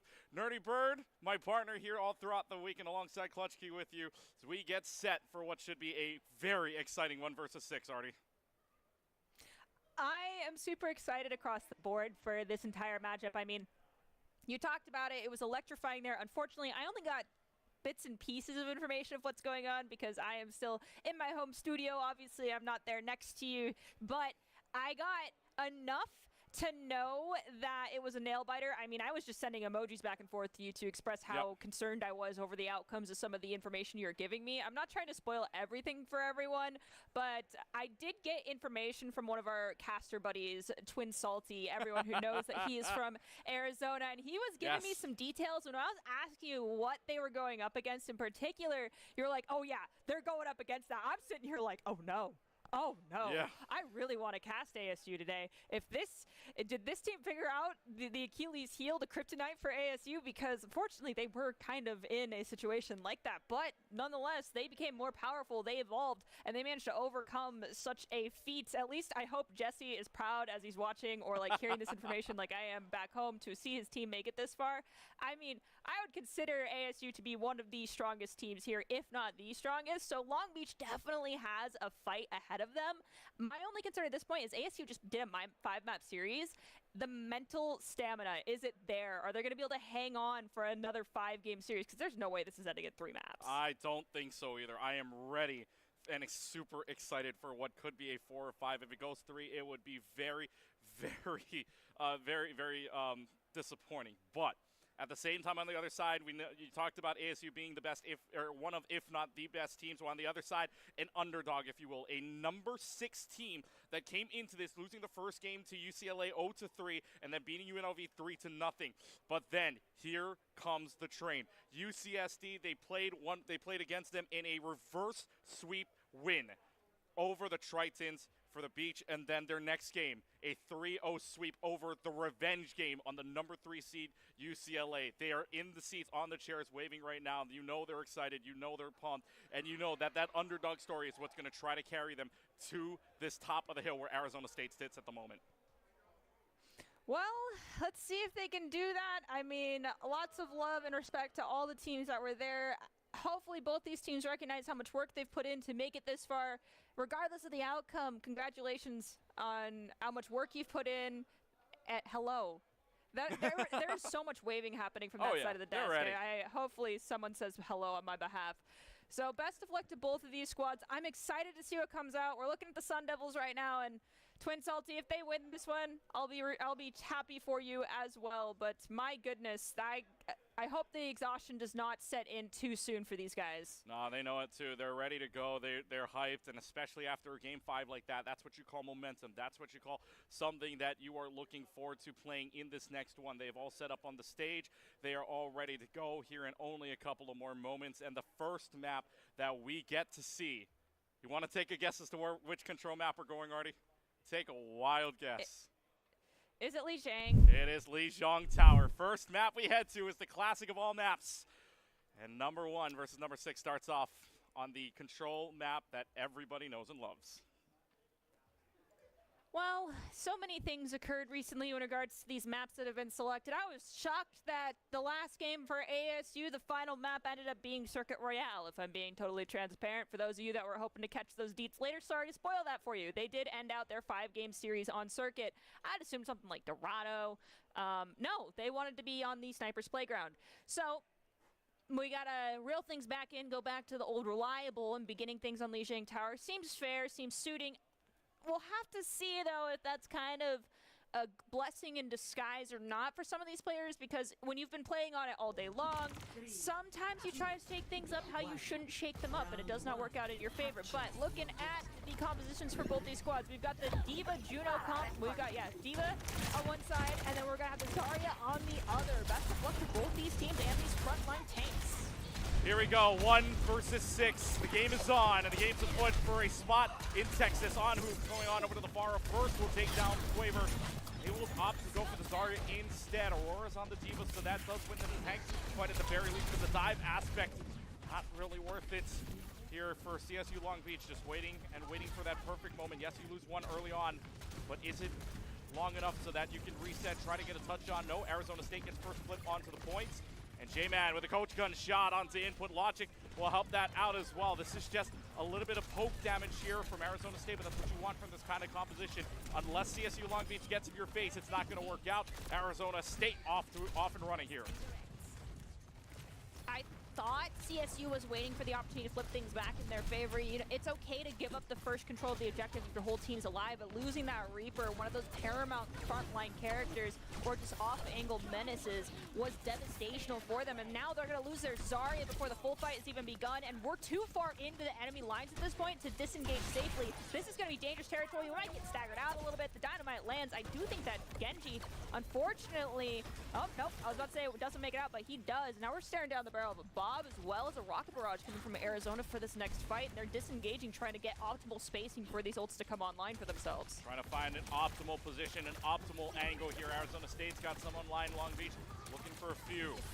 Now we get to find out what happens here. Reaper falling also low. Orbital Ray will pop out at the same time towards the edge of the map. Quaver's got J-Man down. It's a 1-for-1 trade, though. The bigger one is that the Juno's out even after the Orbital Ray. Aurora and On who are going to come combine for 3 final blows. Quaver, though, still in the back line, is able to find Angelic, but then that would be a backup for right now. If you can reset, that'd be great. Quaver falls off the map just to reset with the rest of the team, though. And CSU Long Beach had a chance, but Arizona State slams the door in their face.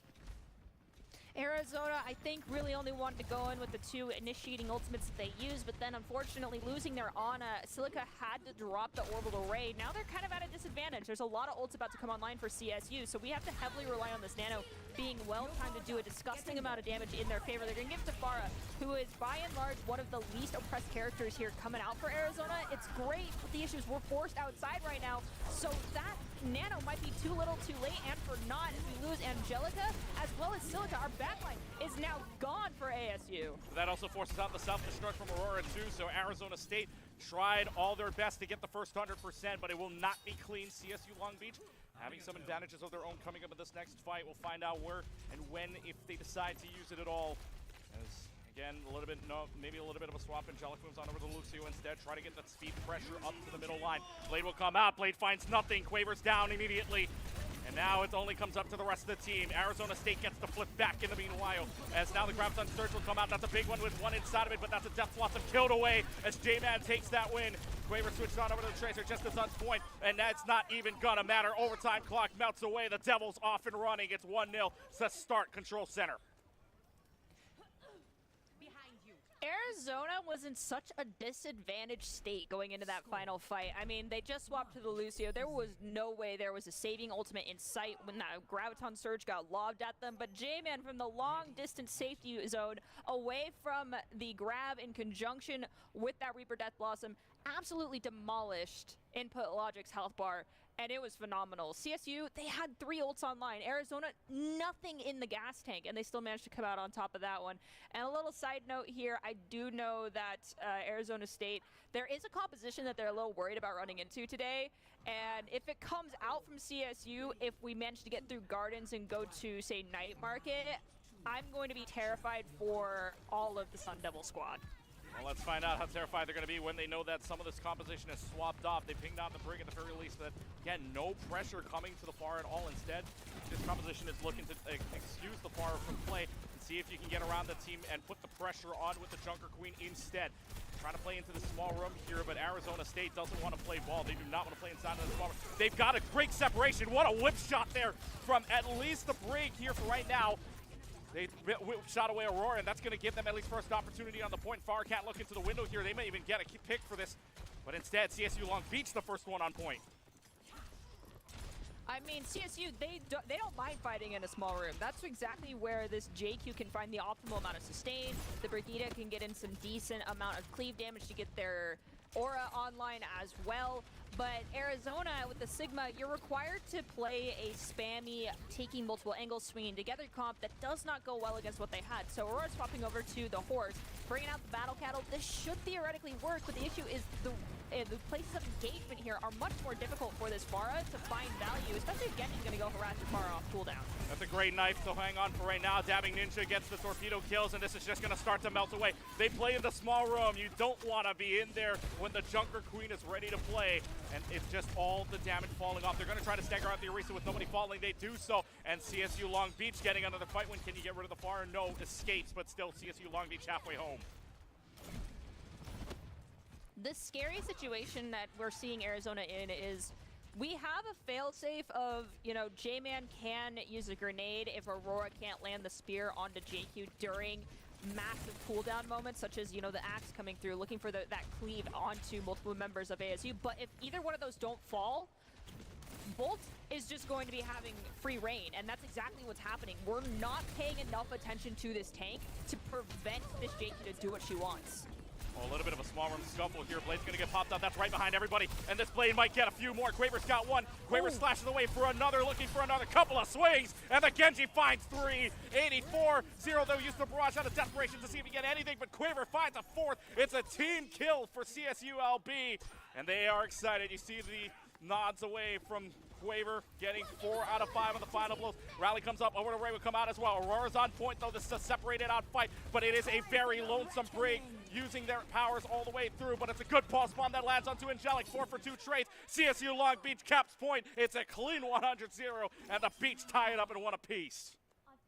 Quaver coming in with that blade is like, Nano, I don't even know her, showing why Genji in the right hands is an extremely powerful character. Plus coming back to point, getting a rocket barrage on top of your own gosh darn head, still having deflect and just standing there, taking it, finding the elimination was absolutely beautiful. Wouldn't be shocked if it's play of the game, but it might have been extended too long, so we may not see that rocket barrage.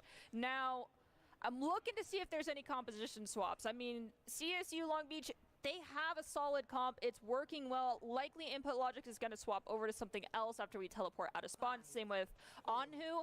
But I don't know if relying solely on Aurora, and I'm not trying to throw shit, I'm really trying to demonstrate the pressure we're putting on our tank to use the one cooldown to stop an entire ultimate is fair to our front line here. So that means our positioning from Arizona State needs to be drastically different than how you want to play solely because of JQ. If Rampage is online, you have to play very different. Yeah, and right now this JQ getting very online, and the CSU Long Beach does not want to give them an inch of breathing room. They've already forced them out into the back line. Points unlocked already, but nobody's playing for the point. Instead, people are playing to see if we can get first pick opportunities. That's exactly what CSU Long Beach wants to do. However, now you have to bring on very, very low health. You have enough to get back. It's an overheated Orisa, so you get back to the rest of your team. CSU Long Beach stabilize, get their first play on the point. Now, who's going to win this first fight is the better question, because Arizona State still wants to push the envelope. 7% and rolling is try to make sure. What a knife from Boltaro landing right on top of Angelic, and Angelic just bleeds away. Pressure's on. Orisa wants to stave off the pressure, but you don't realize that there's still so much around you. Dabbing Ninja's able to take care of Honda, who trades out for Input Logic, however. Is it still going to be enough because they're going back and forth? But the problem is, you keep going back and forth, you're not taking control of the point, and now you have just so much pressure on you that it's just going to be the Junker Queen running in and taking care of your entire back line. And right in that moment when we saw that JQ hit the shout, go in, had the line of sight of 3 people and was looking for those 3 tasty targets, you actually saw them get moved around a lot by Aurora. That just goes to show that sometimes the Bow Cattle is not going to be enough. We do have this Terra Surge online in conjunction with the possible orbital array, can be devastational, but then there's going to be Long Beach with their own orbital array as well as their own rally. They can throw in those 2 ultimates or just say, okay, the point is yours for now, and retake the point with their ults. It's going to come down to where they are used and where they're instigated.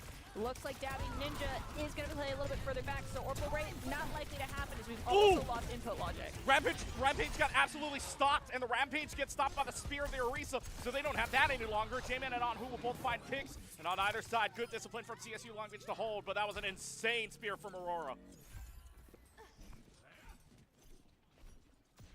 I mean, I was talking about it, and Aurora you were talking about. I mean, yeah, you called it. You called it.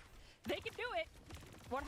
And I wasn't saying Aurora that you weren't capable, but if that spear didn't land, things were gonna get real hairy. So thankfully you got it. Now you gotta do it again, but you get a little bit more breathing room with Dabbing Ninja getting eliminated. Oh my God! Input Logic getting their head clicked by J-Man. We still have the bomb. We also have Orisa going in and looking to throw our JQ off the side of the map, but JQ says no, I'll take care of it myself. Yeah, and basically, you know, J-Man was hitting insane shots earlier on as well. It was just an insane couple of headshots from the Widowmaker, and just a hit scan god in general is this J-Man from Arizona State. So they're hold on to positions for right now. Some ultimates still being left on board. As we will find out if Arizona State can keep this hold or CSU Long Beach want to push the envelope. And there will be the orbital ray. It'll be the Terra Surge out, but it might be too little, too late regardless. Terra Surge used around the corner. Not going to find anything. Blade from Quaver doesn't find a single thing. It may. It's going to find, well, the Genji 1v1 is kind of respectable here, but you're just kind of hiding around walls. Meanwhile, on side of the point, Genji now goes away, and it'll be the Orisa trying to touch point, trying to hold on to this point as long as possible, but speared away, knocked away, and it'll be a flip back to CSU Long Beach in what could be final fight territory. All right, CSU Long Beach, they have this Pulse Bomb online, which we saw earlier, annihilated a backline. They also have Rally, great sustain. They're coming up on the Rampage as well. Will it get stopped in his tracks by Aurora once again? I don't know, but J-Man coming up on the Bob, and then Angelic also has the Rally in response. We're going to throw Bob into the point, try to pull some attention, goes through the enemy hyper rings, does not make it all the way in, but we have that Rally coming on, trying to keep people off this objective. It's 99, and CSU Long Beach keeps them off the point. CSU Long Beach will be our victors.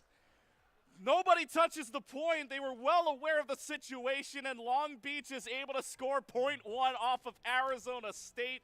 And Voltaro getting your pot B here. And oh my goodness, you want to talk about a team on the up and up. Here comes the Beach.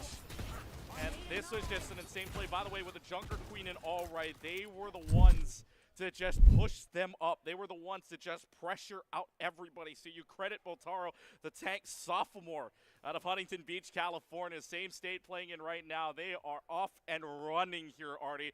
And CSU Long Beach, I know Arizona State likes to go toe-to-toe here. They're going to have to do it to start already. Backs against the wall off of map number 1.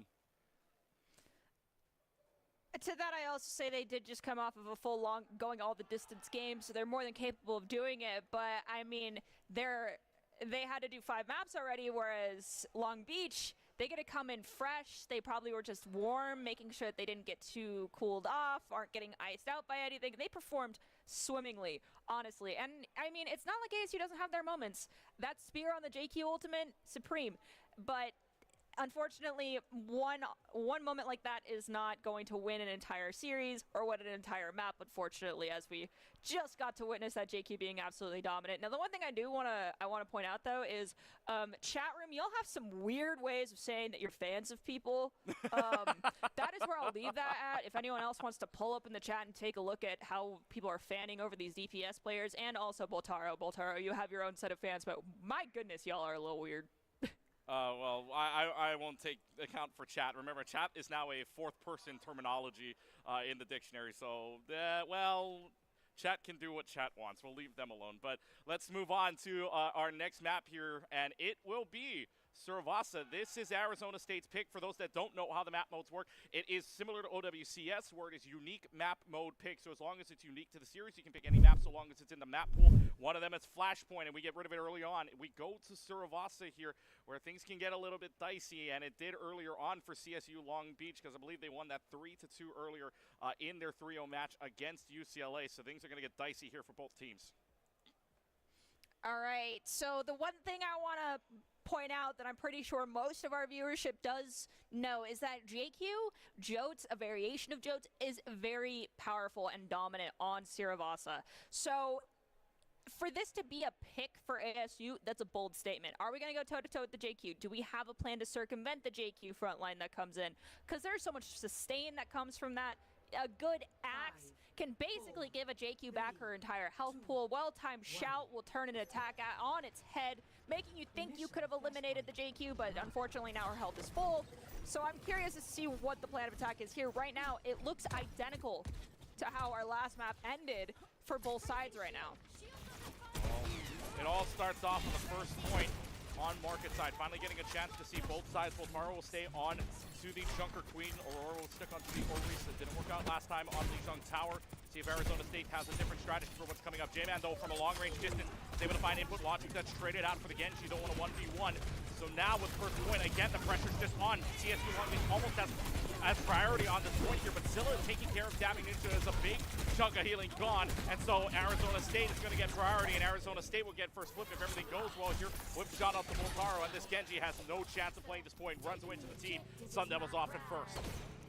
All right, I gotta point out what Aurora just did to Boltaro, and that was recognizing the amount of sustain, how Boltaro has those abilities that lean into helping out my squad, keeping their health pools healthy, and the execution of the spear spin, and just keeping Boltaro out of range of their team so he could not use those cooldowns to assist his teammates, only to save himself. That was well executed. Now was it red? We're taking out J-Man first, someone who took down multiple members of Long Beach, and Angelic to fall. Scylla get a fall. Just 2 players left standing. That's Quaver for you right there. Quaver and Input Logic doing some work on the pair up. They'll get behind, and now 53%, or 55%, excuse me, is where they will land up before flipping back to point. So this is all back and forth here. Remember, Arizona State on the back foot here. They're the ones to pick this map, but so far, Long Beach looking like they can pair up with them, and that's truly because that CSU Long Beach going in with a lot of confidence here, but ultimate-wise right now, maybe not pairing up all too much on different ends of the floor. So let's find out if Arizona State can bring this back, because they started off well in the very first fight, but the next fight after that kind of just fell away, even if both were dry fights. So the patience here from CSU Long Beach. They want to make sure that Arizona State's the one to force the fight first, and then they can push in right after that. Quaver's just sitting in this corner here, just getting 3 ult charges, just 3 shurikens onto the Orisa. They finally spot out the Genji. Well, I already have a recall input logic. Having to recall the rest of the health here. Now you're going to have the Terror Surge. Terror Surge getting through inside of it. Rally enough. Yes, Rally's enough to save the team. Quaver and Boltaro in the back line, though, is able to find one in the splash. DPS finds 3 total. Aurora's the only one to get another one. CSU Long Beach get the team wipe. And the Beach are off and running. They're getting the market first. The tragedy of what just occurred was Aurora has done such a great job using those cooldowns at the right moments, but after you pointed out, Quaver was just kind of vibing and getting ult charged for free, and Quaver dashed out. For some reason, we hit the hyper ring, and we felt the necessity to use our spear spin and take space with it when we could have just walked forward. And as soon as that spear spin was down, that was Long Beach's go button. And that's exactly what they're looking to do, is take down some of those quintessential cooldowns from Aurora. Either spear spin, sometimes spear if we're looking for Boltaro to use ult, or it's going to be the fortify.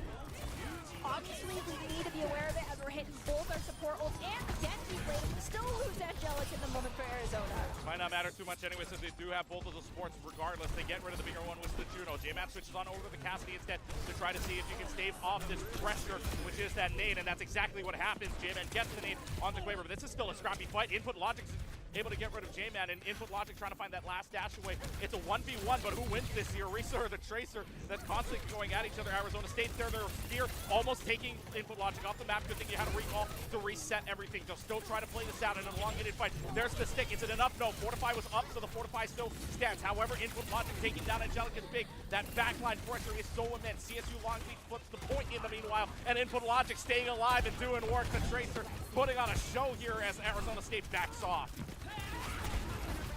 Tracer is one of the DPS play characters that I feel like has a very easy kit to understand out the gate, but honestly, played at the top tier is one of those incredible things to look at because you are able to pull so much attention, you add so much value. Plus Pulse Bomb, if there's nothing like a Suzu to protect the team, well, you stick it, well, you can guarantee at least 1 kill. Now, I'm looking at J-Man. Do I have the opportunity to stop Boltaro's ultimate? I think it cut off 1, but I don't know if that's going to be enough to find an elimination. It might be, because Aurora was the one to stop it, but it didn't reach the rest of the team. Anahu's still, though, within the range of the Junker Queen in general. That's going to allow Quaver to get the rest. Quaver on 1 slash, gets 2 kills. Boltaro on hashtag are able to find the rest, and it's 77%. Is it worth it for ASU to touch this, though, Artie? I don't know if you have enough time. No. I think you need to start making your rotation towards one of the other objectives. We're going to have to use cooldowns to close this distance, which will put CSU Long Beach at an advantage. They do have Pulse Bomb, and they're only about 65% to Orbital Ray at this point in time, but Arizona State honestly needs to post up and then post in front of this next objective. They need to get in the way of Long Beach, make them use cooldowns in order to take that space, and then disengage and re-engage with their ultimates online, because they'll have 3 to the maybe 2 that CSU Long Beach will have in their favor. They just have to play the cooldown game properly and make sure that our Orisa is not forced to use theirs too early. We do have Brigitte kind of waiting over on the sideline, helping out Anu with this Tracer duel, and it looks like Aurora might be safe. Yeah, we're hitting the hyper ring. J-Man walking forward. They're trying to claim the space, and they're going to box out Boltaro, who's going to be eliminated. That should be a point lockdown going in favor of Arizona State. One of the first fights that we've seen here that Arizona State played that well. You said it yourself, boxing out with the Deadeye, and then you separate out Boltaro from the rest of the team. So that's a fight win. It's a good fight win, too. You really desperately needed that fight. So now you got a few ultimates coming up on line 2, and this is going to be a really messy fight, Arctic. One of these teams thrives on that chaos. I think that's CSU Long Beach because of the amount of sustain that comes through between Brigitte as well as the JQ. But to that I also say we have Orbital Ray in conjunction with the Terra Surge. It's not worked out perfectly in the past, but it might work this time. We could just swap out Orbital Ray for Pulse Bomb as well, because we know Pulse Bomb is at stational. As we see the Orbital Ray drop off both sides, there comes in the Terra Surge. No one eliminated just yet, but it's going to Dabbing Ninja to be the first to fall. Also falling. J-Man, Silica, bodies are hitting the floor left and right with Angelica falling. This looks like CSU Long Beach should be able to lock down this objective. Boltaro's go button is always going to be the Orbital Ray. Once that comes out, it is just an entire massive wipe. CSU Long Beach, yes, will put the point back in their favor, but Boltaro, what a play. That was 2 kills on the Rampage bleed alone. That's an insane feat, and now Arizona State used everything they had. So did CSU Long Beach. That shows you how desperate they want it. Every single fight matters. Every single play matters. We'll see how Arizona State responds to this. Long Beach holding on to the point for right now, trying to get their position correctly. There's going to be the hinder for right now. The blade's out. Everybody separated out, but Input Logic's in the back line, trying to get rid of J-Man. Quaver's got the blade away, and Quaver's going to find at least one. The Juno's in a whole lot of trouble to the rest of the team. Juno just back onto the point here. This is desperation situation, Artie. It's 3-set or nothing now. We saw Angelic on Control Center swap to the Lucio. I think at this point in time it might be advantageous to do that exact same thing. The Brigitte, while I understand why you have it, I mean, you've got Genji, Tracer, both, you got to cope with both of them, but the Lucio speed might be necessary here to make sure we make it in on time and just give someone, maybe Anu, the path, the opportunity to gain the stick! time. Oh, the combat roll. Combat roll goes away, though. We survived! Yeah, combat roll sticks away, though. It doesn't really matter. It's 3 kills anyways.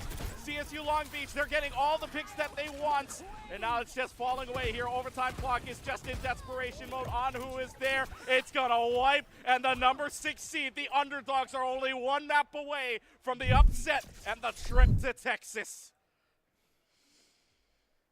I mean, Quaver is giving a clinic right now on how to do Dragon Blades without a nano. Every single time that check mark is there, I'm like, okay, here it is. Here's going to be another 3-piece. But Boltaro's coming in with this POTG. You mentioned these orbital rays being the win condition right now for Boltaro, and you're not wrong. Every time that's online, Boltaro's hitting the gas pedal. And sometimes you see the orbital ray drop on one side and teams disengage, but we're having Long Beach also hit it in response. Perhaps maybe we just opt for hitting the hyper ring and getting out of dodge, because the sustainability that comes from JQ we cannot match in conjunction with the amount of sustain that comes from orbital ray for our own squad of Arizona State. The orbital ray lends itself to JQ in these moments and allows for those abilities to just be that much more devastational. Yeah, and you talk about just the amount and just the devastation that this entire team brings to you. The CSU Long Beach team, again, seeded number 6 down in the regional settings. They came in here just swinging away. Yes, they lost their very first match, but are 3-0 since then, beating UNLV 3-0 in a reverse sweep, beats UCSD 3-2, and a UCLA team that was very strong up to that point, 3-0 as well. Like you were saying, I think maybe the mental fortitude maybe starts to crack a little bit after that 5-set game that ASU has, and it's starting to show a little bit here. When you're talking about the pressure, it just seems like for some reason ASU has their highlights. Yes, especially that box-out play. That was classic. That was a separate out. That was an isolate out. You want to zone out the tank, and then the rest just follows. But it seems like CSU Long Beach is just getting the upper hand on every single fight we're seeing. Well, you have to lend credit to both sides in these moments. Like, boxing out and icing out a tank like that is difficult to execute in itself. I mean, we saw it. You had to dedicate the Deadeye from J-Man just to get Boltaro in a bad spot to allow for the spear spin to deliver the JQ into the back line for ASU. But then Long Beach starts recognizing that they're trying to do this sort of play, and they'll make adjustments. You have to find different opportunities and different ways of doing that. Perhaps instead of trying to play this spammier composition of the Orisa that has less sustain in comparison to this JQ composition, we follow suit. We do something similar. We match the JQ. Perhaps that's a way to go, or maybe we go brawl and hold smaller angles, hold closer. I mean, the next map type can decide whether or not you're capable of running a composition that can match the dominance of a JQ comp, or if we're just going to straight up go for the JQ mirror composition. But you can see this Quaver on this Genji is just doing absolute majesty of all of these Dragon Blades. And someone mentioned I can't see the Dry Blade montage. I agree. These have been absolutely disgusting, and right now you are a shoo-in for player of this series. I mean, just this series entirely right now is all in the hands of Arizona State. Remember, folks, both of these teams were the ones to have a reverse sweep in their pockets, right? Arizona State reverse swept UNLV, and then it was CSU-LB who reverse swept UCSD, the Tritons. So on a reverse sweep on either side, now you feel like when these two reverse sweep giants go at each other, this I'll say this match, I mean, even if it's a 2-0, a lot more exciting than the Tyson-Paul matchup. I will say that at the very least. It's been a lot more hype. But at the same time, you feel like it's not quite over for Arizona State. You feel like their back's against the wall, but you know they're down. They're not out just yet. It's a situation both teams are familiar with, so we know that the aspect of it being series point for either one of them shouldn't be the, oh, we got this, or, oh, it's over. It shouldn't instill panic in the side of ASU, but I think it should start making things a little bit more apparent that what they're doing needs to be changed up. I mean, if it didn't work the first time, didn't work the second time, you have to start adapting flexing your muscles a little bit. Show us what else you're able to bring out of the arsenal of characters and compositions that you have that can actually help compensate for what's being thrown at you by Long Beach at this point in time. Yeah, and next map coming up here only very soon as we get our stats to you presented by McDonald's, and the differential is just insane. CSU Long Beach coming up with a high, game-high 26 elims, all by input logic, and 12 final blows. Not the highest damage, but the highest amount of final blows, the highest amount of elims in general. And it just shows you that the immense teamwork here from CSU Long Beach is kind of just showing right now. Arizona State with 3 in the negative KD side with Anhu, Angelic, and Scylla. J-Man and Aurora doing their best, but it was just too much pressure that this Junker Queen composition. And I think the reason why this the reason why this map pick is taking a little while here is because they want to be sure that they can counter out whatever composition this CSU Long Beach team is having right now. They want to stop the momentum. They want to try to pick the right map here, and I think Circuit Royale may just be it. Hold on. Circuits thus far, I think, just based off of what Quaver and Input Logic has shown us, the vanilla, well, the dive composition they like to run as DPS characters, as DPS players, with the Tracer and the Genji, shows us kind of one flavor of ice cream. It's the vanilla, but I do not think that those are the only types of characters they're capable of playing. I do anticipate our Tracer of Input Logic to be more than capable of playing something like Widowmaker in these moments, which, let's be honest, Circuit Royale, at least on release, and even today, I feel like, is Widowmaker's playground. So if you don't have someone who's willing to go toe-to-toe with that Widow, well, you're going to be in for a really hard Circuit Royale matchup. Now, Clutchkey, you are there. What occurred on Circuit Royale earlier for one of these two teams that you got to witness? Yeah, so on Circuit Royale earlier between Arizona State and the University of Washington, it was tight. 2-2, or it was 2 points that Arizona State had gotten before their fight ended. Washington staved them off, and then Washington, put it simply, gave them a run for their money. I mean, just the first point gave them all they could handle and got that point, and then the second point on an overtime. Arizona State got the first 3 picks, and then all of a sudden this Washington Huskies team bit away and just chomped away at the entire defense that was Arizona State and gave them a second point in overtime while being down in the number of players that were there. So they absolutely burned it out, and then finally Arizona State stopped them near the golden box of victory right there and just put up the defensive hold along with switching to the May against a Manga composition that UW worked out really, really well. So it was quite exciting to watch. Everybody was energetic. Everybody was clapping, and well, now we'll get to find out where they decide to go for their next map, because obviously if they want to play Escort, if they pick a Circuit Royale map, you don't want it to get that close, obviously. You want a map that you want to get some momentum on, right? Circuit Royale, I feel like, is a war of attrition map in some instances, but we're not going to go there. We're actually going to go to a hybrid map. Thankfully, or not thankfully, I don't know. It depends on your opinions on this, because yesterday I was lobbying for Kings Row, even though I feel like most teams have played it too often. We're actually going to Pericio for our next map, which is hybrid. I think this might lend itself a bit more into ASU's favor. Are we going to stick on the Arisa? Well, yes, we can. I think it is a lot harder for JQ to perform well on this map, as well as like a Maga to perform well on this map. Sometimes Ramacha struggles too, so this one should lend itself to how ASU likes to play it a little bit more. Let's see if their composition can run well here. Obviously, their map pick sides stay the same, so Arizona State will be on the attacking side first. CSU Long Beach will have their defensive end to start this off. So this is the one, right? This is the fallback moment. It's the reverse sweep in the cards. Is a comeback possible, or CSU Long Beach just going to end it right here, because you know that they are the underdogs. Obviously, like I keep saying, number 6 seed trying to take down the number 1, but you feel it in the room. Everybody's watching this game to see if that underdog story has a grand finale to it. Curious as to what the starting compositions are going to be for both of these squads. I have a hunch of what we might see, but I do not anticipate, unless there is a plan of attack coming out from Long Beach as to how we're going to claim specific high grounds here on their attacking phase. I don't think JQ will be there with them on attack. On defense, I can see it, because you can basically flip the point and start on the high grounds and then drop to low ground when you're on defense and tell the enemy team, hey, come here, and play inside of the buildings to your advantage, which should allow you to circulate your cooldowns enough that you'll be able to live and play into the sustain that your composition presents. On attack, I don't really know if it's that viable. We'll have to wait and see. For now, they get to start on defense. Like I said, I foresee the JQ. Now, the Orisa is where I get a little bit concerned that we've seen coming from ASU. And yeah, I'm getting the Winston. This is what I anticipated at the minimum was going to be Winston frontlining from Arizona. Seeing it from Long Beach, also liking what I'm seeing. Yeah, and I mean, obviously for Arizona State, having to play the Winston, you think maybe they could have played a little bit more dive-centric, or maybe like a escort was still on the board, so maybe a Gibraltar instead. But no, they go for the Paraíso, maybe trying to dive in onto that backline, and Winston is one of Aurora's best characters.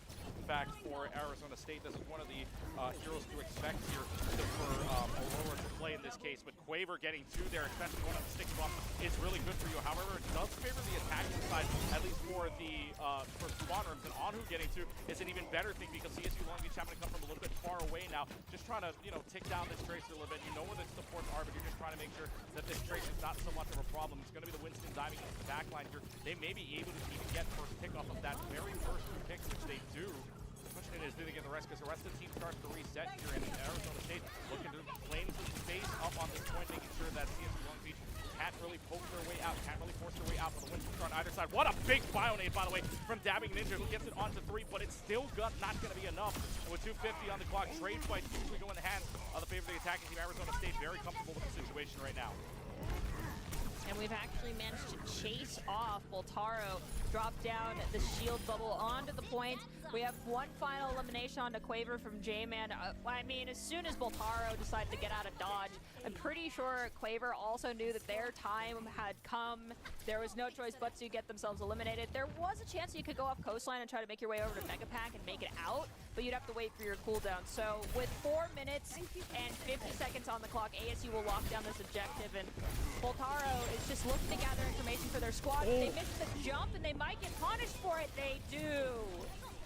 Yeah, it's not good when a pulse bomb sticks in you and you don't have a primal rage to kind of take down that damage, but instead it will be a further advancing card here from Arizona State, which CSU Long Beach currently has no kind of primal, or I should say no prime objective here, because obviously they're getting hit from every single side. And now Boltaro's going to go for the defensive, or rather going to try to counter the dive, especially with this D.Va. The D.Va does get Nana boosted into the backline already on, who's got 2 in the meanwhile, but Boltaro and Input Logic trying to make the comeback, gets the false spawn to land on the Ana, and both supports are now down from the display, but Anhu and Angelic going to help save the day here. It's just the D.Va left as Arizona State continues to push. Come on, Anhu, go get Toki. Take D.Va out of mech. Do not let this D.Va escape. I think the plan is exactly that. We go for the duplicate, but the rest of the squad is here. Winston's cutting off the heals, drops down that shield bubble, trying to make sure this D.Va does not have the support of their backline to sustain. Brig hits the rally. The focus beam from Quaver goes on to Angelic, and Input Logic will actually make sure that that elimination is what good. a sticky nade. Input Logic does fall to Silica. Quaver finds Silica, and Quaver also goes down to Anhu. Trying to find that Echo. That Echo's very low on, who's able to find it, so that goes down. Final fight territory. And actually, no, I'm sorry, they capped the point in the meanwhile, so there is no last chance fight here. It is going to be Arizona State capping it. So with 4:45 on the clock, they have a chance to complete this entire map. Wow, I didn't think they got that flip. I mentioned it during Gibby the other day, and that was these tracers know their job. Input Logic is trying to create disruption on the back line to prevent the tanks from preventing Aurora from getting assistance. But then J-Man is like, oh, I'm sorry, supports. I have a job, and it's babysitting this thing, and it's pointing right at the objective. That payload has been moving consistently outside in that street space. We lose on to Input Logic immediately off the rip as this fight starts, but Aurora is undeterred and pushes forward nonetheless. They're just sticking it out. They lose one, it doesn't really matter. Arizona State still wants to try and fight this. They want to make sure that their pressure is well known. Boltaro ending up taking down Scylla, but the D.Va stuck outside, has the self-destruct to get the D.Va before that self-destruct happens. Yes, he can, as Angelic takes down Boltaro on the whip, and it will be Quaver getting the focus beam shot before Input Logic goes down, so it will be 3:44. But the way this is scrapping out right now, I don't know if CSU Long Beach has enough to keep playing this game. This is the first time where this payload lost a level of momentum for Arizona, and that's the first time they were actually forced out of Lucio's, I guess we'll call it the DJ house. I don't remember the name of the actual building itself, but nonetheless, they backed off, they waited, and now they're coming back in full force. You see the hyper ring, but it's really really far, so D.Va isn't able to push forward any more than this. We force out the Tracer recall, so it's a chance to reclaim the control of the payload. However, Arizona, no one got eliminated in this exchange. They're playing the tug of war with abilities very nicely, and they find Quaver. This is now the opportunity for them to claim back what they want, to control the payload and push further forward. Oh, but they run right into Scylla. Scylla tried to sleep start to no avail. Anhu and J-Man, though, are going to find their picks to trade on, and now hashtag bobbing the rally just to stay up at the same time for Anhu. They've got two, but look at where this payload is. J-Man is just hiding secretly away. I think the D.Va has noticed that there is going to be a little bit of a push here, but we're into the home stretch as it will be Anhu hitting into the break and will get the rally off. But the rally does no more than just keep Anhu's duplicate up for a little bit longer. Now it's going to be a duplication on the other side. It'll be a Tracer that gets duplicated by Quaver. Orbital Ray comes down from dabbing Ninja. It'll be the Nano boost onto Angelic just to keep Angelic up for a little while longer. But Scylla also falling low himself. J-Man now's got the pulse bomb that lands right on top of Voltar before that can even happen. Arizona State looking to close things out here. Quaver's got Anhu, but it might not matter for much longer. Payload runs in the final 5 meters, and Quaver's nowhere near that payload just to take it down. Arizona State finds the fights they want. They go uno, dos, adios, completing the entire map on Paraíso. CSU Long Beach has some time, but they're going to need a few fights to do it. Okay, so we had the duplicated Tracer up on the bridge, battling against the Brigitte and the Ana. But what I was noticing, and I had to just double check, I took a double take and I was like, this is a raid boss. We had Nano and Rally going. So despite the pulse bomb landing, we basically dropped all of our resources onto the Brigitte, got the Inspire up, and saved Silica's life in that moment. Raid boss is so powerful, Tracer, I commend you for even trying to go up against that, but they pulled your attention, and J-Man was like, hey, I got the cart. And that's exactly what they wanted to have happen. Yeah, and right now, as it stands for this team from Arizona State, this is the game plan here. They want to disrupt what the composition is. They want to pick maps that don't favor the Junker Queen, and so far, so good. They had a few fight wins, especially when it's very elongated, if you will. I think there was only one fight CSU Long Beach kind of had that was kind of long that they won. And otherwise, it was just Arizona State isolating out some pressure, even if Scylla is down, and they were unafraid, right? Even if you lose one, Scylla went down early. That doesn't mean you don't have a fight win either. You still have tickets to get in, and that's exactly what they did. So now we'll get to see what CSU Long Beach pulls out of the hat here, because obviously Junker Queen might maybe not be the best idea, especially trying to push on this map, but we'll see what they've decided to pull out. Maybe the D.Va was the answer for a little while, but if it's going to be what we saw earlier on, I think Arizona State's got advantage here. You have to have a very firm grasp on D.Va's kit and be a phenomenal D.Va player, I feel like, to play up against a Winston that has an Ana Brigitte backline. And I just say that because of how well those three characters lend themselves together. And losing input logic to Anhu early already means that we've lost a level of protection for that backline.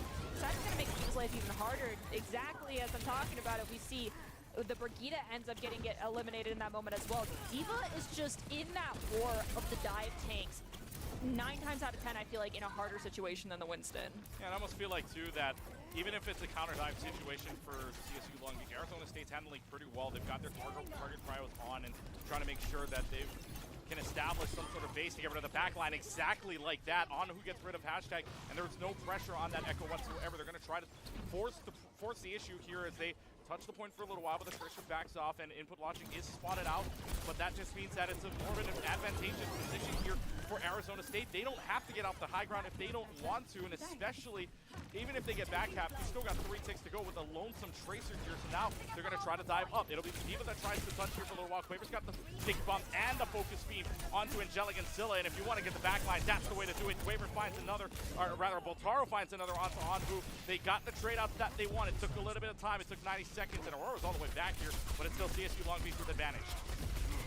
Ooh, look at that map knowledge coming through from Aurora. And recognizing there's a mega pack over here, is playing for it, grabs it. J-Man as well will steal it away from input logic as they go for this coastline duel. The recall scores first, and we have our Echo coming back in. Anhu off the respawn, gets the elimination on input logic. D.Va is over on the coast, tries to fly away. I don't know if Toki will survive in that moment, but Voltaro falls, and the coffee goes away as well. But it doesn't matter anyways. Anhu and Angelic, and Anhu escapes with their lives. Gets 2 on the picks on the trade-off. J-Man has to recall away. 2 minutes left to go. Half the time bank wasted. And now the question is, do they want to reset with their tank? Because obviously, with everything that just happened, you don't want to go into this fight just blind, and that's exactly what will happen. For Arizona State, though, getting a better advantageous position, everybody will go back into the higher ground, making CSU Long Beach get to them and not the other way around. are online, hypering out. Let's see what they decide to use here. Great bio name, by the way, with Dabbing Ninjas in the air. Do you have enough damage to get rid of it? Yes, you do. J-Man and Anhu combined for a couple of kills there. That's on to Dabbing Ninja and Quaver, and already this is starting to look worse and worse here for CSU Long Beach on their attacking end because they're not able to find any picks, even if they used a few ults to do it. I honestly, when they selected this map, I was so glad that we got to see the Winston come out from Arizona State. Aurora is being an absolute powerhouse for their team, and I think Anhu and J-Man, we can't hear the comms, so you can just assume that when J-Man gets someone lower, they force that essential cooldown. Anhu's like, where?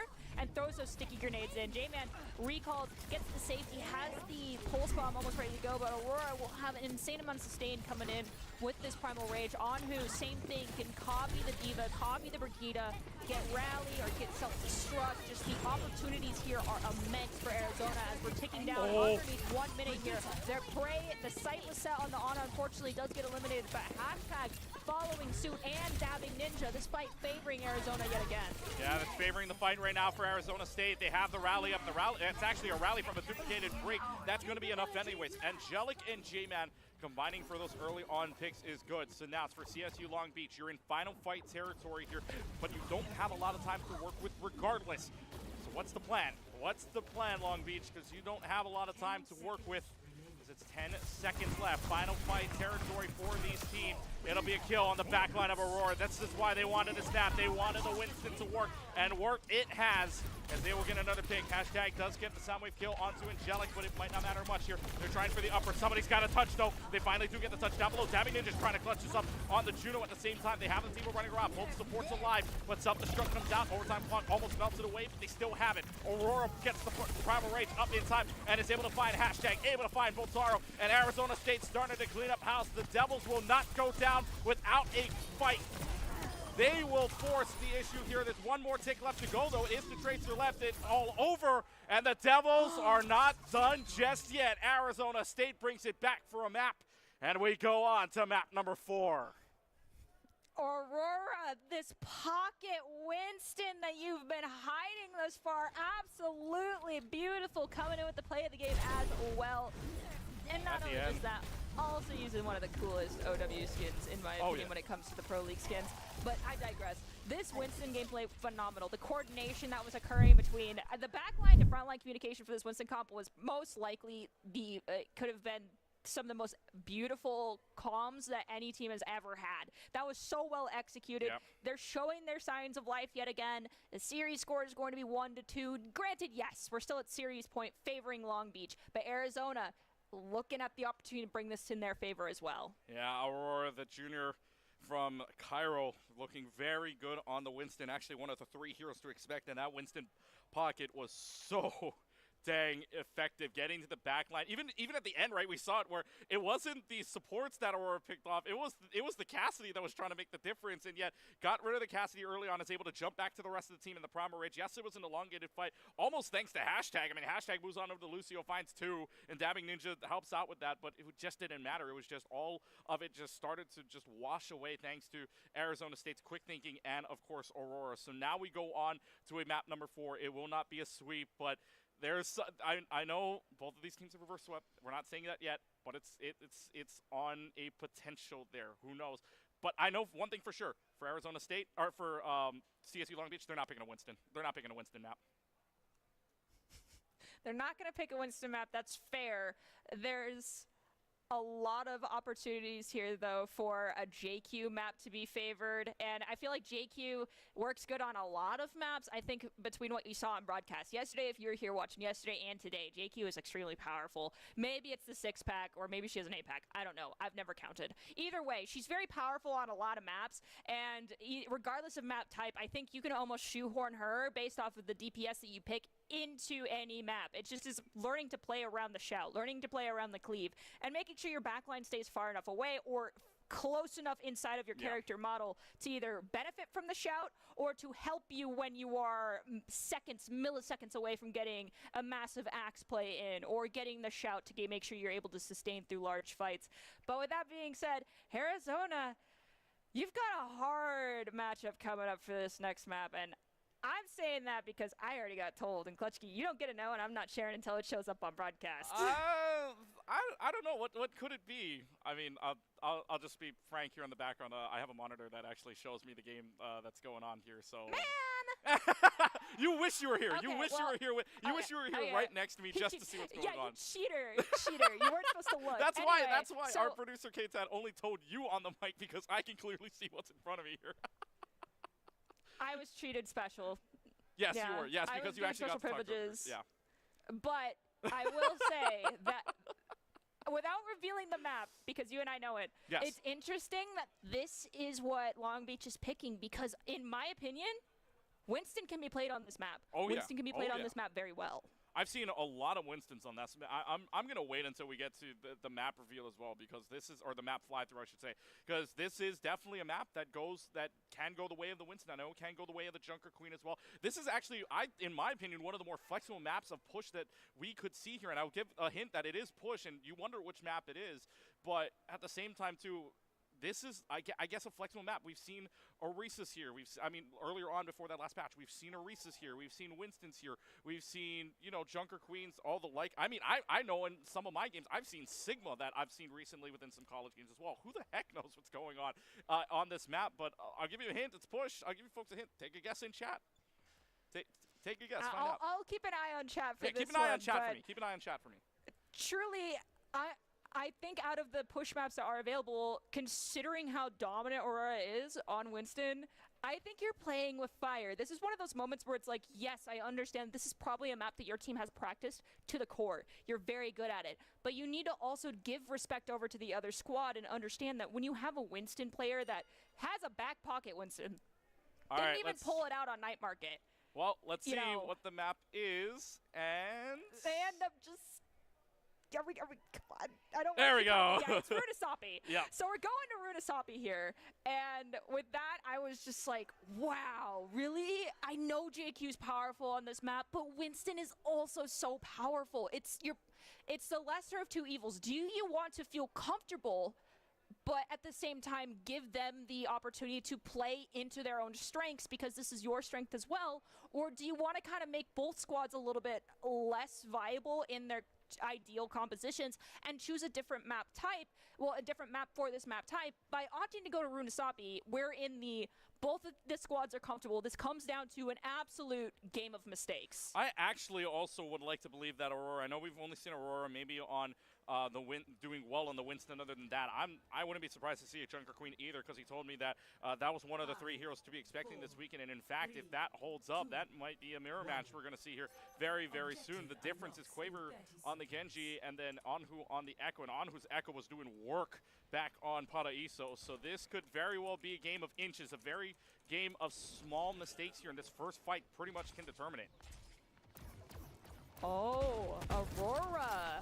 I'm seeing what you're putting down, coming out on the JQ. The only variant here is Anhu opting to go with this Echo, which will lend itself to, the rally copy or even the orbital ray copy.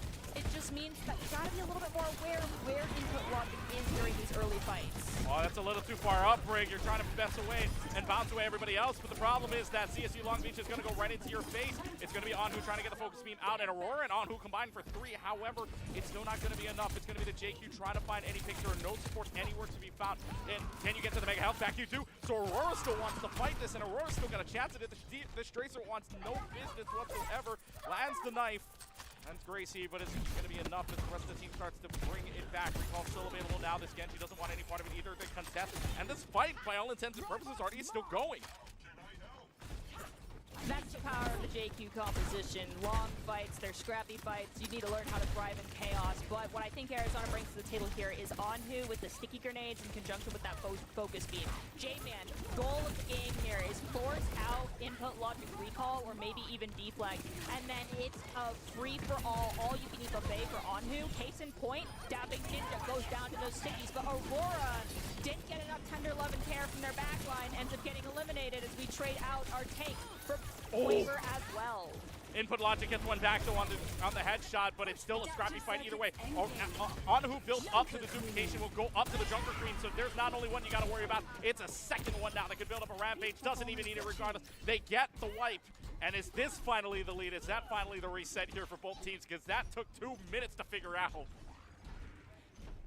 think coffee is too strong. I'm not saying we need to nerf it. I think in this matchup, the variant, taking out the Genji, putting in Anhu with the Echo Copy is huge. Oh. Yes, unfortunately, Anhu, I did just curse you and make you get eliminated by Quaver, who is arguably one of the most insane Genji players I have ever seen. But you've also lost Dabbing Ninja to J-Man. I think the Copy just throws in an extra little bit of flavor no one can really compensate for.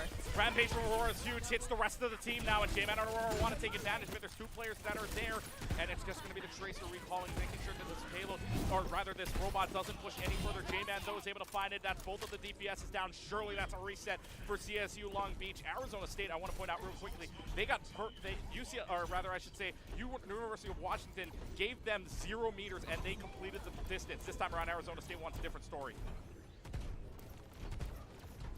We're about to lock it down to get those forward spawns for Arizona State, and let's look at those ultimate economies on both sides. It's heavily favoring CSU Long Beach, but we've seen something similar, and that was back in the control point on Control Center, where we were down ult economies. We claimed absolute space, taking down both the supports for CSU Long Beach right now. Arizona, despite the lack of power from the ult, they hit the orbital ray. They're able to come out on top of this fight. I don't know what it was, but Boltaro used the Rampage, and it amounted to nothing. Not a single thing was hit. So I don't know what exactly happened for that, but it ends up being good for Arizona State, and now they're just advancing forward. They're getting these small picks here. Quaver thinks that there's an open window here and wants to try to slash away at it. Boltaro's got Aurora. Can you chase down the Juno? That answer's no. Zilla's bloodthirsty for a double kill, and now they're going to push up. And yet again, Arizona State gets another fight with the momentum, and the snowball of push is draining CSU.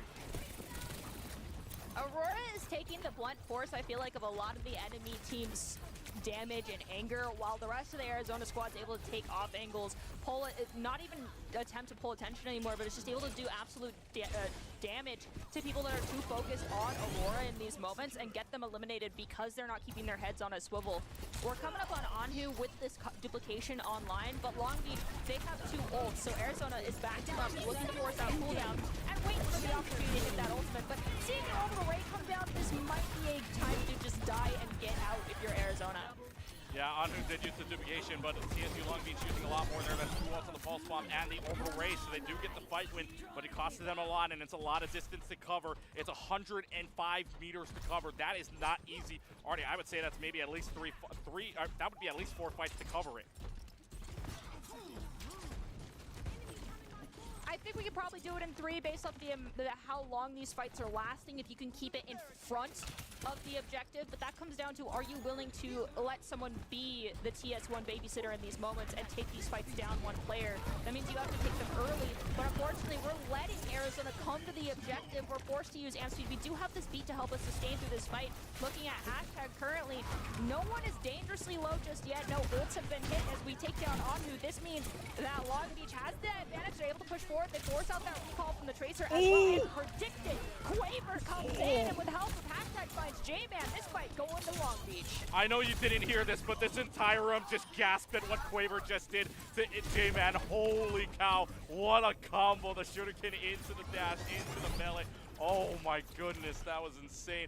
CSU Long Beach will cap the checkpoint here with 4 minutes to go. The snowball is starting to melt here for Arizona State. Yes, they get the checkpoint here for CSU Long Beach.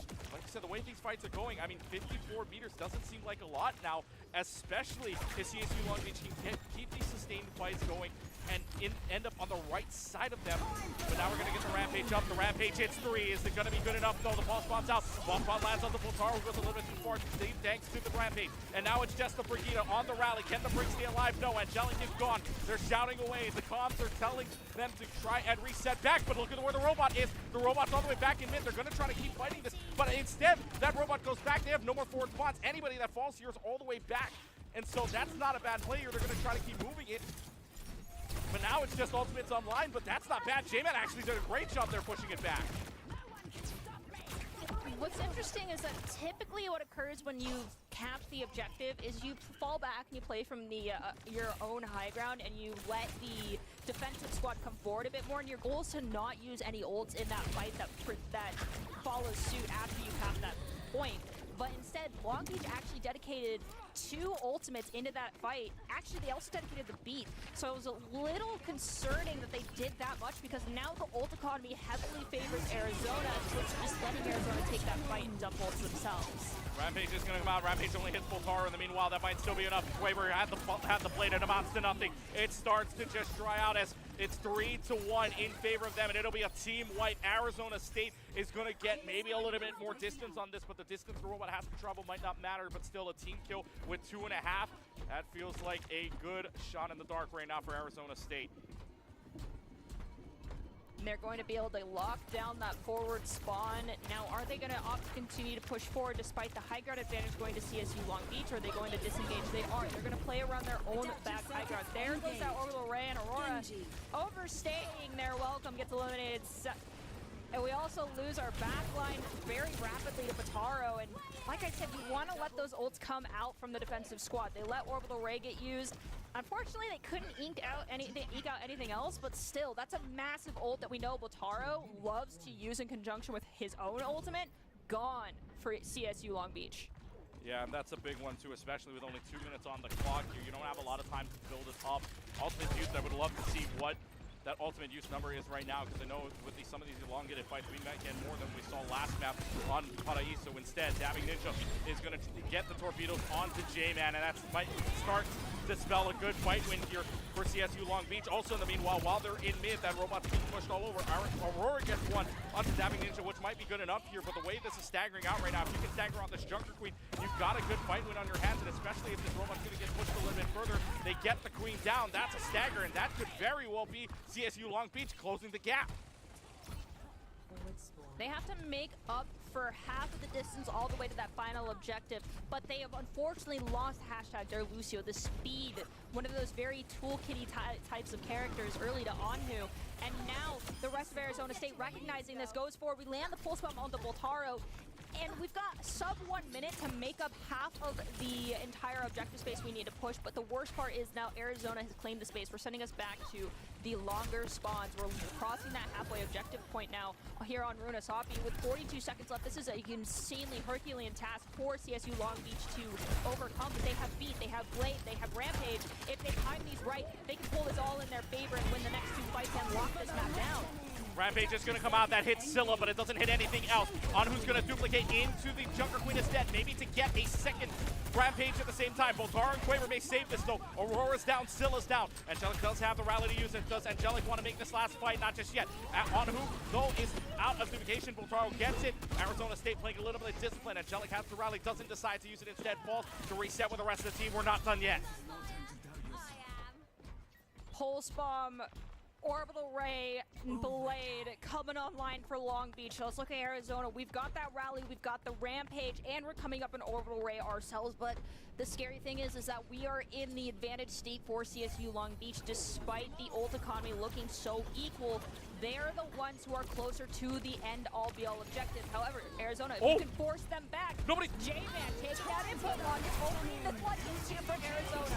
They've got the Rampage out. That gets at least 2 on. Blade's got to do a miracle here. Quaver's found Angelic, but is he going to find any more? It might. Quaver's found a second.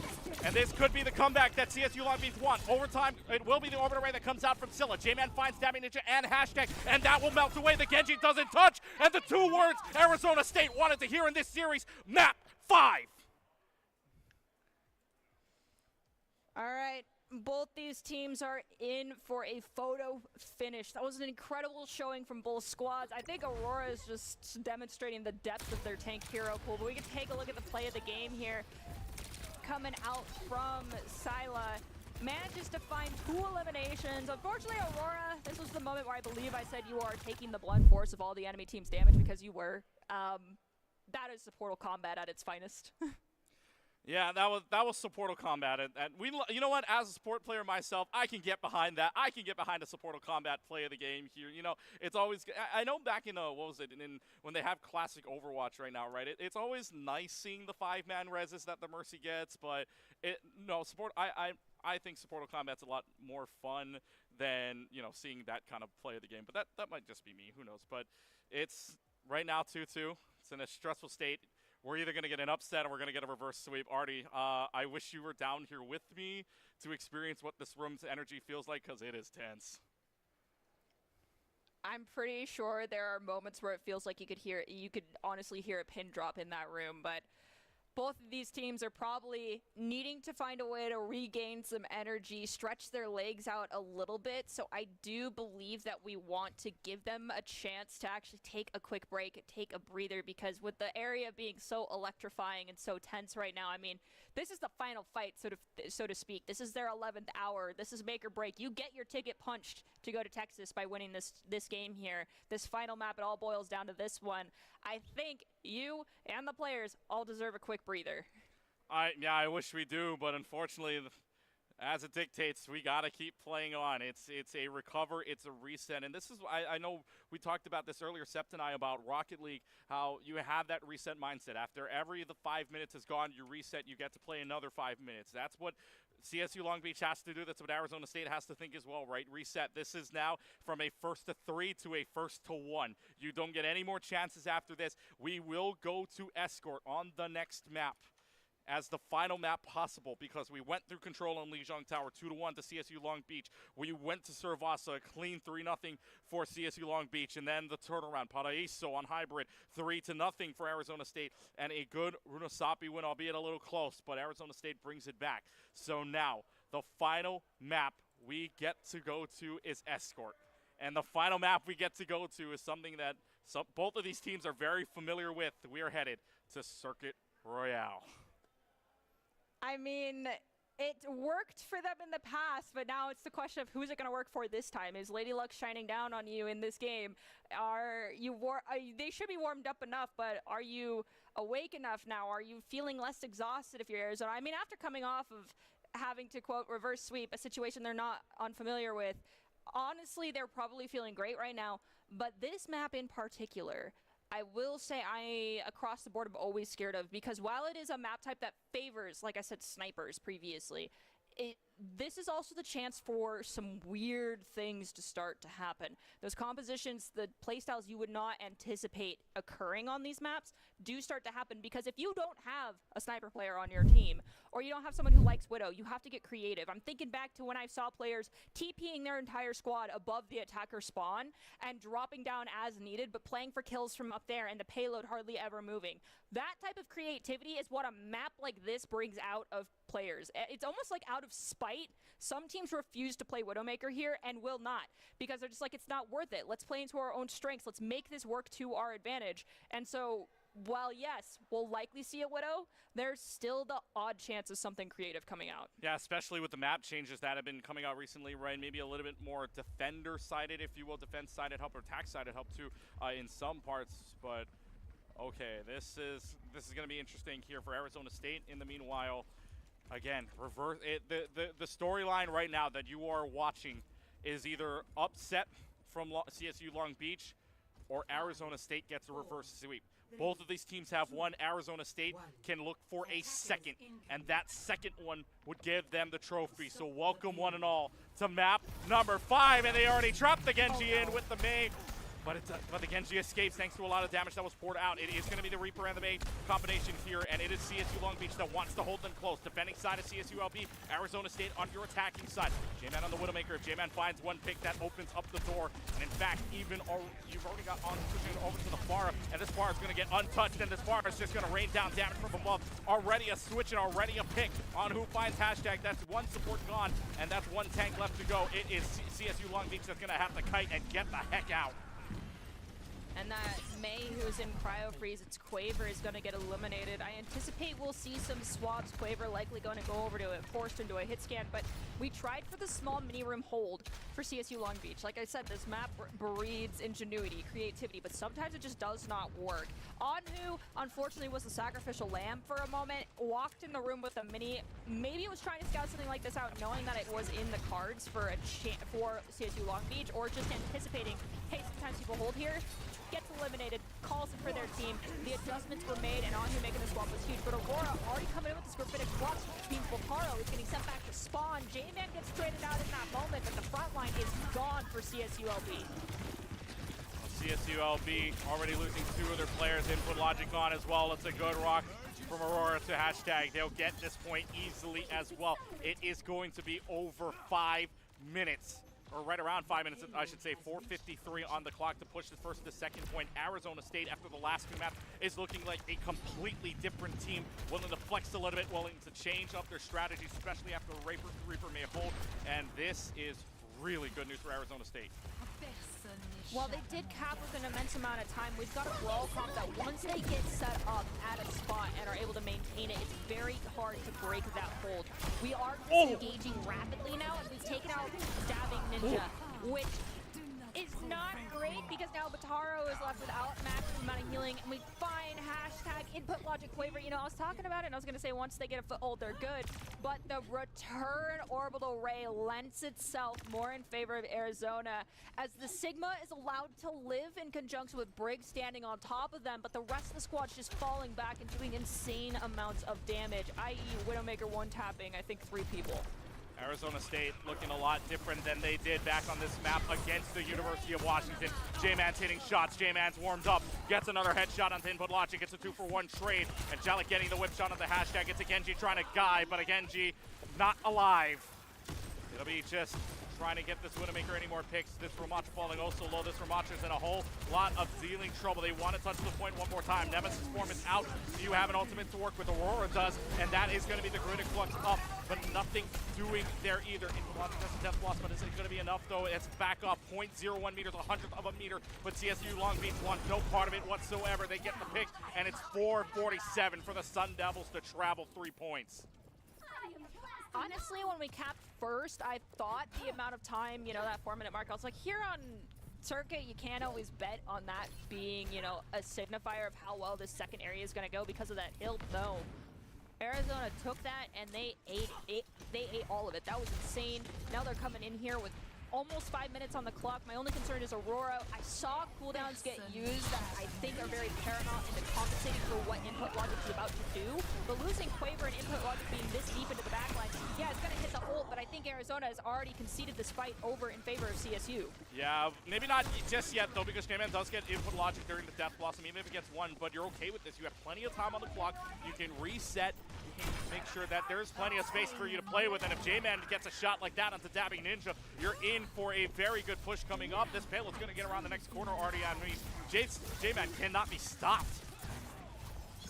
J-Man is on an absolute rampage, and this is why I said that this map lends itself to Widowmaker players, and J-Man is demonstrating that, yeah, I play a lot of Tracer, but I also can play a very nasty Widowmaker. Is having to deal with both a Lucio and a Tracer now, because they've decided here on CSU Long Beach's side, J-Man can no longer be left to his own devices, which makes sense. You're having to dedicate double the resource, though, in facilitating your Tracer to take care of it, but with J-Man distracted, Hashtag comes in, finds the elimination. Anhu is trying to use this lifesteal to their advantage inside that orbital ray, is going to be forced to disengage, and Boltaro comes in, has his primal ray ready to go as well, and is finally forcing back Arizona State. The Sun Devils quickly making their way towards spawn. I don't know if this primal was fully necessary, but we're hitting it. We're finding the eliminations. We're sending them back to the spawn, claiming all this space back in our favor. They claim all the space back, and they get the payload to back up just a little bit. Now Arizona State trying to rethink. Remember, they had over 4 minutes to think about this, to get their pieces together. Instead, CSU Long Beach has wasted half of that. Now we'll get to see some swaps. We'll see Arizona State pull out Aurora on the Junker Queen, which is so impressive on Paraiso. We've seen the Tracer and Anhu, just the dive aspect, and Anhu's going to focus beam away hashtag. And this may start to get ugly. Malga swaps on over from Boltaro instead. A lot of composition swaps. Well, who's going to get the better of it? 2:19 on the clock. It'll be just the separation out with this Junker Queen sustaining for so long, staying for Boltaro. There's going to be the rally, and that rally is going to stun out Quaver, and Quaver's gone. But they return that out for J-Man as well, so it's a 1-for-1 trade. Payload reaches the home stretch. Rally's up for Angelic, and Rally's now gone. Who's going to get the better of the ultimate? So Angelic with a huge whip shot onto Dabbing Ninja 2. It's going to be the Sound Barrier, but the Sound Barrier doesn't hit everybody. Input Logic gets hit, but it's way too much damage regardless. Anhu and Angelic find their picks. Is it still going to be enough? Blades in the back line. Quaver doesn't find anything. Boltaro may make the comeback, though, as Boltaro finds Angelic. That's a big chunk of healing down. It's just up to the Junker Queen. You do have a Juno alive for you, but it's still enough to keep this team alive. It's just the amount of pressure. It's trade fights, but this always favors the defending side with how close the spawn points are. 1:35 left. Orbital Ray comes out now. out for Scylla. And now Scylla wants to dance and wants to tango here. It'll be Quaver moving on over to the Venture instead. One of the heroes who thought Quaver could see. And that'll be the Rampage. But the Rampage is canceled by the drill dash of Quaver. And now they may have just stopped them in their tracks. What a play and what a switch from CSULB. This is one of the swaps I was concerned about from CSULB to compensate for what Arizona is bringing to the table. I mean, Aurora, you've shown us a very large breadth of tank hero pools, but I do know that you struggle with Mauga, and unfortunately, when it comes to Mauga on release and in the current state of the game, fighting fire with fire is one of the best things you can do, but if you can't fight the fire, take out all his fuel sources. First things first, we're fighting the Lucio, we're gonna copy the Mauga. Anhu says, I got you, Aurora, I will be your front line, and we have Hikaru disengaging to the spawn to try and heal. We do lose our Juno, but Anhu is here, we have the double tank front line. It is Overwatch 1 all over again. Quaver is gone. The payload is nearly to that golden target space, but Anhu and Angelica have fallen. There's 30 seconds left on the point. It's 30 seconds left on the point. Arizona State could not close out this last point against the University of Washington. There is 20 seconds left on this clock here. Arizona State could not find a way to close out shop against UW on this last point. They may be looking at a similar situation against CSU Long Beach here. Ultimate's online, but there is not a lot to work with. CSU Long Beach may have advantage on this as well, but Arizona State knows they have to touch. Angelic has to move on over from the brick to the Lucio instead. They want to go fast. Aurora goes on over to the Reinhardt instead. That's everybody inside of the sound barrier for CSU Long Beach. Input Logic with a pulse bomb as well. That sticks onto the Reinhardt. That's enough damage. The Reinhardt falls away. It's up to the rest of ASU to get there, but ASU starts to go away on their own devices. What was a good attack to start is now CSU Long Beach's win at the end of it. 2 points and 92 meters is what they get, and CSULB have just that much to go to take home the trophy and punch a ticket. Okay, I need to throw in the realist moment here for Clutchkey. While he's all the hype, I gotta say, Arizona, that parking space is gosh close to that final objective. So, Long Beach, can you get it the rest of the way? Can you make it all the way there is basically what I'm asking right now. Because 92.05, yeah, basically you got entire all three map. Objectives. The score just doesn't reflect it right now. And Yeah. CSU Long Beach, they found the keystone piece, the thing that they needed to make adjustments for, and it was just a little bit more sustained. The Mauga in conjunction with the Venture, I mean, there is a lot of sustainability between the Shout, the Burrow coming out from the Venture, but the final tectonic shock was just absolutely earth-shattering and devastating, and that pulse bomb onto Aurora. But nonetheless, that swap came, I think, a little too late. Had we done it earlier at the beginning of the hotel phase, we might have held off Arizona a bit more, but now, on the offensive, we're opting to go for it. However, this is where things get interesting because the Sigma compositions here lend themselves to playing that spatial tug-of-war more than anything else. So, as soon as you see Boltaro hit the overrun, you disengage, you back off, and then you come forward, you wait for that shout, you use your absorption as Sigma, and then you hit the rock to prevent them from being able to do a little bit extra damage at the tail end of that shout, and you start pummeling and forcing them back, and you continue to play this tug-of-war and pray that your backline gets an elimination. Well, pray as they might, both teams are praying here either for a stop if you're Arizona State, or a push through of a lifetime from CSU Long Beach, the number 6 seed on their attacking side, looking to take down the number 1. Can they do it? It's going to be the Mauga comp that they're running into. Arizona State's had a little bit of trouble against this before. Angelic gets the whip shot into Input Logic, so there's that pressure gone, but you still have the pressure of the Mauga to go. Angelic, though, trying to play hero, trying to play Mortal Kombat, gets a second pick. Torpedoes are out. J-Man finds Quaver. It's a first hold for Arizona State. Aurora, please don't let your hubris be your own undoing, being that far forward. But Taro, you can see that health bar just dangerously low, is gonna manage to survive over here, hanging out by the wall, not trying to push forward at sub. We'll say 10% health was smart, but now we've got all of those cooldowns in our favor. Running up, taking the staircase, waiting for the Hyperine, goes forward, but here's the Maywall to lock down J-Man. We're trying to take away one of the powerhouses right now for Arizona State. This Widow has been a menace in the best way possible, but the worst way if you're on the receiving end of it. You see the Hyperine to allow us to swing this corner, but right now, Aurora comes in with the Graphitic Flux to try and get rid of this backline. There's all the gas out to take for CSULB. But is it going to be enough, though? Gravitic Flux finds 1. It's still not enough. That's a lot of damage pouring out from CSU Long Beach. They find 4 in the process, and they'll have 3 on the payload either way. That was a good fight from CSU Long Beach. They were able to stave off the pressure of Aurora. That's the only ult they used, though. J-Man now moving on over to the Ashes. And any touches on the board, that is not good. Mainwell to stave them off. An additional 2.5 coming for CSU LB. 4:43 now for them to push, and they want to keep playing this, Artie. Similar time bake to what we saw from Arizona. I'm looking at the ult economy though, and Quaver, that's the one I'm kind of scared of.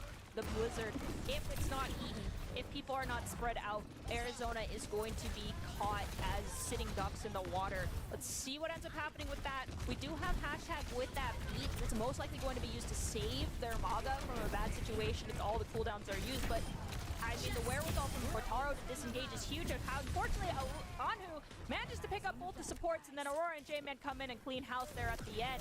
I think they anticipated that the Rocket Barrage was going to come in, but they thought about it too little too late. Yeah, just a little bit too late. Quaver also getting pressured out, though. And they're going to invest in the sound barrier here for CSU Long Beach. They're thinking there's an opening here that they want to play alongside. Instead, J-Man's going uncontested, gets the headshot onto Input Logic, and a sound barrier wasted away. So unless this is a swap out for CSU Long Beach, I don't know if that sound barrier was worth it. I think the fear that came through was that moment is if we lose Quaver, it's a full fight reset. So they thought that the cooldowns that were utilized from Arizona would be enough to give Long Beach the advantage if they hit the beat and used it to be very forward. Unfortunately, there was just enough ults in the tank and enough cooldowns favoring Arizona to win that fight. Now we throw in the Bob. Quaver does have this Blizzard, ends up throwing it in, but I don't know if anyone was caught in it. It was Aurora, actually, and Doubting Ninja's going to be traded out in return. We hit the cage fight. Brigitte is in rally, trying to stave off Taro, but I don't think you're going to do anything but buy yourself time. Never mind. Anhu and J-Man come in to help out their fellow teammate, and Angelic manages to survive. Angelic managed to survive because of a rally. Angelic popped the rally to survive just to go back to the rest of the team and find the help and find the reinforcement. So Arizona State now melting with this clock. Remember, 4 minutes and 44 seconds we're on this, and CSU Long Beach have not been able to push through the door, but also look to your right of the screen where the payload is. That payload is still down the hill. You would need 2 good fights to work this one out. Gravitic fluxes up and onto the Winston that doesn't have a primal range to save, and Aurora's got the lift up, and Aurora's got the pick. That's 2 quick picks, and how about another one onto the Juno as well. You stagger out the Tracer, you will as well. It's another team wipe, and Arizona State's feeling good about the pressure. We're coming up on another Rocket Barrage. We might have Orbital Array ready to go and locked in by the time we're halfway into this next engagement between these two squads. But we've got Orbital Array and Pulse Bomb for CSU Long Beach. Now, unfortunately, Orbital Array isn't as powerful when you're not putting it on top of your tank, because your Winston's likely to dive in, which means your Juno has to as well. So we'll see how it's used here in order to create an opportunity. As we see the Rocket Barrage from very high up from Anhu being their own undoing. There goes the Orbital Ray, but we've disengaged from it, and so we're not able to utilize it entirely. What do you want to see, right? What do you want to see out of Arizona State here? That would be the question, because they're being pressured out right now. They have an Orbital race coming out, especially for Scylla. 136 now. Aurora's got the rock onto hashtag, and this is just them stuck inside of a corner that you cannot get out of. It's a box. You are trapped. It is a cave of damage from Arizona State. 1 minute and 25 seconds already. This clock has melted away so far down the line that CSU Long Beach have not found an answer yet. CSU Long Beach is not without the opportunity to pull this back, though. If they can find an elimination onto, I say possibly this for Gita early on here, using that beat to go forward, facilitating Quiver. I mean, beat wave, yeah, we've seen it a lot, it works, but we have to do it before Aurora gets this Graphitic Flux online, because this is last fight with how far we have to walk to get to this payload.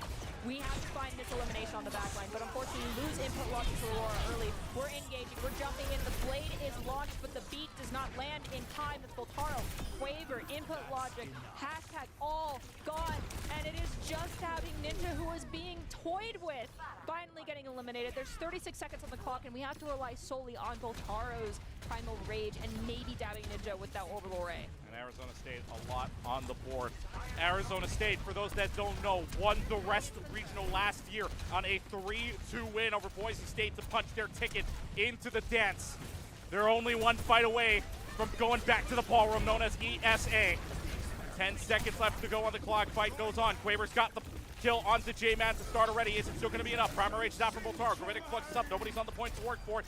Who's going to be looked at from Aurora. Aurora's going to lift up, and it's going to lift up the Judo, who's in a lot of trouble here on who's got another one as well. And the team starts to wipe up. Arizona State says the Devils in the details. Well, guess what? These Devils are in the dance. Welcome back, Arizona State. They are back-to-back West Regional champions, and one more time, they are the best in the West. What a phenomenal showing on both sides. I mean, Arizona coming off of a full 5-game series. We can take a look here at Anhu coming in with this POTG with Farah.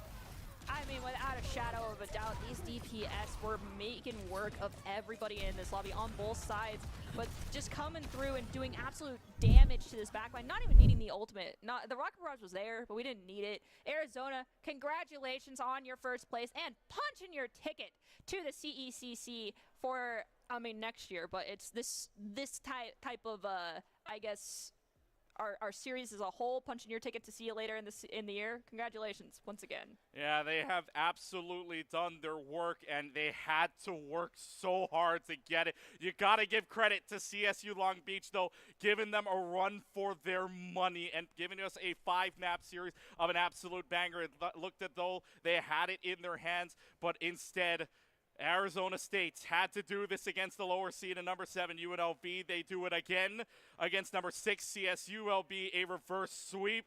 And the boys of Arizona State are headed to Texas again. They booked their spot in, tickets punched, back in the dance. And man, oh man, a dance they will remember here at CECC West. Trophies will be raised very soon here as Sepulence gets them on. But oh my goodness, Artie, you could not ask for a better Map 5 final than we just did here. West Regional shows you how crazy the West Regional has been all weekend long. It was absolutely phenomenal, and I mean, the day is not done. I mean, for me, I get to sit back, relax, and watch the rest of the broadcast, but there's still Valorant to go, and we all know that Valorant is going to go down with a photo finish. And just a quick shout out, yes, there was a curse to those that are in the chat room that I sent a message to. I was right. Full 5-map series. You're still here with us because you're watching in the chat room. You guaranteed it. That was a whole lot of fun. It was hard fought, tooth and nail from start to finish. I loved absolutely every minute of it. Congratulations, ASU, but to those that did not get to make it to holding up the trophy yourselves, there's still LCQ opportunities, and I think some do also have opportunities to qualify in other ways, so it's not the end of the road just yet. Yeah, as of currently right now, it's if the math works out right, about 20 teams could be bidded in for, of course, for the regionals.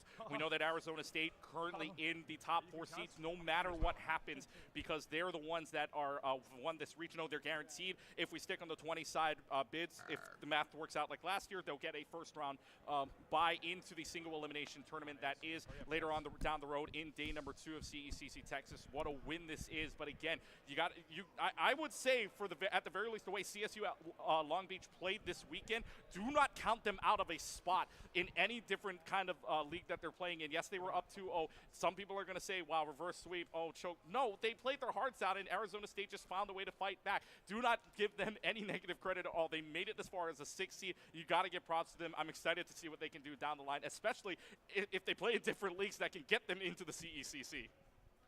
Oh, most definitely. I think almost all of the performances demonstrated this weekend go to show just how high the caliber of these players' skill levels are, and how everyone deserves utmost respect for being here, for trying to take down the top dogs. Arizona just happened to be the ones to get that victory today, but that does not mean that's going to ring true for the remainder of the season, for the remainder of the year. I mean, they struggle against Maga Comp. Jesse did tell me that. Twin Salty, thank you. You told me that they struggle against Maga, so when Maga came out, I was literally like, oh no, this is it. They're done and dusted. Arizona, your hopes are dashed. As fast as possible, actually. They brought it back in their favor, so that was absolutely incredible to see, but as changes happen to the game, changes are going to have to happen to comps, and there could be a composition that Arizona just cannot compensate against. Yeah, it will take a lot for that to happen, though, because, again, we are still in the matter of November. This West Regional happening a lot earlier than some that we've seen before happening in November. That's because of the land here in Northern California, in Sacramento. So come down the line. They are 6 months away,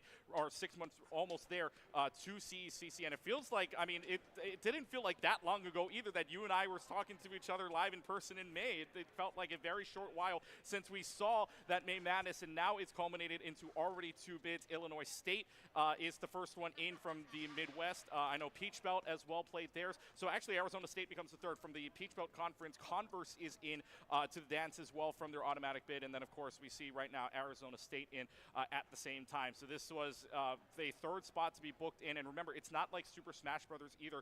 Super Smash Brothers Ultimate, I should say, where you get 2 bids, where the top 2 get the bids, whereas the number 1 team gets the top 8 or top 4 seed no matter what. No, this time it's only 1 spot, and Arizona State proved that, yes, even while under pressure, they're able to find a way to win out, even on a reverse sweep potential. That this team, I know Sept and I talked about it earlier, whereas nostalgia versus recency bias, well, nostalgia won in this case. 21.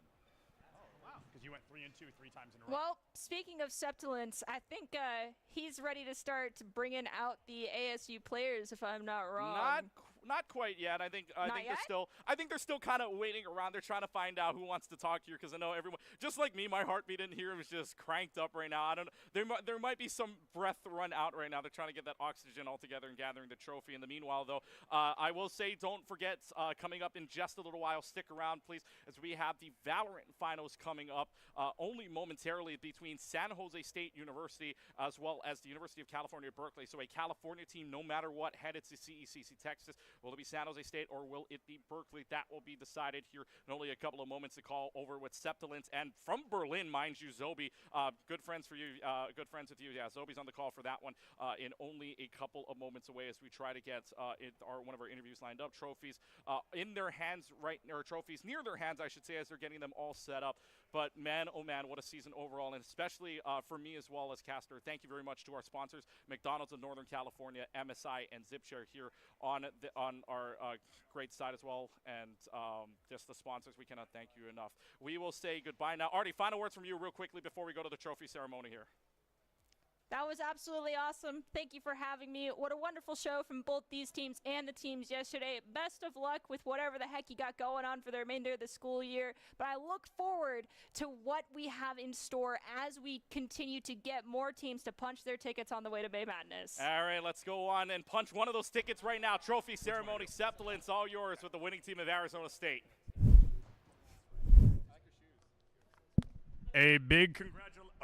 A big congratulations to Arizona State University on their victory, back-to-back defending West Regional champions and punching their ticket to CECC in Texas once more. Boys, that trophy is officially, as of this moment, yours. Let's get it up in the air. Let's make some noise for Arizona as they have emerged victorious once again. We've got the roster: Aurora, J-Man, Anhu, Angelic, and Scylla. You know them. You saw them. You love them. We don't need a backdrop. That's fine. We'll fix it in a minute. We've got to talk about the game. We've got to talk about the series and what we're going to be seeing. So, guys, first and foremost, huge congrats. Simple, but important to say. So going into that matchup, I told you guys this just a moment ago. You, this weekend, could have played 25 maps total. If you went 3-2 in every single one, you played 21. You were 4 maps short of going the entire way every single time. So my first question is, how do you do it? That's a lot of Overwatch. How do you play that long? How do you not get fatigued? And how do you keep winning? How do you keep that positive mental attitude when every fight is that close? I think it's really important to take a break whenever you are experiencing any form of mental block or whatever it may be. It was a really rough meta for us. The patch had just come out, and we were just figuring it out on the fly. We weren't able to get much practice in before this, but as long as we trusted in each other and we talked about what we wanted to do, it all works out in the end.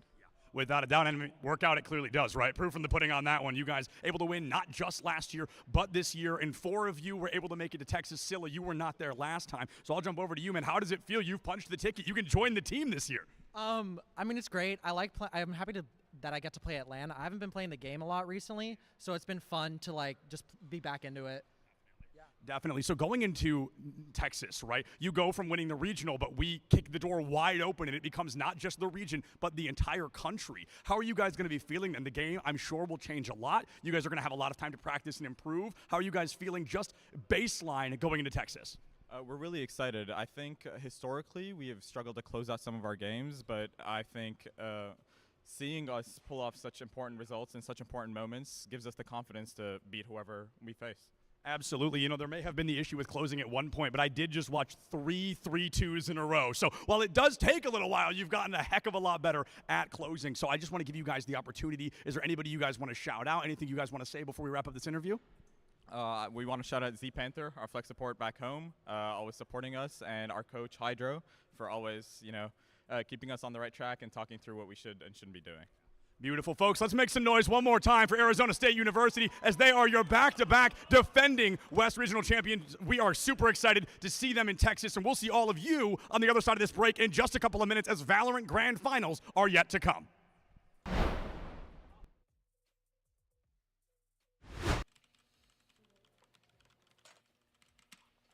All right. We got this win streak. Let's go.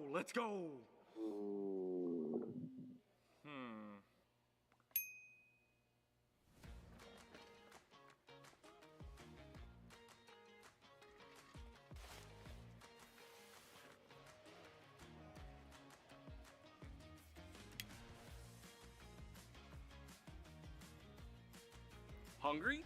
Don't ditch the game. Get McDonald's delivered right to you. Even get a free large fry with any purchase over $1 when you download the McDonald's app today.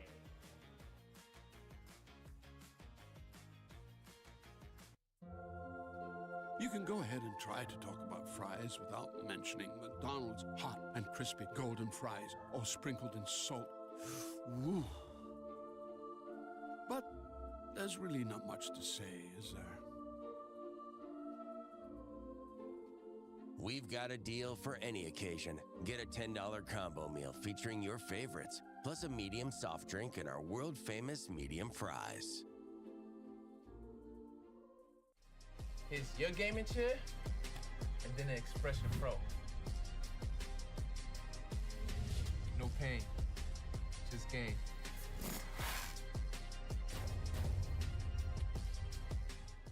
If you have to ask why it's important to start your day early, here's your answer. Enjoy a sausage McMuffin with egg. Get 2 for $6 and pair them with a $1.49 any size soft drink. Ba-da-ba-ba-ba. Hungry? Don't ditch the game. Get McDonald's delivered right to you. Download the McDonald's app today.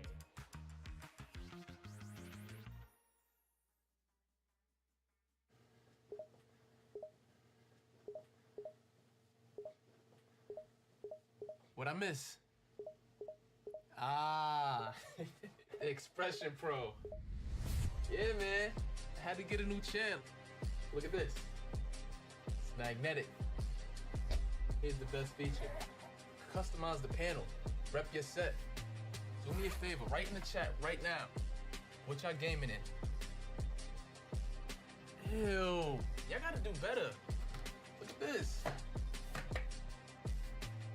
Lean back. Nice and cozy. Here's your gaming chair, and then an Expression Pro.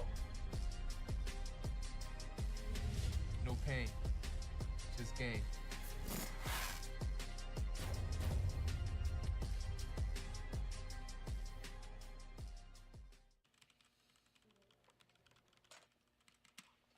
All right. We got this win streak. Let's go.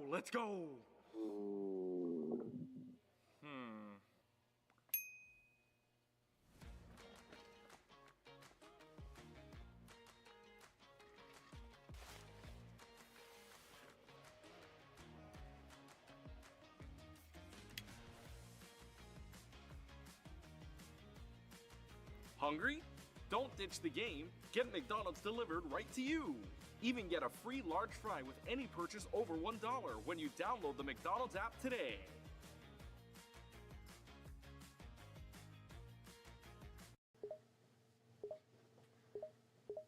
What I miss?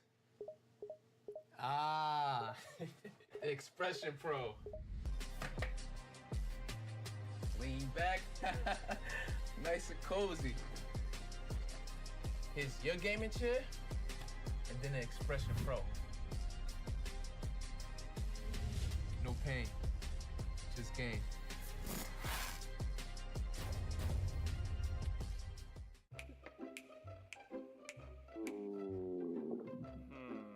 Hungry? Don't ditch the game. Get McDonald's delivered right to you. Download the McDonald's app today.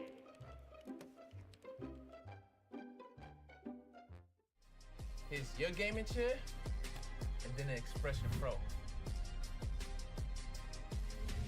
No pain, just gain.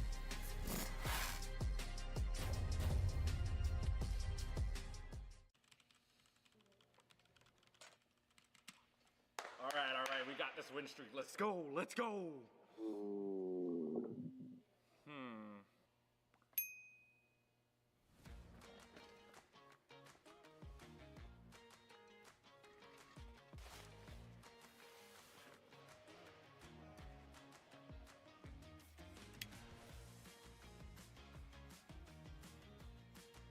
Hungry? Don't ditch the game. Get McDonald's delivered right to you. Even get a free large fry with any purchase over $1 when you download the McDonald's app today.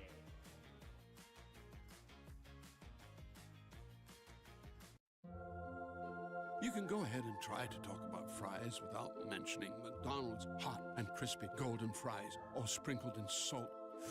Woo. But there's really not much to say, is there? We've got a deal for any occasion. Get a $10 combo meal featuring your favorites, plus a medium soft drink and our world-famous medium fries.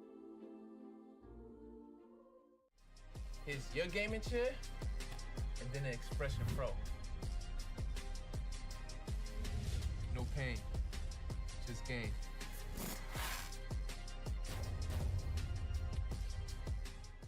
If you have to ask why it's important to start your day early, here's your answer. Enjoy a sausage McMuffin with egg. Get 2 for $6 and pair them with a $1.49 any size soft drink. Ba-da-ba-ba-ba. Hungry? Don't ditch the game. Get McDonald's delivered right to you. Download the McDonald's app today.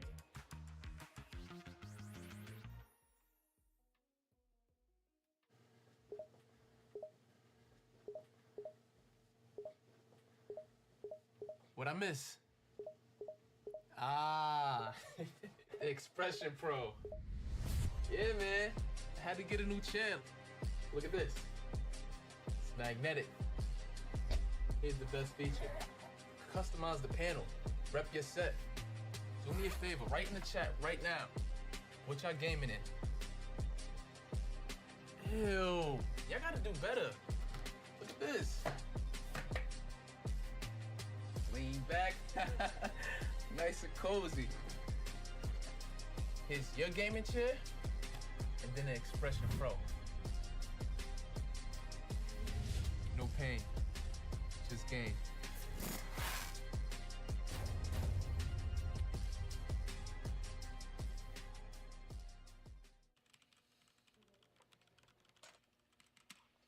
All right, we got this win streak. Let's go, let's go.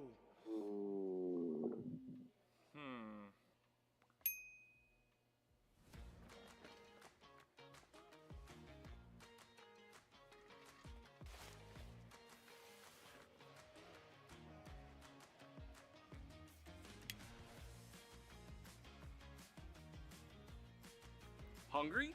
Don't ditch the game. Get McDonald's delivered right to you. Even get a free large fry with any purchase over $1 when you download the McDonald's app today.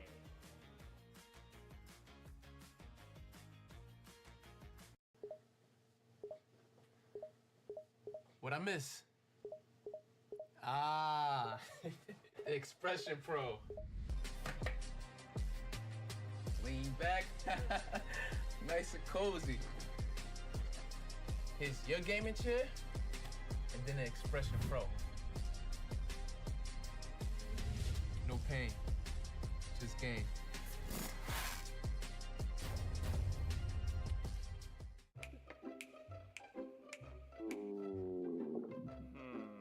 Hungry? Don't ditch the game. Get McDonald's delivered right to you. Download the McDonald's app today.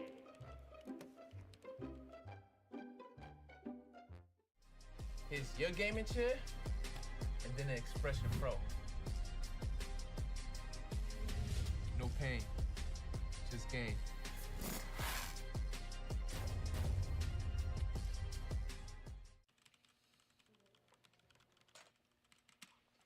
All right, we got this win streak. Let's go, let's go.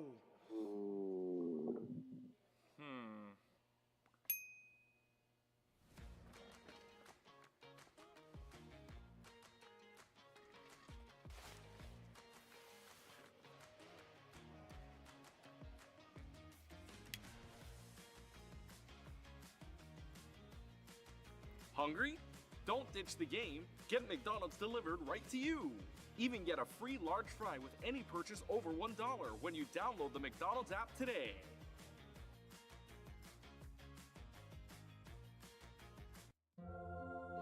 You can go ahead and try to talk about fries without mentioning McDonald's hot and crispy golden fries, all sprinkled in salt. Woo. But there's really not much to say, is there? We've got a deal for any occasion. Get a $10 combo meal featuring your favorites, plus a medium soft drink and our world-famous medium fries. Here's your gaming chair, and then an Expression Pro. No pain, just game.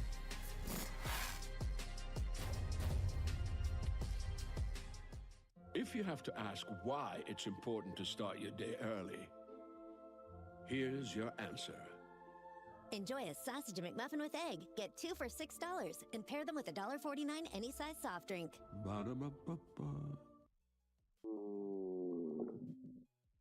Hungry? Don't ditch the game. Get McDonald's delivered right to you. Download the McDonald's app today.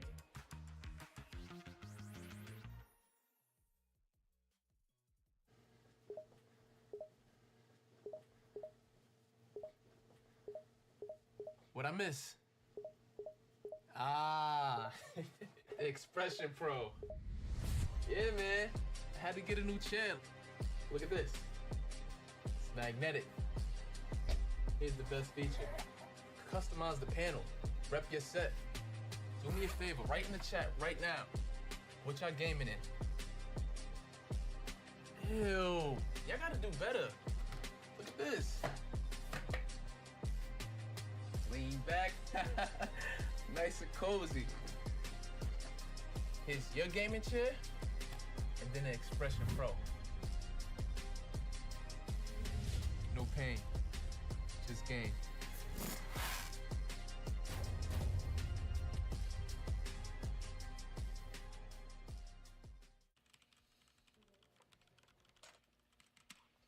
All right, we got this win streak. Let's go, let's go.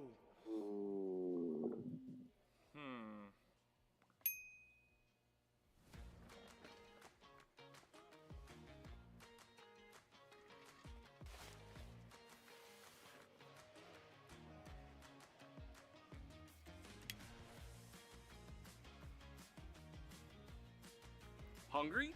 Don't ditch the game. Get McDonald's delivered right to you. Even get a free large fry with any purchase over $1 when you download the McDonald's app today.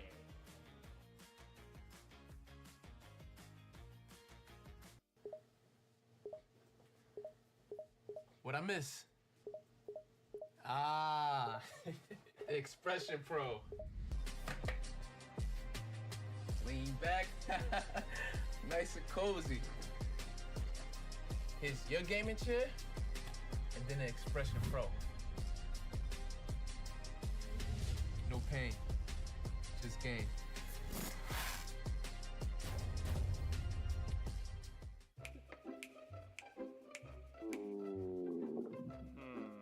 Hungry? Don't ditch the game. Get McDonald's delivered right to you. Download the McDonald's app today.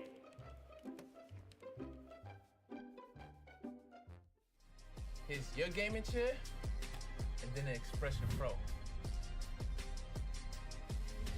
No pain, just game.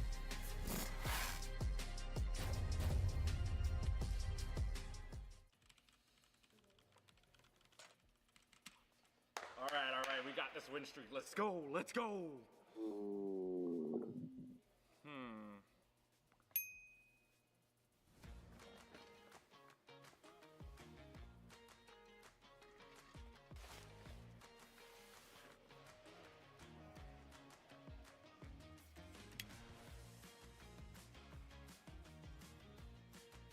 Hungry?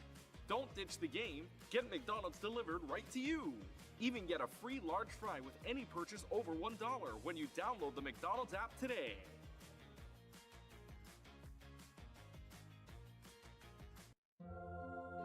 You can go ahead and try to talk about fries without mentioning McDonald's hot and crispy golden fries, all sprinkled in salt. Woo. But there's really not much to say, is there? We've got a deal for any occasion. Get a $10 combo meal featuring your favorites, plus a medium soft drink and our world-famous medium fries. Here's your gaming chair, and then an Expression Pro. No pain, just game.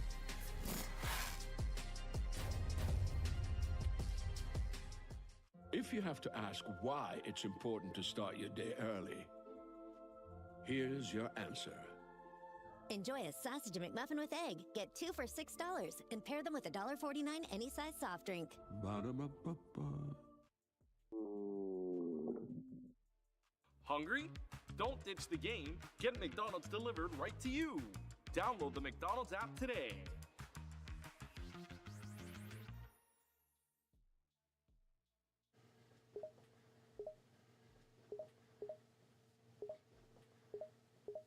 What I miss? Expression Pro. Yeah, man. I had to get a new chair. Look at this. It's magnetic. Here's the best feature. Customize the panel. Rep your set. Do me a favor, write in the chat right now. What y'all gaming in? Ew. Y'all gotta do better. Look at this. Lean back. Nice and cozy. Here's your gaming chair, and then an Expression Pro. No pain, just game.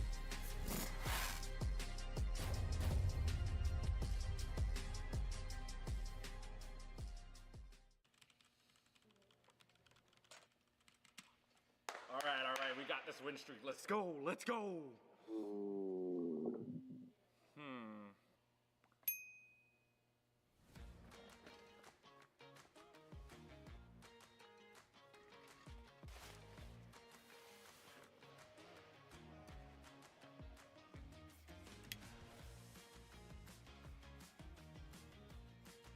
Hungry? Don't ditch the game. Get McDonald's delivered right to you. Even get a free large fry with any purchase over $1 when you download the McDonald's app today.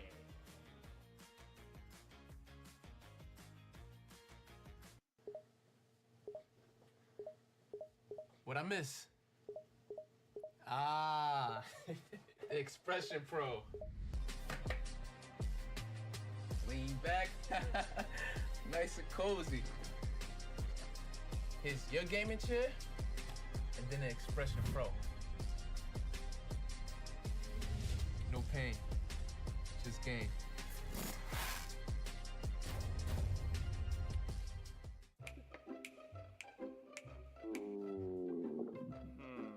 Hungry? Don't ditch the game. Get McDonald's delivered right to you. Download the McDonald's app today.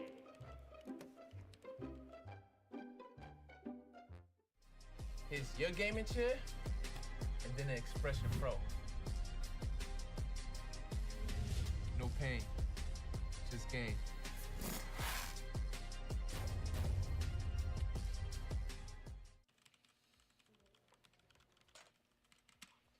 All right, we got this win streak. Let's go, let's go.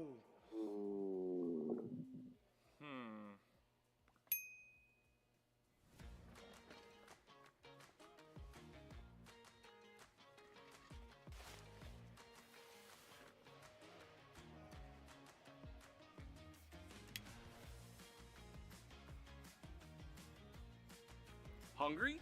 Don't ditch the game. Get McDonald's delivered right to you. Even get a free large fry with any purchase over $1 when you download the McDonald's app today.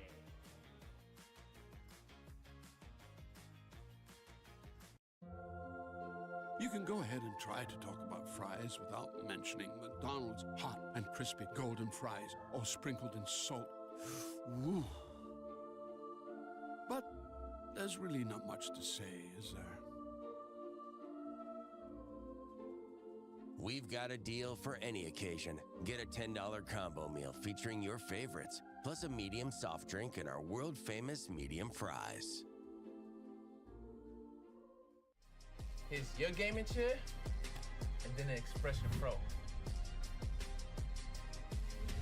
No pain, just game.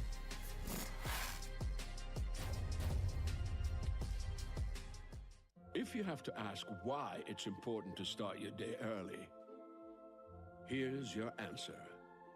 Enjoy a sausage McMuffin with egg. Get 2 for $6 and pair them with a $1.49 any size soft drink. Ba-da-ba-ba-ba. Hungry? Don't ditch the game. Get McDonald's delivered right to you. Download the McDonald's app today.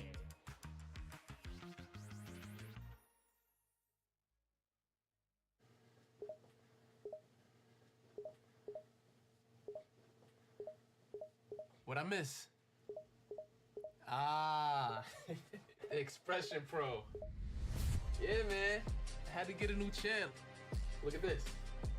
It's magnetic. Here's the best feature. Customize the panel. Rep your set. Do me a favor, write in the chat right now. What y'all gaming in? Ew. Y'all gotta do better. Look at this. Lean back. Nice and cozy. Here's your gaming chair, and then an Expression Pro. No pain, just game.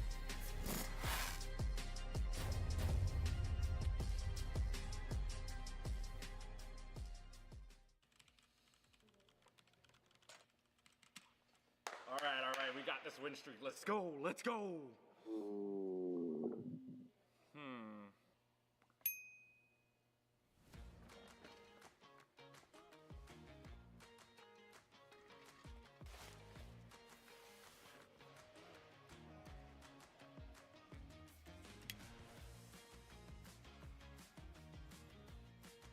Hungry? Don't ditch the game. Get McDonald's delivered right to you. Even get a free large fry with any purchase over $1 when you download the McDonald's app today.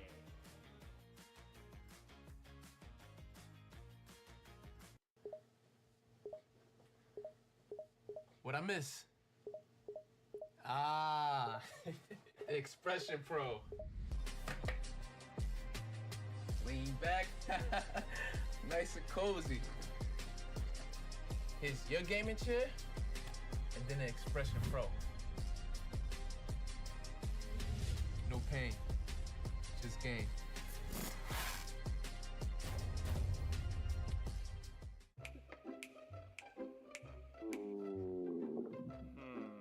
Hungry? Don't ditch the game. Get McDonald's delivered right to you. Download the McDonald's app today.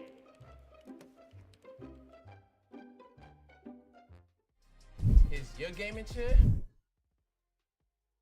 Here to CECC West qualifier presented to you by McDonald's of Northern California. What a day we have had so far. We have gone through all of our championships here in the West Regional, which includes Super Smash Brothers. Congratulations to UC Riverside. They'll get a top 4 seed and an automatic bye going into CECC Texas. We had our Street Fighter 6, and to say the least, Yata, well, as prickly as a pineapple, you could not touch him at all. It was just an unbelievable sight to watch for that Street Fighter 6, and Yata, Asteria, and Dr. Iggy all qualified to the CSF Spring Qualifiers. And then on the other hand, we get to our team games after that. Rocket League, a sweep for Boise State, and Boise State on the rampage to return to their revenge spot and get back to the CECC Finals, to return from heartbreak to a trophy lift at the end of it. They go on as West Regional Finals back-to-back yet again. And, of course, we just saw Overwatch come up with another back-to-back scenario. Arizona State on the craziest, one of the craziest reverse sweeps ever that I've ever seen in one of the craziest matches that I've ever seen in my lifetime as well, and that's including Pro Scene too. That was just insanity. But yes, Arizona State gets their trophy, punches their ticket back to Texas. So that, without further ado, one more match left to go. It is between two California teams. It is a California team that will punch their ticket here in Northern California all the way out to the dance at East Sports Stadium, Arlington in Texas. For the call, one last time here in one more match, Septilence and Zobi, take it away. Thank you so much, Clutchkey. We are super excited to be back. One of us in venue, one of us all literally on the other side of the world in Berlin, but we are excited to be back regardless. I am, as aforementioned, Septilence, joined by the very talented Zobi. We are bringing you the grand finals of the CECC 2024, but qualifying for 2025 West Regional. So, Zobi, going into this, we've got two teams that are undefeated across the board heading into these grand finals. Yeah, but they could not be more different on a paper. Both of them, yes, have a core of 3, have some new, fresh blood, but this is like the best performance Cal Blue has had, in the history probably of their collegiate program, right? On the precipice of qualifying for May Madness in Arlington later in the academic year. And for SJSU Blue, right, they want to return, right? They had a, earlier departure, and they want to go back, get revenge. And it's so impressive to see, right? Like the new, the old, all coming together here to duke it out. Yeah, without a doubt, coming to duke it out in these grand finals. We mentioned they're undefeated up to this point, but who did they defeat to get here? Well, that's always an important thing to discuss as well. So SJSU, 2-0s across the board. Grand Canyon down. Simon Fraser down. I want to note as well, while Simon Fraser did lose in a 2-0, it was a 14-12 both maps. So that overtime, unfortunately, did not end in favor of Simon Fraser, but their opponent on the other side, UC San Diego, down and out. UC Davis down and out. And now these two undefeated giants go head-to-head. And Zobi, I do want to mention, you talk about the performance of Cal Blue thus far. Number 7 seed coming into this weekend, but it is not just this team. Saj Bubby in particular comes into playoffs, 2.2 KDA, 104 eliminations just in playoffs alone, 20,244 damage, and 3 out of the 4 maps played, match MVP, 3 out of 4 of those match MVP. I mean, this kid is a beast right now. Yeah, no, you literally stole my storylines as well. Like, as a controller player, mind you, too, like an Omen, an Astra, who's probably more clutching out, and that's how they're getting those kills, because that's typically kind of your last player alive in a lot of these situations, and a lot of the maps where this controller is getting played. But we got to take a look at, the side of SJSU as well, because with their roster changes, my eyes are going to be on Moon, right? Because they're running now kind of this double duelist on the majority of these maps, and that's that new addition. Obviously, Cade has been a mainstay for this roster, and it's definitely different, I feel like, for the collegiate scene. Like, you don't see it on every single map, and the one map they don't run, a double duelist is a Clove, so the next best thing. It'll be interesting to see if they can contend with, like you said, Saj Bubby. Yeah, I mean, Saj Bubby has been such a power player. Cal Blue, coming into this, have not been to Texas before. They have not been to Esports Stadium Arlington for CECC. But on the other side of SJSU, as aforementioned by you, Zobi, Khan, Cade, and Yuri have all been there. They were there with SJSU last year, but these new additions of Moon and Fanny coming in, can they be the difference maker? Can they guarantee this team the spot in Arlington? All eyes are going to be on them tonight. Oh, for sure. And I think that just is a perfect segue to look at our map picks and bans, because I was really rapid fire and guessing these, because these two teams have a pretty overlapping map pool. Both have played 5 different maps, like you said, undefeated here on them, and the maps that they've played more consistently, like I said, are the best maps for both of these teams. So in my mind, as we get a chance to look at them, you're going to see, right, that we have a pretty colorful map pool. Yeah, coming up in this order, and I will hope someone corrects me if I'm wrong, I believe the map order is Abyss into Pearl into Ascent. So 2 of the newer maps in the game coming out, and then ending, if we make it that far, with the oldest, El Clasico. Ascent, that map everybody knows, as I referenced yesterday, the map everybody knows, have played hundreds, if not thousands of times. So both these teams coming into these 2 newer maps, which will indicate hopefully newer compositions and play styles. But if we return to Ascent, so we talk about a return to form. Oh, for sure. And you talk about how like it's the El Clasico, the collegiate special, and no refuting there. But we haven't actually seen SJSU play at this event, That's which true. is the more True. crazy occurrence, right? Like 5 out of the 7 maps, and one of them isn't Ascent. Like it shows maybe because it is Ascent, kind of has that set meta where you have that singular duelist, whether it's kind of the accepted Jet or the newer Yoru with the M80 and Shopify kind of variant coming online. But aside from that, I think like I was excited for the Abyss and the Pro, because like you mentioned, it's the new one. You can be more fluid, more colorful with these compositions, so we do get to see kind of who's gonna be better off. This double duelist, this aggressive front from SJSU, or maybe this more comfortable, very strategically built composition around the new meta, around these newer maps returning to the pool. Yeah, and you referenced this a little bit as well, but I do want to talk about, we've referenced these teams changing, and as I'm going back through my notes, I really need to emphasize this. On the side of Cal Blue, 4 of these 5 members are seniors. 4 of these 5 members are here to make their last hurrah. Dadston on the side of Cal Blue is, to my knowledge, the only player. He's a transfer. He's a junior, so a third-year student. And on the side of SJSU, 3 of them are seniors. Cade, and Moon here to make a final stand in the CECC Western qualifier. Yuri and Thani, both only sophomores. So we will say goodbye to some of these teams or players at the end of the year. Some of them are definitely going to be sticking around here in the CECC. It's nice to see kind of Cade and Khan, like you said, a final ride, and they're going to be passing the torch probably to Yuri, since they were a part of that kind of core last season versus Cal Blue, right? This is their last hurrah. Yes, 3 players played last year, but they eliminated, Justin Seaval, top 32 for their region, so didn't really get to make much of a name for themselves, but they definitely have here at the CECC West qualifier, and they're hoping to do the same in Arlington later during May Madness if they win out here. But like we said, we're starting out here on Abyss, and as promised here, we're getting that double duelist for SJSU, and that more, I feel like, oh wait, are we getting a double duelist over for UC at Berkeley as well? Hey, if you can't beat them, right? I mean, you might as well try to give it a try here. I think that double duelist really can go a long way. You talked about the explosive play style of these teams and the aggression that they're both willing to bring to the table. And if you think your opponent's going to play a composition that maybe you won't be able to lean into, well, maybe it's time to give it a play of your own, see if you can beat them at their own game.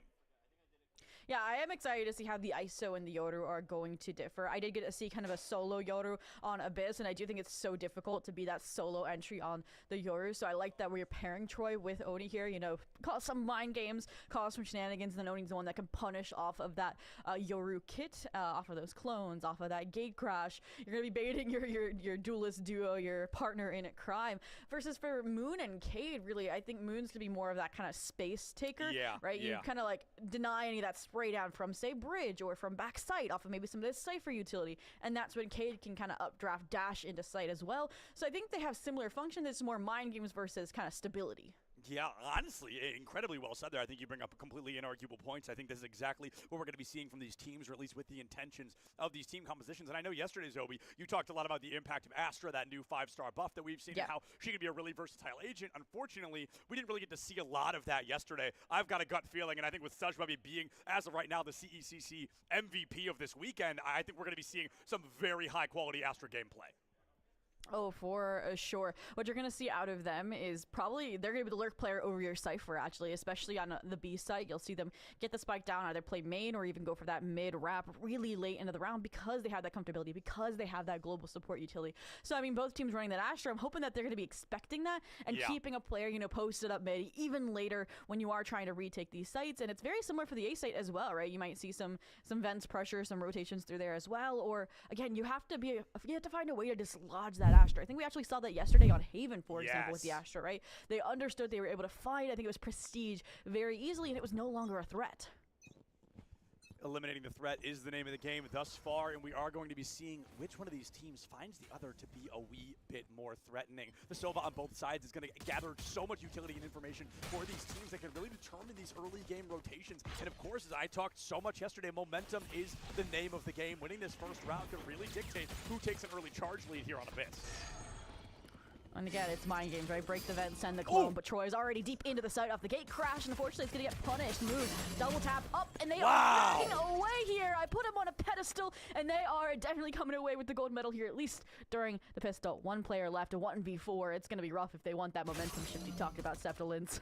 Moon just lighting up the kill feed like a Christmas tree right now. 3 eliminations on the board. Dadston last standing, and the shock dart from Khan puts him down. The pop-off in room is quite surprising. SJSU, they win that first round, only losing 1 player. Hopefully they can do that in the rounds where lives matter a wee bit more, where they need to bonus those rifles or carry those abilities into the following rounds. Oh, for sure. You know, we didn't hear much celebration yesterday. I feel like both were very, very, respectful. We heard like other titles celebrating more than the Valorant guys up on stage. But SJSU, I mean, with Moon having an explosive performance like that, with a shock dart kill very seamlessly, I think they're off to a great start here. Especially considering I believe this is UC Berkeley's or Cal Blue's map pick as well. So if you can take this away from them, off to a great start. And it seems like even without weapons, UCB not backing down.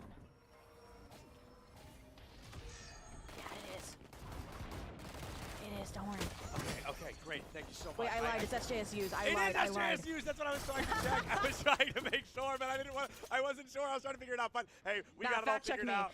That's all right. We got it figured out regardless. It is a great start from SJSU. UC Berkeley going to be able to find that plant going into the 3-3 lineup. Sova, Cypher alive on both sides. So this is going to be a war of information here, trying to find out which one of these teams can get the intel they need to eliminate their opponents.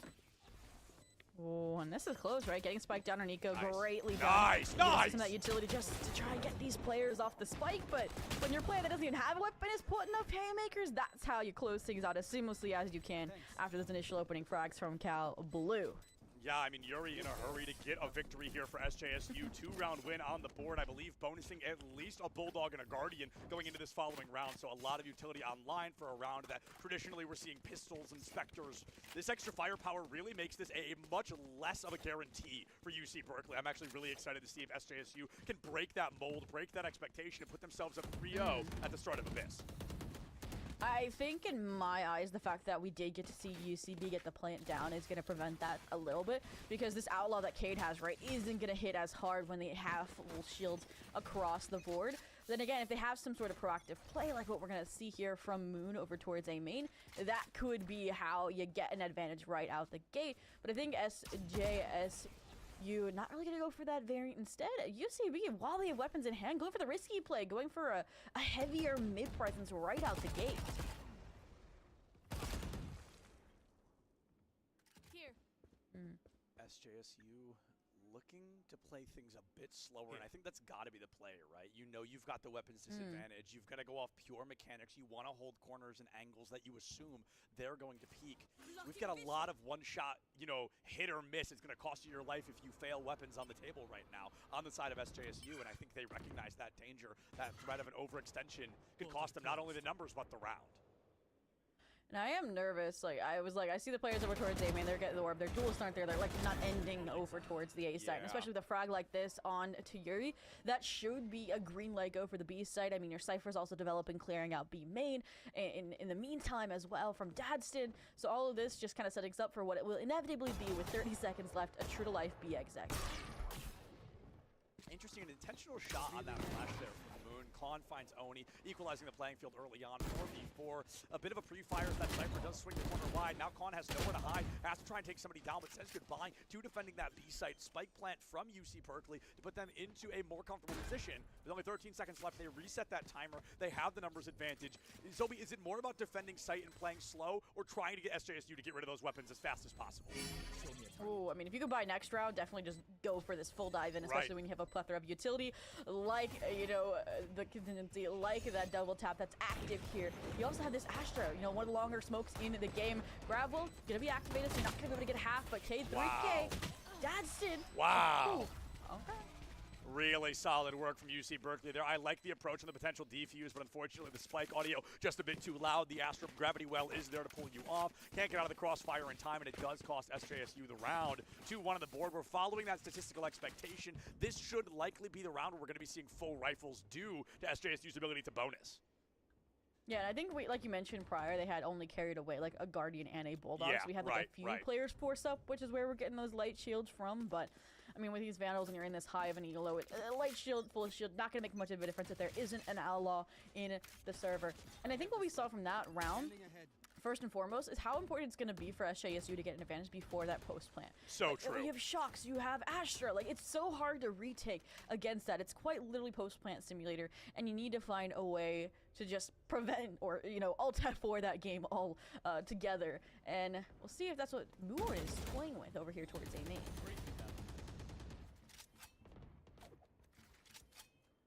The approach toward A site is a fascinating one to me due to the fact that, you know, it's worked 50% of the time. It seems like UC Berkeley is going to be going toward the A site because, hey, if it ain't broke. But going into this is almost that sense of predictability, that air of repetitive nature early in game that can become predictable and kind of be a thorn in the side later. Am I reaching a bit too far into the future? Perhaps, but I do think it's important to note if a team repeats the same default back-to-back, I think it's an early sign of a team that may be running into a bit of exhaustion. They want to try to win off what they know best. When you're playing at this caliber of game, you have to be making new plays, not repeating the same ones. Well, we are still in the early stages, as you mentioned here, and we got a different look here. Both duelists focusing fully onto this A site, but there was a stack here. Both duelists for SJSU. Wow. And the Astra Thane is insane. But unfortunately, Oni's still alive, shuts them down, 30 HP. They are alone and trying to just buy time until Dadston can join them and hopefully, you know, bring this back for UCB, but time's against them. Time is very much against them. Only 9 seconds left on the clock. You need 4 point some odd seconds to cap, or to plant, excuse me, and they're looking for that time now.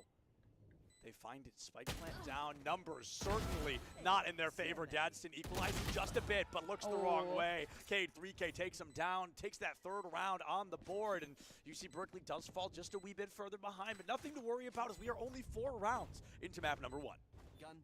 No, I really liked SJSU and how, you know, they let their players that were on site pop off, right? Thane falls, Moon falls, but they take a few with them, and then they just wait, right? They confirm, okay, plan's gonna go down, let's not expend players where we don't have to, let's wait for that confirmation, right? They're okay giving away some play. I mean, like you said, it's early stages, and they know that just if they're dominant on the rounds, eventually they're gonna break the bank for UCB. So then they take those duels, you know, together. They don't, you know, take any chances there. So 3-1 here for SJSU. Now that we're to the rifle rounds, now that we're to the meat, it is starting to shift. We'll see if SJSU can keep it up. Early lineup here. And a beautiful one at that. Gets that early read. Gives us a little bit of early information that we can peek up. We can approach that ult orb if need be. But as the Astra Star goes up, I anticipate the wide swing. Bladestorm from UC Berkeley, though, makes a little bit of noise toward the B site instead. A split approach for, I believe, the first time. Now, there's no commitment to either side yet, but to make noise so intentionally is a strategy we haven't seen from Berkeley yet. Yeah. I do like how they've been clearing out A main in different ways. Right? Sometimes it's just a recall Ash to start to prevent that early aggression. Sometimes it's the drone. Sometimes it's just that dart lineup here. So they're changing things a little bit so that SJSU doesn't feel confident going for that advantage that I mentioned is going to be so pivotal here for the defensive half. But the other thing that they can do is just get these gamble stats correct, right? 3 from over to A, now 3 on B this round, and they're still where UCB is ending. Guys, it's that easy. Just get it right. You know, just get the gamble stat correct. Hey, either you're right or you're wrong. You got to be one of them. And Cade right now trying to make sure that SJSU's made the right choice. Oni, however, different plans on the board. Cuts that dream short with the Bladestorm elimination onto Cade. 4v2. UC Berkeley in really good energy and position to try and win this round.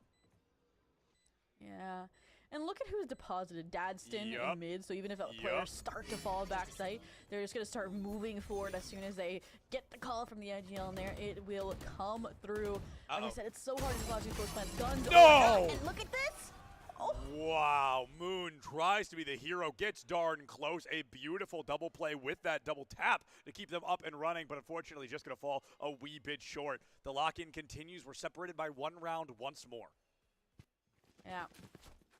UCB not going down without a fight, and that was a pseudo thrifty, right? Hugely off of the entry on the Bladestorm from Oni, and like 3 players there. We said it. They got the gamble stat correct, but unfortunately just pieced apart. We had some nice utility there. I think that was a flash entry again from Troy. Like I said, they're setting up. That's what I love about these double duelist compositions, is you can stand your own if your partner falls, but one of them is meant to set the other up for success. And that's your ISO and your Yoru. And so far, Troy, making a case for themselves here, but look at this. SJSU has their own eco strategy up their sleeve. Let's see if it can convert the same as UCB's did. Next. Okay. B site deserted. Yeah, I was going to say, it's a little confusing to be Troy in this moment, I'm sure. You go into that B site and find a whopping nobody for a moment. You get a little bit of information there with Bucky in hand. Goes for the blind fire, reveals which weapon they have.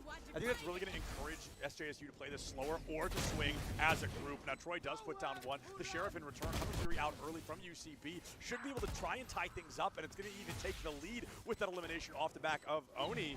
4v2. Oh, saw that. I thought they were falling off twice for a second. Close, way too close for comfort for sure. But Oni stays up, puts down Khan. 4v1. Wow! Ooh. Milliseconds of reaction time and hurry dismissed from the Mortal Coil. UC Berkeley ties us up 3-3 here on Abyss. And again, a few different variables there for UCB and their success this round. SJSU go for the gamble push down mid, so 3 players, and then they double down and rotate to the A site, an incorrect read that forces them to retake with those disadvantaged weapons, which we said is already difficult on a rifle round. Yep. My only thing that I gotta critique, with my analyst mind is of course. UCB used both the Dimensional Drift, the Cosmic Divide, and Hunter's Fury on an eco round for SJSU. Yep. Like, I don't know if they just didn't know that there wasn't going to be a bye, if they just wanted to solidify a tied game here because they're worried about mentality and That's my snowballing. thought process. But I think so. regardless, SJSU has weapons and ults now, so they have an easy time hopefully bouncing back here. Yeah, I mean, neither of these teams have lost a single map up to this point, and I think that is going to be a little bit of the fear factor on the side of UC Berkeley, is they have not had to play from a disadvantage, which means I think they're going to use as many ultimates as they have to try and make sure that does not change right now. I think it was really critical for maybe their team mentality or play style to try and take a tie or a lead. But like you said, it's going to be a lot of hindsight. It's going to be a lot of shoulda, coulda, woulda, and we're going to have to see if those ultimates could have been more impactful later. For now, this round currently in favor of UCB shows those ultimates may have been worthwhile after all. And Thane now toying with the idea of a save here. Maybe gonna see if they can find Sedge, but first, the timing is good. The shots line up as well. So 1v3, maybe that kill giving them some confidence to search for more, but nope. Just gonna cut their losses here. And again, I think what we just saw there was really clean trades out of Cal Blue on the site, right? Like, from the frag of the jump up, from the, I think it was Khan being on an island, Goat popping off as well from backside. And that's what we got to see is maybe some more util commitment, some more coordination from SJSU on those retake attempts. Maybe they also weren't expecting, because of previous rounds, how UCB's just been immediately vacating the site to play those post-plant utility positions. And they were all there ready to fight. So you talk about keeping things fresh, Dylan, so they definitely changed things up of how they play that B post-plant. Without a doubt. I mean, they honestly made me eat that analysis almost immediately, and I'm more than happy to do so. I truly and completely am ready for this team to keep trying new strategies. And there's this phrase that I use so often of you have to rewrite the rule book, right? You've really got to come through. You cannot be bringing out those default, those basic, those expected plays. And I think UC Berkeley is actually doing a really, really good job at doing that. They're not giving us repetition anymore. The first 2 rounds, maybe I was a little bit too early with that analysis, but they've gone in with a different approach, I think, all 7 rounds we've seen thus far. And that's a tough thing to do. No, for sure. And here we go. SJSU.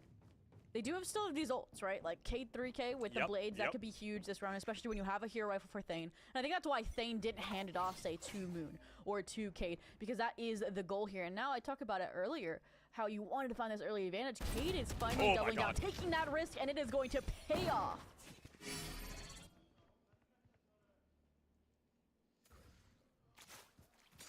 4-3, but UC Berkeley going down here. Will this lead be short-lived? Now, the benefit, as you mentioned a moment ago, is that this is an eco round for SJSU, which means that Bladestorm, I think, is going to be the most pivotal second in line that hero rifle play.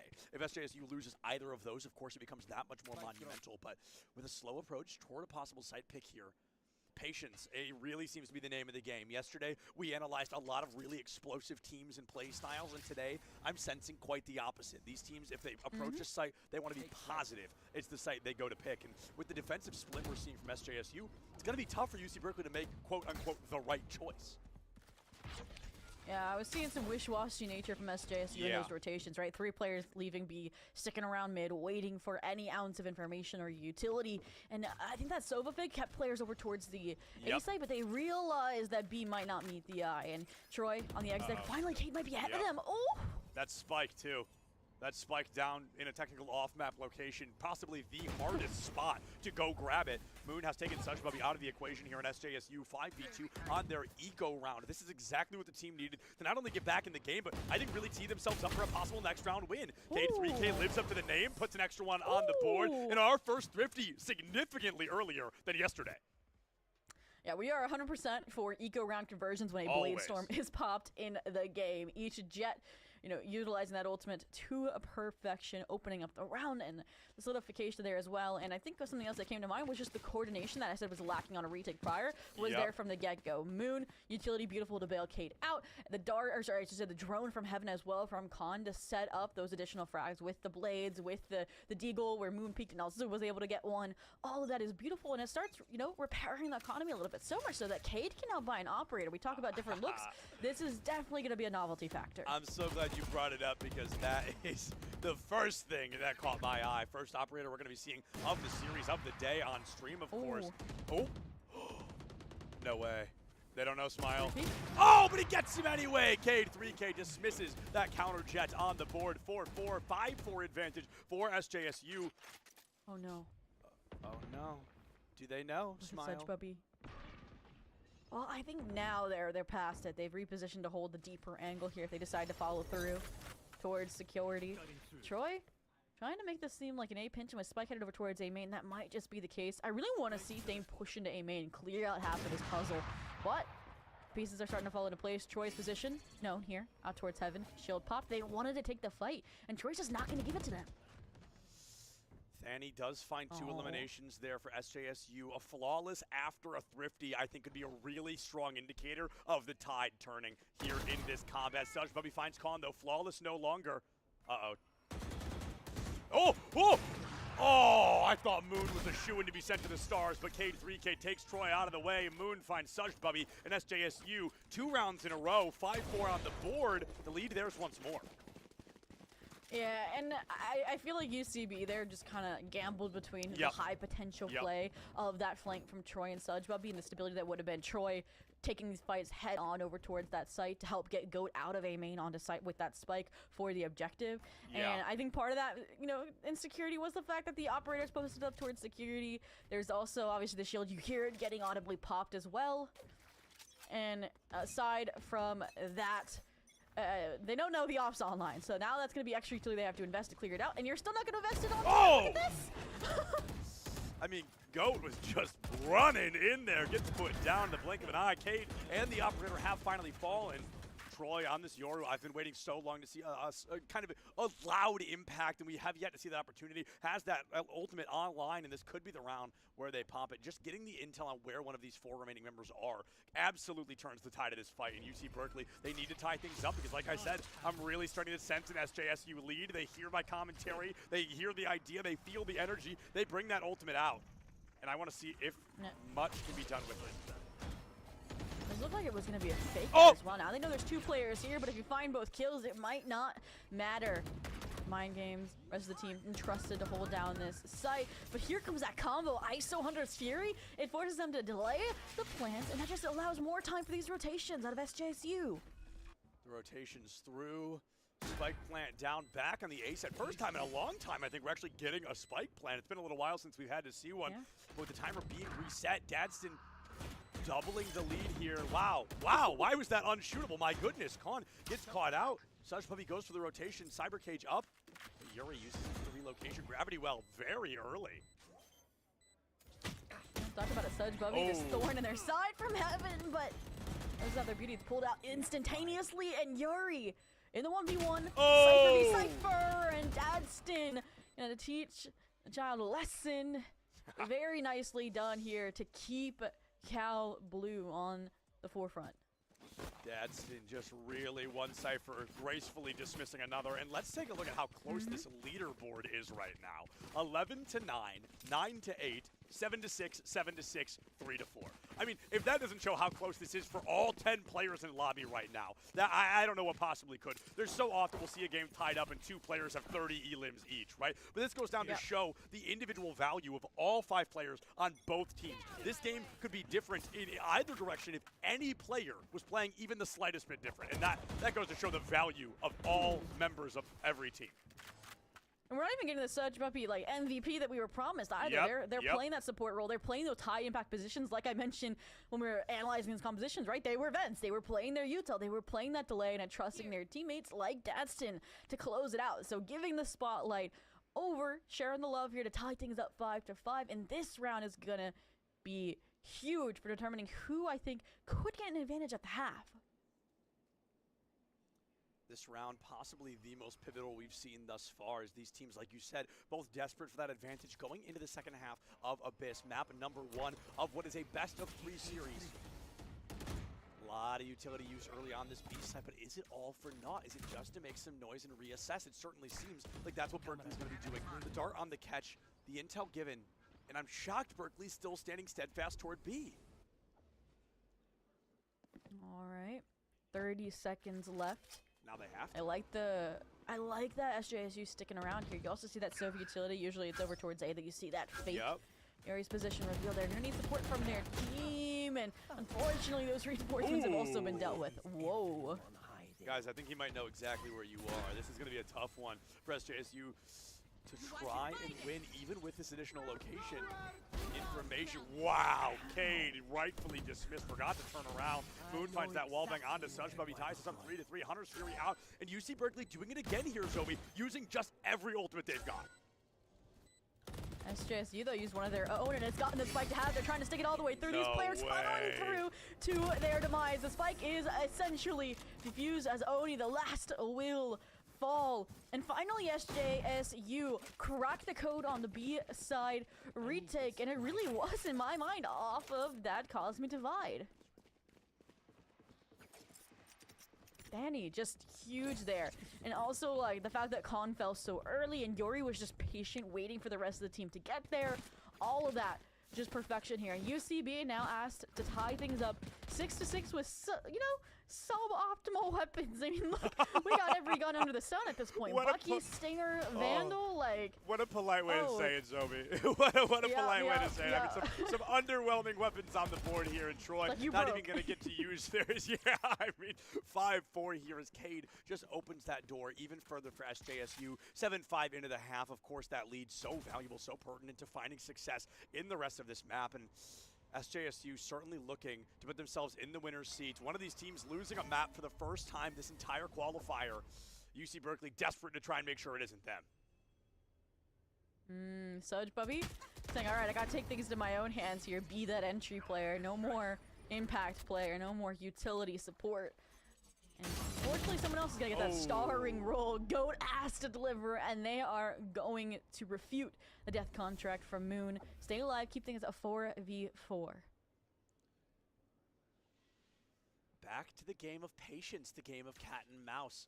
Recon Bull will go out, smokes go up to hide some locations, and Fanny knows they've been seen, chooses to stick to it because it doesn't matter! Fanny, 2K, Such Bubby gets the transfer, but SJSU off that Fanny play does just barely have a numbers lead. I like how thorough they're being. Definitely a timing div. But the question mark now arises. They have not seen Oni. Now position revealed on that spike recovery mission. Nice little jiggle from Khan. Hello. And this is raw.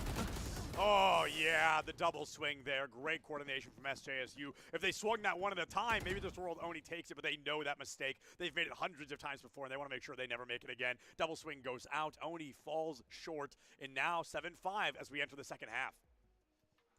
And again, that's really clean, I feel like, for your defensive half when you have a 100%. double duelist. And now it's going to be a question mark of who can play that post plant kind of better with these slightly different compositions, right? Like the difference is going to be like you're either blinded from the Yoru or, you know, you're vulnerable from the ISO when you're trying to tap that spike. And I'm curious to see kind of if that's going to really make a difference or if it's really just going to be played to a team. We might see overtime in the near future. OT at this rate, I wouldn't even be partially surprised. I mean, we have been so neck and neck, so back and forth. The largest lead we've seen thus far is 3. Yesterday, it was 12. So I think overtime is a bit more likely, especially with these two teams. I mean, statistically speaking, the best of the best as they enter this matchup. And I'm hoping that SJSU can continue to give us a great matchup. Oh, Troy into Yuri. Wow, every bullet under the sun chooses to run instead of go having a bit more fun. Oni into Cade here mid. Could be disastrous on either side. And it looks like it's going to fall in favor of SJSU. A double tap here could be lethal, but Troy instead finds the equalizer, opening the door for Berkeley once more. Again, it's this 4v4 as the dust settles. One duelist lost for both sides, the Jets at that. So things are going to get slowed down a little bit, right? Because you can't scale up with that space as quickly. More so for SJSU, when you have an ISO, you got to rely on fragability on this ISO shield. And unfortunately, with Dadson and this God Cam, that finally is destroyed. They know how many players are in sight. They know what this is going to look like, and Dadson's aware. Oh my goodness, Yuri, impeccable reaction time. SJSU on the lead here in the pistol round. If they find this win, I think that could be a really good defining play of how the rest of this half just may go. I can't even finish my prehensile awareness or analysis there before it's even 4-1 on the board. Dadston, a bit of a maniac, though. Let's see if that Lanimo can come back out. And again, I like when an Astra pick allows your Cypher to get active, you know, play their utility on site, play in the face of the opponents, and definitely think Yuri got revenge for that Dadston clutch from the first half with kind of locking in the second pistol here for SJSU. Both now going their way. We talk about snowballing and momentum. That's how you keep the lead here on your map pick. The lead here goes a long way and it continues to grow. Of course, this is going to be a buy-up round as the game often demands. SJSU, are we going to be seeing a hero rifle? Is it Guardians and Bulldogs? Well, there's only one way to find out, and that's to wait 8 more seconds with only a couple of classics in hand on the side of UC Berkeley. Sobi, this is another one of those rounds way back at the beginning. You just play corners and right-click. You do not face forward. Yeah. You do not swing a corner. You've got to hope and pray they cross your path, because winning this rifle pistol, I mean, it is such a big ask. And this buy is so much heftier for SJSU than it was in the last half, right? Yeah. So I'm going to be looking for them to have more perfection. I think it was 3 players last time surviving. They had to force up a few additional weapons. Versus this time, you have 2 Vandals. And I think you're going to want to hold on to those. And I think that's what they're trying to do, is not let UCB have an in back in once they have weapons in hand. And if you think back to that last half, that last second round buy-up, who had the most impact? It was Yuri with the Ghost. So the mid mind games, trying to draw players over, doesn't quite work out. It's almost like SJSU has decided to mirror the exact approach that UC Berkeley continued to take. On our way in, they'd make noise one side and the other. They'd go for a split push, and then with about 40, maybe 30 seconds left, they'd dedicate themselves to one site. Now we haven't hit that 40-second marker until just now, and look, there it is, almost like clockwork. They've chosen to dedicate themselves to a site. They go in. It's a ghost town, guaranteed spike plant, 400 additional credits going into the next round, and that's assuming, or that's beyond the point of if they win this round. And I like this Moon, one of the players that has a weapon, but not the Vandal. Yeah. Just trying to get proactive, trying to keep or maintain that space they established here. What we're going to have to see is just power and numbers out of UCB. Maybe somebody gives off the Yoder clone, which is what they're going for, but the timing has to click, and here it all comes into fruition. Oh, the Bulldog wallbang. Oni falls. Troy dismissed. Shububby and Dadston don't even get to play the game. The Fanny 3K almost guarantees a victory for SJSU.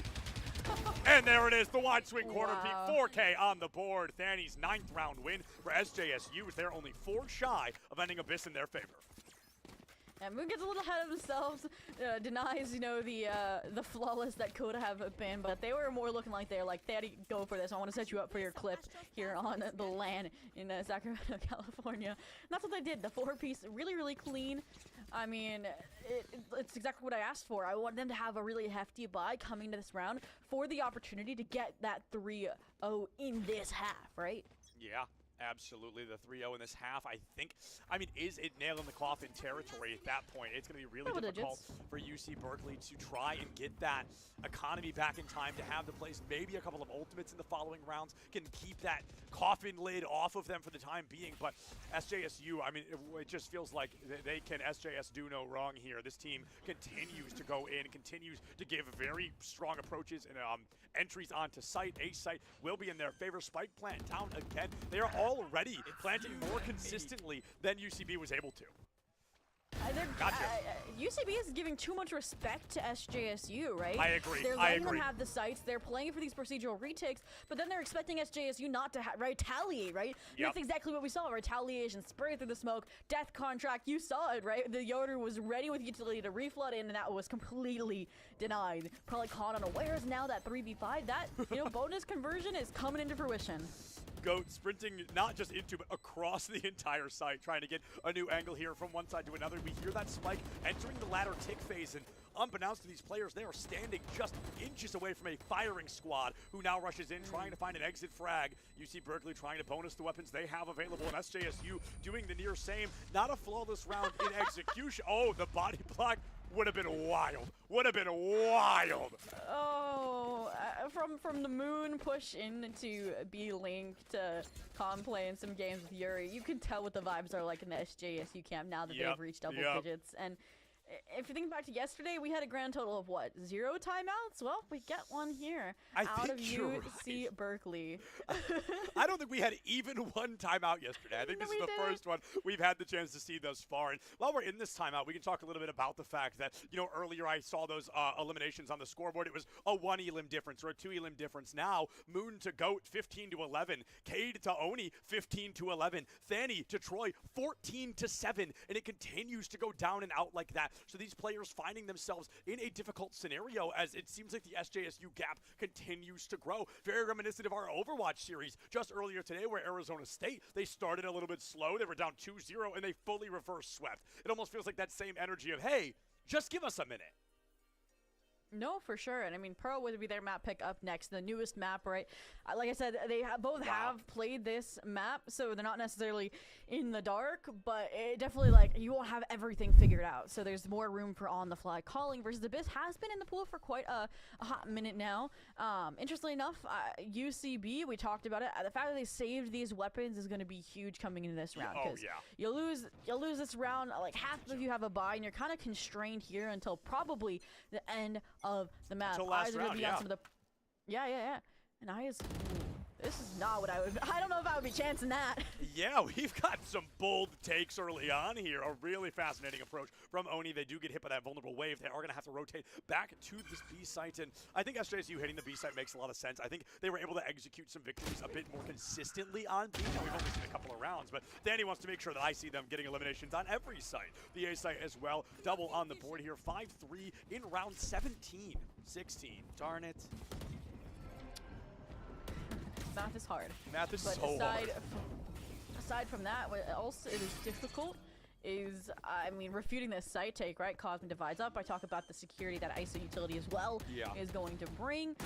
We talk about how they were kind of letting them take these sites. Well, this was no question about it. Yeah. They toyed with the idea of flanking here, but there's so much utility. The spy cam, the trap wire, and you might just be going for exits or for another round save here.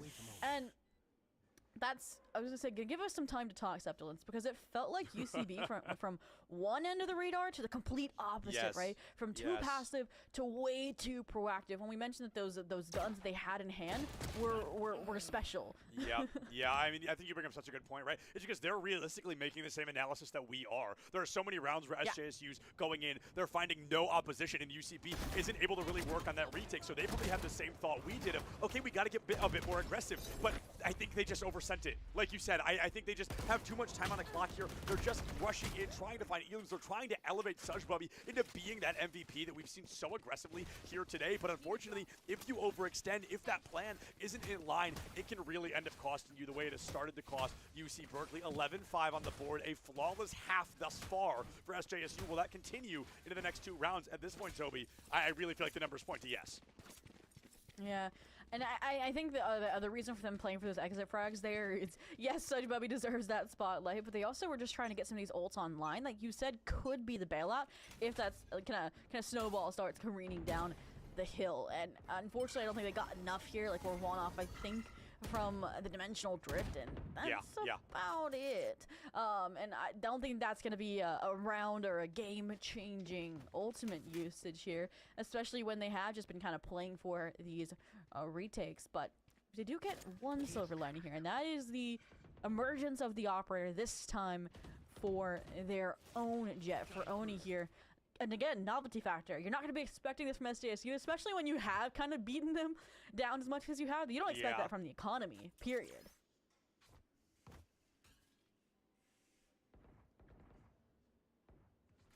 for the first time on the side of SJSU, it almost feels like they've slowed down for just a moment here. We're not getting that first 15-second elimination. We're not getting that push into sight of that immediate util activation. Instead, it's almost like they're trying to outplay UCB's continued momentum shift. Double tap goes out, Moon goes down, but the trade is there. The sandbag Elim does find Dadston out early, and that's a lot of utility offline for UC Berkeley in a way that's going to open up the site. A faux dash onto high ground. Sush might be looking one way. Oh, into another goat. Can't get the rifle out in time. And this could be another round win for SJSU. We're going to need not quite a miracle, but a near flawless play from the 3 surviving members to put UCB back into the mix. I can't tell if that dash was purposeful. I'm going to say it was. Cade. I'm going to say it was. I think he did it on purpose so they'd think he left high ground. I mean, it definitely worked out, right? So Bobby probably like, hey, Jet's on site. You don't have to clear out heaven. And then we saw what happened. You lose your info initiator. And now you just got to take these contact engagements. And unfortunately, they're not going to go your way. Yeah, I think that's why he had the rifle out. Or that's why he had the knife out and everything. Nobody was supposed to be up there. You know, the call came through. He was not able to find that pick in time. Speaking of picks, Khan takes down Sush, Bubby, and Oni. Probably going to try to save this rifle into what could be our penultimate round. But blink and you miss it. You jump in and out. Yuri takes him down. And with round 17 coming to a close, that is map point, excuse me, for SJSU. A in caster math this time, Sepulence. Good job. I did it! I did it! Yeah! And, I mean, I appreciate what you mentioned from SJSU in that they kind of, like, slowed things down, right? They set the seeds that were then going to sprout into a beautiful A split, right? They had that heavy mid presence. They were sending bullets that made it look like maybe a B split. They broke the vent, and then they disengaged, right? They're like, okay, you got to doubt if we are there or not. And then once they're in position, they go really, really quick, and they get those trades, and they keep numbers in their favor from the get-go. But look at this, right? You don't have weapons. You got to gamble stack. And unfortunately, this mid and A side lean is going to leave B open for the taking. Now that dash, I think, was a missed one. I'll say it. I think he was supposed to be on the high ground there, but hey, accidents happen. Already 5v4. San Jose State University just 4 eliminations away from going up 1-0 in grand finals, but UCP will not go quietly into that good night. 2 players down.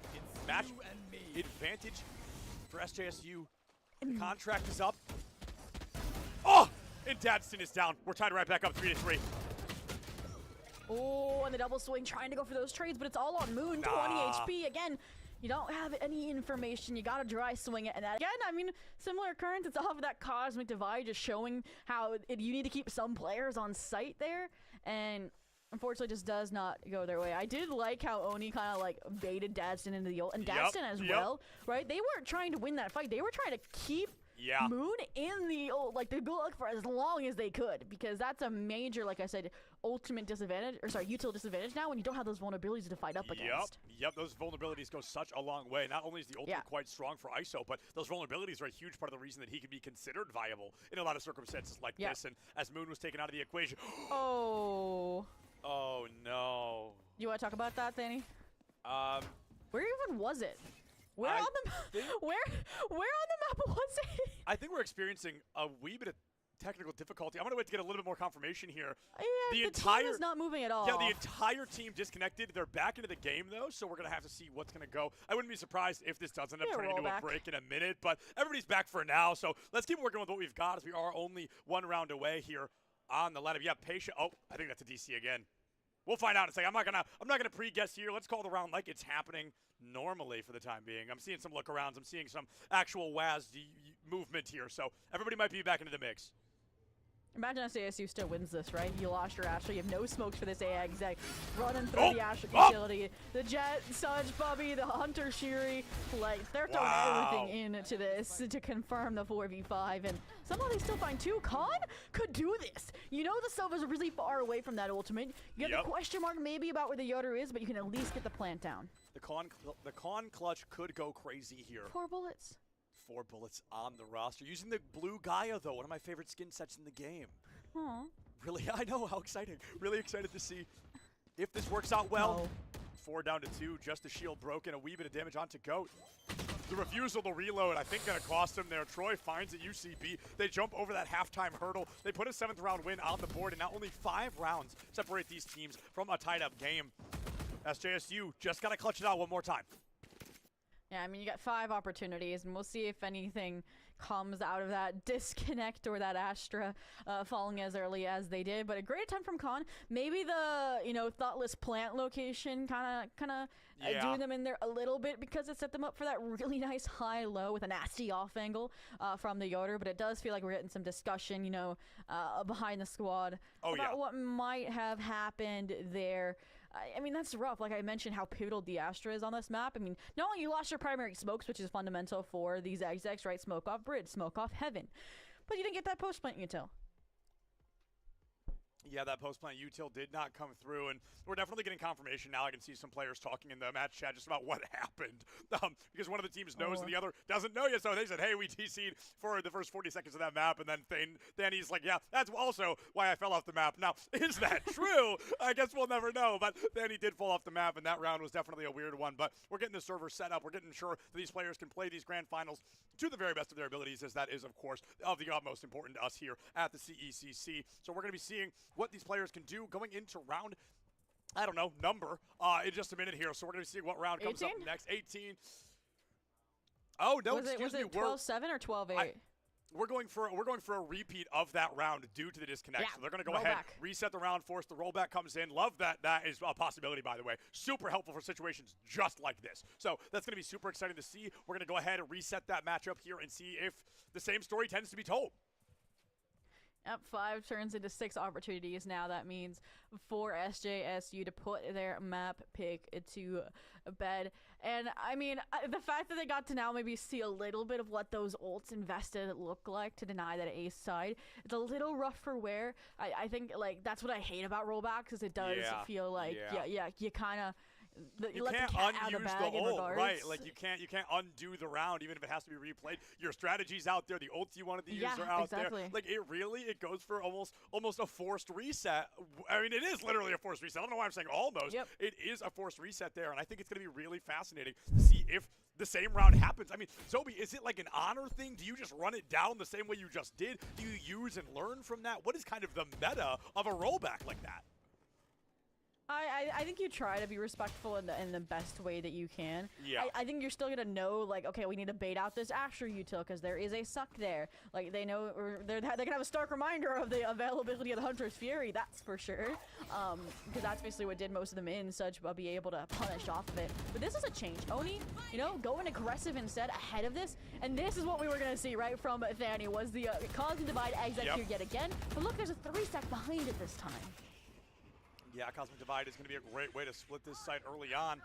Moon goes for plant. Hunter's Fury into the perfect location to disrupt that plant. Buys a little bit of time, but having this site presence this early into the round, I assume we're going to be seeing another plant in just a second here. I really want to see Gravel pull them off while they're planting into the void, but fortunately does not happen, and neither does a plant. The wall expires, and they're just holding their ground, ready to take these engagements off of it. 5v3 now. I mean, they had that honorable exec here, but such a different outcome. Yeah, a very different outcome here. One that really may lend itself to SJSU. Now down, but not out is a phrase that I love for situations just like this. Dadson finds Yuri, takes them out of the equation here. One Cypher dismisses another. Trip. A lot of information. That was a wild trip. A lot of information off the table for SJSU, including that neural theft.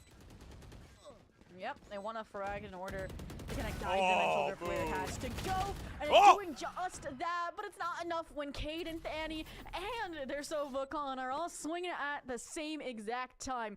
13-6, the rollback goes in favor of SJSU. They, remedy history. They right their wrongs, and they are going to claim their map pick in a semi-dominant fashion. Hey, they keep their boots on the ground, the bullets in brains, and a round win on the board. 13-6 in favor of SJSU. A really strong performance thus far from this team. Berkeley, a really strong start. We were tied up 3-3. Berkeley took the lead 4-3, and then unfortunately just weren't really able to claw back in the way we needed them to. But as we jump into map number 2 in just a couple of minutes here, Pearl, that's where the story begins anew. Oh, for sure. And I think it's going to be a very different story as well. Yeah. Just very different, I think, views of what Pearl coming back into the mix of means for these teams. Like, just looking at the compositions, right? I feel like I look at the composition for SJSU and I'm like, are they trolling? A little bit. But then, like, I see the potential of it as well. For context, they go for a Neon Reina. Yeah.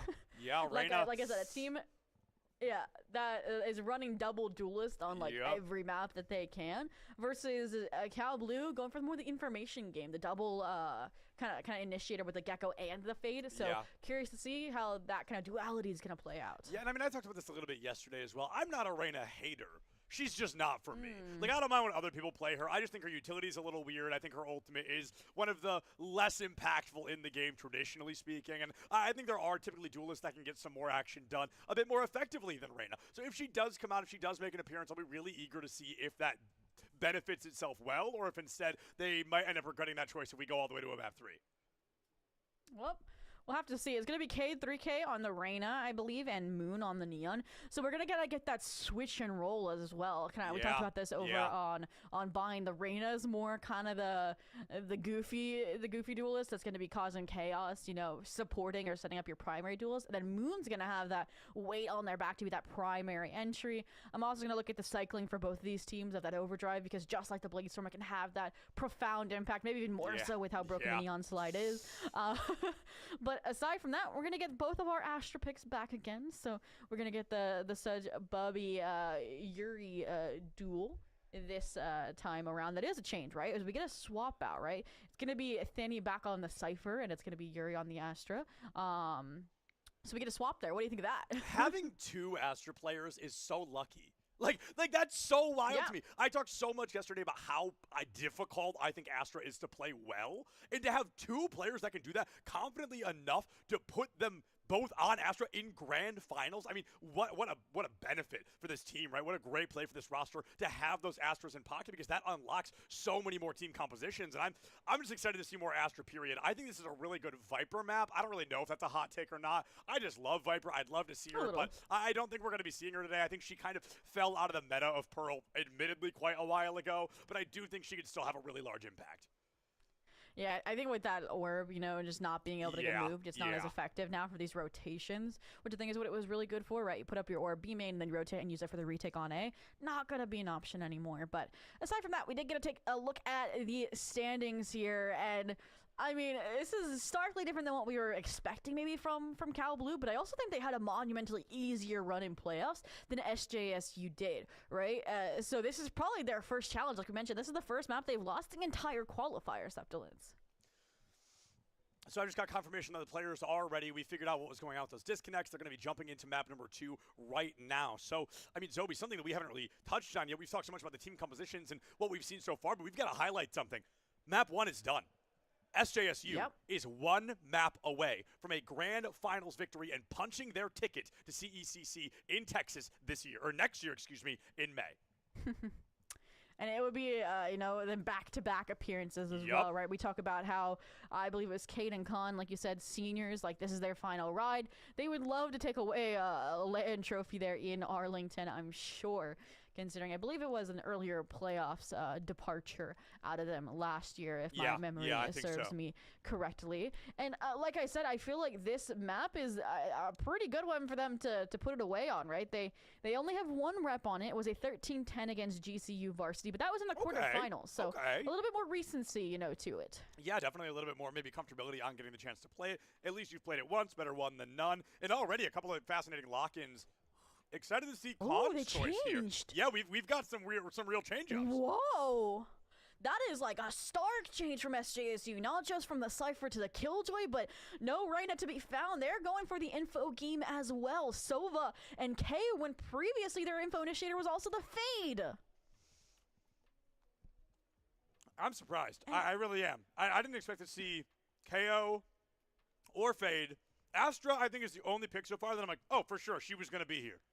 Well, I think what I'm seeing here is like them it's like old meta and new meta trying to shake hands in this SJSU composition. Like wait, you're when so Pearl real for first that. came out, I think it was like Killjoy was like the go-to. Same with the Astra, same with the Sova. Sure. And then I think they're like, all right, we got to get the Neon in there. She's just broken. And I am a little bit surprised of a KO over, say, a Fade, but I think it's really just for the flashes more than anything. Maybe they realized with their last composition, like, the Reyna weren't enough. They need true to life flashes here. And I also think it's going to be really, really good, especially, let's say, on those B sites. Just buy down the timer even more. Like, literally, I look at all these agents and I see post-plant, post-plant, post-plant. Like, timing. Yeah. And with I mean, they are starting on the defense again, which is like for the entire series, so we're gonna have to be waiting to see that.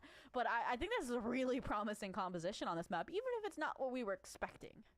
A really promising composition indeed, Zoe. I think you bring up a really great point about post-plant.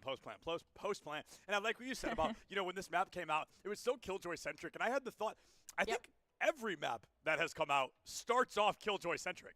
I think every single map. It's just so easy. Yeah, people are like, oh, it's a KJ map. It's a KJ map. Yeah, and it's like a lot of them really haven't been anymore these days. When I think of Killjoy, I think of Ascent for sure. That's the biggest one. That she just lives there so great on that B site. And going into Pearl here, I think that story is flipped. I think this is going to be an KJ A site situation. Of course, as I say that, Yuri's headed the wrong way. So my fault on that one. I think what the Killjoy brings to the table is more attack side benefit again, right? You have the mollies for post plant, and also like it's like a one-way ticket into an A side exec. Like unless you have a Sova ult online, which there's not even a Sova in the UCB composition, there is no way to contest that. You just have to, vacate site and respect it. Yep. So I'm gonna really need to see Yuri step up just to get frags early on, so we can get that cycling of, that lockdown, even if it is the most expensive ultimate in the lobby. But pistols. First and foremost here, SJSU has won 2 out of 2 so far. Wow, I mean, yeah, let's see if it's going to be 3 here, though. UCB starting off very strong. Cade and Khan dismissed from the Mortal Coil. Thane and Moon, though, on the return. Moon double tap into Goat and Sush Bubby, making it a 3v2, 2v2 in favor of Naught. SJSU, big opportunity to try and retake the spike in a bit of an awkward position, and UCB nearly the entire round still to try and clutch it out this pistol. I said it. Moon was going to have to deliver here again in a completely different kind of light under the same duelist hood. Yeah. Makes things a 2v2 here. Spike under their control as well. So UCB not only has to go on a recovery mission, but expand that in to the objective. And I think we're not even going to get that far. I think this is going to end here in A main with either team falling to eliminations. The rotation around back here does catch SJSU a wee bit off guard, but is only going to overextend. Could cost them their lives with only 40 HP on the board just like that. And now all of a sudden, it is up to Dadston to try and clutch this out. 2v1, goes for a swing, gets a bit nervous. Pressure's on for sure. Waiting for them to overextend instead, but so much of that timer gone. We had 71 seconds, blink and you miss it, down to 20, down to zip as Dadston is removed from the fray. SJSU 3 for 3 on pistol rounds thus far. Yep, and a great recovery off of, like you mentioned, that 2-piece from Moon. And I think that's something that we are going to have to see a little bit of an adjustment period for, is these compositions being as different and as they were compared to Abyss. Like, we're not going to see, UCB having a slow approach, right? This Neon's aggressive. And also, I feel like Troy with the Gecko as well. Like, it's for setup. A is for these stark executions as well. So this is interesting, though. I mean, you don't have weapons. You got to search for a pick. Might as well go mid. Might as well go mid. I mean, the default, if you don't default, right, run it up through mid here. Into tunnel, not going to be able to get any eliminations early.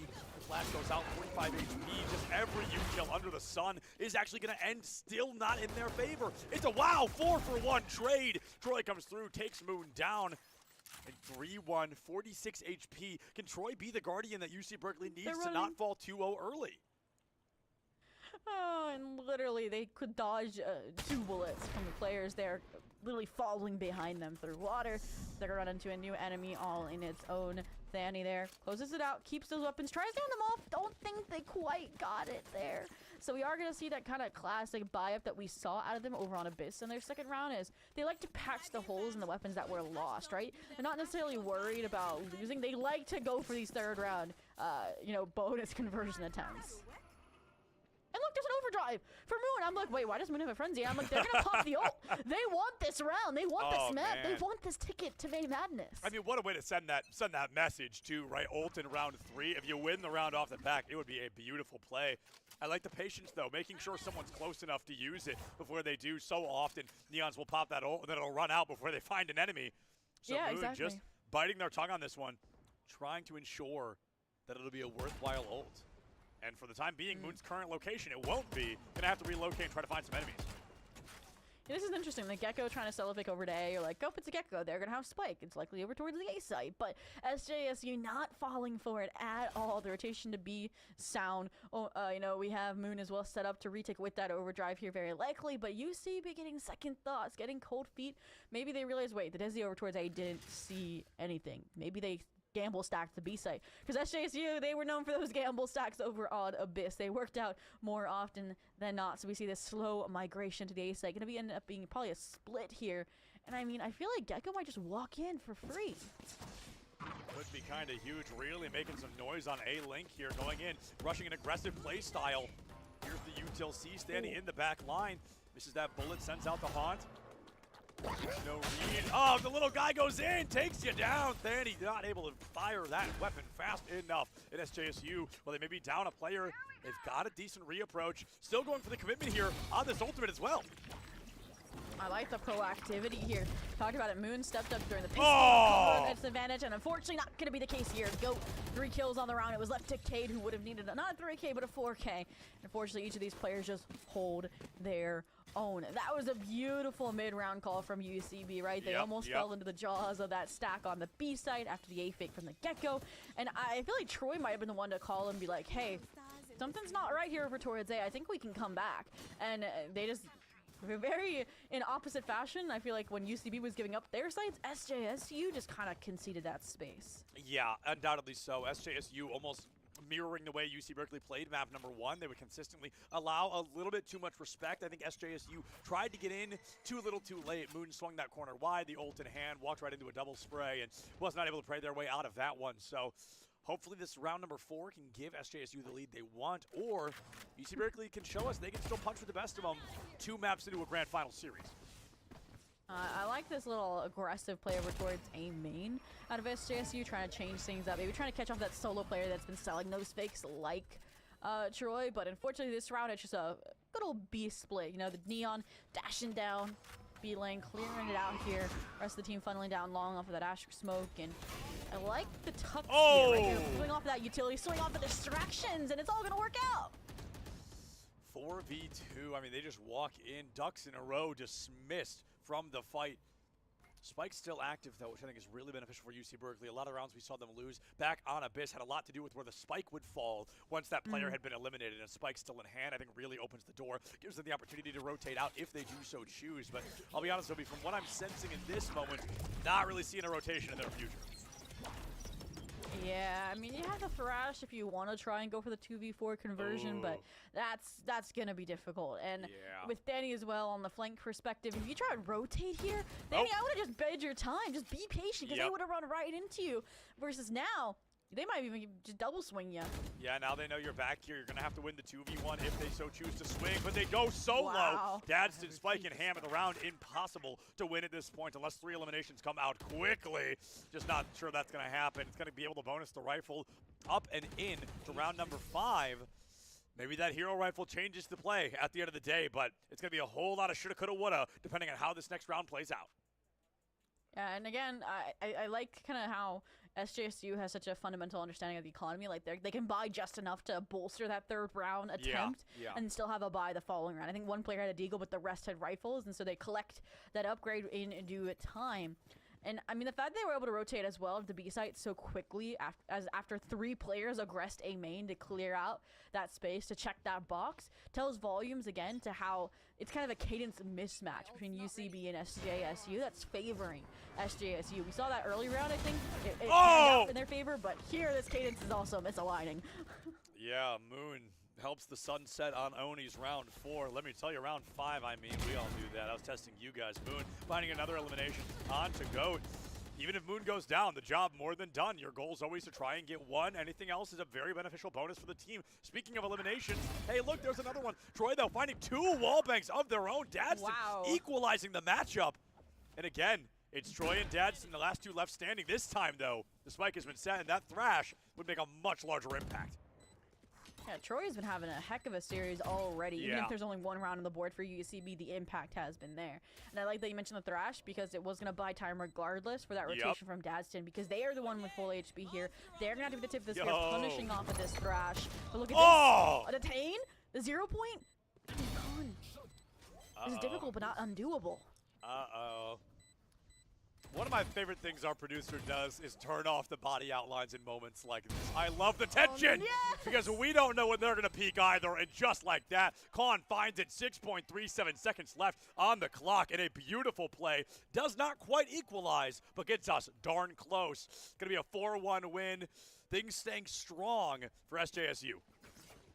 The nerves of steel as well when that jiggle pick is happening to get it to half as well. And then also just not folding under the time pressure there, waiting to get the frag. Probably calmed as well that Troy was super low HP there. Yeah, Again, that's why Dadston took the front to swing off of the Thrash. But I also think it didn't really help there. It might have been a spike in there, might have been Cypher utility that was also suppressed from that KO knife. So again, we got to see Khan and the utility and the mechanics come in. And they were actually a sleeper over on Abyss. So them stepping up when SJSU needs it. 4-1 now. Shot goes out, the player goes down, don't remove, Dadston trades, but Cade keeps the energy up and running. 3 for 2, look who's left alive once again. I'm getting deja vu, Troy and Dadston, the only standing members of UC Berkeley. Dadston, only 2 kills this round have been from him with that deagle, very nicely done. Talk about Troy in there, in fact you're asked to do it again, and then while they don't breach the alarm bot, Yuri is there in its stead. They know where Dadston was playing for those deagle picks over towards Art. They have Spike in their control, so they don't even have to, go and explore the frontier. They just hold down the possibilities of connector, of door, and they are good to go. I think it makes sense. You don't want to try to overextend here, but with only a sheriff in hand, be the hero, man. You've got no rifle to bonus. You might as well go in. You've killed 2 already, an ace with a sheriff. That is game-changing. That is history cementing, and you're 1 kill closer. 5 HP on the board. It's not over yet. If they did not have 5 HP, I so would have popped a Nerl if they have gotten that gun upgrade and gone for the 1v2 clutch. But with 5 HP, that's not going to, I think, be the alternate universe we stumble upon here. Just looking for, again, impact frags here. Keep SJSU's economy at bay, but with time expiring, round unwinnable as these players from the SJSU divide. Keep that insurance policy online. Oh! Oh. See, the ace Just might run be away. all for naught, though. Yeah, just book it, grab that rifle, and get out of dodge. 5-1 now in favor of SJSU. The second time we're going to see Dadston specifically bonus a rifle into the following round. Hopefully, it has a bit more impact and can put a second round on the board for UC Berkeley. And I love these kind of meta reads as well, as UCB is going to take a timeout. Yep. Like, Dadston gets the 4-piece, doesn't get the round, gets a gun upgrade, but they saw the Killjoy utility on the B site. Yeah. They had not done a direct to B site yet. And now they know where the mollies are, where the turret is. And that's going to allow them, if they want to go out of this timeout, into a direct B hit off these ultimates to have just the information that they need. So finding impact when you can't necessarily win a round is going to be huge from Dadston. And I'm hoping that I'm correct and that they are going to call a direct B hit. I think I agree with that analysis pretty astutely here. And I got to say, I mean, deadlift Dadston over here, 8 eliminations on the board. That's more than anybody from SJSU right now. Dadston is top frag in lobby, 8-3. The other highest, Moon, at 7-5. So Dadston just trying everything they can to keep this team in the fight, in the mix, in the fray, and hopefully with the rifle they bonused in from that previous round, they're going to be able to put the second round down and out. This isn't a great opportunity in terms of scoreboard right now, but there is so much game left to be played. No, for sure. And the fact that Null Command as well was popped on the eco round as well means that you cannot deter these 4 ultimates that UC Berkeley is going to bring into the site. So I'm wondering if SJSU is going to try and deny that space with Hunter's Fury, if they're just going to respect it and play the retake off the Cosmic Divide. It's 2 very strong possibilities. Yuri as well, only 2 off from the lockdown. So if they can, find some frags, some openings, or if Moon can and shut down these exits outright, then it'll be a whole different occurrence. Uh-oh. Moon walking into a firefight here, but Yuri swings the corner, takes down Oni. I really thought Moon was going to be in for disaster, but look at that team communication and coordination, keeping that 5th front runner alive. Numbers advantage for SJSU. Zobi, I can't remember a round that SJSU lost when they had the numbers advantage. Oh, for sure. And, UCB does not hear my plea for a direct to the exec, and this is what happens. They're getting pieced apart one after another. Cade replacing Khan. Dadston, though, this isn't a deagle in their hand. It is a deadly Vandal Neural Theft this time. Surely invested for the 3v3. And while they are going to be spared, it's Yuri, the other Sentinel, in the lobby to step up. 1v2, 1v1. 1v1. Astra v Gecko, and he saw your gun! No! The knife is out! Troy is down! And Fanny with a broken pinky in real life, by the way. Still able to find that clutch moment when the team needs it. 6-1 on the board. SJSU. Wow. I said it, Troy, like, they're getting so close to having these hero plays, and they're so just ripped close. away round after round. I mean, same for Dadston, who, again, 11-4 is still top frag of the lobby, mind you. And while that's allowing them to, have that economic advantage over maybe their peers here, I think they're starting to scrape the bottom of the barrel. I mean, look, 3 players with 0 money. This is their all-in round, right? Oni, full shit classic, obviously going to pop the overdrive. I want to see them with, a direct commitment. And unfortunately, where they're going to do that is 2 players aggressing from SJSU. Oh, Troy trying to be the hero this team is looking for. Just like the end of the greatest animated film of all time. They're holding on for a hero till the end of the night here. SJSU has a numbers disadvantage, 4-3. Let's see if they can turn this around just like that. Cade, not just 1, not 2, not 3, but 3 eliminations. Danny into Shush Bubby, 2v1. Can Dadston clutch out already over 10 elims alone? If anyone can do this, it's him. And I love the respect SJSU is showing towards that performance, right? Lockdown popped in a 1v2 with lots of time left on the clock. Like, there's still a minute after the lockdown has already expired. Spike in their sights, but no clue about where these 2 players are positioned. Saw the turret get there. Oh, they're just, honestly, what else do you do? Beautiful play. They hold it wide. The only thing that'll take them down is a collat. Would have been a bit of luck. 12 HP. I agree, Zoe. I think we go for the save here. Dadston, you've done enough, my friend. You've been deadlifting for 7 rounds in a row. Your back is going to give out soon. And there it is. Yuri will be able to find that elimination. Dadston falls 7-1 SJSU. You see Berkeley. This is their map pick. And the composition change, I mean, like, there's not too much time, between yesterday and today for that quarterfinals, that Pearl, for you to break down how a Reina Neon is going to function. But when you change it this drastically, right, like, 3 of the agents are different in this lobby. It's going to change everything at the fundamental level. And UCB, they're running out of hope, running out of money. Like, the silver lining here is that they still have those ultimates because Oni was limited so early on. Like, you can see in the buy, right? They're hoping to use it round after round, and that prospect has just been denied. There it is. No waiting this time. No waiting Everything's coming in at here. all. Troy trying to wait to find another opportunity here. Moon has fallen. Cade gets the trade, and Khan just keeps it up and running, man. I mean, it is every time UCB finds that round advantage. SJSU, they put them down, they turn the dream around, and they just rip that lead right from their hands. 8th round, I think, just moments away, but the 2 Clutch Kings on the side of UCB back in action. Can they finally find that round win they've been looking for? Oh, I feel bad for this duo, but they have kind of been delivering at least close affairs round after round. Just enough playing divided here, but I think that Killjoy utility offline. So just gonna have to go off of vibes here, and there it is. They send the wingman in without the spike just to maybe weed out these mollies that they know we're gonna be there. Now they're gonna plant actually. Interesting location. I'm wondering where Troy's gonna play off of that. Yeah. But regardless, this is still gonna be a 3v2. I mean, my first thought putting that there is like, oh, maybe he's got a lineup. And then I'm like, no, he's on Gecko. He's not going to have any crazy. He's got no util either. Uh-oh. All right, well, Troy's going to be playing from 6 feet under, it seems. Taken down by Khan. 3 players left standing. Dadston full HP. Hey, nicely done.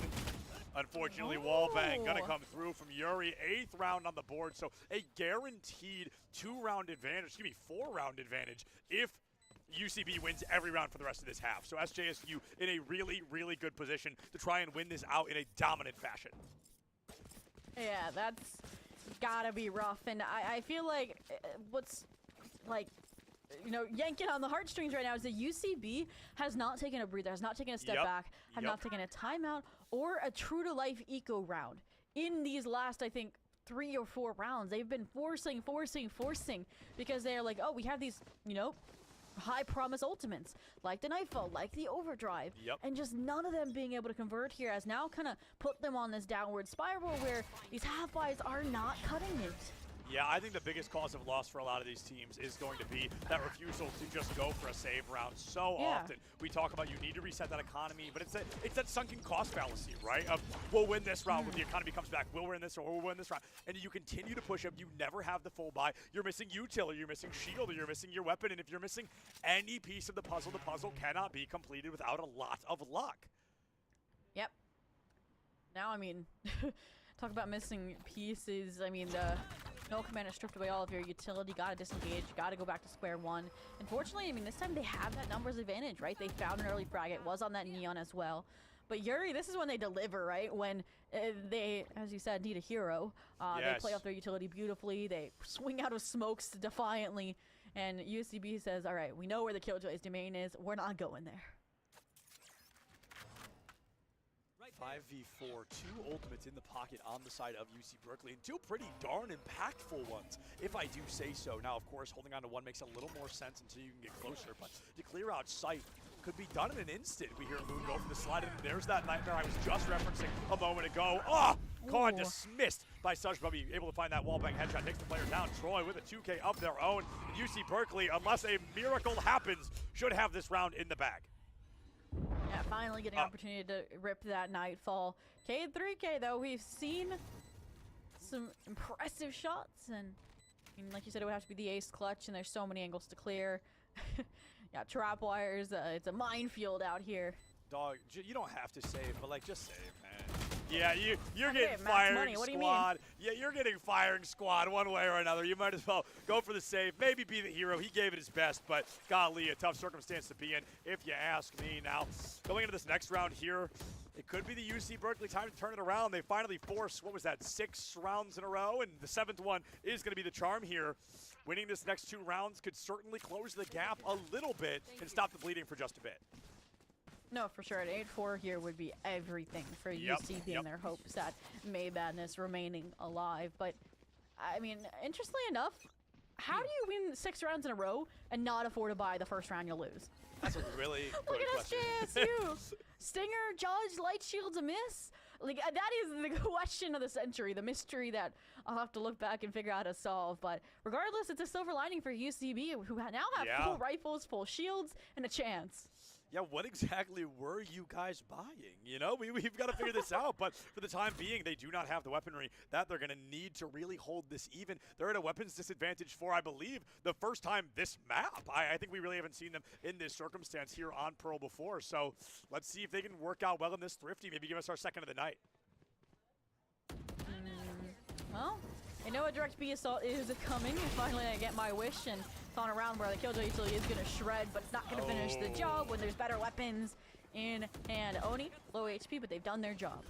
Done their job indeed. Like I referenced earlier, our plan is to always get one elimination before we go down. Anything else is just a huge addition and benefit for our team. Spikes down, I think the earliest it's been so far. Fanny, though, in the back line. Wait. Oh, no. Cade comes through. Is there a Cosmic up? It is. The site is split. The spike is down. Troy alone from this approach. The Prowler gives away a little bit of information, which I got this angle. It's huge. Wait a Moon minute. takes down That's Troy. lethal. Around that, it's quite literally lethal. Bullet through the brain. Dismisses them from the mortal coil. Defuse through. And, I mean, listen, SJSU has been doing really well tonight. That was the most surgical play we have seen thus far. On an eco too. Yep. Fanny, I mentioned prior, like when it was that like 1v2, like obviously just to close out the round. Yeah. Like not knowing when to disengage, but they get the first pick. They realize, wait, I have a Cosmic Divide. This is exactly what we need to clutch out the round. They pop it. The follow-up is, like you said, surgical. And I think it really is attributed to the fact that there was, I don't know if it was purposeful, but there was a beautiful gap for Moon as well. So once that utility was whittled away, right, the mosh, the grab well, and you got to swing through it, you couldn't because Moon was there.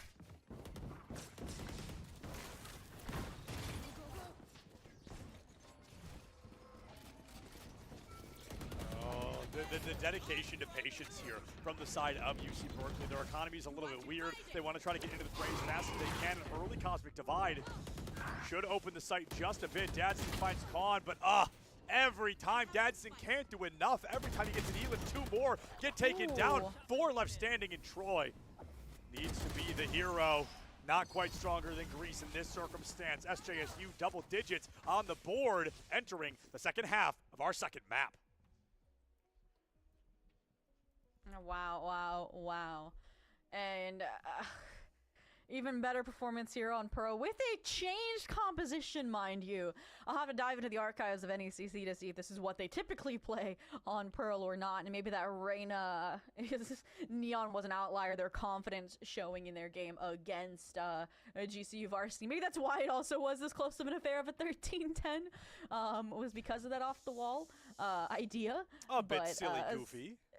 Yeah, just silly goofy mood, and they still won. Still are undefeated now. Yeah, exactly. Never punished. But I have two I have a concern and I have a question. First off, I said it in the pre-show. Like, to me, this composition out of SJSU was so attack favored. Yes. So if you're yes. UCB, what do you do? Your best. You do your best. It's a solid start for sure, but I mean I've just seen UC Berkeley go down so many times and go up in the numbers and still go down is the point I'm trying to prove. And as I watch Oni take that little bit of chip damage, no shield in the pocket, just that ghost in hand, that economic reset is going to be, I think, really the last solid chance this team's going to have to try and turn this map around. And the pistol round goes in favor of SJSU. Maybe time to start packing up. Wow. Yeah. 3v4 might think they've slipped the gap on the B site, but there is utility coming through. So are the shots from the 2 players that anchored this site from the get-go, and it is all on Con. Pop flash, the first frag, no choice here, but it cannot refute the shots aligning from that ghost. A beautiful 3-piece, and UCB, like, that was a must-win round if they want to get a 10-2 comeback. Yeah, Troy, the IGL of the team, and a senior on it for Cal Blue. UC Berkeley, that's the same team for all of you who keep wondering why we're talking about 2 teams. But doing a great job just coming into this lineup, this clean performance from Troy. Started a little bit good, was kind of chasing the coattails of Dadston, but has since moved up and above, taking the lead. And I feel like when your IGL starts warming up, the rest of the team can't be far behind. Oh, for sure.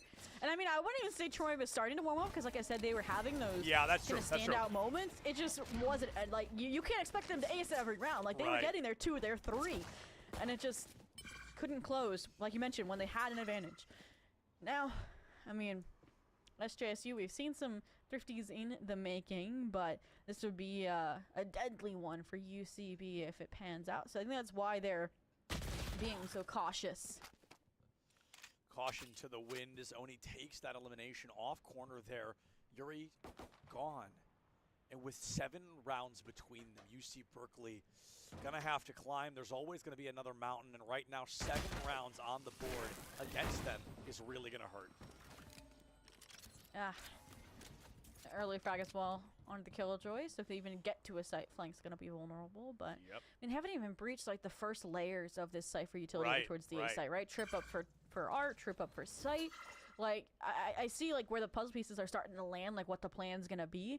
But as soon as they go for this, it's just gonna be, you know, meat grinder, it feels like.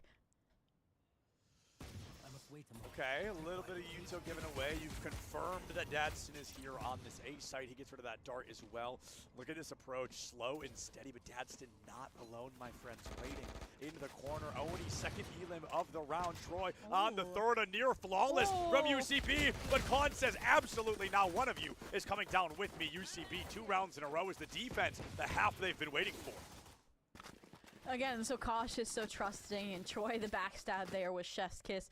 Without that presence from Troy, there was a very stark possibility, I think, of that going sour. Oh, yeah. Really, really quick, especially because, you know, not too many bullets in the stinger. If they get that in hand out of Oni, take these close engagements, it could have been brutal, but... Speaking of what's in Oni's hands. Oh, fascinating play here from the side of UCB. Third round off. I was gonna say a little bit of fascinating. You know, my friends watch me do this and then they don't stack with me anymore. So it's certainly a fascinating choice to bring to the table, and I'm curious if it's going to work well for UC Berkeley. We talked about how you can't be playing default anymore. You can't be playing traditional. You have to change the game. Maybe that's what Oni's trying to do here. Be that game changer that we need to see. Well, unfortunately, they seem to be playing chess while the game is checkers on the B site. Nobody from SJSU venturing towards that side of the map. made a big focal point, I feel like, to the start of these rounds for SJSU time and time again. And it has devolved into site takes for A, more time so far this half. But we'll see. Sudge Bobby's trying to change that narrative, right? You're playing pretty aggressive, even when suppressed, and beautiful nade. I mean, they're going to force your respect. Yeah, going to be able to force you out of that box there. Sudge Bobby goes to retake that same angle. Oh, Troy. Is Troy that boy? Only one way to find out. Alarm bot down. Sudge Bobby gone. Oh, Kate, how did you know? The timing, the alarm bot came back up the millisecond they made contact there. A shame. Insane. And now 3v5. Oh, you talked about 10-2 is rough when you get weapons, and yeah. Moon dives in, catches the shot to the body, gets the shot onto Dadston though, and Oni, last player standing. Here's the loud spray, but you can't look both ways. Does put a new crater in Moon, but unfortunately, Khan gets the trades. SJSU 11th round, 2 away from being the West Regional Champions. And that's what's even more broken about the Neon is even if they don't get the kill, they're going to draw your crosshair, and someone on your team is bound to get the trade. 11-4 here once rifles come in hand. They're not going to make those mistakes, right? The pistol to follow up. There are blips on the radar, but they reset the instrument and they are setting course for May Madness in Arlington. Like you mentioned, 2 rounds off. They actually are buying the operator here for Oni. There's like, surely now they hit B, but again, it's this mid default that's been so brutal, and UCB has not made adjustments against it. Yeah. Other than maybe 3 art. This is an interesting play. Let's see if it behooves Moon to go somewhere else. Wow. Wow! Oh, I thought Moon was a shoo-in to go down significantly earlier. Now, luckily, Dadston does find that 2K early, and with that operator still in hand, Oni running what I love to call the plastic cannon. It's not quite the glass cannon. You know, you bought the light or shields, but you still don't have that full shield online, so you're going to be a little bit more susceptible to being shot, as most people are. Yeah, you'll be able to survive, a few, and maybe an extra body shot, but aside from that, that huge gamble, the 3-stack on art, only pays off because Dadston gets 2, right? So the 3v3 site cleared out, but this is what I talked about. This composition, look who's left alive for SJSU. The post-plant players. Shock darts, swarm grenades, Gravwell. That's why that Thrash saw nobody on site. They're playing for the sheer time factor. And when they bet with the wingman on the other side, that's your only silver lining, but even that's going to get disrupted. Wingman gets taken down early on, uses a lot of the utility to dismiss Wingman, though. Troy, through the smoke here, he finds it. And that's it. Yeah, that's it. We're not going to be seeing it here. Everybody's going to be going for the save last second. You need those rifles. I agree with this save through and through, to be honest. You need as many rifles as you're going to be able to get going into what could possibly be your final round played here tonight. 12-4 in favor of SJSU. If they win this, they are the West champions, and they have secured their spot in Texas next year. Respect for the save as well. It was just more the speed in which they decided, wait, guys, we gotta go. Just astounding there. But like you mentioned, it was kind of a must-have. And Oni, again, there you go, plastic cannon, as you mentioned it. And this time, look at this, they're gonna get their firing range. SJSU has finally agreed to play chess, and we'll see if Oni has the right opening. Oh, man. I guess Oni playing chess here could be called a Queen's Gambit, if you will, and the Gambit does not pay off. Khan hits him with a checkmate, and that might be game for SJSU. Only 4 eliminations away from being able to call themselves champions and take a trophy home here tonight, buy themselves a chance at another trophy in May of next year. K3K Khan into another SJSU, 1 player left, and they have done it. SJSU has punched their ticket and become the West Regional Champions. They have punched their ticket to Texas this year as well. A beautiful performance for a team that was desperate to get back in that mix in 2025. SJSU, a team to look out for. 13-6, 13-4, not dropping in a singular map this entire tournament. And kudos to Cal Blue. This is super promising results, right? I want to see them in that LCQ or a sister league because, as I mentioned, they don't consistently compete. So the fact that they're able to have this standout performance in their home state there in Sacramento, California, you know, like have this monumental improvement when you've kept the core the same after, you know, you were going out in the top 32 for your region and CEVA last semester. Like these new additions and just as well the leveling up of the mainstays have been just insane to see so quickly, you know, out the gate of the semester. A really strong performance from SJSU, but UCB as well, as you mentioned, Zoe. And this is a team that I couldn't agree more. I want to see come out. I want to see try to play somewhere else, go into that last chance qualifier, because it is a shame that, you know, they weren't able to win tonight. But we all know signing up for these, one team walks out victorious, you know, and it can't always be us. They're going to try again. I know they're going to VOD review so many close rounds separated by 1 or 2 remaining players. I think UC Berkeley, next time we see them, could look even cleaner, even stronger, even better. And I'm hopeful that they continue to try and punch their ticket into CECC next year. Yeah, no, I saw a lot of promise there. I think that's kind of like the key word that they should be proud of, right? Not dropping a map until you got to these grand finals and against such a seasoned squad as SJSU. Like, I hope they like talk with them. Like we saw them kind of like shaking hands, like be like, hey guys, you want to be scrim partners? Because I think like they definitely challenged each other, even if the score wasn't as close as it seemed. Like the number of those rounds that, like you mentioned, were 1 or 2 kills away from going the favor of Cal Blue speak volumes. Yeah, without a doubt. I mean, the score itself just not going to dictate or indicate really how close those maps felt. Every round could have gone either way. SJSU eventually found their footing. They stabilized. They emerged victorious. But, I mean, UC Berkeley, got to be proud. You made it to grand finals. You emerge here. You make a name for yourself in the CECC qualifier immediately, and you walk away with that second place slot. So a very impressive performance from this team, and I'm excited to see what they can do in the future. But, Zoe, while the interview is getting ready, while we're waiting to hear from Klutchke, I do want to talk about, you know, the difference between winning a regional, but when we open that door, we go nationwide, the game truly changes.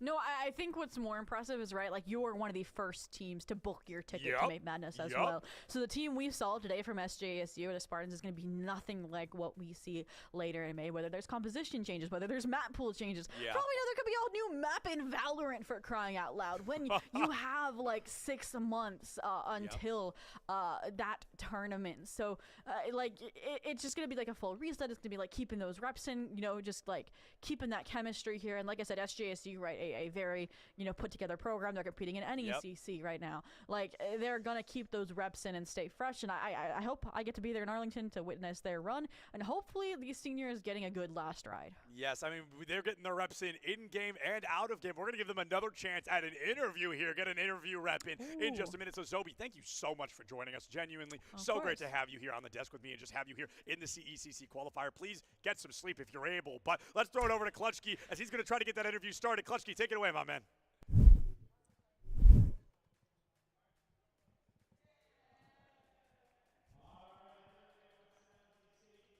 Into Texas and getting in. And gentlemen, if I may squeeze into the frame real quickly, guys, congratulations on your win, first and foremost for you. And I know that we're deciding on who to talk to, but it turned out to be the bottom frag. So as punishment, who was it? Con was it? All right, Con, come over here. All right, so this. I shouldn't say this is a punishment though, because you guys got to win. So how are you feeling?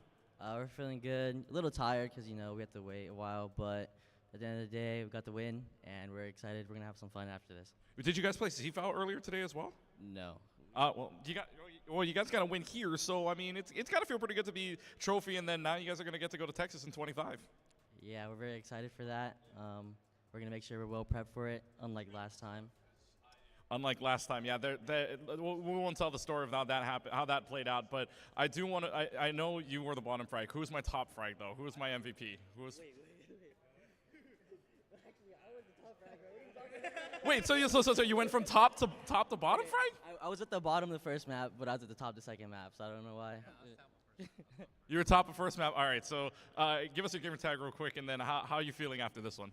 K3K, feeling pretty good. You know, last year we lost to SFU in the finals of this regional.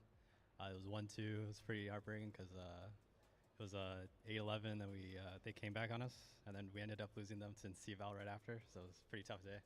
Oh, man. Well, not a tough day at all. In fact, you guys did have to wait a little while to play in the finals. Didn't play in CVal, but obviously you had that big gap. And then guys came out and pretty much dominated the entire floor. Tell me, what for you guys now, you're about 6 months away from Texas. You guys excited for that trip?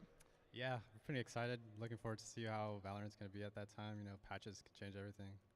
I know that the school won it back in Atlanta in 2022 for San Jose State. Now you get to go back to Texas, or you get to go to Texas in 2025. Question, guys, for all of you: is this SJSU's year to win it all? We'll see about that. You know, we're pretty. I was about to say, let me hear it. Hell yeah, we're winning this. Oh yeah, Whoa, okay. We're winning. All right. That's the sentiment I got. Come on back in. Like, don't be out of frame. Yeah, you were just being punished for being the bottom frag on one map. But anyways, all right. One last question, guys, for all of you. Who are you guys? Are any of you guys seniors here? Yeah, 3. Okay, so you 3 seniors. One last ride here, going to Texas. What is it you want to accomplish when you guys get there? I'll start with you, Cade. Dub, obviously. Yeah. Flawless dub. Just trying to have fun, no regrets. You know. Just going there, we already accomplished what I wanted. That's all I wanted. That's all you wanted. So, congrats, guys. Take that trophy home. By the way, only about a 2-hour drive away for you guys as well, so not too bad. You don't have to travel too far to get that trophy back to your place. So, congrats, guys. CECC West champions. That'll do it for me here, but Septilence is going to close it out. Sep, take it away.